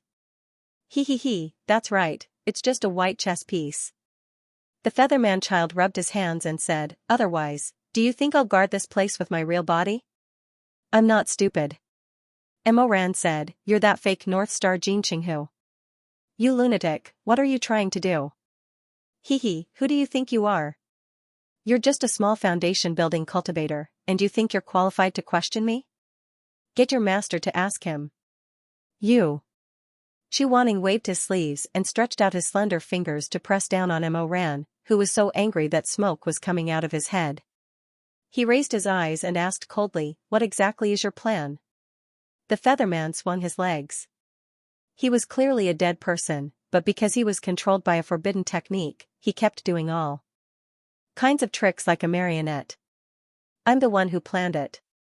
It's not a big deal. Xu Wanning's voice was even colder. Then why do you want to take my disciple's life time and time again? Although it's not a big deal, it just so happens that I need your disciple's spirit core to complete it. The child said with a smile, it's all because his spirit core is so good. It's even better than yours, Grandmaster. When I saw Jin Qinghu, I knew that he had the essence of the wood spirit. If that wasn't the case, I'm afraid I'd be more interested in you, Grandmaster. His words were greasy, and with such a tender voice and an adult tone, Emoran couldn't help but feel disgusted. He said angrily, if I'm so unlucky to be caught by you, I'll King detonate my spirit core immediately. Don't even think about touching me.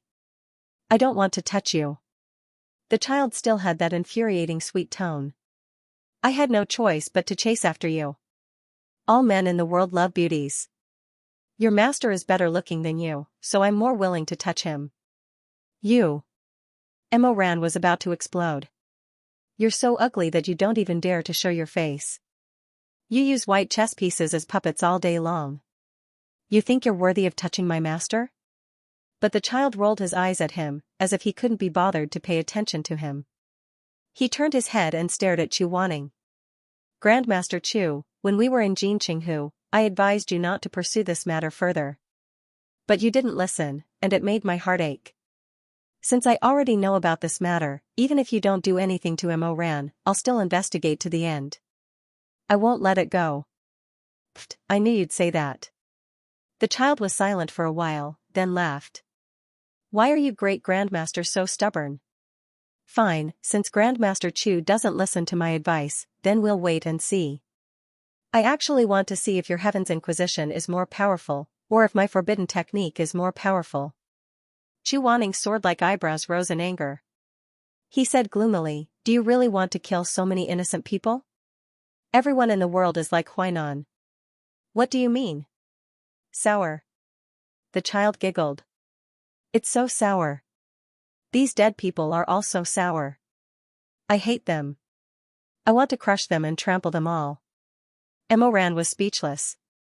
Chu Waning's voice was full of murderous intent. You're really incurable. Grandmaster thinks that I'm incurable, but I also think that Grandmaster can't be cured. Our morals are different, so why are we entangled in this? The child shook his head and said, Grandmaster, just think of it as playing a game of chess with me. You won the game in Jinqinghu.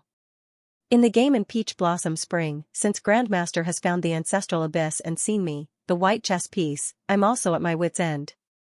I can't get the little disciple beside you, so naturally, you win. He paused, and his eyes suddenly narrowed. He was smiling, but more blood was squeezed out. However, you have to protect him well. I want to see if Grandmaster can protect him for a while, but can you protect him for a lifetime? As for the secret under the ancestral abyss, it's best that the two of you don't leak it. As the child spoke, a golden red wing appeared at his fingertips. Emoran was stunned. This is the golden feather used as currency in Peach Blossom Spring? That's right. He smiled and said, this golden feather has been scattered everywhere in Peach Blossom Spring. If the two of you keep the secret and leave on your own, you will be safe in Peach Blossom Spring. Everyone in the paradise will be safe and sound. However, if the two of you are not obedient and want to announce my whereabouts to the public, these feathers have the resentment of the feathermen attached to them. Although they cannot take the lives of those cultivators, they can still disperse a large part of their cultivation base. Emoran said angrily, you planned this from the beginning? Otherwise? The child said in surprise, do you think that everyone is as stupid and violent as you? Emoran was speechless. He was really pissed off. He admitted that he didn't know how to beat around the bush, and he didn't know how to calculate when to advance and when to retreat. However, when this little bastard said it so openly, he really wanted to summon a ghost and shout at this bastard's face. He wanted to show him what it meant to be stupid and violent. Grandmaster Chu, you should know very well whether to say it or not. Even if they know the truth, their cultivation will be greatly damaged. I'm afraid that they won't be grateful to Grandmaster Chu for eliminating the evil. Chu Waning said coldly, you also eavesdropped just now. I didn't plan to disturb them now. Now? Haha, it seems that Grandmaster planned to say it later. However, it's useless to say it later. The child laughed and said, once these cultivators leave, Peach Blossom Spring will be completely destroyed by me, just like Jinqinghu. At that time, there will be no evidence. Let's see who will believe you. Chu Waning's gaze was cold. With your actions, how can you say that Emoran is stupid and violent? The child didn't care about Chu Waning's cold mockery. He stood up and spun around a few times. Flames suddenly appeared under his feet, slowly burning away his skin, flesh, bones, and blood. Wait until you catch me, then you can say that to me. Grandmaster Chu, I respect you as a gentleman. Today, I'll give you one last warning. Don't interfere. If you don't listen, we'll meet again in the end. With a boom, the flames suddenly soared into the sky and exploded. The Featherman child who had been used as a puppet was completely burned away. A sparkling white chess piece fell from the sky and rolled on the ground twice before stopping. There was dead silence for a long time. Emoran knew that the mysterious person behind the scenes wasn't lying. However, he was still unwilling to give up. He asked, Master, are we really going to leave just like that? Do you have any other ideas? It's better to be safe than sorry. Let's leave the Peach Blossom Spring first. Chu Waning's expression wasn't good either. He said gloomily, since that person spent so much effort to set up the soul-locking formation to prevent others from finding out that he was controlling the exquisite chess game, it means that he doesn't want to make this matter known to everyone for the time being. As for the High Lord, I'll send him a message and ask him to bring Shui Meng and Shimei away as soon as possible. Don't alert the enemy. As for you. Chu Wanning paused for a moment before continuing, the two incidents involving Jin Qinghu and the Peach Blossom Spring were all directed at you. This time, he planned to frame you in hopes of making you isolated and helpless. You don't have to worry about this matter. The High Lord is the leader of a sect. It's best for him to step in and mediate. Then what can I do? Emoran said, I can't push everything to others and do nothing. What are you trying to do now? That mysterious person's goal is very clear. After Jin Chengqi's divine wood fell, he has been looking for an essence spiritual body to replace it. You're the wood essence spiritual body, so you're the most suitable. However, if he can't get you, he'll settle for the next best thing and look for other replacements. Chu Wanning paused for a moment before saying, if he finds you, I'm afraid there'll be another bloody storm. We have to stop him. That's true. However, Master, it's not that easy to find an essence spiritual body. Even if he wants to find a replacement, he must. Emoran suddenly paused. He raised his head and stared at Chu Wanning with his soft, black eyes. After a while, he said, if that little bastard wants to find out who has an essence spiritual body, he has to go to every sect to investigate. However, cultivators won't release their spiritual roots for no reason. They'll only use their spiritual roots to sense when they're choosing weapons or refining stones. Therefore, the simplest way to test an essence spiritual body is to sell weapons and spirit stones.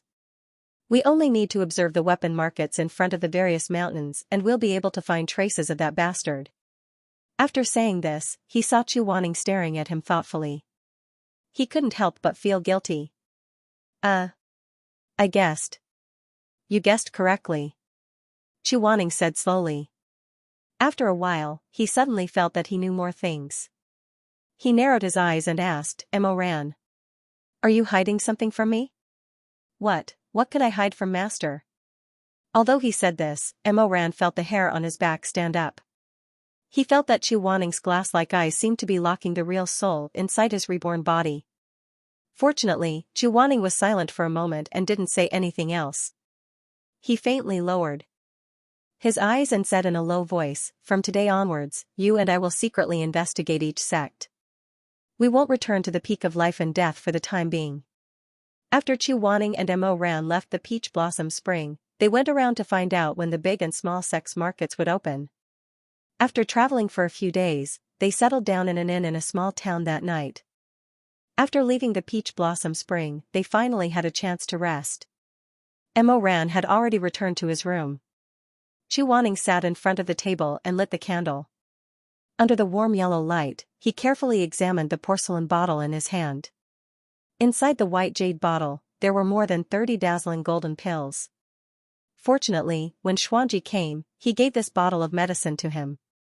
Otherwise, he really wouldn't know how to interact with Emoran. This is Tanlan's new medicine. There are about 30 pills. At that time in the Peach Blossom Spring Cave, Xuanji said to Chu Wanning, he looked through the ancient records and changed some of the ingredients. One pill can support your recovery for 7 days. This bottle of medicine should last you a long time. Take it. Thank Tanlang for me. No need to thank me. Xuanji waved his hand and smiled. I saw Tanlang's serious face. He must be very curious about your illness. Oh right, he told me to remind you that the medicinal properties of this pill are not stable. Don't be too happy or sad, or it will lose its effect. Remember this. Chu Wanning was lost in thought about Xuanji's words. Suddenly, he heard a knock on the door of the inn. He immediately put away the porcelain bottle and extinguished the incense burning in the celadon stove. Only then did he slowly say, "Come in." Emoran had just finished bathing. He put on a thin silk bathrobe and wiped his black jade-like hair as he walked into Chu Wanning's room. Chu Wanning coughed. Fortunately, his face was still indifferent. "What's wrong?" "My room is not good. I don't like it. Master, can I make do with sleeping on the floor here tonight?" Seeing that Emoran's words were vague, Chu Wanning wasn't stupid and naturally felt that something was wrong. He asked, "What's there not to like?" In any case, it's just not good." As he spoke, he secretly glanced at Chu Wanning and muttered, "The sound insulation is too bad." Chu Wanning was used to having a noble temperament. He frowned and actually didn't understand what Mo Ran was referring to. He put on his outer robe and walked barefoot to Mo Ran's room. Mo Ran couldn't stop him and could only follow behind him. "Although it's a little shabby, it's not to the extent that I can't sleep peacefully." Chu Wanning stood in the room and looked around. She scolded, "Why are you so delicate?" Before he finished speaking, he suddenly heard a violent crash from the other side of the wall. It seemed that something had fallen heavily to the ground. Mo Ran really didn't have the face to listen. Taking advantage of the situation before it got worse, he stepped forward and grabbed Chu Wanning's sleeve. "Shizun, let's go quickly." Chu Wanning frowned. "What's wrong with you? Is there something wrong?" Mo Ran opened his mouth, but before he could organize his words, he heard a burst of laughter from the other side of the wall. "Young Master Cheng is so annoying. You only know how to bully others." Don't be like this, Hee hee, darling, the peony on your chest is so beautiful. Let me smell it to see if it's fragrant." The wall was really thin. Even the rustling of clothes on the other side could be heard clearly. A man's rough breathing and a woman's sweet moans mixed together. It was simply unbearable to the ear. At first, Chu Wanning didn't understand. After a while, he reacted. A pair of beautiful eyes suddenly widened. Then his face quickly turned from white to red, from red to green. Finally, with an ashen face, he scolded, "Shameless." He angrily swung his sleeve and left. Mo Ran couldn't hold back and laughed softly behind him. Fortunately, Chu Wanning was so embarrassed that he even walked with the same hand and foot. He didn't hear Mo Ran's ridicule. When he returned to his room, he silently drank a cup of tea. Only then could he force himself to be calm. He nodded to Mo Ran. "Such filthy words are really bad for cultivation. Stay here with me tonight." Oh. In fact, when he suddenly saw Chu Wanning appear in the peach blossom spring, and that he didn't suspect him at all and even protected him in every possible way, Mo Ran was pleasantly surprised. Now that he had settled down, he couldn't help but be in a good mood. Under the candlelight, his master's usually cold face seemed much cuter. Mo Ran curved his eyes and sat cross-legged on the ground. He supported his chin and looked up at Chu Wanning. "What are you looking at? I haven't seen Master in a long time. I want to see more." The youth's voice carried a hint of a smile. His gaze was also warm and bright. Upon closer inspection, Chu Wanning really did look like Junior Marshal Brother Xia. Chu Wanning glared at him. "If you have time to look at me, why don't you go dry your hair? How are you going to sleep when it's so wet?" "I left my towel next door." Mo Ran smiled. "Can Master help me?" Shui Meng had been injured once before and couldn't lift his arm for many days. During that time, when he washed his hair, it was his master who helped him dry it. Master always dried his hair very quickly because he could control his spiritual power very well. He quickly dried the towel in his hand. Chu Wanning lowered his eyes and looked at Mo Ran, whose hands and feet were all right. He coldly snorted. "If you're not sick or in pain, why should I help you?" But he still waved his hand to let him come over. At night, the candlelight was warm, illuminating Mo Ran's handsome young face. Mo Ran sat on the bed. It had been nearly a year since his rebirth. It was the time when a youth was growing. In these past few months, he had unknowingly grown a lot taller. At this time, he was actually about the same height as Chu Wanning. At this height, it was not convenient for Chu Wanning to dry his hair, so Mo Ran put his hands behind him and lowered his body. Chu Wanning stood by the bed and rubbed his long hair impatiently. Mo Ran yawned contentedly and closed his eyes to enjoy this rare peace. Occasionally, there would be 2 or 3 frog croaks outside the window. "Master." "Yes." "Did you know that in the Featherman's Illusion, I returned to Linen 200 years ago and saw a person called Shizun?" His wiping did not stop at all. "How would I know?" Mo Ran rubbed his nose and laughed. "He looks a lot like you. There are many people who look alike in the world. What's so strange about that?" "No." Mo Ran said seriously. He's more or less made from the same mold as you. Master, do you think he's your ancestor? Chu Wanning said lightly, it's possible. However, this was 200 years ago. Who can say for sure? He has a son. Mo Ran said to himself. He looks a lot like junior martial brother Xia. I think this is too much of a coincidence. Master, do you think junior martial brother Xia is your long-lost relative? I don't have any relatives. I already said you're long-lost. Mo Ran muttered. He was very close to Chu Wanning and could smell the faint fragrance of begonia flowers that made people feel at ease. It smelled really good. Whether it was in his previous life or this life, Chu Wanning's scent always seemed to have a calming effect on his mind. In his previous life, he returned from a bloody battle. Only by burying his face in his master's neck could he obtain that moment of respite. Whether he was willing to admit it or not, he was already addicted to Chu Wanning's scent. He could not quit even if he wanted to. He closed his eyes. In this familiar silence, he gradually let go of his consciousness. He did not know what time it was. In his previous life, in the empty Shaman Mountain Hall, he killed someone and came back drenched in the rain. He was clearly a sinful person, but instead he was soaking wet like a homeless dog. At that time, he sat down and hugged Chu Wanning's waist. He buried his face in the other's stomach and let Chu Wanning stroke his hair over and over again. Only in this way could he barely suppress his crazy heart. Those old dreams were clearly separated from the past. The past was as vast as the sea. But when he closed his eyes, it seemed as if it was only yesterday. Chu Wanning saw that the person who had been talking about him was not talking. He lowered his eyes and saw a calm face in the dim candlelight. Although there was still a bit of youthfulness between his eyebrows, and he had not shed his childishness, his facial features had already matured. He could see that kind of handsome face. It was like the bones of a flower vaguely visible amidst the clouds. It carried the freshness and vitality of a young person. Chu Wanning's hand paused slightly, and his heart seemed to beat a little faster. For some reason, he called out softly, Mo Ran. Mo Ran, who was in a daze, responded vaguely. He seemed to be a little tired. He moved his face closer and leaned on Chu Wanning's waist like he did in his previous life. Chu Wanning. Thump. Thump. Thump. The dense heartbeat was like a war drum on the battlefield.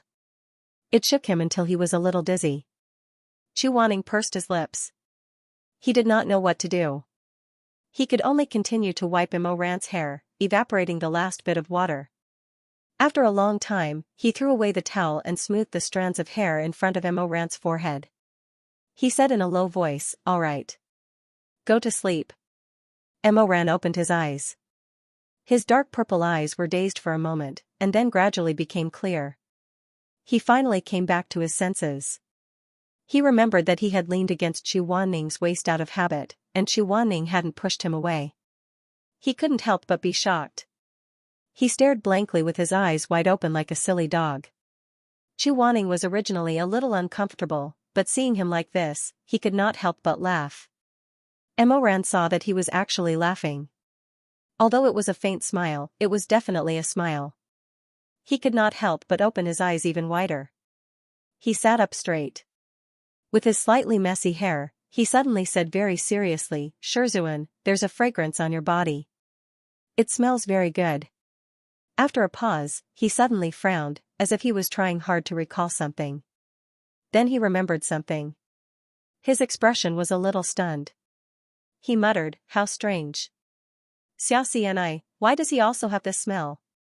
Chu Wanning's expression suddenly changed. Before Mo Ran could react, he threw the towel on Mo Ran's head and directly threw him off the bed. He said coldly, "I'm tired. Get down and sleep." Mo Ran was unexpectedly thrown on his back. He lay on the floor in a daze for a long time. Then he sat up and rubbed his nose. He was not angry and obediently got up to sleep on the floor. That night, Chu Wanning and Mo Ran shared a room. Mo Ran was heartless and quickly fell asleep on the ground. Chu Wanning, on the other hand, could not help but feel his mind drifting. After tossing and turning for a long time, he finally managed to fall asleep. Closing his eyes, he seemed to hear the whistling of wind blowing snow in his ears. Wanning opened his eyes and found himself kneeling in the snow. A dream? But why did it feel so real? It was as if he had experienced it himself at some point in time. It was the middle of winter. The sky was gray and the clouds were heavy. The cold wind flowed from the distant mountains all the way to the heart of the earth. The snow had accumulated about a foot, enough to reach his ankles. Even though he was wearing a coat, it still could not withstand the cold.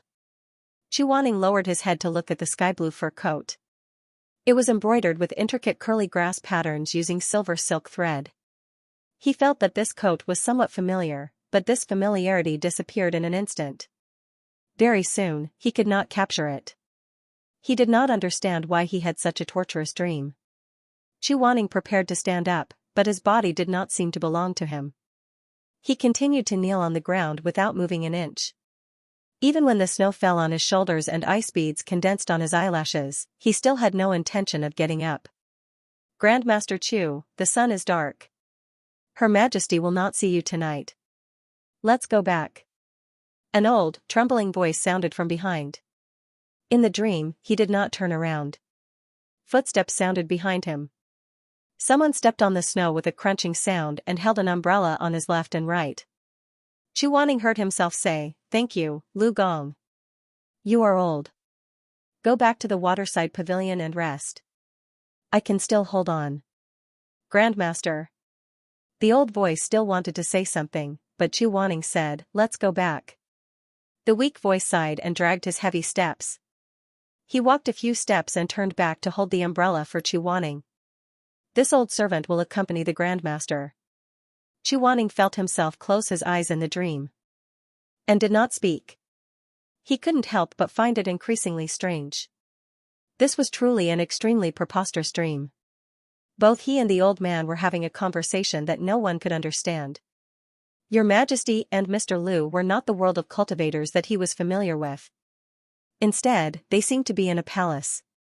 He tried to see through the body, to see the scene of the dream through his lowered eyelids. This place seemed to be the pinnacle of life and death, but there was something different about it. The houses were mostly the same as before, but many extravagant little items had been added. The cloistered corridors around the courtyard were draped with snow-green curtains embroidered with stars, and tied to them were octagonal incense bells containing auspicious beasts. When the wind blew, the bells jingled, as if they came from the primordial chaos. He knelt facing the main hall. In front of the hall stood a row of imperial bodyguards. He had never seen them before, so he didn't know which sect they were from. The sky gradually darkened. A line of palace maids walked out of the side door in a line. Their white hands were slender, and they lit 2 bronze lamps on the left and right side of the hall. The lampstand was as tall as a person and had 9 floors. Each floor had 49 thin copper begonia. The begonia's core was brightly lit, and the candlelight scattered one after another, like the stars in the Milky Way in the sky, shining brilliantly in front of the hall. After lighting the lamps, the head palace maid glanced at Wanning and said with a strange sneer, "It's so cold at night. Who are you trying to show your bitterness to? His Majesty and the Empress are enjoying themselves. Even if you kneel until the end of time, no one will sympathize with you." How presumptuous. Wanning had lived for so long, and no one dared to speak to him like this. He couldn't help but become angry. When he opened his mouth, his voice was his own, but he couldn't help but say something else. I didn't come here to disturb his mood. I actually have something important to discuss. Please pass the message. Who do you think you are? Why should I pass the message for you? The head palace maid said with disdain. His Majesty and the Empress are in a good mood. Who dares to disturb them? If you want to see His Majesty, then keep kneeling. When His Majesty gets up tomorrow, maybe he'll have the heart to look at you. Humph. The old servant behind Wanning couldn't listen anymore. He said with a trembling voice, I know your Empress is favored, but don't you see who you're talking to? Don't you have some virtue in your mouth? Who am I talking to? At the peak of life and death, who doesn't know that His Majesty hates him the most? I'm talking to him. What respect do I need? You old thing, you have the guts to lecture me. The head palace maid glared at him and said angrily, Someone come. What do you want to do? The old servant couldn't help but take 2 steps forward and stand in front of Chuaning. The palace maid glared at him and said in a delicate voice, "Extinguish the 2 basins of charcoal outside." Yes. Someone immediately came over and extinguished the charcoal basins in the courtyard. Chuaning thought that although this palace maid's mouth was stubborn, she wasn't stupid. The sky was cold and hard, so she didn't need to directly fight with the other party. As long as the 2 basins of charcoal were extinguished, the courtyard would become like an ice cave. No matter how strong the body was, it wouldn't be able to withstand half a night. The night grew deeper, but the palace was still warm. The sounds of music and dancing were endless.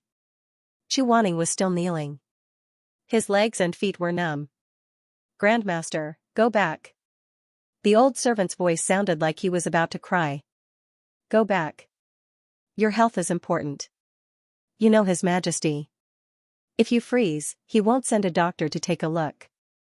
You have to take care of yourself." Chuaning said softly, "I'm just a broken body.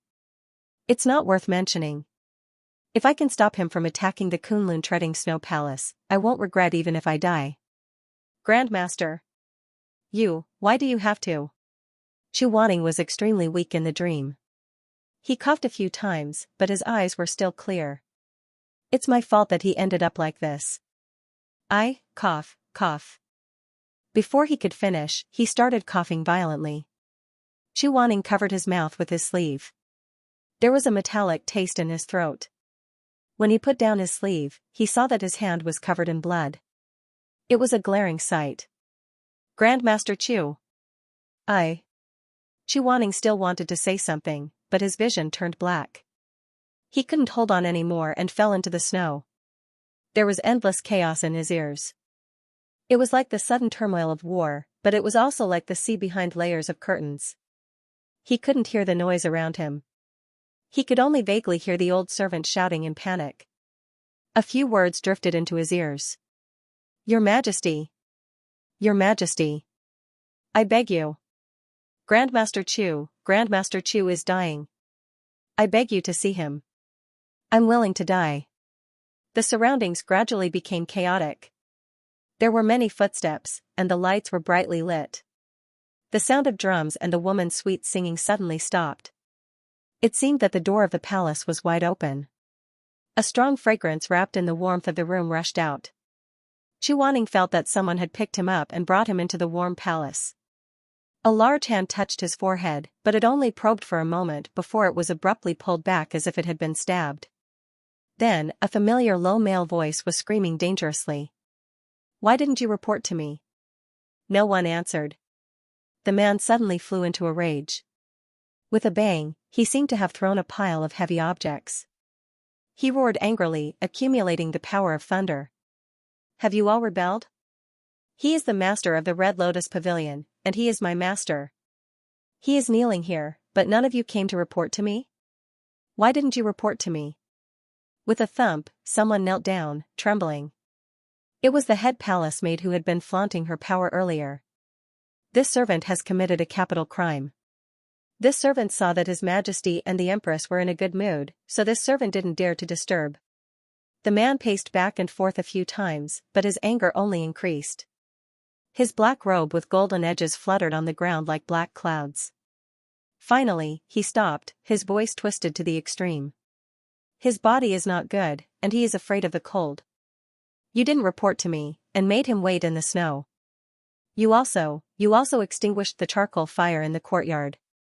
His voice trembled because of his anger. In the end, he took a deep breath, and a sentence rumbled out of his throat. His voice was not loud, but the murderous intent in it made people feel cold. "You want him to die." The palace maid was so scared that her face turned pale. She banged her head on the ground, and her forehead was bruised. Her lips trembled as she screamed, "No. That's not it. How could this servant dare to have such thoughts? Your Majesty. Your Majesty has wronged me. Drag him down. He will be executed on the stage of good and evil. Your Majesty.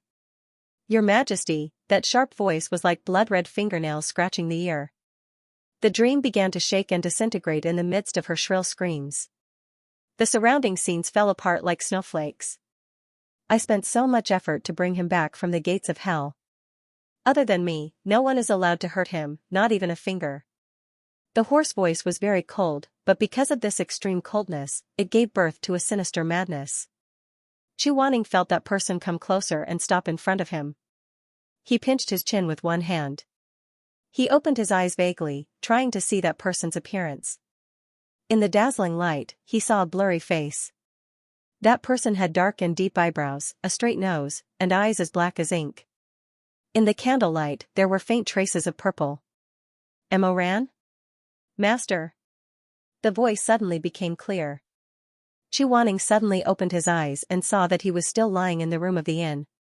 The sky was still dark, and a single candle was trembling on the candlestick. Emoran sat by the bed, one hand on his forehead, the other on the bed. He was looking at him anxiously. How did I? For a moment, he was in a daze. The dream just now was so real that he could not recover for a while. You had a nightmare. You kept shivering. Emoran pulled the thin blanket for him. I saw that you were very cold. I was afraid that you had a fever. Fortunately, you didn't. Chu Wanning made a sound and turned his head to look at the slightly open window. The sky outside was still heavy and dark, and the night was still deep. I had a dream. In the dream, it was snowing heavily. He muttered to himself, then fell silent. Chu Wanning sat up and buried his face in his hands. After a moment of silence, he sighed. I'm probably tired. I'll go make a bowl of ginger tea for Master. Emoran looked worriedly at his pale face. Master, your complexion is very bad. Seeing that Chu Wanning did not say anything, Emoran sighed and did not think much of it. He habitually used his forehead to touch Chu Wanning's cold and sweaty forehead. If you don't say anything, I'll take it that you're willing. Chu Wanning was slightly surprised by this sudden intimacy. He subconsciously leaned back. Emoran was also confused from sleep. Just like in his previous life, he rubbed his hair. Only then did he put on a coat and ran downstairs to use the kitchen. After a while, he came up with a beechwood tray. Emoran was not a person with a heart of grass. Chu Wanning came to the peach blossom spring to save him and protect him. No matter how much hatred he had for this person before, at this moment, he was grateful. On the tray, there was a pot of steaming ginger tea and a small jar filled with black sugar from the Tujia family. He remembered that Chu Wanning did not like to eat things that were choking, but he liked sweet things. In addition to the ginger tea, he also asked for a white steamed bun from the kitchen. The steamed bun was cut into thin slices, soaked in fresh milk, and fried in a pot of oil. A layer of icing was sprinkled on top. It was a simple but tasty snack. Chu Wanning held the ginger tea and slowly drank it. His face gradually regained color. His porcelain white fingertips picked up a piece of milk-flavored steamed bun. After looking at it for a while, he asked, "What is this?" I just made it casually. I haven't named it yet. Emoran scratched his head. Shizun, try it. It's sweet. Chu Wanning did not like fried food and hated greasy food. However, when he heard the word sweet, he hesitated for a moment. He took a piece of steamed bun and took a bite. Oh. Is it good? Emoran asked tentatively. Chu Wanning looked at him and did not say anything. He then took another piece and slowly ate it with the ginger tea. The pot of tea and the plate of snacks were quickly finished. The nightmare also disappeared in this warmth. Chu Wanning yawned and lay back on the bed. Go to sleep. Wait a minute. Emoran suddenly raised his hand and wiped the corner of Chu Wanning's mouth with his finger. Snack crumbs. Looking at the young man in front of him smiling so openly, Chu Wanning could not help but feel his ears heat up. He turned his face and said, N. Then he ignored him. Emoran put away the bowls and plates and went downstairs to return them. When he came back up, he saw Chu Wanning sleeping facing the wall. He did not know if he was asleep or not. He went forward and gently put down the gauze curtain. Suddenly, he heard Chu Wanning say, "It's cold at night. Don't sleep on the floor." Then, Chu Wanning's long eyes drooped. He really wanted him to stay with him, but he could not say, "Sleep next to me." After hesitating for a long time, the tips of his ears became hotter. He felt sorry for him and did not want him to sleep on the floor. He liked him and did not want him to leave. But he was so thin-skinned. He knew that even if he asked, the other party would definitely reject him. At that time, he would lose all his face. Just thinking about it made him feel sad. It was better to be Xianxia. As a child, he could be more willful. But Ran treated him well today. He even remembered that when he drank ginger tea, he liked to put black sugar. Could he think that in fact, Ran also cared about him more or less? Such thoughts made Xianxia feel a little hot in his heart. He blurted out in a daze. Come up and sleep. Then I'll go and see if it's quiet next door. If it's quiet, I'll go back to my room. They said this sentence almost at the same time. After Ran finished speaking, he realized what Xianxia said and opened his eyes slightly. That's great. Xianxia agreed almost without hesitation, as if she was in a hurry to cover up what she had said earlier. Go back. Shizun, you. I'm tired. You can go. Well, Shizun, rest early. The young man left. The door opened and closed with a creak. Xianxia opened his eyes in the dark night. His heart was beating fast and his palms were sweaty. He could not help but feel embarrassed for his loss of self-control just now. Sure enough, after being alone for a long time, a little care from others would make him think that it was rare warmth. Just like a fool. He turned over in annoyance and buried his face in the pillow, sinking into deep self-loathing. He knew that the person Ran liked was Jing. They were just a cold and polite master and disciple, but the person in his dream seemed to appear clearly in front of him. The same facial features, but compared to the current Ran, he seemed to be older.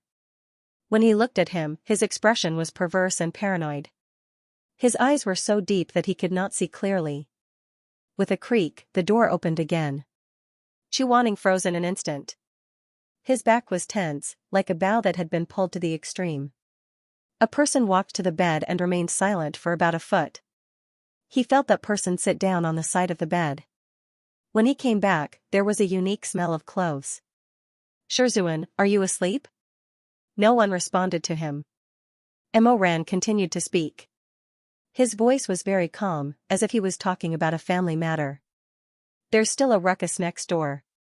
He chuckled softly and leaned over to support the side of his face. He lay down beside Xianxia and glanced at the person's back that had clearly stiffened. Shizun just told me to sleep. Does it still count? Shizun always doesn't like to respond to people. If you don't say anything, I'll take it that Shizun is willing again. Humph. Hearing that person's cold snort from the depths of the bed, Ran curved his eyes. His dark purple eyes were full of laughter. If spoiling Xianxia was a habit of his, then teasing his teacher was a game that he would never get tired of. Ran had never had a clear definition of his feelings for Xianxia. However, whenever he saw this person, his heart would itch and he would want to bare his canine teeth and bite him, making him cry or laugh uncontrollably, although most of the time, this was just Ran's wishful thinking. However, as long as there was even the slightest change in emotion on that icy face, it was because of him. Ran would feel exceptionally excited. Master. Yes. Nothing, I was just calling you. Master. If you have something to say, say it. If not, scram. Ha ha ha. Ran laughed. He suddenly thought of something and asked half jokingly, half seriously, I was just thinking about it. I feel that junior martial brother Xia and Shizun are too similar. Shizun, is he your son? Xianxia's mood had probably fluctuated too much in one night. At this time, he was sulking. Suddenly hearing Ran teasing him like this, he couldn't help but feel a little angry. Pfft, I was just teasing Shizun. Shizun, you don't have to, that's right. Xianxia coldly replied. He is my son. Ran was still smiling. Oh, I knew it. So it's your son, wait. Son? As if struck by lightning, Ran suddenly opened his eyes wide and his mouth wide in disbelief. Son, son, son, son? Yes. Chu Wanning simply turned his body and looked at Mo Ran seriously. His face was serious and fierce, and didn't look fake at all. Tonight, he had done too many wrong things. He was afraid that it would be suspicious. Since Mo Ran wanted to make a joke, he might as well take advantage of the chaos to play a trick. Anyway, he couldn't let Mo Ran know that he liked him. Thinking of this, Chu Wanning coldly picked up his lost dignity and said coldly, Xianxia is my illegitimate son. Even he was kept in the dark about this matter. Now, heaven, earth, you, and I know. If a third person knows, see if I don't want your dog life. Mo Ran. If he didn't know Chu Wanning like the back of his hand, Mo Ran felt that he would really believe him when he saw how serious Chu Wanning was when he spoke. Xiaxini was Chu Wanning's son? What a joke, did he really think he was stupid? However, it was not easy to lose face with Shizun, so in the following days, Mo Ran had to cooperate with Chu Wanning from time to show reactions like oh my god, so it is like this, I didn't expect Shizun to be such a wanton man, and so on. It had to be said that although he didn't know what Chu Wanning wanted to do, this experience was somewhat interesting. Mo Ran went to tease him every few days. In the morning, when they were eating in the tea house, Mo Ran held his chin and opened his eyes wide, calling, Shizun, Shizun. Chu Wanning swallowed a mouthful of Xianxia tea, raised his eyes and looked at him faintly, yes? Why don't you recognize Xianxia? Chu Wanning said, it's not that I don't recognize him, it's just that the time hasn't come yet. Then, when will we be considered to be fated? It depends on his luck. Mo Ran looked at his unfathomable appearance and held back his laughter until his ribs hurt, but he still had to put on a sympathetic expression, Xianxia is really pitiful. Another example was when they were hurrying along, Mo Ran raised his hand and broke a willow tree. Along the way, he played with cats and dogs, and when he was bored, he called Chu Wanning. Shizun, Shizun. What's the matter? I want to ask you something secretly. Mo Ran said with a smile, Shizun, what kind of person is she? Is she beautiful? Chu Wanning choked, and then covered it with a light cough. Not bad. Oh? Is it only passable? Mo Ran said in surprise, I thought that the one who could catch Master's attention must be a beauty that could topple countries and cities. Mo Ran rubbed his brow and brought his black horse closer to Chu Wanning's white horse. He sneakily leaned over and asked, does Shizun and Xianxia still keep in touch? What kind of relationship? Chu Wanning glanced at him coldly. He touched his lips and said in a deep voice, your master's wife is already dead. He had killed his own wife with just a few words? Mo Ran almost choked on his saliva. Dead? How did he die? Chu Wanning was expressionless. Difficult labor. Puhahahaha. If it wasn't for the circumstances, Mo Ran would have fallen off his horse and fallen to the ground laughing. Mo Ran naturally wouldn't let go of such an interesting topic so easily. The next day, she washed a bag of fresh and plump cherries and put them in a pouch for Chu Wanning to eat on the way. She tricked him into talking to her again.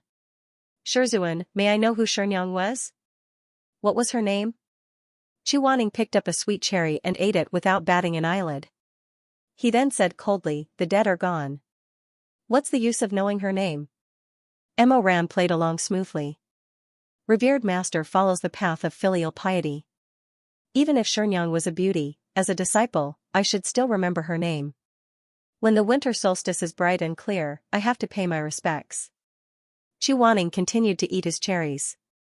He said indifferently, no need. Your master's wife is not such a vulgar person.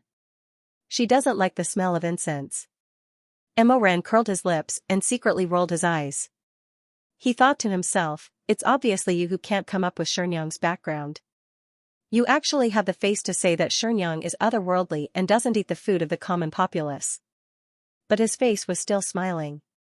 Xianxia is so otherworldly. She must be a cultivator, right? Chu Wanning paused.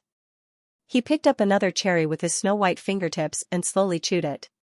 He then said, that's right. Mo Ran blinked his eyes curiously. Which sect did Xianxia belong to? Chu Wanning estimated Xiaxini's age.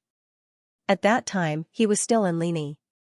He then said calmly, Confucian Wen sect. Oh. Mo Ran slightly raised his eyebrows. This gave Chu Wanning an opening. The Confucian Wen sect had always respected the male disciples. Although the female disciples were not mistreated in teaching martial arts, they never had the opportunity to show their faces in public. When they went out, they never left their names behind. Therefore, although the female cultivators of the Confucian Wen sect were quite capable, people in Jianghu only knew the 4 words Confucian Wen sect female cultivators. No one knew their names and lives. Therefore, Chu Wanning randomly made up stories. In any case, there was no way to verify them. However, Mo Ran was not a person who would give up easily. He immediately refocused and asked persistently, then when did Shenyang and Shenyang meet? How did they meet? This Chu Wanning could not make up a story. He was hesitating when his eyes met Mo Ran's bright eyes. He suddenly realized that he did not need to answer his question. He immediately pursed his lips and waved his wide sleeves. He said coldly, "Why are you asking so many questions about my personal affairs?" As he said this, he pulled the reins and spurred his horse. His white robe left behind, leaving Mo Ran far behind him. The two of them wandered outside for more than 10 days. They went to several small sects in a row and searched around the weapons and spirit stone stalls in the market. However, they did not find any clues. On this day, Chu Wanning used the tang flower to send a message as usual. After exchanging news with Shui Jingyong, he left the inn with Mo Ran and went to the market under Lone Moon Knight's sect to check on the situation. Lone Moon Knight was the world's #1 sect of medicine. It was also the sect of Shui Meng's birth mother, Madame Wang. This sect was built on an island called Linling Island. However, in reality, Linling Island was not a real island. It was the back of a giant black tortoise. That black tortoise had a lifespan of millions of years. It had signed a blood contract with Lone Moon Knight's ancestor elder. It carried the entire sect and roamed the sea, using its unique immortal qi to nourish the thousands of trees and flowers on the island. Lone Moon Knight's disciples had always been mysterious and did not compete with the world. The sect itself did not have frequent communication with the outside world. Only on the 1st and 15th of every month, the black tortoise would carry the entire sect near the port of Yangzhou. At this time, people from other sects would come to the island to buy medicine. There would also be merchants selling weapons and spirit stones to them, as well as some goods that could not be bought on the island. However, the most famous sect on Linling Island was not Lone Moon Knight, but the Xianyuan Pavilion. The Xianyuan Pavilion belonged to Lone Moon Knight's sect. It was a famous trading company in the world of cultivation. This trading company opened twice a month and sold Lone Moon Knight's best medicine as well as rare treasures sold by various sellers. Although the goods often touched the taboo of the world of cultivation, no one dared to make an enemy of Lone Moon Knight. After all, more than half of the spiritual medicine in the world of cultivation came from this sect. From a certain point of view, Lone Moon Knight's strength was not inferior to that of the current #1 sect, the Confucian Wen sect. There are too many people here. Put on your cloak. As more and more people came to Linling Island, Chu Wanning pulled down the hood of his cloak and reminded Mo Ran softly. Although the Xianyuan Pavilion had set up private rooms for the major sects to show respect, because this was a trading place for selling stolen goods and grey transactions, in most cases, the cultivators would not show their true faces for fear of being found out or getting killed for no reason. Mo Ran and Chu Wanning entered the Xianyuan Pavilion. The pavilion was divided into 3 floors. In the center of the first floor stood a white jade platform with a 9-petaled lotus. It was covered with 9 layers of indestructible protective enchantments. This was the place where the goods would be displayed. With the white jade platform as the core, hundreds of benches made of red rosewood extended to the 4 directions of north, south, east and west. These were the most common seats. The second floor was a private room. In front of each room was a large golden namu window. In front of the window was a layer of gauze. The curtain was made of silver moon yarn. From the inside, one could see the outside clearly, but from the outside, one could not see the scene inside. It was very good to protect the privacy of the guests. However, the price was very expensive. It cost 9,000 gold per hour. Chu Wanning did not like to squeeze with others. He took the gold leaf sent by Shui Jingyong and spent it without feeling any heartache. The servants who served the guests in the Xianyuan pavilion had signed a life and death contract with the pavilion master. They would not leak any of the guests' private matters. Even so, Chu Wanning was still not at ease. He asked for the best room and asked the servant to bring 2 pots of snow-ground cold fragrance, 8 fresh fruits, 8 candied fruits, 4 cakes and 4 candies. Then, he asked the servant to leave. Only he and Mo Ran were left in the room. Chu Wanning raised his hand and pulled down his cloak. He stood in front of the window and looked at the crowded heads below. I heard from the Lord that this time, the Xianyuan festival will be selling a weapon called Return. Return? Mo Ran shook his head. I've never heard of it. It's a divine weapon. Mo Ran was shocked. Divine weapon? But didn't Jin Chengqi already? I know what you are getting at. However, it said that Return was discovered in a nameless tomb in Myriad God Ridge. It was likely that its previous owner did not have an heir when he died, so the divine weapon was buried with him. So that's how it is. However, the divine weapon only recognized its owner. When the owner died, the divine weapon would recognize his heir. Even if others obtained the divine weapon, they would not be able to use even a fraction of its strength. From Mo Ran's point of view, there was not much point in buying such a weapon. Chu Wanning read Mo Ran's mind and said, although the divine weapon cannot unleash its true strength without recognizing its owner, its strength is still several times stronger than ordinary weapons. People will still flock to it. Mo Ran was enlightened. I understand what Master is getting at. Ordinary people might not even see a divine weapon in their entire lives. Since it is said that Return was discovered in a nameless tomb and has been around for a long time, it is likely that people will use their own spiritual energy to test it. What if they are the original owner's descendants? There's no harm in trying. That's true. Mo Ran pondered and said, the divine weapon is rare, but now, there's an ownerless one up for auction. No matter how I look at it, it looks like the fake Gauchen's ploy. He would use a high-quality replica to trick everyone into releasing their spiritual energy, so as to let him know if anyone here has the essence he is looking for. Chu Wanning sat down on a soft chair and poured himself a cup of snow-ground cold incense before slowly drinking it. He looked at the sea of people below and whispered, that's true. Regardless of whether this divine weapon is real or not, or if it's a trap set by the fake Gauchen, it's never wrong to test it out. Just as he finished speaking, there was a commotion below. Chu Wanning and Mo Ran looked down and were slightly taken aback. They saw the golden door of Xianyuan Pavilion open. Among a sea of hooded cultivators, 2 rows of blue-robed youths with jade crowns on their heads walked out. The man leading them was slender and handsome. He did not hide his stroll in the black market at all. Mo Ran exclaimed, Yi Wangxi? The newcomer was none other than the modest gentleman, Yi Wangxi, who had shared a courtyard with Mo Ran in the peach blossom spring. Today, he wore the Confucian wind sect's blue crane robe embroidered with silver threads, a sapphire blue hairband, and a silver sachet of auspicious beasts holding pearls at his waist. Perhaps because he had taken off his martial attire, his appearance was still handsome, but it also added a bit of elegance. The chief steward of the Xianyuan Pavilion came forward to greet him.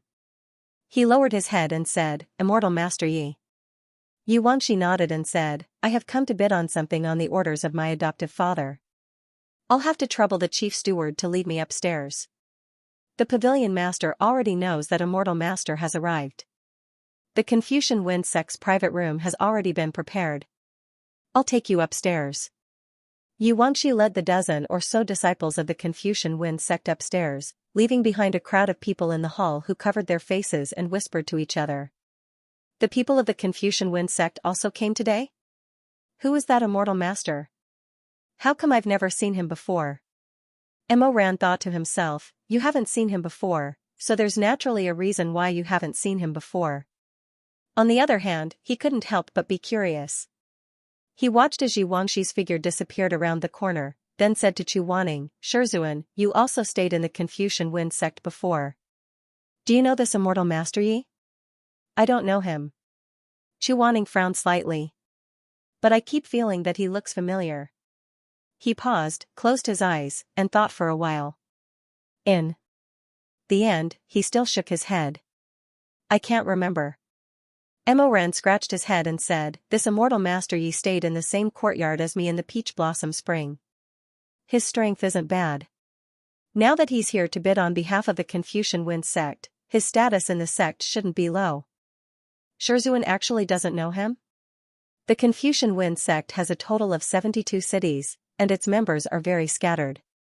I don't like to move around, and I don't feel like asking about the affairs of the sect, so it's not strange that I don't know him.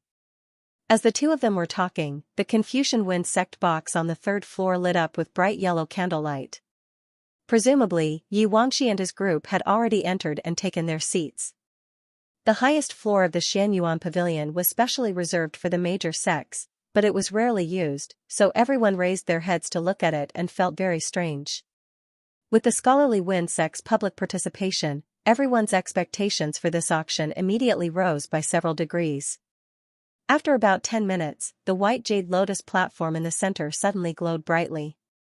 From the dome of the Xianyuan pavilion, a glowing red silk cloth was thrown down. A pretty girl, about 11 or 12 years old, wearing a snow-white silk cloth, descended from the sky with bare feet and gently landed on the cold white jade lotus platform. She was wearing a snow-white silk cloth, and was holding the silk cloth. She was barefooted. "Sorry for the wait, immortal monarchs. I am the second pavilion master of the Xianyuan pavilion." That pretty little girl smiled and said, "I am indebted to the immortal monarchs for thinking so highly of me, coming from all over the world to attend this meeting. Naturally, the Xianyuan pavilion will adhere to tradition and repay everyone with the best treasures." Emo Ran's hearing was good, so he heard the people below discussing, "The second pavilion master of the Xianyuan pavilion is actually a little girl who is still wet behind the ears." "Io, brother, you really don't know anything. Do you know how old this little girl is? 10? 15? She can't be 20, right? Hey, are you dumbfounded? She's over 100 years old. You should be calling her great-grandmother, not a little girl." "What? Brother Lu, are you kidding me? How could this little thing be 100 years old? This is the Lone Moon Knight, the #1 medicine sect in the world. What is impossible? It's just a pill for eternal youth, that's all." "Wow." The person who exclaimed in a low voice must have been here for the first time. After hearing these words, he excitedly craned his neck and couldn't help but play with the pouch he carried with him. Obviously, he couldn't wait to know what kind of spiritual medicine and treasures the Xianyuan pavilion would take out to sell. The second pavilion master did not disappoint them. With a snap of her fingers, the center of the stone lotus cracked open, and a small pedestal in the shape of a stamen slowly rose up. On the pedestal were 5 palm-sized velvet boxes. Each of the boxes was opened generously, revealing pills that glowed with a mother-of-pearl luster. Immediately, someone laughed and shouted, "Isn't this the infatuated pill? What's so strange about it?" That's right. Even if the first thing to be sold is not a rare treasure, you can't use the infatuated pill to make up the number. The second pavilion master heard the clamor below, but she was not angry. Instead, she smiled and said in a clear voice, "Everyone has good eyesight. This is indeed the infatuated pill. However, as everyone knows, although the infatuated pill is difficult to refine, it is not an extremely rare item. Naturally, my Xianyuan pavilion will not use ordinary items to entertain our guests." As she spoke, she picked up one of the boxes and held it in her palm. With a click, she closed the box.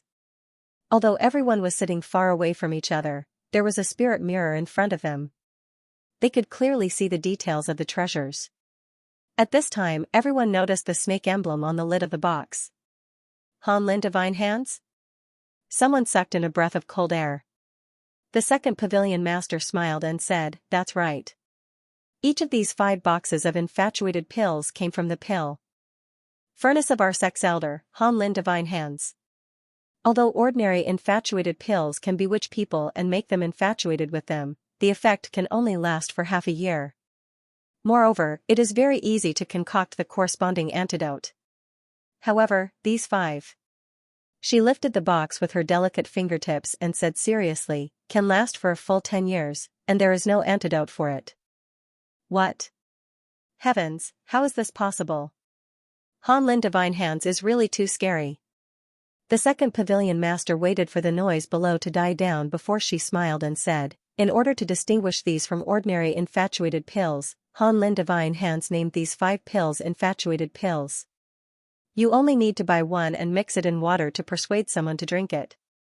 Within 10 years, I guarantee that the other party will be infatuated with you and will not waver. A female cultivator asked in a loud voice, is there really no antidote for this pill after eating it? What if I don't like him after 10 years? Won't he continue to pester me? Everyone chuckled.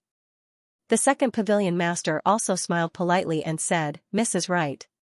Therefore, the Xianyuan pavilion would like to remind everyone that there is no antidote for the infatuated pills in this world. Unless the 10 years are up, only death can cure it. If you are not infatuated with him, it is best not to drug him. After the introductions, they began to bid. Mo Ran looked at the people who were shouting one after another. Most of them were female cultivators. He couldn't help but be speechless. This is really too scary. That's right. The feelings that are earned like this are really boring. Hearing Chu Wanning's response, Mo Ran turned his head and looked back and forth at him. He said with a smile, Shizun, you have to be careful. You're so good-looking, I'm afraid that a female cultivator who has been at the peak of life and death here will buy you and secretly put it in your water to make you fall in love with her. But you're a married man, so you can't get close to other people. This person made fun of him. Chu Wanning wanted to get angry, but this was the first time in his life that he heard Mo Ran say that he was good-looking, so he couldn't get angry. So he pursed his lips into a cold line and turned his face away, too lazy to pay attention to him. But if she really gave the other party this kind of medicine, she must like the other party very much. Mo Ran muttered. Seeing that the 5 boxes of medicinal pills were quickly bought, he sighed and shook his head. So pitiful. Chu Wanning stared at the snow-white wall for a while, then said calmly, if she really liked the other party, how could she bear to give him this kind of medicine? You're still young. There are some things that you don't understand. I'm still young? Mo Ran turned his head and smiled with deep dimples. I don't understand, but Shizun does? Then does Shizun want to talk to me about Shizun again? Get lost. Ha ha ha ha ha. Amidst the laughter, the second item was placed on the display table. Mantis Dew. The second pavilion master introduced crisply, this is still from Han Lin's furnace. This is the latest medicinal dew that Han Lin has brewed. Lonlin's generation of disciples have all tried it, and it's very effective. Cultivator A was rather cultured. Mantis Dew? Cultivator B was a little hungry. Mantis Dew? Cultivator C was perverted. Mantis Dew? Chu Wanning pondered for a moment, then his eyelashes trembled slightly. He looked at the 5 porcelain bottles on the display table. Mantis Dew. Dream-eating taper? The second pavilion master didn't mean to spoil everyone's appetite. Seeing that everyone was confused, he immediately explained with a smile, the reason why it's called Mantis Dew is because the medicinal ingredient used is the blood of the mutated beast, dream-eating taper. Just mixing a drop into tea and drinking it will last for 7 days, and you will have good dreams every day. This doesn't mean much to ordinary cultivators, but due to the influence of cultivation methods and cultivation, some immortal monarchs have endless nightmares and can't sleep peacefully. After a long time, it's very easy for them to go berserk, so this Mantis Dew is the best choice. Hearing this, Chu Wanning suddenly thought of the realistic dream he had previously. Although it wasn't a nightmare, it did make him feel vaguely uneasy. The second pavilion master was still pushing her medicine with all her might. In addition, this Mantis Dew also has the effect of regulating spirit chi and helping with cultivation. Chu Wanning was still deep in thought, unmoved. If there are children cultivating at home, this Mantis Dew is also very good for them. Han Lin thought that there would be a teacher buying it for Tong Xiu, so he specially made these 5 bottles of Mantis Dew into 5 different flavors. The red bottle is lychee flavor, the yellow one is orange flavor, the white one is lactose flavor, the purple one is grape flavor, and the black one is mulberry flavor. The sweetness is very pure, and the taste is 100 times better than ordinary candies. Once you drink it, the taste can stay in your mouth for a whole day. It's very wonderful. As soon as she finished speaking, a silver stick fell from the second floor. Because the second and third floors were far away, it was inconvenient to call out the price, so the price was written on the silver stick, and then the stick was thrown down. The silver stick was covered with a spell and would accurately float in front of the pavilion master. The second pavilion master pinched the stick that floated in front of her and looked at it. At the same time, in the private room, Chuaning casually put down the finished brush and leisurely drank his tea. Emoran looked at him from the side and couldn't help but twitch the corner of his mouth. The second pavilion master's voice came from downstairs. The second floor's heaven room bids 500,000 gold. Is there anyone who wants to increase the price? As soon as this was said, there was an uproar everywhere. This mantis stew was good, but it was obviously not as popular as the aphrodisiac pills. 5 boxes of aphrodisiac pills were sold for 300,000 gold, and these 5 bottles of mantis stew were sold for 500,000 gold. This price was already too high. It should be the parents of some young master who bought it. Someone muttered. It must be for the young master of a rich family to cultivate. Some of the cultivators in the crowd who had suffered from chi deviation hardened their hearts. I bid 550,000 gold for these 5 bottles. Mantis stew, the current price is 550,000 gold. Is there anyone? Before the second pavilion master could finish speaking, another silver stick slowly floated down from the air. It was also thrown down from the second floor's heaven room. She took a look and couldn't help but open her eyes wide. My apologies, everyone, I misunderstood earlier. I would like to correct it. Just now, the guest on the second floor said that he bid 500,000 gold for each bottle, so the total is 2.5 million gold. Only a fool would fight with Chuaning for this price. Seeing the attendant bring in the 5 bottles of mantis stew, Emoran felt that his entire body was not very good. 2.5 million gold. Chuaning bought him a dessert. Seeing Emoran's expression as if he had seen a ghost, Chuaning calmly asked, "What's wrong?" "Ahaha, it's nothing. I just didn't expect master to like this kind of thing." "How could I like a child's toy?" Chuaning calmly said, "I bought it for Xiaxia and I." Pretending. Emoran's eyebrows twitched. "Let's see how long you can pretend." The items for sale were taken out one by one.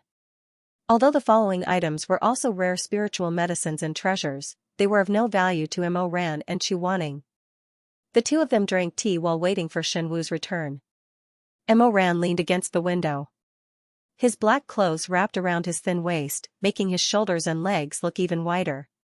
He looked at the lively situation below and then looked up at the Confucian Windsek's private room upstairs. "That's right, master, how did uncle settle the matter of the peach blossom spring? You haven't told me the details yet." "It can't be considered settled. This matter can't be blown out of proportion, for fear of alerting the enemy." Although the High Lord knew the truth, he couldn't expose it. However, he fell out with the Featherman and brought Shermei and Xuemeng back to the peak of life and death. At that time, the quarrel was very fierce. The disciples of several sects saw it. Some people felt that the peach blossom spring was unreliable and left. This Xianxia is probably one of them. Chuaning finished eating a piece of osmanthus cake and reached for the second one. "The High Lord said to the outside world that you caused trouble and is reflecting behind closed doors at the peak of life and death. This can more or less cover your tracks for a while." Emoran scratched his head. "It sounds very troublesome. Thank you for your hard work, uncle." While muttering, the pavilion master of the Xianyuan pavilion on the 9-layered lotus platform suddenly used a sound amplification technique to clear his throat. His pleasant voice instantly spread to every inch of space. "The next item for sale is an extremely rare treasure. It can be ranked in the top 10 of our pavilion's 3-year auction." With just this sentence, there was dead silence everywhere. After a while, it was as if a spoonful of water had been poured into a pot of boiling oil. With a whoosh, there was an uproar. Almost everyone's eyes shone brightly as they whispered to each other. To be ranked in the top 10 of Xianyuan Pavilion's 3-year auction, what kind of treasure was this?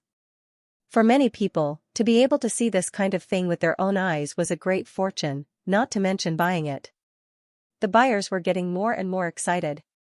The tension in the air had even reached the point where it could be touched. The people below were looking forward to it. The people in the box also looked up and focused their gazes on the lotus platform. Emoran said softly, "Is it the return of Shenwu?" Chu Wanning didn't say anything. As the center of the stone platform split open again, the second pavilion master of the Xianyuan pavilion's clear voice reverberated everywhere. "Please bring up this treasure, the butterfly bone beauty seat." "What?" Emoran was shocked. His hand suddenly gripped the window frame. "It's not Shenwu." Chu Wanning didn't expect this either. He suddenly stood up and walked to Emoran's side, looking downstairs with him. They saw a stone couch slowly rising from the center of the lotus platform. 8 shackles as thick as a person's wrist were stacked on top of the couch, locking up a constantly struggling living thing. However, that living thing was completely covered by a felt, so for a moment, no one could clearly see what was underneath. However, this didn't affect the excited atmosphere in the slightest. The butterfly bone beauty seat, regardless of appearance, was already famous throughout the world. During the primordial era, before heaven and earth were separated, the demon race and the human race lived together on the Cultivation continent. At that time, there was a race of demons called the butterfly bone race. Their martial strength wasn't high, but their bodies contained an enormous amount of spiritual energy. Directly eating the flesh of a member of the butterfly bone race or having intercourse with them could greatly increase one's cultivation. Those without spiritual roots could instantly reach the foundation establishment stage, while those with spiritual roots could directly advance to the Grandmaster stage. It was precisely because of this that the butterfly bone race was exterminated in the early days of the Great War. They were either captured as slaves for intercourse or directly killed to eat their flesh and drink their blood. Until now, there were no true members of the butterfly bone race in the world. However, in the vast sea of people, there were still descendants of the butterfly bone race.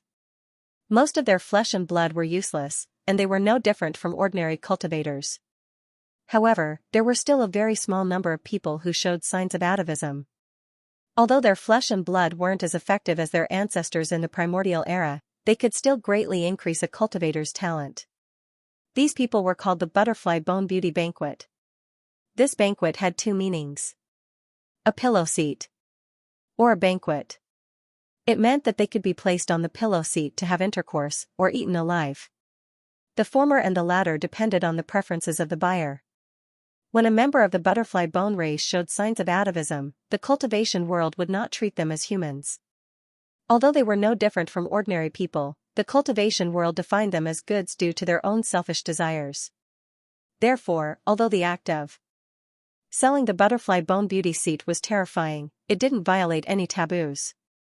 However, a righteous grandmaster like Chu Wanning had a very ugly expression.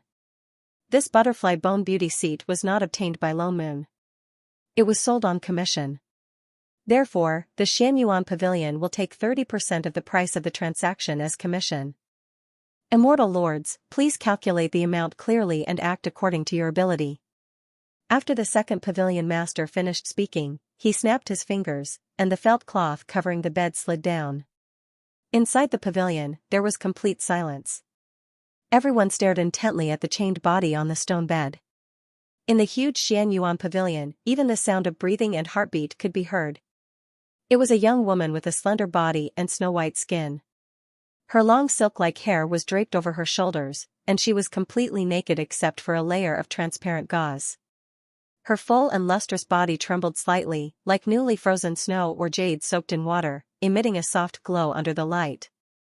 8 iron chains were tightly wrapped around her delicate body, clanging as she struggled, but it easily aroused the bestial desires of the men. Even the dissolute men who had seen countless women would admit without hesitation that this woman was a rare beauty in the world. Excellent quality. A female butterfly bone beauty seat in the prime of her youth. The second pavilion master smiled sweetly. He stepped forward and untied one of the chains. Before the woman could resist, he grabbed her wrist and raised her in the air. The chastity sand that the cold-scaled divine hand put on is good for everyone to see clearly. She is a virgin. The woman's mouth was wrapped with a snow-white cloth. She made a pitiful sound, but couldn't say a word. Only big drops of tears rolled down the corners of her eyes. Those golden tears undoubtedly showed that she was an atavistic descendant of the butterfly bone clan. Some people were gasping, and some were swallowing their saliva.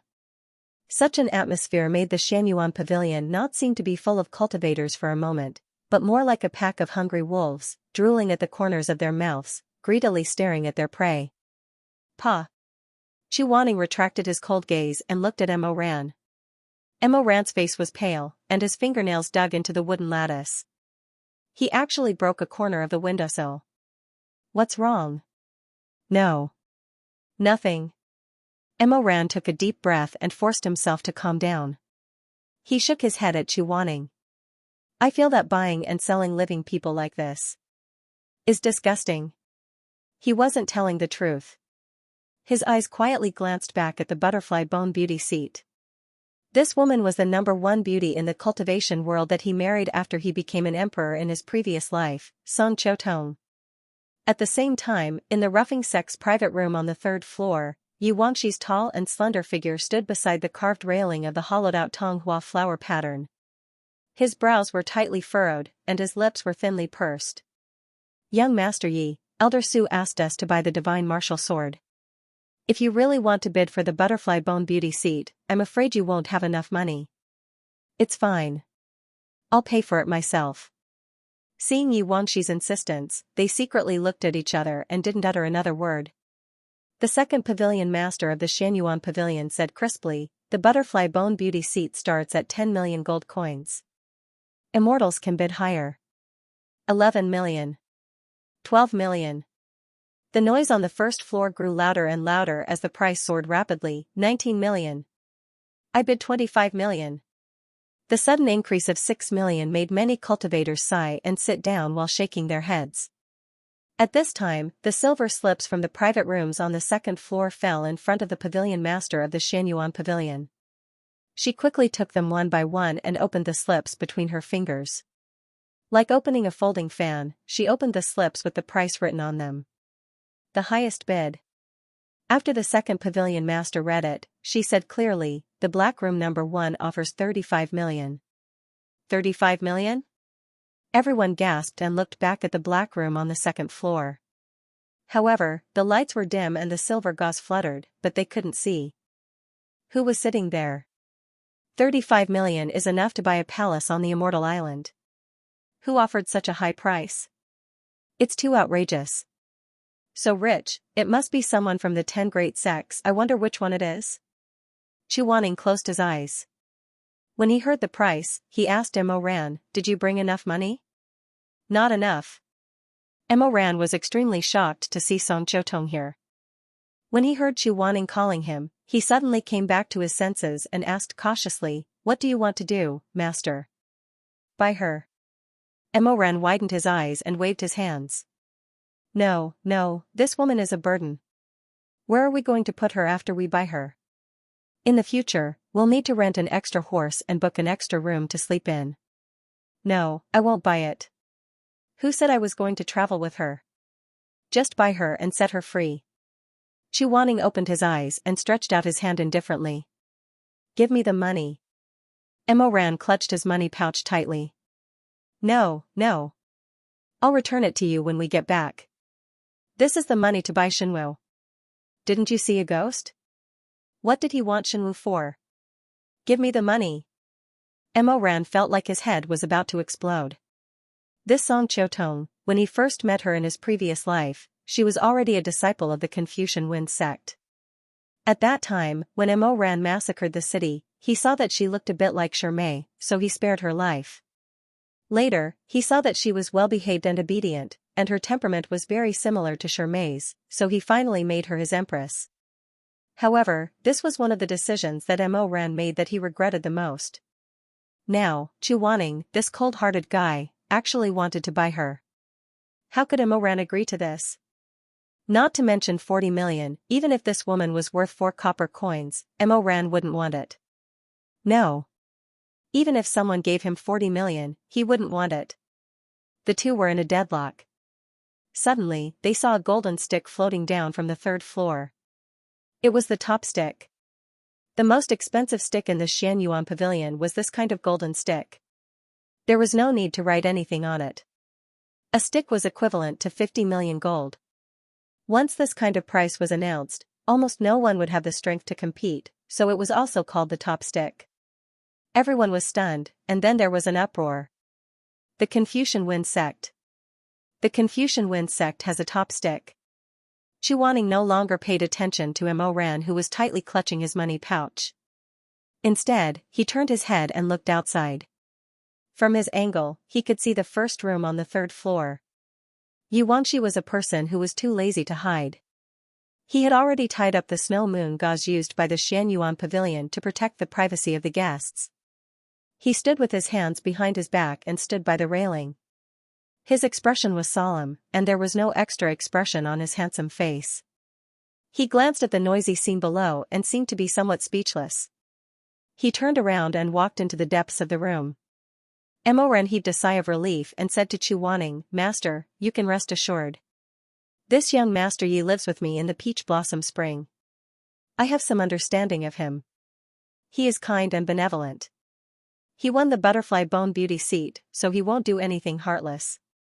In the Confucian Wind Sect's room on the third floor, Yuanxi sat at a table covered with embroidered golden flowers and silver leaves. He poured a cup of fragrant tea. When the tea was finished, there was a knock on the door. Yuanxi's voice was gentle and proper. "Please come in. Immortal Master Yi, the Butterfly Bone Beauty seat has been brought to you. Please take a look. Thank you for your trouble. You may leave." The Xianyuan pavilion's maids retreated, and the room was silent for a moment. The Butterfly Bone Beauty seat's hands and feet were bound by the forbidden spell. She knelt on the ground, and there was panic in her eyes as she trembled. Because of her miserable crying, her peach blossom eyes were tinged with a faint red hue. It was very moving.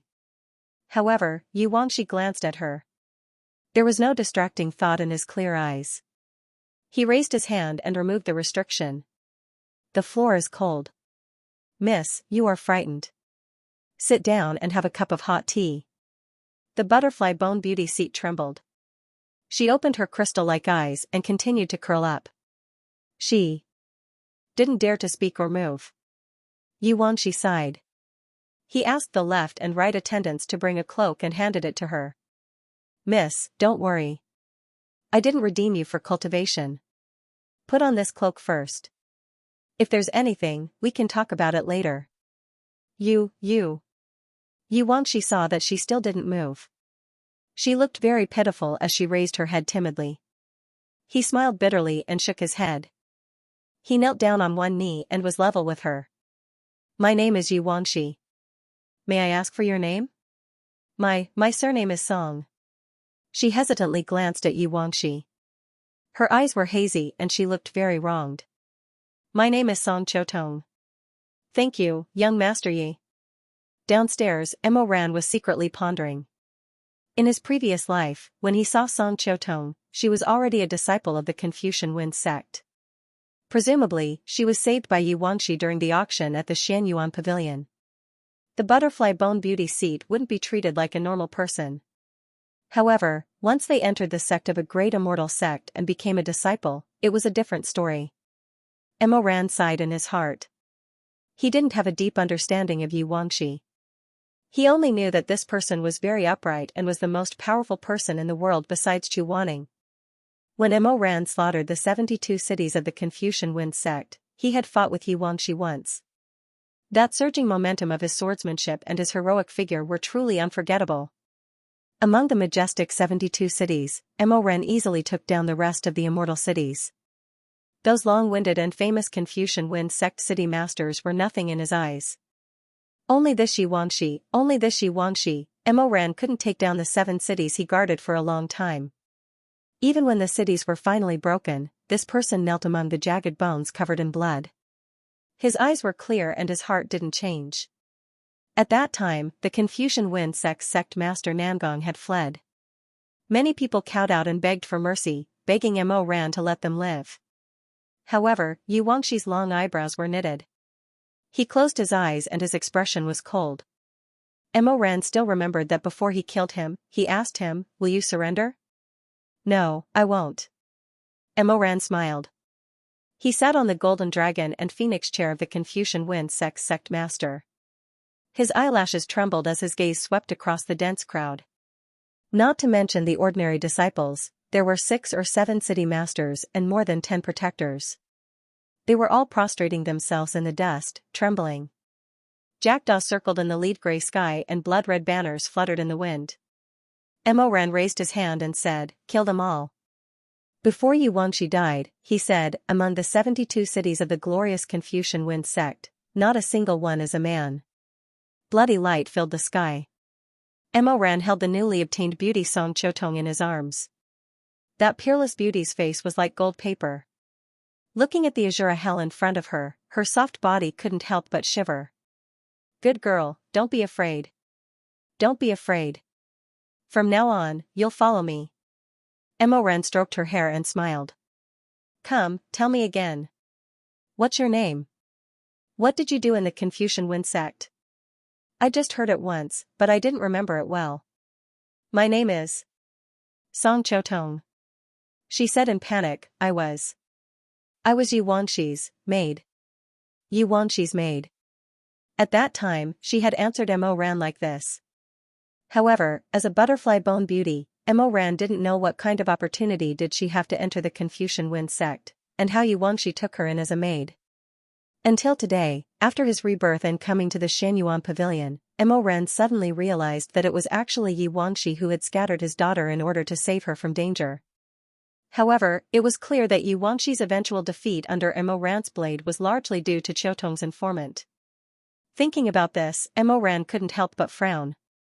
His hatred for Chotong increased by several degrees. He must have been possessed back then to think that this woman was actually Shirmei. The last item in this auction is an ownerless divine weapon. Second Pavilion Master said tirelessly, interrupting Emoran's thoughts. This divine weapon doesn't belong to Emoran.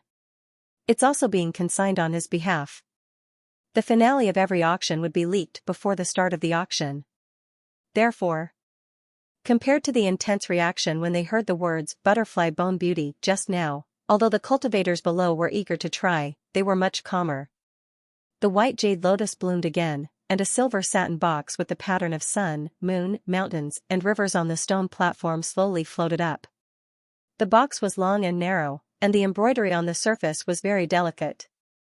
Those who were knowledgeable could tell at a glance that the golden thread totem on the box was from the most famous embroidery workshop in Gusu, Xianyun Pavilion. Aside from the divine weapon inside, this box alone was worth hundreds of gold ingots. This divine weapon was found in Mount Jun's mass burial mound. Its previous owner has passed away, and after verification by the Xianyuan Pavilion, the divine weapon has not recognized a new owner. Second Pavilion Master paused and continued, as everyone knows, the weapons of the divine weapon are engraved with inscriptions. However, because the owner of this weapon has passed away for many years, the inscriptions on the weapon have been worn out. The only thing that can be recognized is the word "return." Someone muttered, after saying so much, "Why don't you open the box first?" "Io, forget it. You'll get used to it. Isn't this the usual style of the Xianyuan Pavilion? Let's say a few words first, then show the goods to everyone." "That's true." Emoran found it funny.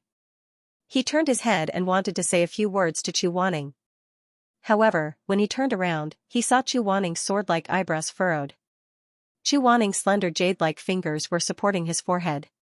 His face was as white as frost. He jumped in fright and hurriedly asked, "Shizun, what's wrong?" Suddenly, "I feel uncomfortable." "Why are you uncomfortable? Did you catch a cold again?" Emoran leaned over and touched his forehead. "You don't have a fever." Chu Wanning shook his head but didn't say anything. His expression was listless. Emoran didn't know what to do. He could only say, "I'll pour you a cup of tea." As he spoke, he poured a cup of hot tea. After thinking for a while, he also poured in a little bit of the mianxiang dew that he had just bought. The medicine refined by the cold-scale divine hand was world-famous. After Chu Wanning finished drinking the tea mixed with the mianxiang dew, he did feel better. His face didn't look as bad as before. He raised his eyes and looked at the bidding below again. Emoran stood to the side and tidied up the tea set. He poured a second cup for him. The Xianyuan Pavilion doesn't know the full name of the divine martial weapon. However, due to a coincidence, it returned to the world. Moreover, the inscription on the weapon itself has the word return. Therefore, we temporarily came up with a name for it, Return. Finally, an impatient person couldn't wait any longer and shouted from below, Pavilion Master, you've said so much. You've also whetted our appetite. Quickly open the box and let us see what this divine martial weapon looks like. The second Pavilion Master of the Xianyuan Pavilion smiled faintly. Immortal Monarch, don't be impatient. According to the rules of the cultivation world, after the death of the original owner of the divine martial weapon, the weapon should be given to the descendants according to their blood relations. Return was found in a mass grave. Our pavilion doesn't know the identity of its original owner. However, after the box is opened, everyone can release their spiritual energy to sense the weapon. If there is someone who resonates with the divine martial weapon, that person will be the blood relative of the original owner. Then, there's no need to bid. Return will naturally belong to the original owner. Ha ha ha, how could there be such a coincidence in the world? Most of the cultivators present burst into laughter. That's right. That's almost impossible. But it's a waste not to try. It's not bad to try our luck. The second Pavilion Master looked at the people below the stage with a smile and said crisply, that's right. It's always good to try your luck. Immortal monarchs, please focus. I'll open the box now. She snapped her fingers. Two of Lone Munye's disciples immediately came up to her left and right. They were both 15 or 16 years old girls. They flew up to the lotus platform and placed their slender hands on the sun-moon brocade box. Each of them had an exquisite crystal key in their hands. They carefully inserted it into the keyhole of the box. With a ka-ka-ka sound, the lock fell off. When Emoran saw this, he inexplicably thought of the scene at the Xianxia when he obtained the ghost. At that time, it was clearly said that only the most loved person in the world could open the box.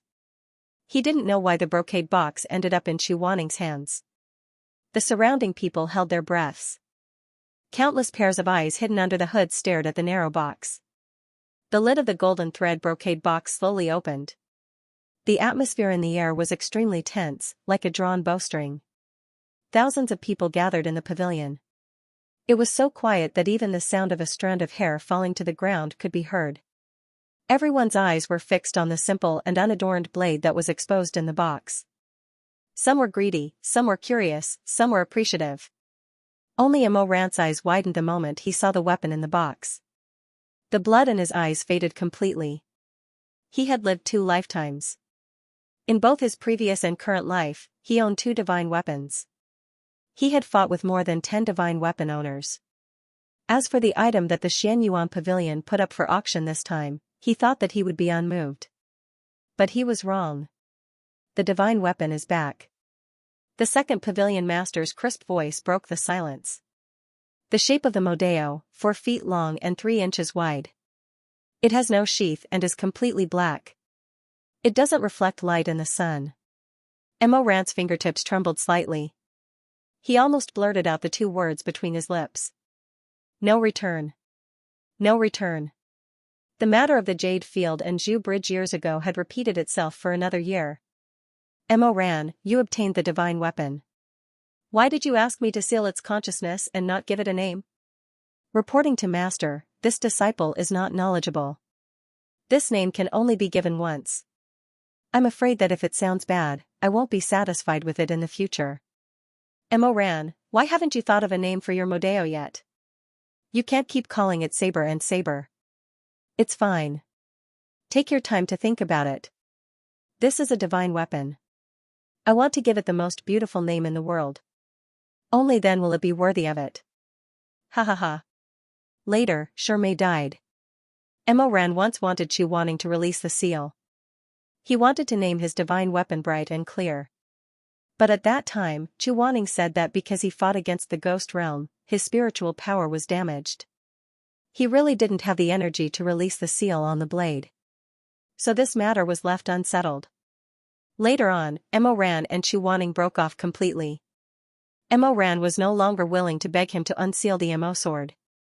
Thus, the Emo sword, which was stained with blood, remained nameless for many years.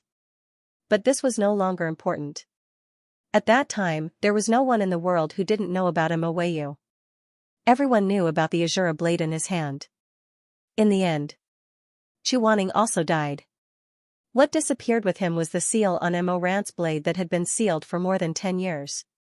That night, Imoran drank a lot of pear blossom white and was a little drunk. Stroking the cold blade, he didn't know if he was happy or sad. He flicked the blade and listened to the sound of the drum and horn. Haitang was cold.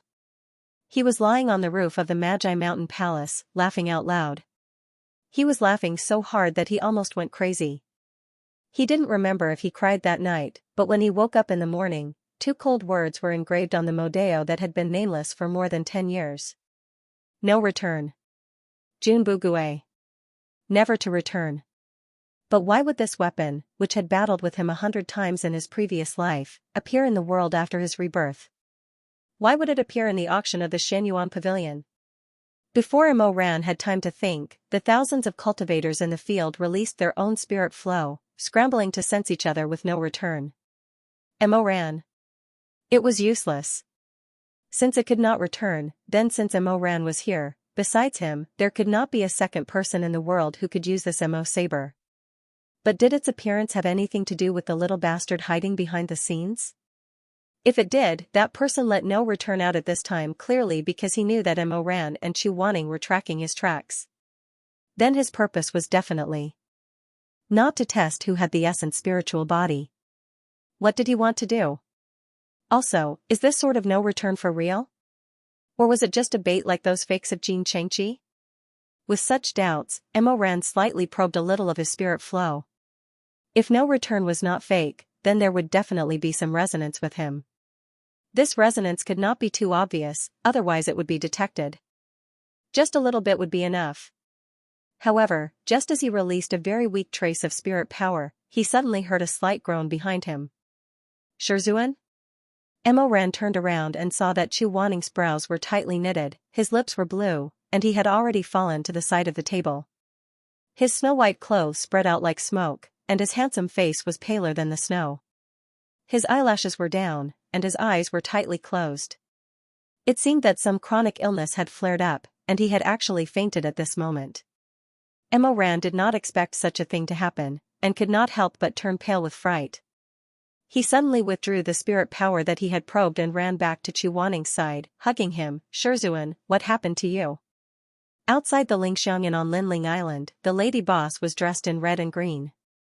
Her delicate wrist was adorned with beaded bracelets, and her waist was as slender as a willow tree.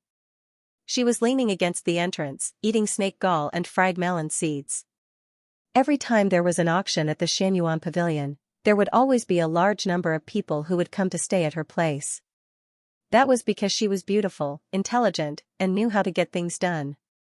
That pair of beautiful eyes with distinct black and white could easily guess what the guests wanted. At this time, the sun was high in the sky, and it was already past noon. The lady boss spat a mouthful of melon seeds. She estimated that the auction would end in another 2 hours. The price of staying at Linling Island was high, so most cultivators wouldn't stay for long. She wouldn't be able to earn much from the room fees today. However, it didn't matter. Immortals always had to eat dinner before leaving, so she could still earn some money from the meal. The lady boss brushed away the crumbs of melon seeds on her skirt. She turned around and shouted to the shop assistant, Urfu, wipe the tables and chairs in the lobby again. Also, take out a basket of the snake gall and melon seeds that I fried. Put a plate on each table. We have to prepare for tonight's business. Yes, lady boss, I'll go get it now. The shop assistant ran away. The lady boss smiled with satisfaction. She had enough sun and melon seeds. Just as she was about to return to the inn to supervise the work, she suddenly saw a black and white figure coming from the end of the road. When he got closer, she realized that he was a handsome black-robed immortal. He was carrying a person in his arms as he rushed into her inn. Stay, stay, stay, stay. It was probably because he came suddenly and his behavior was strange. The shop assistant was shocked. He opened his mouth and couldn't come back to his senses for a long time. Imoran said angrily, Stay. Are you deaf? Where's the lady boss? Io, immortal lord. A young woman's voice sounded behind him. It was 30% joking and 70% apologetic, which made it difficult to get angry. Emma Ren suddenly turned around and saw the lady boss's smooth and slick smiling face. I'm sorry to have neglected you. I'm a new waiter. If you need me, I'm the lady boss. Emma Ren raised his dark brows and said anxiously, stay at the hotel. The lady boss quickly and calmly looked at him. Seeing that this person was wearing a cloak, presumably he was an immortal master who was going to participate in the Xianyuan assembly. However, because he was in a hurry, the hood of his hood had fallen down, revealing a delicate and handsome face of a young man. However, this was not the most important thing. The most important thing was that on his wrist, there was a brocade pouch embroidered with the black tortoise totem. It was the Qianquan pouch that the Xianyuan pavilion gave to the customers after they sold the goods. He had money. The lady boss's eyes flashed. Very rich. She then looked at the person in his arms. Because of the large veil covering the person's face, and because the person's face was leaning inwards, she couldn't see the person's appearance clearly. However, the lady boss's eyes were very sharp. She quickly swept her gaze over the snow-white robe, and her gaze fell on the hand hanging from the wide sleeve. He was tall and thin, his skin was like porcelain, his fingers were long and sharp, and his bones were clearly defined. A beauty. The lady boss immediately understood. Although he was a handsome man, it wasn't rare for men to dual cultivate in the cultivation world, so there was nothing strange about it. Da Fu, get a room. The lady boss reacted quickly. Without asking anything else, she snapped her fingers and ordered, I want the most comfortable room, the sun and moon superior room. Chu Wanning's illness came fiercely without warning. Fortunately, this was Lolman's territory, and good medicine was everywhere. Emma Ran invited a doctor to take Chu Wanning's pulse. The doctor, who had a rather high cultivation level, closed his eyes and touched Chu Wanning's wrist with his calloused fingers. He didn't say anything for a long time. Emma Ran couldn't help but ask, Doctor, how's my master? It's not a big problem, but... What he hated the most was this kind of person who spoke in a roundabout way. Emma Ran widened his eyes. But what? But this old man feels very strange. Your master's cultivation level is very high, which is rare in the world. But when I examined him just now, his spirit core is very weak. It can't even compare to a small cultivator who has just built his foundation. If cultivation was compared to water, the spirit core was the container that carried the water. The spirit core was innate, while cultivation was slowly nurtured. Therefore, the stronger the innate spirit core, the easier it would be for a person to cultivate. However, when one's cultivation level reached a certain level, it would nourish the spirit core. Therefore, generally speaking, the two complemented each other.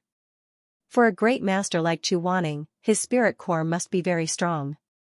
Therefore, ordinary doctors wouldn't pay special attention to this when taking a pulse. Emma Ran was shocked. How is this possible? This old man also felt that it was impossible. Therefore, I repeatedly examined him many times, but it was the same every time.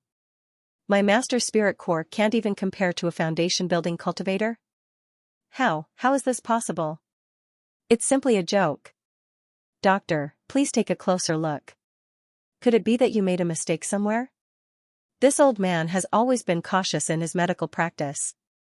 Since I said it, I must be 100% sure. If you don't believe in my master's spirit core, the result will be the same. Emma Ran was stunned. The doctor said, it's precisely because your master's spirit core is very weak that he should have been sensed by some kind of powerful weapon. That weapon should have some resonance with him, but it's not something he possesses. Therefore, he suffered a backlash. His spirit core couldn't bear it, so he fell unconscious. This old man will prescribe him some medicine. After taking it, he should rest a lot. He'll be fine very soon. After sending off the doctor, Emma Ran sat beside Chu Wanning's bed. He held his chin in his hand and stared blankly for a long time. Weak spirit core? How is this possible? However, that old man just now didn't know what happened at the Xianyuan club, but he could accurately say that Chu Wanning had encountered a powerful weapon. It really didn't seem like he was lying. In addition, there was also no return. Just now at the Xianyuan Club, Emoran only released a little bit of spirit energy. Chuaning suddenly felt strange and fainted. Therefore, he didn't have time to determine whether that Mo saber was really the Shen Wu from his previous life. If it was, why would no return resonate with Chuaning? And why would it cause a backlash to Chuaning? As he thought about this, he stared blankly at Chuaning. After an unknown amount of time, the person on the bed seemed to be haunted by a nightmare again. His beautiful brows furrowed and his eyelashes couldn't help but tremble. For some strange reason, even he didn't know why. Emoran reached out and gently stroked his forehead. Master. Master. Chuaning. I've lived 2 lives. Could it be that you still have secrets that I don't know? The shopkeeper quickly boiled the medicine in the kitchen and served it to Emoran. After tasting it, it was indeed very bitter. It was a taste that Chuaning hated the most. Emoran sighed and called out to the woman who was preparing to leave. Shopkeeper, do you have candy? Sigh. The store's candy is all freshly boiled. We've already used up all of today's candy.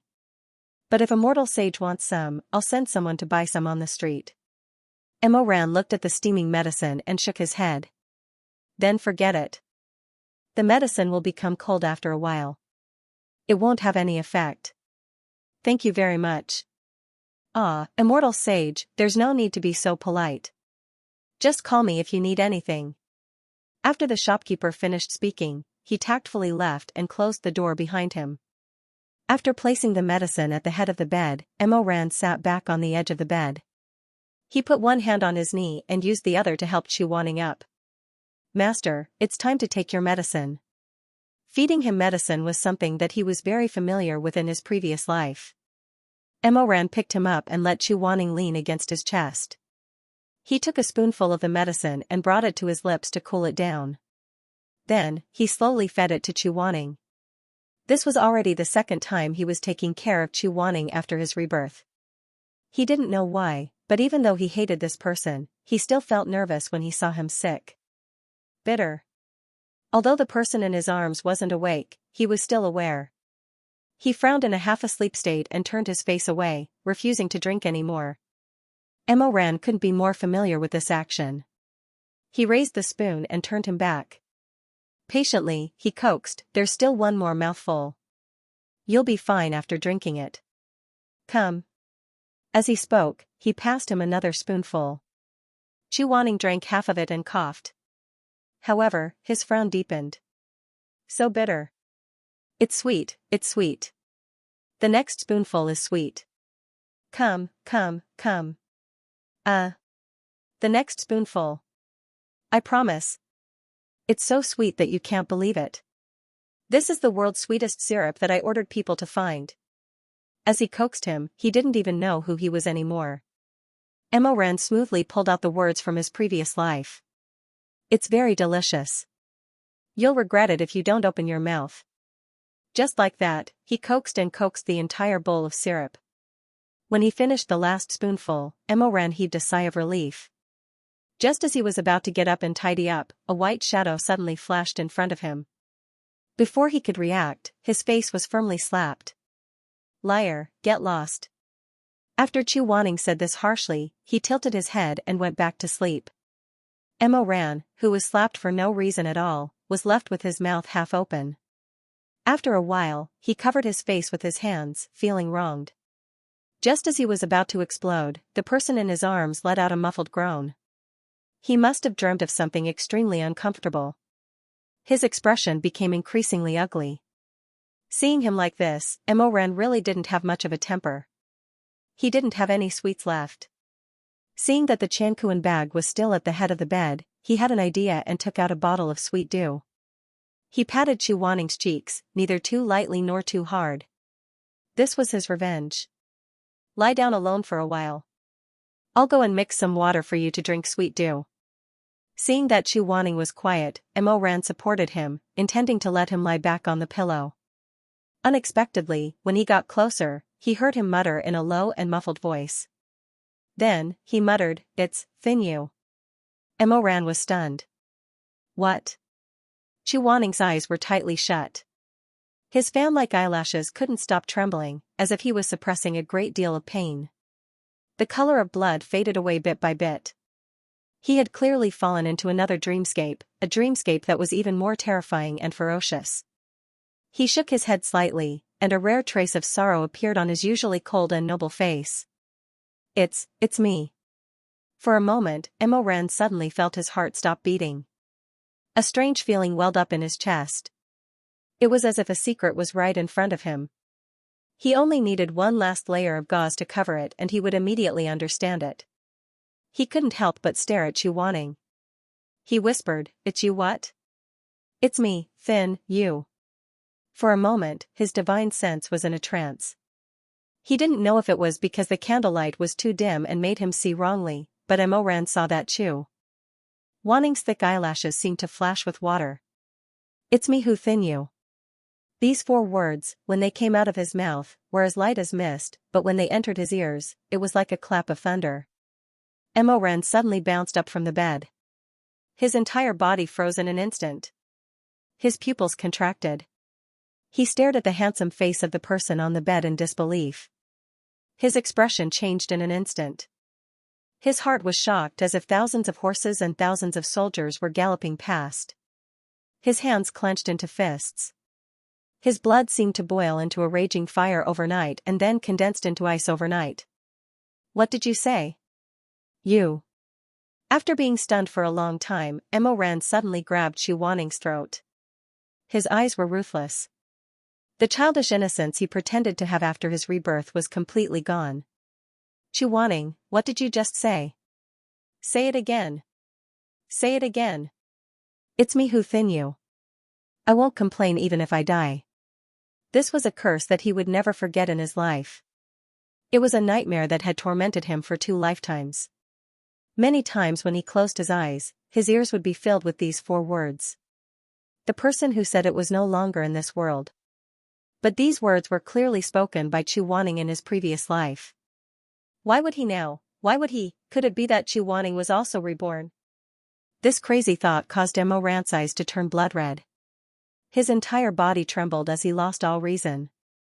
He gripped Chuaning's throat tightly, growling as he continuously interrogated him. As long as he said the second half of the sentence, as long as he said the words, "no regrets in life or death." Then it must be. Ugh. A muffled groan sounded by his ear. Chuaning couldn't breathe, his face flushed red, and his struggle finally weakened. Emoran stared blankly for a moment. His crimson eyes widened, both madness and clarity flickering within. Suddenly, he reacted and hurriedly let go of his hand. Chuaning fell heavily back onto the couch, the 5 terrifying marks on his neck gradually calling back to Emoran's soul. He opened his mouth. He wanted to call out master, but he couldn't. He wanted to call out Chuaning, but he couldn't either. After hesitating for a while, he finally managed to croak out, "You." His throat was dry as if it had been burned by fire. Emoran swallowed his saliva with difficulty and slowly regained consciousness. Yesterday's events flashed before his eyes. In this life, Chuaning had never acted strangely, so he definitely couldn't have been reborn. Then why would he at this moment say those last words from his previous life before he died, "I am the one who mistreated you"? Wasn't this a lie that Chuaning had no choice but to say to him in order to protect Xuemeng, in order to protect those hypocritical cultivators? He had never believed it, never wanted to believe that Chuaning would truly admit his wrongs to him, that he would speak softly to him. In any case, Chuaning was definitely lying to him. He definitely didn't like him. In any case, this Shizun had always looked down on him and had never treated him sincerely. He didn't regret killing his Shizun one bit. Not one bit. Emoran turned his face away and slowly closed his eyes. He didn't want to stay here for a moment longer. Whether Chuaning lived or died, what did it have to do with him? He turned to leave. He wanted to leave. But no matter what, he couldn't move his feet. "I was mean to you." In her memory, that cold and handsome face that was drenched in blood was actually somewhat gentle in the end. Beside the Kunlun heavenly lake, the person in the pool of blood slowly raised his hand and touched his forehead with the tip of his finger. His finger was already cold, but there was some warmth in his eyes. But at that time, Emoran felt that he must have seen wrongly. Life or death, no regrets. Chu Wanning said softly as tears of blood slowly flowed down from his eyes. Emoran. The person on the bed murmured in his dream. The two soft sounds made the person who was called tremble. By the time he came back to his senses, Emoran was already standing by the bed, one hand propped against the bed, leaning over to stare at Chu Wanning's pale face. Her thin, watery lips opened and closed slightly. Another sound entered her ears. Emoran. Closing his eyes, Emoran frowned. His fingertips were stuck in the hard, cold rosewood board, as if he was trying to suppress something. In the end, he couldn't help it and said hoarsely, Chu Wanning, are you sincere? Are you sincere about what you said? Her chest hurt so much that it felt like it was about to burst. Since Chu Wanning was definitely not reborn, then the only reason he said such words now was because he felt that she didn't treat him well and felt guilty. Was he sincere? Chu Wanning was a dream talker, so naturally, he wouldn't answer him. But Emoran still wanted to wait for an answer. After waiting for a long time with his eyes closed, there was still no movement. Emoran sighed and slowly raised his eyelids with some reluctance. But he was caught off guard and met a pair of hazy phoenix eyes. Half opened and half closed, about to wake up. Chu Wanning opened his eyes at some point, but from his expression, it could be seen that his consciousness was not clear. It was just a temporary awakening from the torment. That pair of night eyes were still empty and absent-minded, as if they were thousands of years old. Wanya Yuhing was usually as sharp as thunder. It was rare for him to be at a loss like this. Without his usual sharpness, the person lying there was actually so beautiful. The corners of his eyes were dyed with a thin layer of red. He just looked at him without any defense. His heart trembled violently. Emoran felt his throat tighten. He said in a low voice, You. This scene was too similar to the scene when he made love with him in his previous life. Emoran's thoughts trembled. For a moment, he felt like he was still in the shaman palace and Chu Wanning was his prisoner. Just thinking about it made his mouth dry up and his breathing gradually become heavy. I can't. I don't like him. Don't touch him again. The enmity of the past is all in the past. In this life, we are only master and disciple. Emoran supported himself with one hand on the bed and looked down at Chu Wanning. He restrained himself and did not cross the line. His long hair that was tied into a ponytail hung down from his shoulders. The ends fell on the other side of the pillow. Chu Wanning lay there with his clothes on. His long hair was scattered. At first, his expression was still numb. After a while, his eyes gradually reflected Emoran's reflection. Chu Wanning was slightly startled. Then, as if the nightmare had not disappeared, he still did not know what time it was.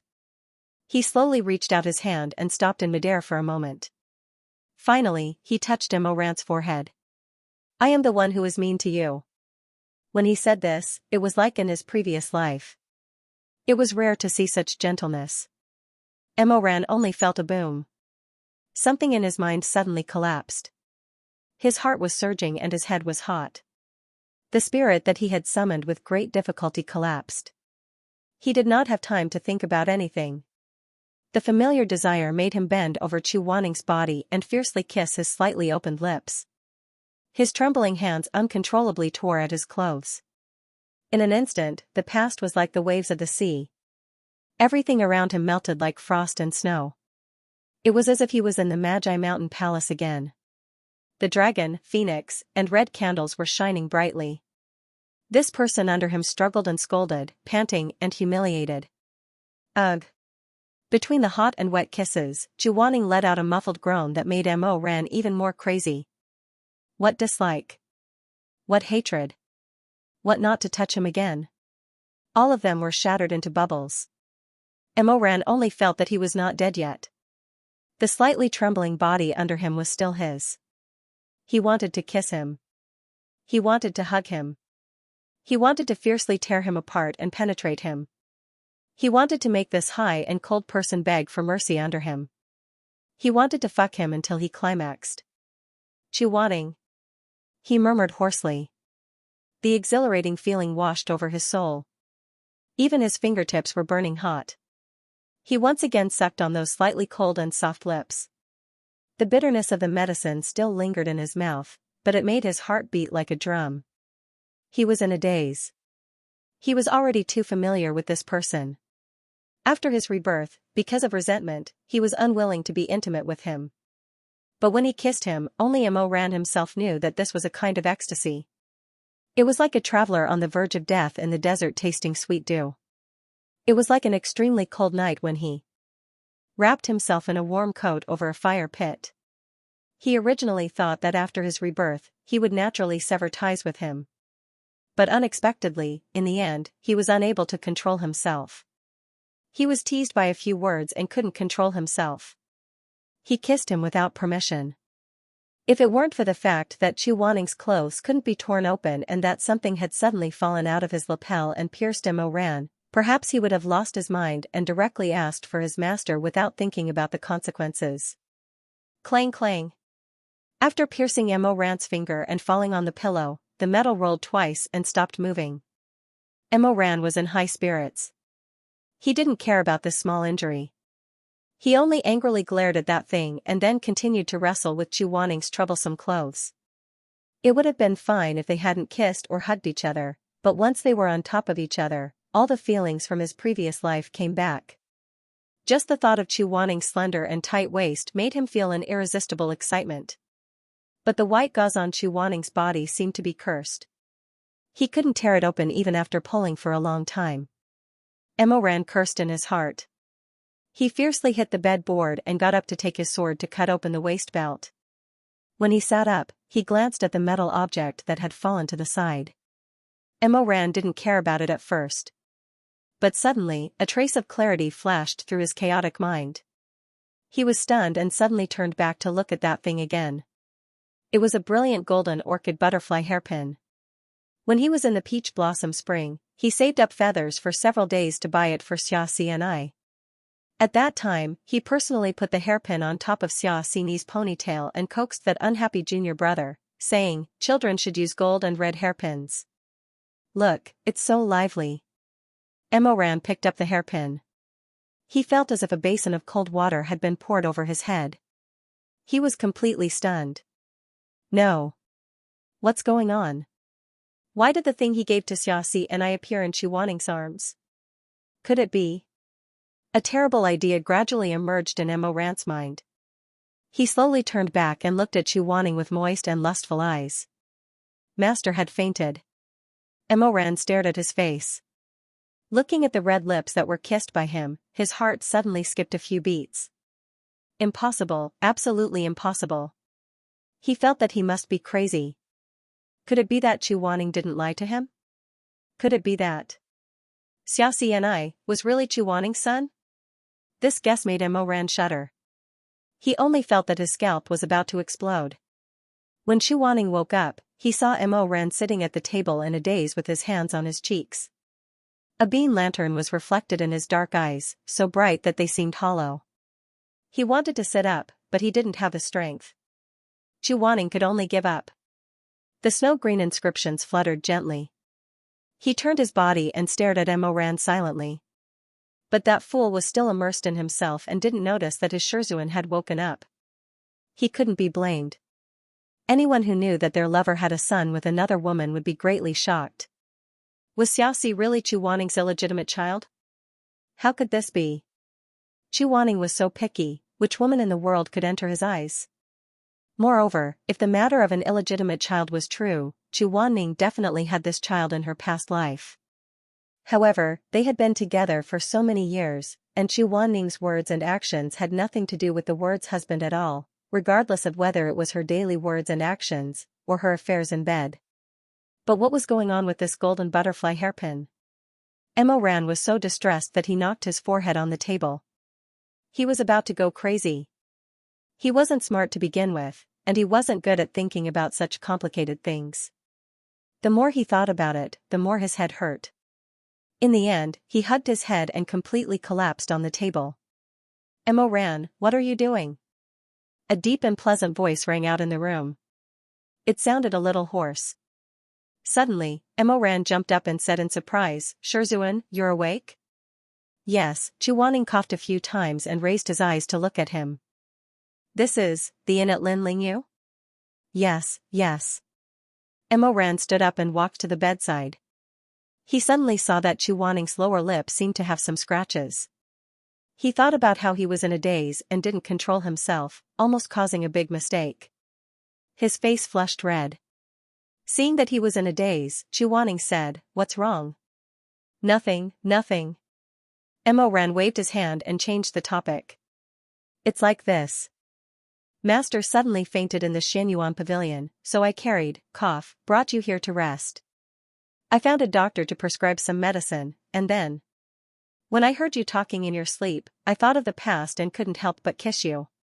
But how could he say these words? Emo Ran's voice gradually became softer and softer. His eyes were filled with a rare fluster, and he appeared to be more and more embarrassed. Chu Wanning's heart skipped a beat when he heard that Wei Xiaobao was looking for a doctor. He was afraid that Wei Xiaobao already knew that he was poisoned and that his body would shrink. He could not help but quietly tighten his grip on the quilt. What did the doctor say? The doctor said that Master was affected by the spirit martial technique, which is why you couldn't hold on. Emo Ran hesitated for a while before continuing, "Master, your spirit core. It's fine. It's just more fragile than ordinary people." Emo Ran was stunned. He originally thought that Chu Wanning and Chu Wanning both had scars on their chests, and guessed that there was some kind of connection between the two. But after hearing what Chu Wanning said, it seemed that this was not the case. He could not help but ask, how could this be? Master is so powerful, his spirit core must not be weak at birth. When did it start? A long time ago. Ever since I was injured many years ago, it has always been like this. Chu Wanning casually waved his hand. This was not what he was concerned about. Did the doctor say anything else? Emo Ran shook his head and said, "Nothing else." The candlelight was hazy. Chu Wanning looked at him deeply and said, "Then why did you hit the table with your head just now?" Emo Ran held back for a while. Since he could not hold it in anymore, he simply threw caution to the wind. He took out the golden butterfly hairpin from his sleeve and spread it in his palm. "I found this. It's on your body." The hairpin shone with a golden light, but Chu Wanning's heart continued to sink. Sure enough, he found out. In the end, he could not hide it. Sighing softly, they were silent for a long time. The two did not speak again. In the end, Chu Wanning closed his eyes. Just as he was about to tell the truth, he heard Emo Ran whisper, "Master, Xiaoshidi, is he really your son?" Chu Wanning. Opening his eyes, the blood that had just frozen into ice seemed to flow again. For a moment, Chu Wanning only silently stared at Emo Weiyu, who had a complicated expression on his face. His eyes gradually condensed into two clear words, "Idiot." "Yes." Chu Wanning coldly raised his hand. Without waiting for Emo Ran to respond, he took the golden butterfly hairpin away. "Didn't I tell you before? Why ask again?" Emo Ran covered his face and said, "I just want to confirm it again." Although Chu Wanning admitted that Xiaoxini was his flesh and blood several times, Emo Ran was still skeptical. He endured the strong discomfort and secretly made up his mind that when he saw Xiaoxini, he would definitely interrogate him properly. If he did not do a blood test for them, he would not believe it even if he died. After a while, Chu Wanning's strength gradually recovered and he could get up from the bed. "My clothes." He touched his lapel and was startled for a moment. He frowned, "Why is it so messy?" Emo Ran coughed. Afraid that he would remember some fragments of the past, Emo Ran hurriedly changed the topic, "Master, are you hungry? I heard that this restaurant's dishes are good. The Wensi tofu is especially delicious. How about we go down and try it? It's my treat." Chu Wanning coldly glanced at him, "Isn't it because I gave you the money?" Although he said this, he still waved his sleeves and pushed the door open to go downstairs. Lin Lingyu's dishes were similar to Yang Zhou's. They were fresh and chic, and the taste was quite sweet. This was to Chu Wanning's liking. At this time, the Xianyuan gathering had already ended, and most of the cultivators had already left. They asked for a private room, so they did not have to deliberately wear a cloak to hide their identities. After the two sat down, the waiter served 2 cups of Biluakan tea and left after giving them the menu. "Master, you can take a look first. You can choose whatever you want." "I can eat all the dishes in the Jiangnan area," Chu Weining said as she picked up the cup and sipped her tea. However, when the tea touched his lips, he suddenly frowned. Emma Ran asked, "What's wrong? Did you burn yourself?" "It's fine. Maybe it's because the weather is too dry, the corners of my mouth are a little chapped," Chu Wanning said and touched his lips in confusion. "Strange, when did it break?" Emma Ran immediately lowered his head guiltily. After the dishes were all served, Chu Wanning and Emma Ran talked about the Xianyuan pavilion. The two left early, and they did not know who the Shenwu flower would end up in. However, this was not a problem. When the time came, they would go out and ask around. As they chatted, the table was gradually filled with a dazzling array of Yangzhou dishes. Chu Wanning felt that if he continued to ask, he would not get any more information, so he gave up and stopped talking about this. His gaze swept across the table full of bowls, plates, and cups. After a pause, he raised his eyes a few inches and his gaze fell on the face of the young man opposite him who was smiling somewhat nervously. Chu Wanning asked, "Have you been to Jiangnan before?" Before Imo Ran was reborn, he had naturally gone to see the apricot flowers and misty rain. However, he did not forget that he was only 17 and had just entered the peak of life and death for 2 years. He immediately shook his head. "I've never been here before." Chu Wanning lowered his eyes. His expression was calm, and his voice was clear, "But you ordered a table full of good dishes." When he said this, Imo Ran suddenly realized that he ordered all the dishes according to Chu Wanning's preferences. He originally wanted to let him eat better and recover his strength, but he forgot that he should not know Huaiyang dishes like the back of his hand. "When I was young, I worked in the back kitchen of the music house. There are many dishes that I have not tasted, but I have heard of them." Chu Wanning did not dwell on it. "Let's eat." Jiangnan was filled with water, and Linling Island was filled with crab in a cattail basket, shrimp in a bamboo cage, and fish in willow branches. Therefore, on the square table, there were all kinds of seafood everywhere. Crispy Liang creek eel with sauce, sweet and sour squirrel mandarin fish, pipa prawns, chrysanthemum sea conch, and stewed silver carp head were all fragrant. As for fresh vegetables and meat, cold dishes, and desserts, they were all exquisitely made and very elegant. Stewed lion's head with crab powder, crystal minced pork, chicken sauce shredded cheese, soup dumplings, Wensi tofu, and so on. Imo Ran held his chin and watched the waiter put the last plate of osmanthus cake on the table. Then, he quietly looked at Chu Wanning. He thought, "I wonder which one will he eat first with so many dishes today." After thinking for a while, he secretly made a bet with himself. It must be the lion's head with crab powder. This was Chu Wanning's favorite Yangzhou dish. As expected, when the dishes were set, his chopsticks went to that side first without any suspense. Imo Ran sighed in his heart. This person is always so easy to guess. Eating and doing things, he is always right. Gulp. A round and cute lion's head fell into Imo Ran's bowl. "Changed?" Imo Ran looked up in shock, and a flattered expression gradually appeared on his face. "Ma, Shizun. I haven't been feeling well these days. I'll have to trouble you to take care of me." Did he hear wrongly? Imo Ran was even more shocked. Chu Wanning actually said to him, "I'll have to trouble you to take care of me?" He had never said this sentence in his previous life. Chu Wanning saw the young man's face slowly turn red. His brows relaxed, and his eyes slowly widened. A strand of hair on his forehead stood up and swayed. He couldn't help but feel a little helpless, but he still wanted to save face. Grandmaster Chu took a sip of tea coldly. "My lips hurt." In fact, during the days when he became Xianxia and accompanied him, Chu Wanning had already vaguely blamed himself in his heart. When he reflected on it at night, he also felt that he was indeed too harsh. He was even more harsh to Imo Ran. From then on, he told himself that when he regained his original body, he must not do this again. He had to change a little. When Xuanji came to the peach blossom spring, Chu Wanning coughed for a long time and reluctantly asked him how to make his disciple not be so afraid of him. Xuanji was stunned for a moment, then said, "First of all, you have to show appropriate care to your disciple." "Show care?" Chuaning thought that Mo Ran might have never eaten crab meat lion's head, so he lightly opened his mouth and said, "Stew crab meat lion's head. Chop the pork belly finely, and add shrimp roe, crab meat, and crab roe, and make them round. Pinch the meat lion's head and simmer it in the clear soup. Add the green vegetables floating in the soup and put it in a red clay pot. The color is very good." Mo Ran was stunned. Why did he have to memorize the recipe? However, Chuaning felt that he was patiently introducing the dishes, and that it was a kind of care for his disciple.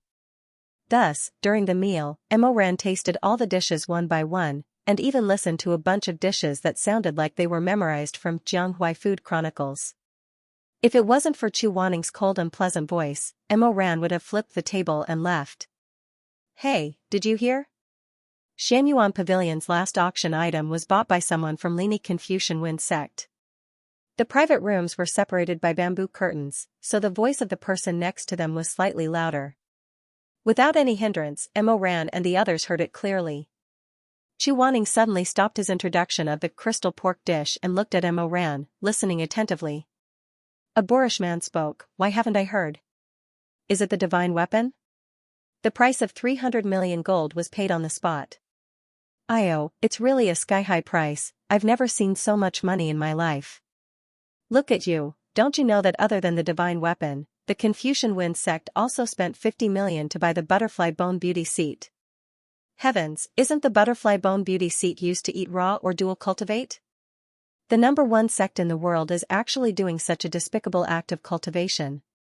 This is too outrageous.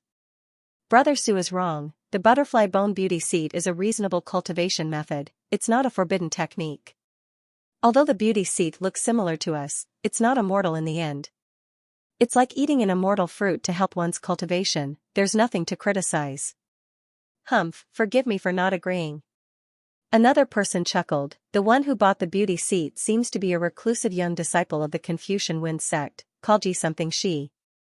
I heard that he looks quite decent, but I didn't expect him to be the kind of person who relies on sleeping with women to increase his cultivation.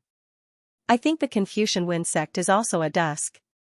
Someone next to them chuckled, what's wrong with that, everyone has a heart for beauty. The people next to them began to argue about ethics and morality, it wasn't worth listening to. Chuaning softly repeated, the divine weapon was bought by the Confucian Wen sect? It sounds that way. Chuaning couldn't help but reveal a worried expression, that's difficult. If this matter is traced, we'll have to go to the Confucian Wen sect to investigate. As soon as he said this, Mo Ran remembered and softly said, Master was originally from the Confucian Wen sect. Yes. You don't want to go back? At the mention of returning to the Confucian Wen sect, Chuaning's expression became weary, his eyebrows twitching as he said, although this sect is a famous sect in the upper cultivation world, I once. Halfway through his words, a clamor suddenly came from the hall. Someone shouted, Lady Boss, I'll give you 500 gold. Immediately clear the place and drive these guests out. Today, our young lord wants to book the whole place. The lady boss's voice could be heard with an obsequious smile, oh my, Master Daoist is so generous, giving you 500 taels of gold. You really make me happy. But since we're doing business, we need to be polite. How can we drive other customers away? How about this, the largest private room in the returning fog pavilion is specially reserved for generous guests like Master Daoist. I'll show you the way. Before she could finish her sentence, the sound of benches, tables, and chairs being smashed could be heard from below. What are you looking at? I don't care if you're the returning fog pavilion or the turtle pavilion, damn it, this name is such a waste. No, I'll give you 1,000 taels of gold to drive them away. Master Daoist, please don't give me a hard time. Look, you'll see that I'm a knowledgeable scholar. The lady boss lied without hesitation. She laughed and said, you're a customer here. If you're not satisfied with the returning fog pavilion, I can give you another one. It's smaller, but elegant and beautiful. I'll also give you a song and dance for free. What do you think? Not good. Not good. 1,500 taels. Tell them to scram. The rough voice roared, don't dilly-dally. My young master will be angry when he comes. Wow, 1,000 taels of gold might be a lot for others, but for Mo Ran, who was once the sovereign emperor of the human realm, it was really funny when he heard it. In his previous life, he casually gave Song Qiutong some treasures to play with, and those were all priceless treasures. Therefore, he bit his chopsticks and rolled his eyes. He whispered to Chu Wanning with a smile, Master, listen to this person. He wants to drive us away for 1,500 taels. Chu Wanning glanced at him, then lifted the bamboo curtain of the private room and looked downstairs. The dining hall was crowded with a large group of people. Although they were wearing ordinary clothes, and it was impossible to tell which sect they belonged to, each of them had a cold and piercingly cold high-grade treasured saber on their waists. Each of them was leading a demon wolf with saliva dripping from the corners of its mouth.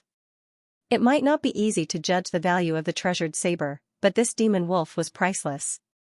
It was not easy for an ordinary small cultivation sect to get one, but each of them had one. Obviously, they were from an extremely prominent family. The guests who had been eating looked at these people in horror, and the hall was silent for a moment. Suddenly, a snow-white light flew into the inn. When everyone saw it clearly, they were stunned at first. Then, with a boom, they all shrank back. Some of the more timid ones even screamed, "A great demon, a great demon!" The one that jumped in was a snow-white wolf demon that was as tall as 3 people. Its eyes were as red as blood, and its fur was as bright as silk. It had a pair of wolf fangs that were as long as an adult man's arm. However, on the huge body of this ferocious beast, there was a handsome young man with arrogant eyes sitting leisurely with his legs crossed. The young man's hunting armor was biting cold. Under the armor was a bright red robe, and the cuffs were embroidered with neat golden threads. He wore a hood, and a cluster of soft red tassels hung from the top of the silver lion holding the sun. A jasper bow lay on his knees, which should be his weapon. When those arrogant cultivators saw him, they immediately knelt on one knee, hammered their chests with their hands, and said in unison, "Welcome, young master." "Okay." The young man waved his hand impatiently. "I asked you to do something, so why are you hesitating? Welcome your dog head."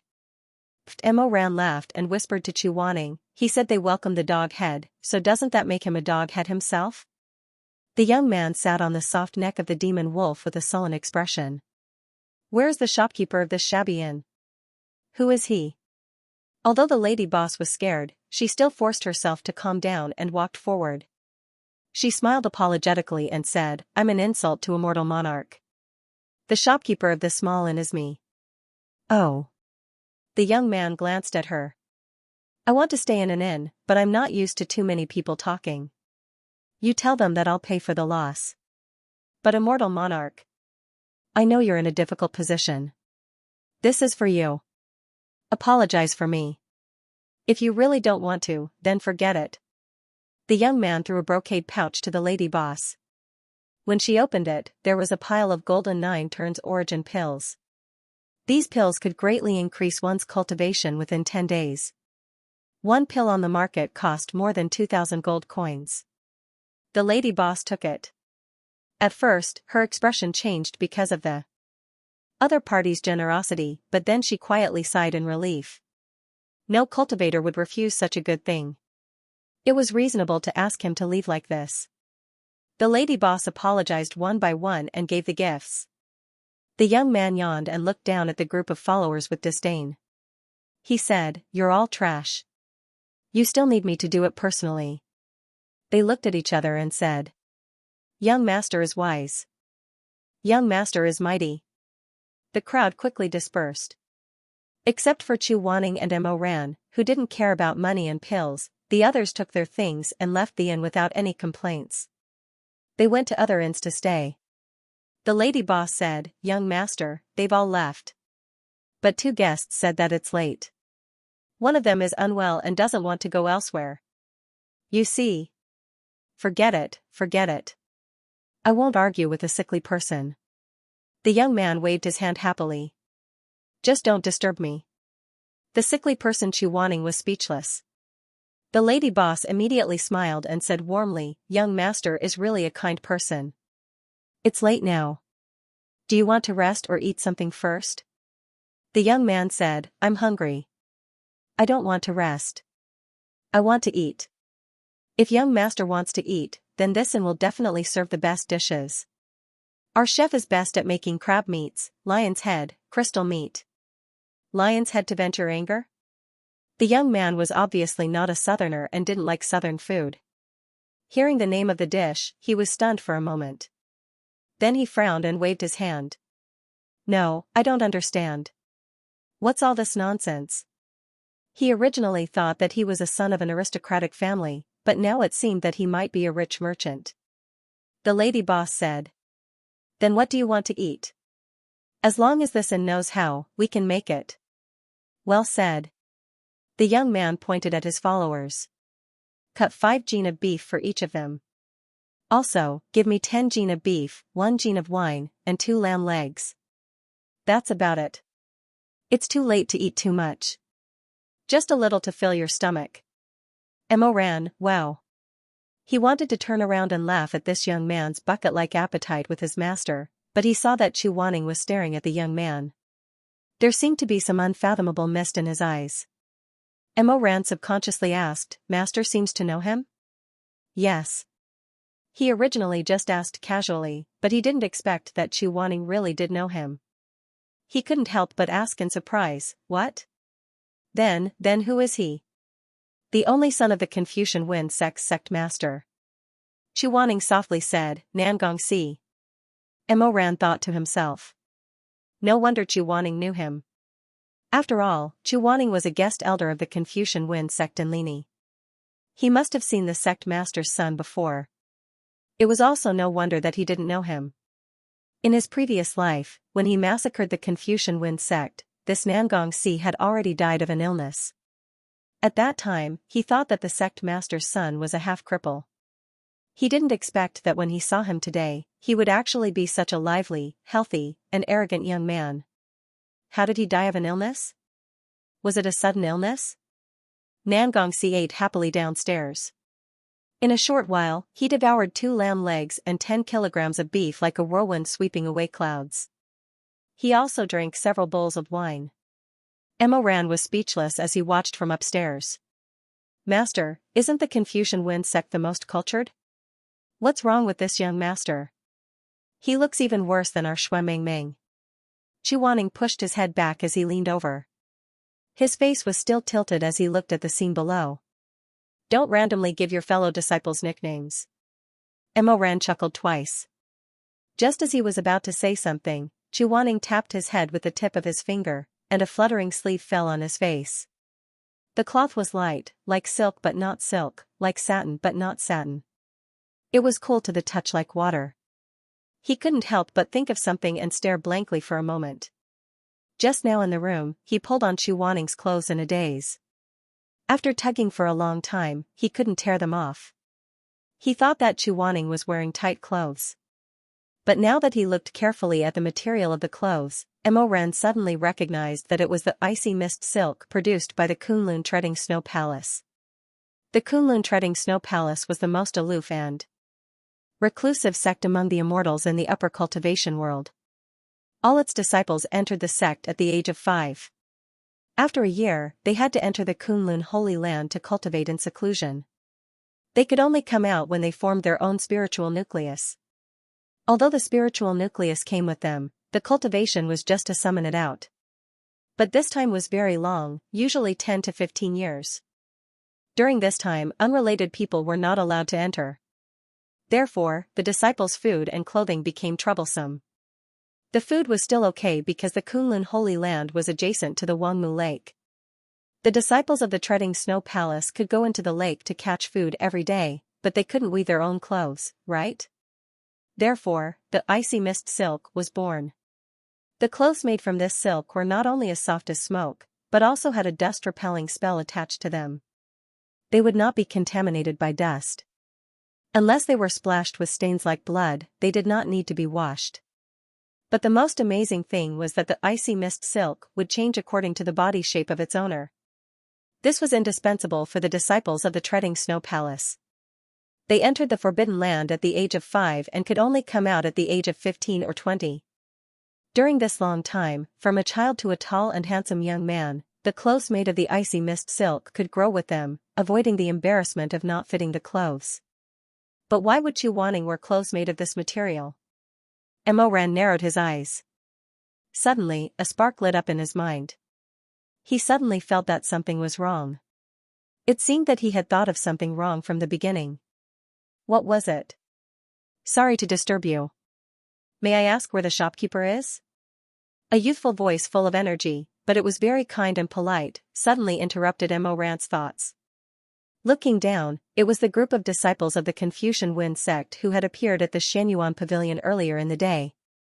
Their leader, Hizhua, was holding a sword. The hilt of his sword lifted the curtain and half of his body poked in. Aren't they Yuanxi's followers? Emoran immediately became spirited. The Confucian Wind sect had 72 cities, and the disciples usually did not know each other. As for Xianxia, he was sitting alone in a private room with his back to the door. Thus, when the group of youths swept their eyes over the disciples in the inn, they did not recognize this familiar face. Yuanxi versus Xianxia, this was going to be a good show. I'm really sorry. Tonight, Aran has been booked. The lady boss hurriedly went over to greet them while secretly cursing herself for forgetting to lock the door. Immortal monarchs, please go to another inn to have a look. I'm sorry, I'm really sorry. The youth in the lead revealed an awkward expression. AI, how could this be? I just went to look at the other inns, and they were all filled with people. We have a thin and weak girl here. She hasn't rested for a long time, so we want to find a better place for her to sleep. Innkeeper, I'll have to trouble you to ask the uncle who booked the inn whether or not he can give up a few rooms. This? I'm afraid he won't be willing. The youth bowed and courteously pleaded, Lady boss, please go and ask him. If he isn't willing, then forget it. Before the lady boss could say anything, one of the followers of Xianxia at the table near the door suddenly slammed the table and stood up. He angrily said, What's there to ask? Get out, get out. Don't disturb our young master's meal. That's right. You're wearing the clothes of the Confucian Wind sect, yet you have the nerve to sleep with a girl. Don't you think you're shaming your sect? The youth didn't expect that they would misunderstand. In a flash, his face turned red and he angrily said, Fellow Taoist, why are you slandering others? My Confucian Wind sect is upright, so we naturally wouldn't do such a thing. This girl was saved by my young master out of kindness, so how can you speak such nonsense? Your young master? Xianxia's attendant glanced at the private room and saw that the young master was still casually drinking his wine, seemingly tacitly agreeing to his actions of chasing people away. Thus, he relaxed and raised his voice to sneer, everyone knows that there is only one young master in the Confucian Wind sect, so who is the one in your house? This humble one is Yuanxi of the Confucian Wind sect. A gentle and elegant voice came from outside the door. The youths all turned their heads. Young Master Yi. Yuanxi was dressed in black, and his handsome face seemed more delicate and pretty under the candlelight. He walked into the inn with his hands behind his back. Behind him was a woman wearing a veil, revealing a pair of anxious and gentle eyes. It was Song Chotong. When Emoran saw her, the veins on his forehead suddenly jumped. Enemies on a narrow road, how could it be her again? When Xianxi's followers saw that the person who came was actually Yuanxi, they were all stunned at first, but then a few of them lost their cool and revealed looks of disgust. Yuanxi was the adopted son of the Confucian Wind sect's first elder and belonged to one of the Confucian Wind sect's 72 cities, Dark City. As the name implied, Dark City was good at nurturing shadow guards. The sect leader of the Confucian Wind sect had originally trained him to be the next leader of the shadow guards, but because Yuanxi's foundation was not suitable for the shadow guard cultivation method, he gradually transferred to the main city and became the High Lord's right-hand man. Because Yuanxi was a shadow guard in his early years, he acted in a low-key manner, so very few people knew his name. However, the High Lord regarded him very highly. In these years, there were even rumors that Yuanxi was the High Lord's illegitimate son. Perhaps because of this reason, the real young master Xianxia had always been at odds with Yuanxi. The young master did not like him, so how could his followers have a good impression of young Master Yi? Originally, as juniors, they absolutely could not offend young Master Yi, but this group of people were all Nangongxi's trusted aides and directly received orders from Nangongxi. Thus, the atmosphere was stiff for a long time. Finally, there was a rough person who sneered and said, "Young Master Yi, please go back. I'm afraid there is no room for you in this inn today." "Young master, since they said there is no room, then let's find another place." Song Qiutong stretched out her slender fingers and pulled on Yuanxi's clothes. She said in a panic, "Besides, this place is very expensive. I really don't dare to ask young master to spend more money." Emoran heard these two sentences from upstairs and rolled his eyes. He thought to himself, this guy really has this weak and pitiful tone wherever he goes. First, he tricked me, and now he's tricking Yuanxi. Just as Yuanxi was about to speak, a huge white shadow suddenly rushed out from inside and attacked Yuanxi from behind. Song Qiutong cried out in alarm, "Be careful, young master." "Oh woo. Woo woo woo." Following a loud and clear howl, a snow-white demon wolf sprinted madly, circling around Yuanxi crazily. Everyone was silent. Yuanxi lowered his eyes and looked at the white-furred demon wolf that was as tall as 3 people, but was currently sticking to the ground and rolling around. He said in astonishment, "Neobeijan?" This demon wolf was Nangongxi's mount. Because its eyes were as red as agate, its fur was as white as snow, and its claws had a touch of gold, it was named Neobeijan. Since Neobeijan was here, Nangongxi must have come as well. Yuanxi raised his hand and patted Neobeijan's head. He looked around. Sha, the bamboo curtain was pulled aside by a hand. The sleeves were bright red, and there was even a golden thread wrapped around the edges. Half of his impatient face was revealed. Nangongxi had his arms crossed and was leisurely leaning against the side of the room. In his hand was a pot of soju wine. He glanced at Yuanxi and sneered, "Interesting. Why do I run into you everywhere I go? You're following me so closely. If we provoke others to gossip about us, where will I put my face?" Yuanxi was obviously at a loss for words, but he didn't get angry. After a while, he said, "You're mistaken. I don't want to follow you, but I was ordered by the Lord to come to Xianyuan Pavilion to buy something back." When Emo Ran and Chu Wanning heard this, they looked at each other. "Shenwu." Nangongxi shook the red clay wine pot in his hand, his expression gloomy. "Father wants to buy something, why bother you? Do you think I don't know how to do it for him?" "Ah see, that's not what I meant." "Who told you to call me that?" Nangongxi lowered his eyebrows, his eyes like lightning. "Young Master Yi, don't think that you can be so unbridled in front of me just because father was blind to get close to you. Don't you feel disgusted? I called you that because the Lord wanted me to. If you feel disgusted, you can tell him yourself." Yuanxi was silent for a while, then said, "What's the use of getting angry at me? Don't use father to pressure me." Nangongxi took a deep breath, slightly restraining his anger. His black eyes were extremely cold, just like the silver moon hanging high in the sky, filled with smoke. "Young Master Yi." He seemed to deliberately drag out these 3 words. "Father told you to call me Asi, but I'm afraid he misunderstood your position in the sect, but you should know your place. Don't open a dye shop just because I gave you 3 colors.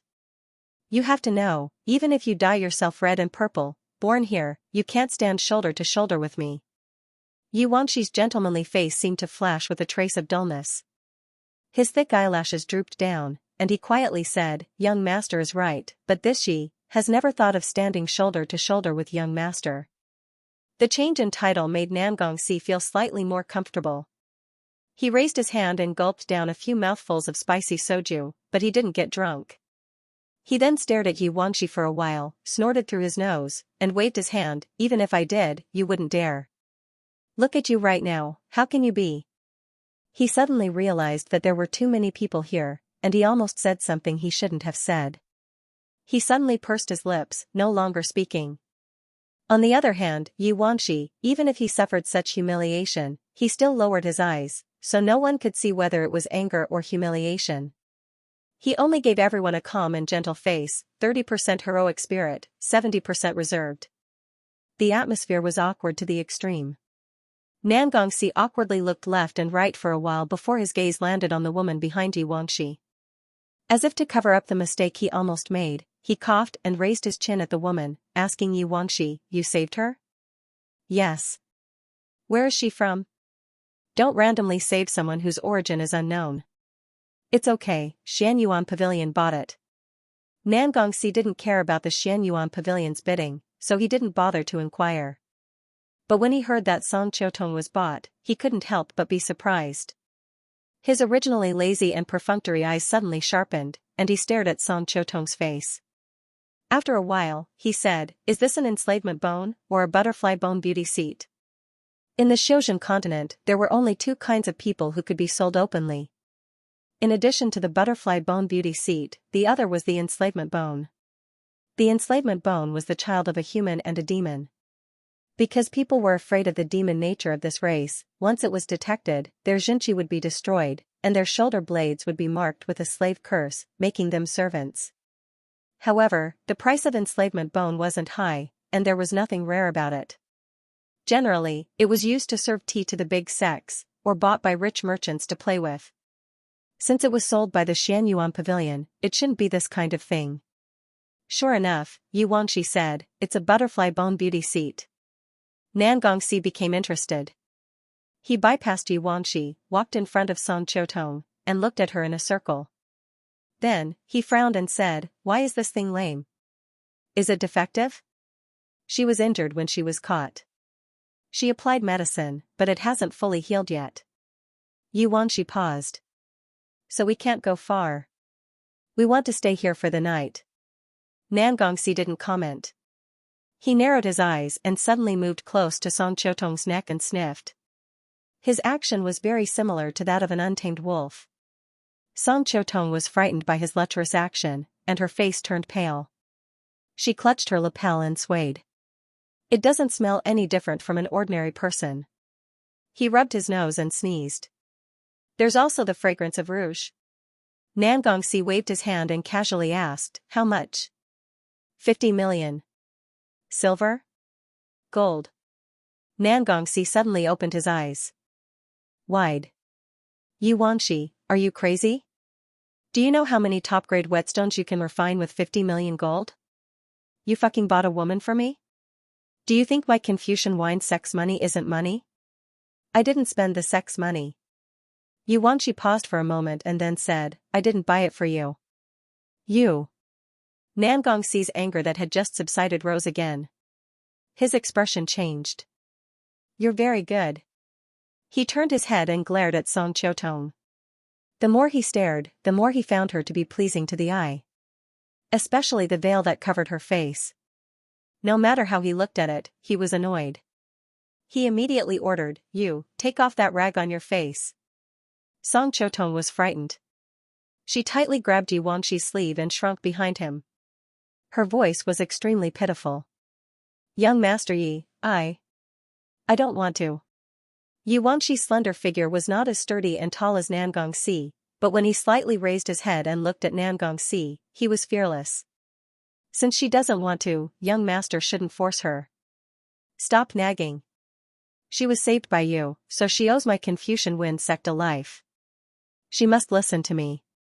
Take it off. She was saved by me. From the moment I saved her, I returned her freedom. Yuanxi said, young master, please don't force her. Yuanxi. You're such a good person. Nangongxi was so angry that he banged on the doorframe. What do you take me for? Today, I'm going to fight with you. If I say that I want her to take it off, then I want her to take it off. If she takes off her veil, then I'll let you stay here. If she doesn't take it off, then fuck off. Yuanxi almost imperceptibly sighed. He turned to Qiutong and said, let's go. This time, Nangongxi wasn't the only one who was choked. Yuanxi had Shenwu on him. No matter what, they couldn't just let him leave like this. Chuaning immediately said, go stop him. Okay. Emoran also had the same intention, but after a long time, he suddenly froze. Shizun, if we stop him, where will he stay? He wants to stay in the inn to rest. Give him half of our room. Emoran didn't know why, but his expression suddenly became somewhat awkward. I'm afraid that's a bit inappropriate. Chu Wanning slightly raised his eyelids. What's wrong? Shizun may not know, but it's best that the two of us don't stay in the same room as him. Moreover, he won't agree to it. Because this Xianxia, he's actually a... Just as they reached the critical point, they suddenly heard Xianxia kick over a table. Cups, bowls, and plates fell to the ground. Then, he suddenly pulled over a stool and placed his leg on it. He angrily said, "Who allowed you to leave as you please? I think you've gone against the heavens. Get your ass back here." This time even Xianxia's personal attendants had somewhat awkward expressions on their faces. Wasn't this? Young master, you wanted him to hurry and get lost? Xianxia seemed to have long been used to Xianxia's unreasonable tantrums. He planned to pretend that he didn't hear his roar. He patted Chotong's shoulder, indicating that she shouldn't pay attention to the crazy person behind them. Xianxia. Xianxia. Xianxia. The veins on Xianxia's forehead couldn't help but throb twice. He finally couldn't help but turn around. Unexpectedly, he was met with a wine flask. His pupils suddenly shrank. Xianxia was just about to dodge when suddenly, a white figure flashed in front of him. Ah! A delicate cry of pain shocked everyone present. Xianxia and Xianxia's expressions changed even more. It turned out that in a flash, it was Song Chotong who blocked in front of Xianxia. That heavy red clay wine flask had ruthlessly smashed into her forehead. In an instant, blood flowed out. Her pair of lustrous white jade hands trembled as she touched the blood. Immediately, tears fell from her eyes from the pain. "Don't touch, let me see your injury." "I'm fine." "It's fine as long as I didn't hurt young master. If you want to speak, then speak. Why did you throw a bottle?" Xianxia's tone was scorching. He looked at Xianxia reproachfully, then said to his attendant, "Bring me the Jinchuang ointment." "Young master, the Jinchuang ointment that we brought is all used up." That attendant said softly, "How about I run out and buy some more?" Xianxia also didn't expect this to happen. Although he forced himself to remain calm, his eyes still revealed a trace of regret. With a straight face, he stammered, I have some here." "Alan, bring me my medicine pouch." Xianxia was a little angry. He pursed his lips and ignored him. Holding the small medicine bottle, Xianxia froze in place for a long time. Seeing that Xianxia didn't turn around to look at him, Xianxia couldn't bear to lose face. He simply shoved the medicine bottle to Song Chotong. "It's for you. Use it or leave it." Song Chotong was like a little deer that had lost its head out of fear. She first looked towards Xianxia with trembling eyes. Seeing that he didn't stop her and only remained silent, she finally put away the Jinchuang ointment like she was trying to keep the peace. She even lowered her head towards the person who had injured her and said softly, "Thank you, Xianxia." Xianxia was stunned. He didn't expect that the girl he almost played with would actually thank him. Then, he waved his hand and awkwardly coughed, "It's fine." That night, Xianxia and his group finally decided to stay the night. In an inn, several candles flickered, and the stars were in chaos. Emoran sat by the window with his chin resting on his hands. He seemed a little absent-minded. It had been nearly 2 years since his rebirth. The progress of many things was very different from the progress of his previous life. Seeing the same people doing different things was always a little subtle. Song Chotong, Xianxia, no return. These people and things that he couldn't have been more familiar with in his previous life all appeared once again in his life as time passed. However, in this life, he would never take Song Chotong as his wife again. As for Xianxia, this person would soon become famous all over the world. He would become the second most powerful expert in the cultivation world after Chu Wanning. There was also no return. Thinking of this Mo saber that had accompanied him in his previous life, his heart was restless. Shizun. What's the matter?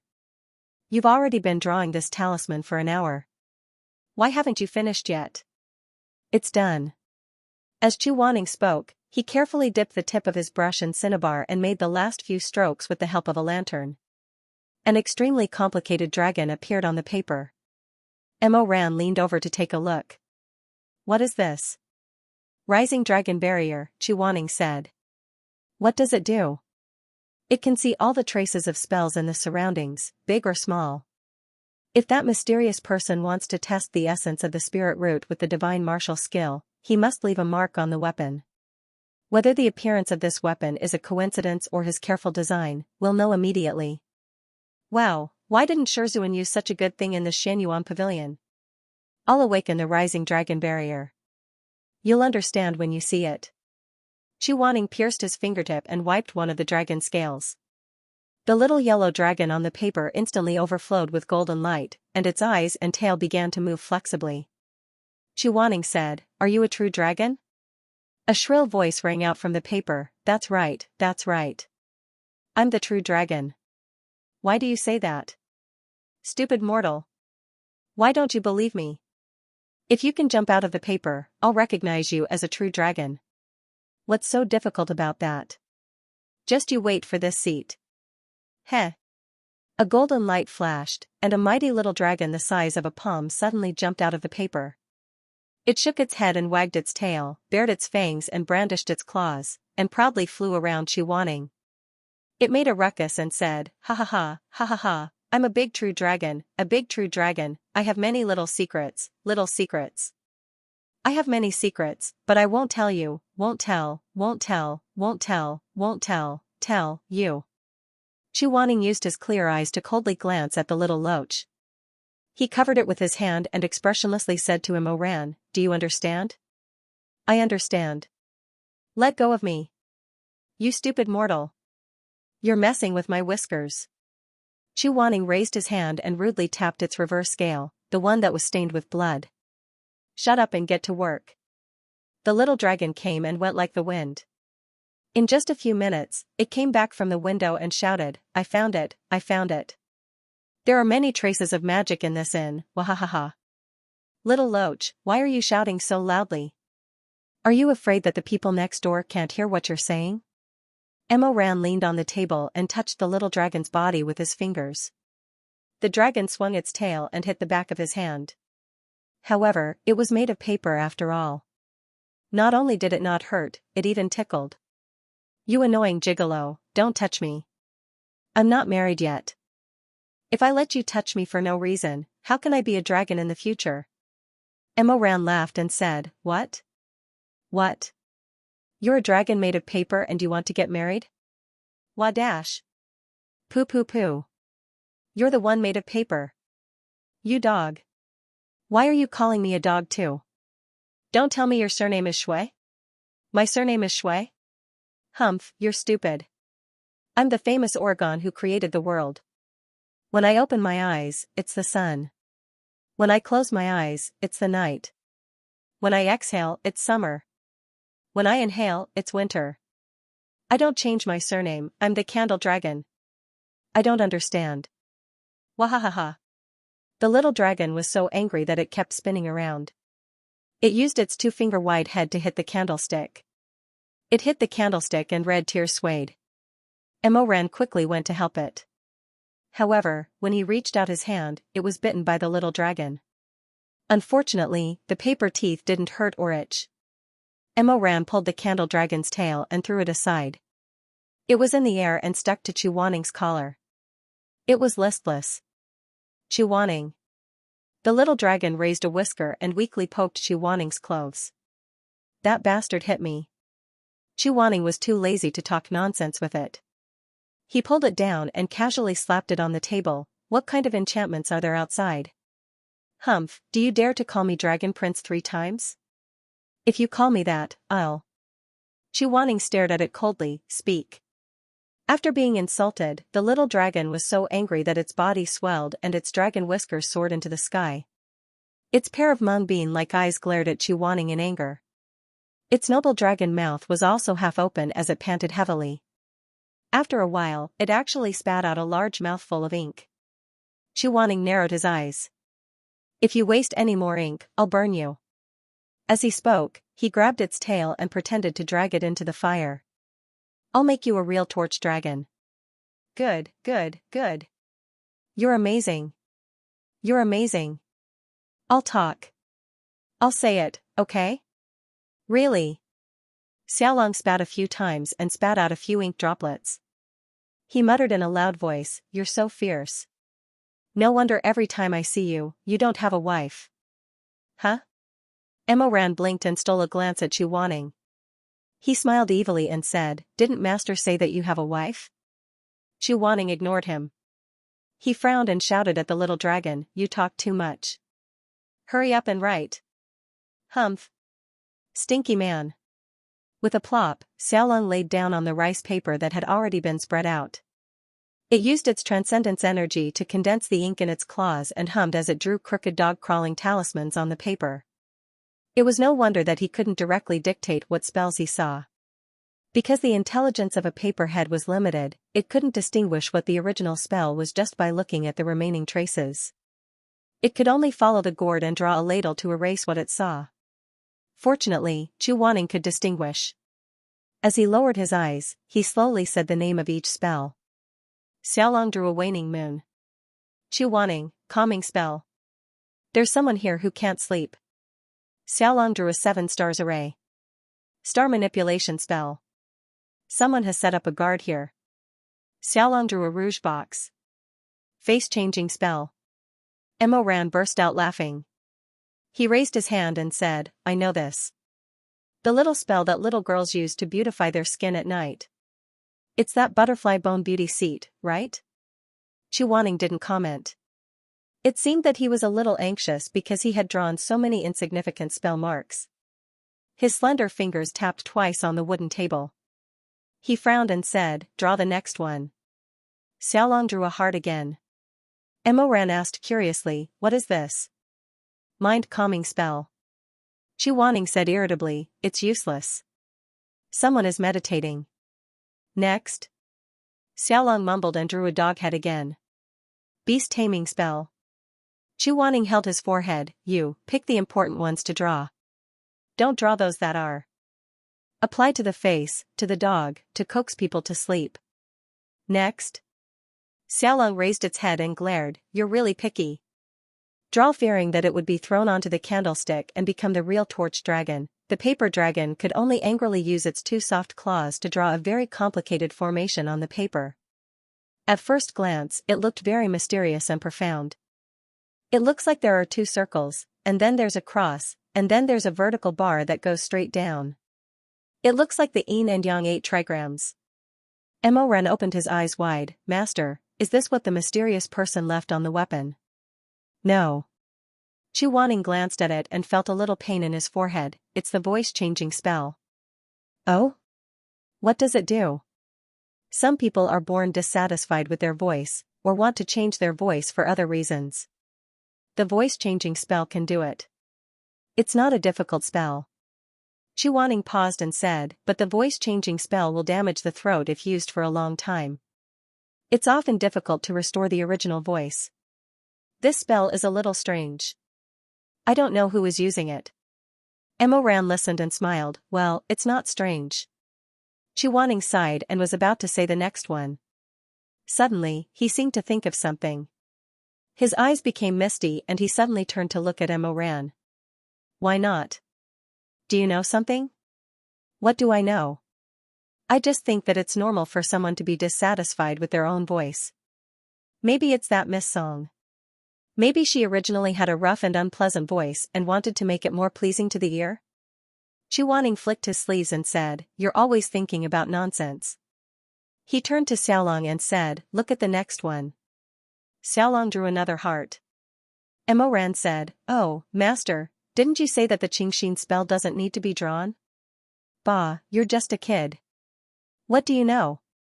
The little dragon glared at him angrily and slapped his heart with its tail, leaving an ink mark on it. Then, it rubbed it away and painted the entire heart black. "What's this? Black heart spell?" Chu Wanning seemed to be embarrassed. After a moment of silence, he said, "No. It should be the love spell." "Then what is it?" "It's similar to the love pill sold by the Xianyuan Society." Chu Wanning said, "It bewitches people's intellect and makes them fall in love with themselves. It's usually used by women." Emoran opened his eyes wide. "It can't be? Could it be that Song Qiutong's side? How would I know about this?" Chu Wanning seemed very angry. He flicked his sleeves and said, "It's other people's feelings. Why do you care so much? If they want to mess around, let them." "But Chu Wanning, are you really not interested in this love spell?" Xiaolong wagged its tail and said happily, "I think this spell is very interesting. If you're willing to call me Dragon Prince 3 times, I'll." Chu Wanning lowered his eyes and said murderously, "Shut up and draw the next one." "Humph. You'll regret it. Are you going to draw it or not?" Xiaolong didn't draw anymore. It sat down and scratched its belly with its short claws. Chu Wanning said coldly, "What's wrong? Are you out of ink?" "Idiot, there's no array." Xiaolong rolled its eyes, "I've already drawn so many spells and you still think it's not enough? There's no more, that's all. Besides these, this one is clean. There's no more spells." Hearing this, Chu Wanning and Mo Ran's expressions changed slightly. Mo Ran said, "That's all?" "That's all." Chu Wanning said, "There's no spell to measure the spirit root?" "No." The master and disciple looked at each other, and there was a look of disbelief on each other's faces. It must be known that if the mysterious man wanted to use the Xianyuan club to find a new spiritual essence, he must have left a measurement curse on the divine martial art. But now, it seemed that the divine martial art was clean, and there was no curse attached to it.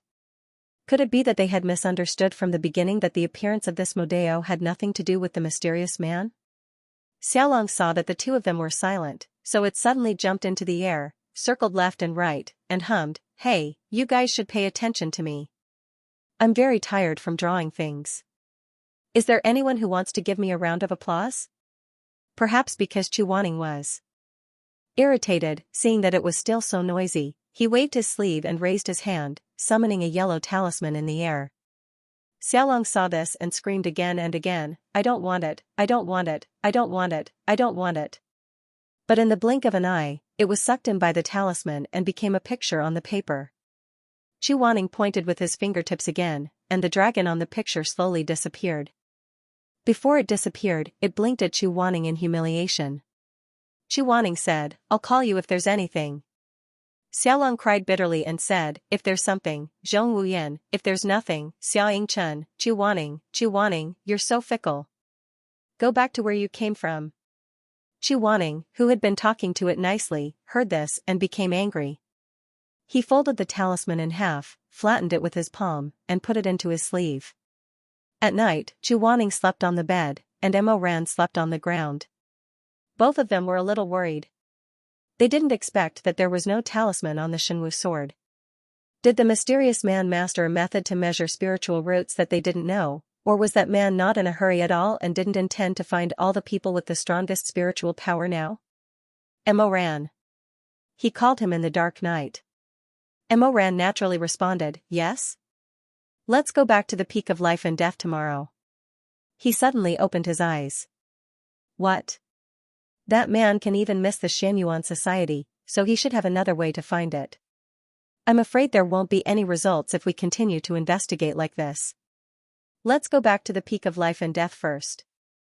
I'll ask the Lord to send a secret message to the other 9 sects and ask them to check if there are any spiritual essences in their sections.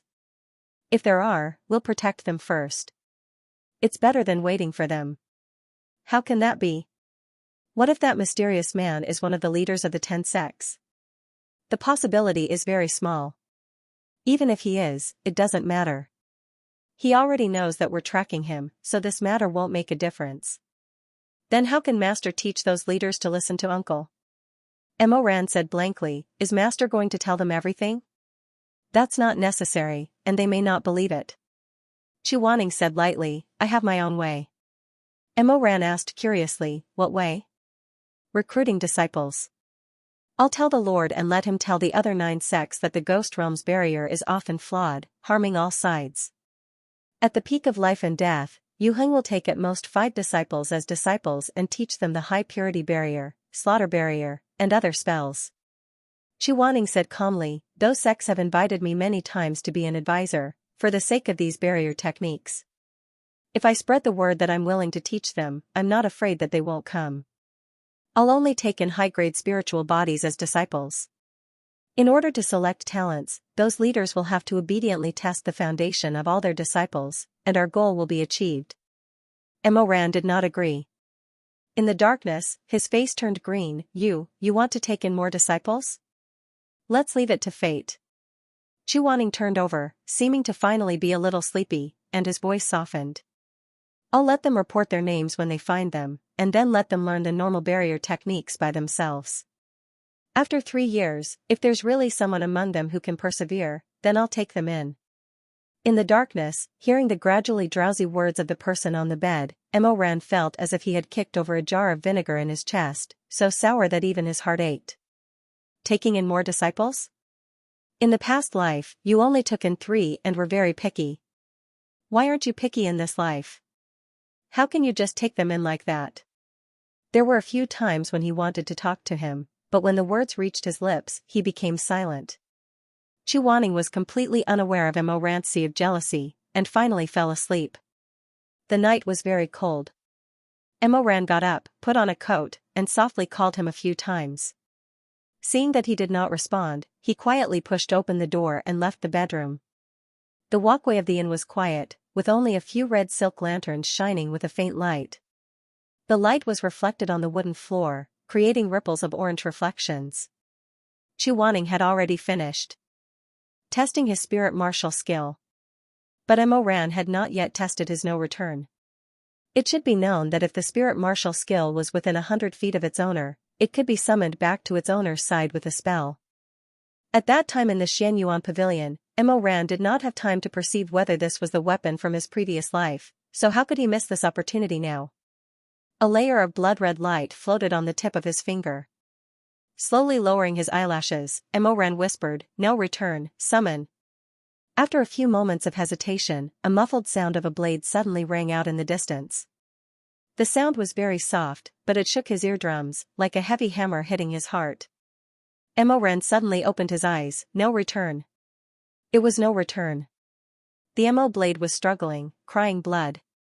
The low roar seemed to be separated by layers of blood waves, rolling in the mortal world, rushing towards him. He could almost hear No Return wailing, shouting hoarsely. It was trapped, imprisoned by something that Emoran did not know. It could feel that its owner was calling it, but it could not answer the summons. Something was missing, cutting off the connection between him and it. But they had a contract, they had seen the beautiful rivers and mountains together, they had also waited for death together, and heard the last bit of warmth of the Shaman Mountain Hall.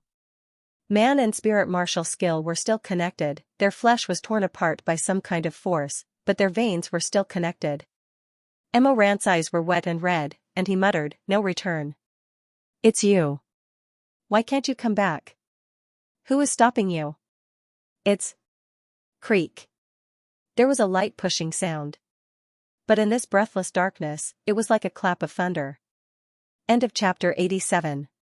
Don't forget to subscribe, like, and share the video to support the channel.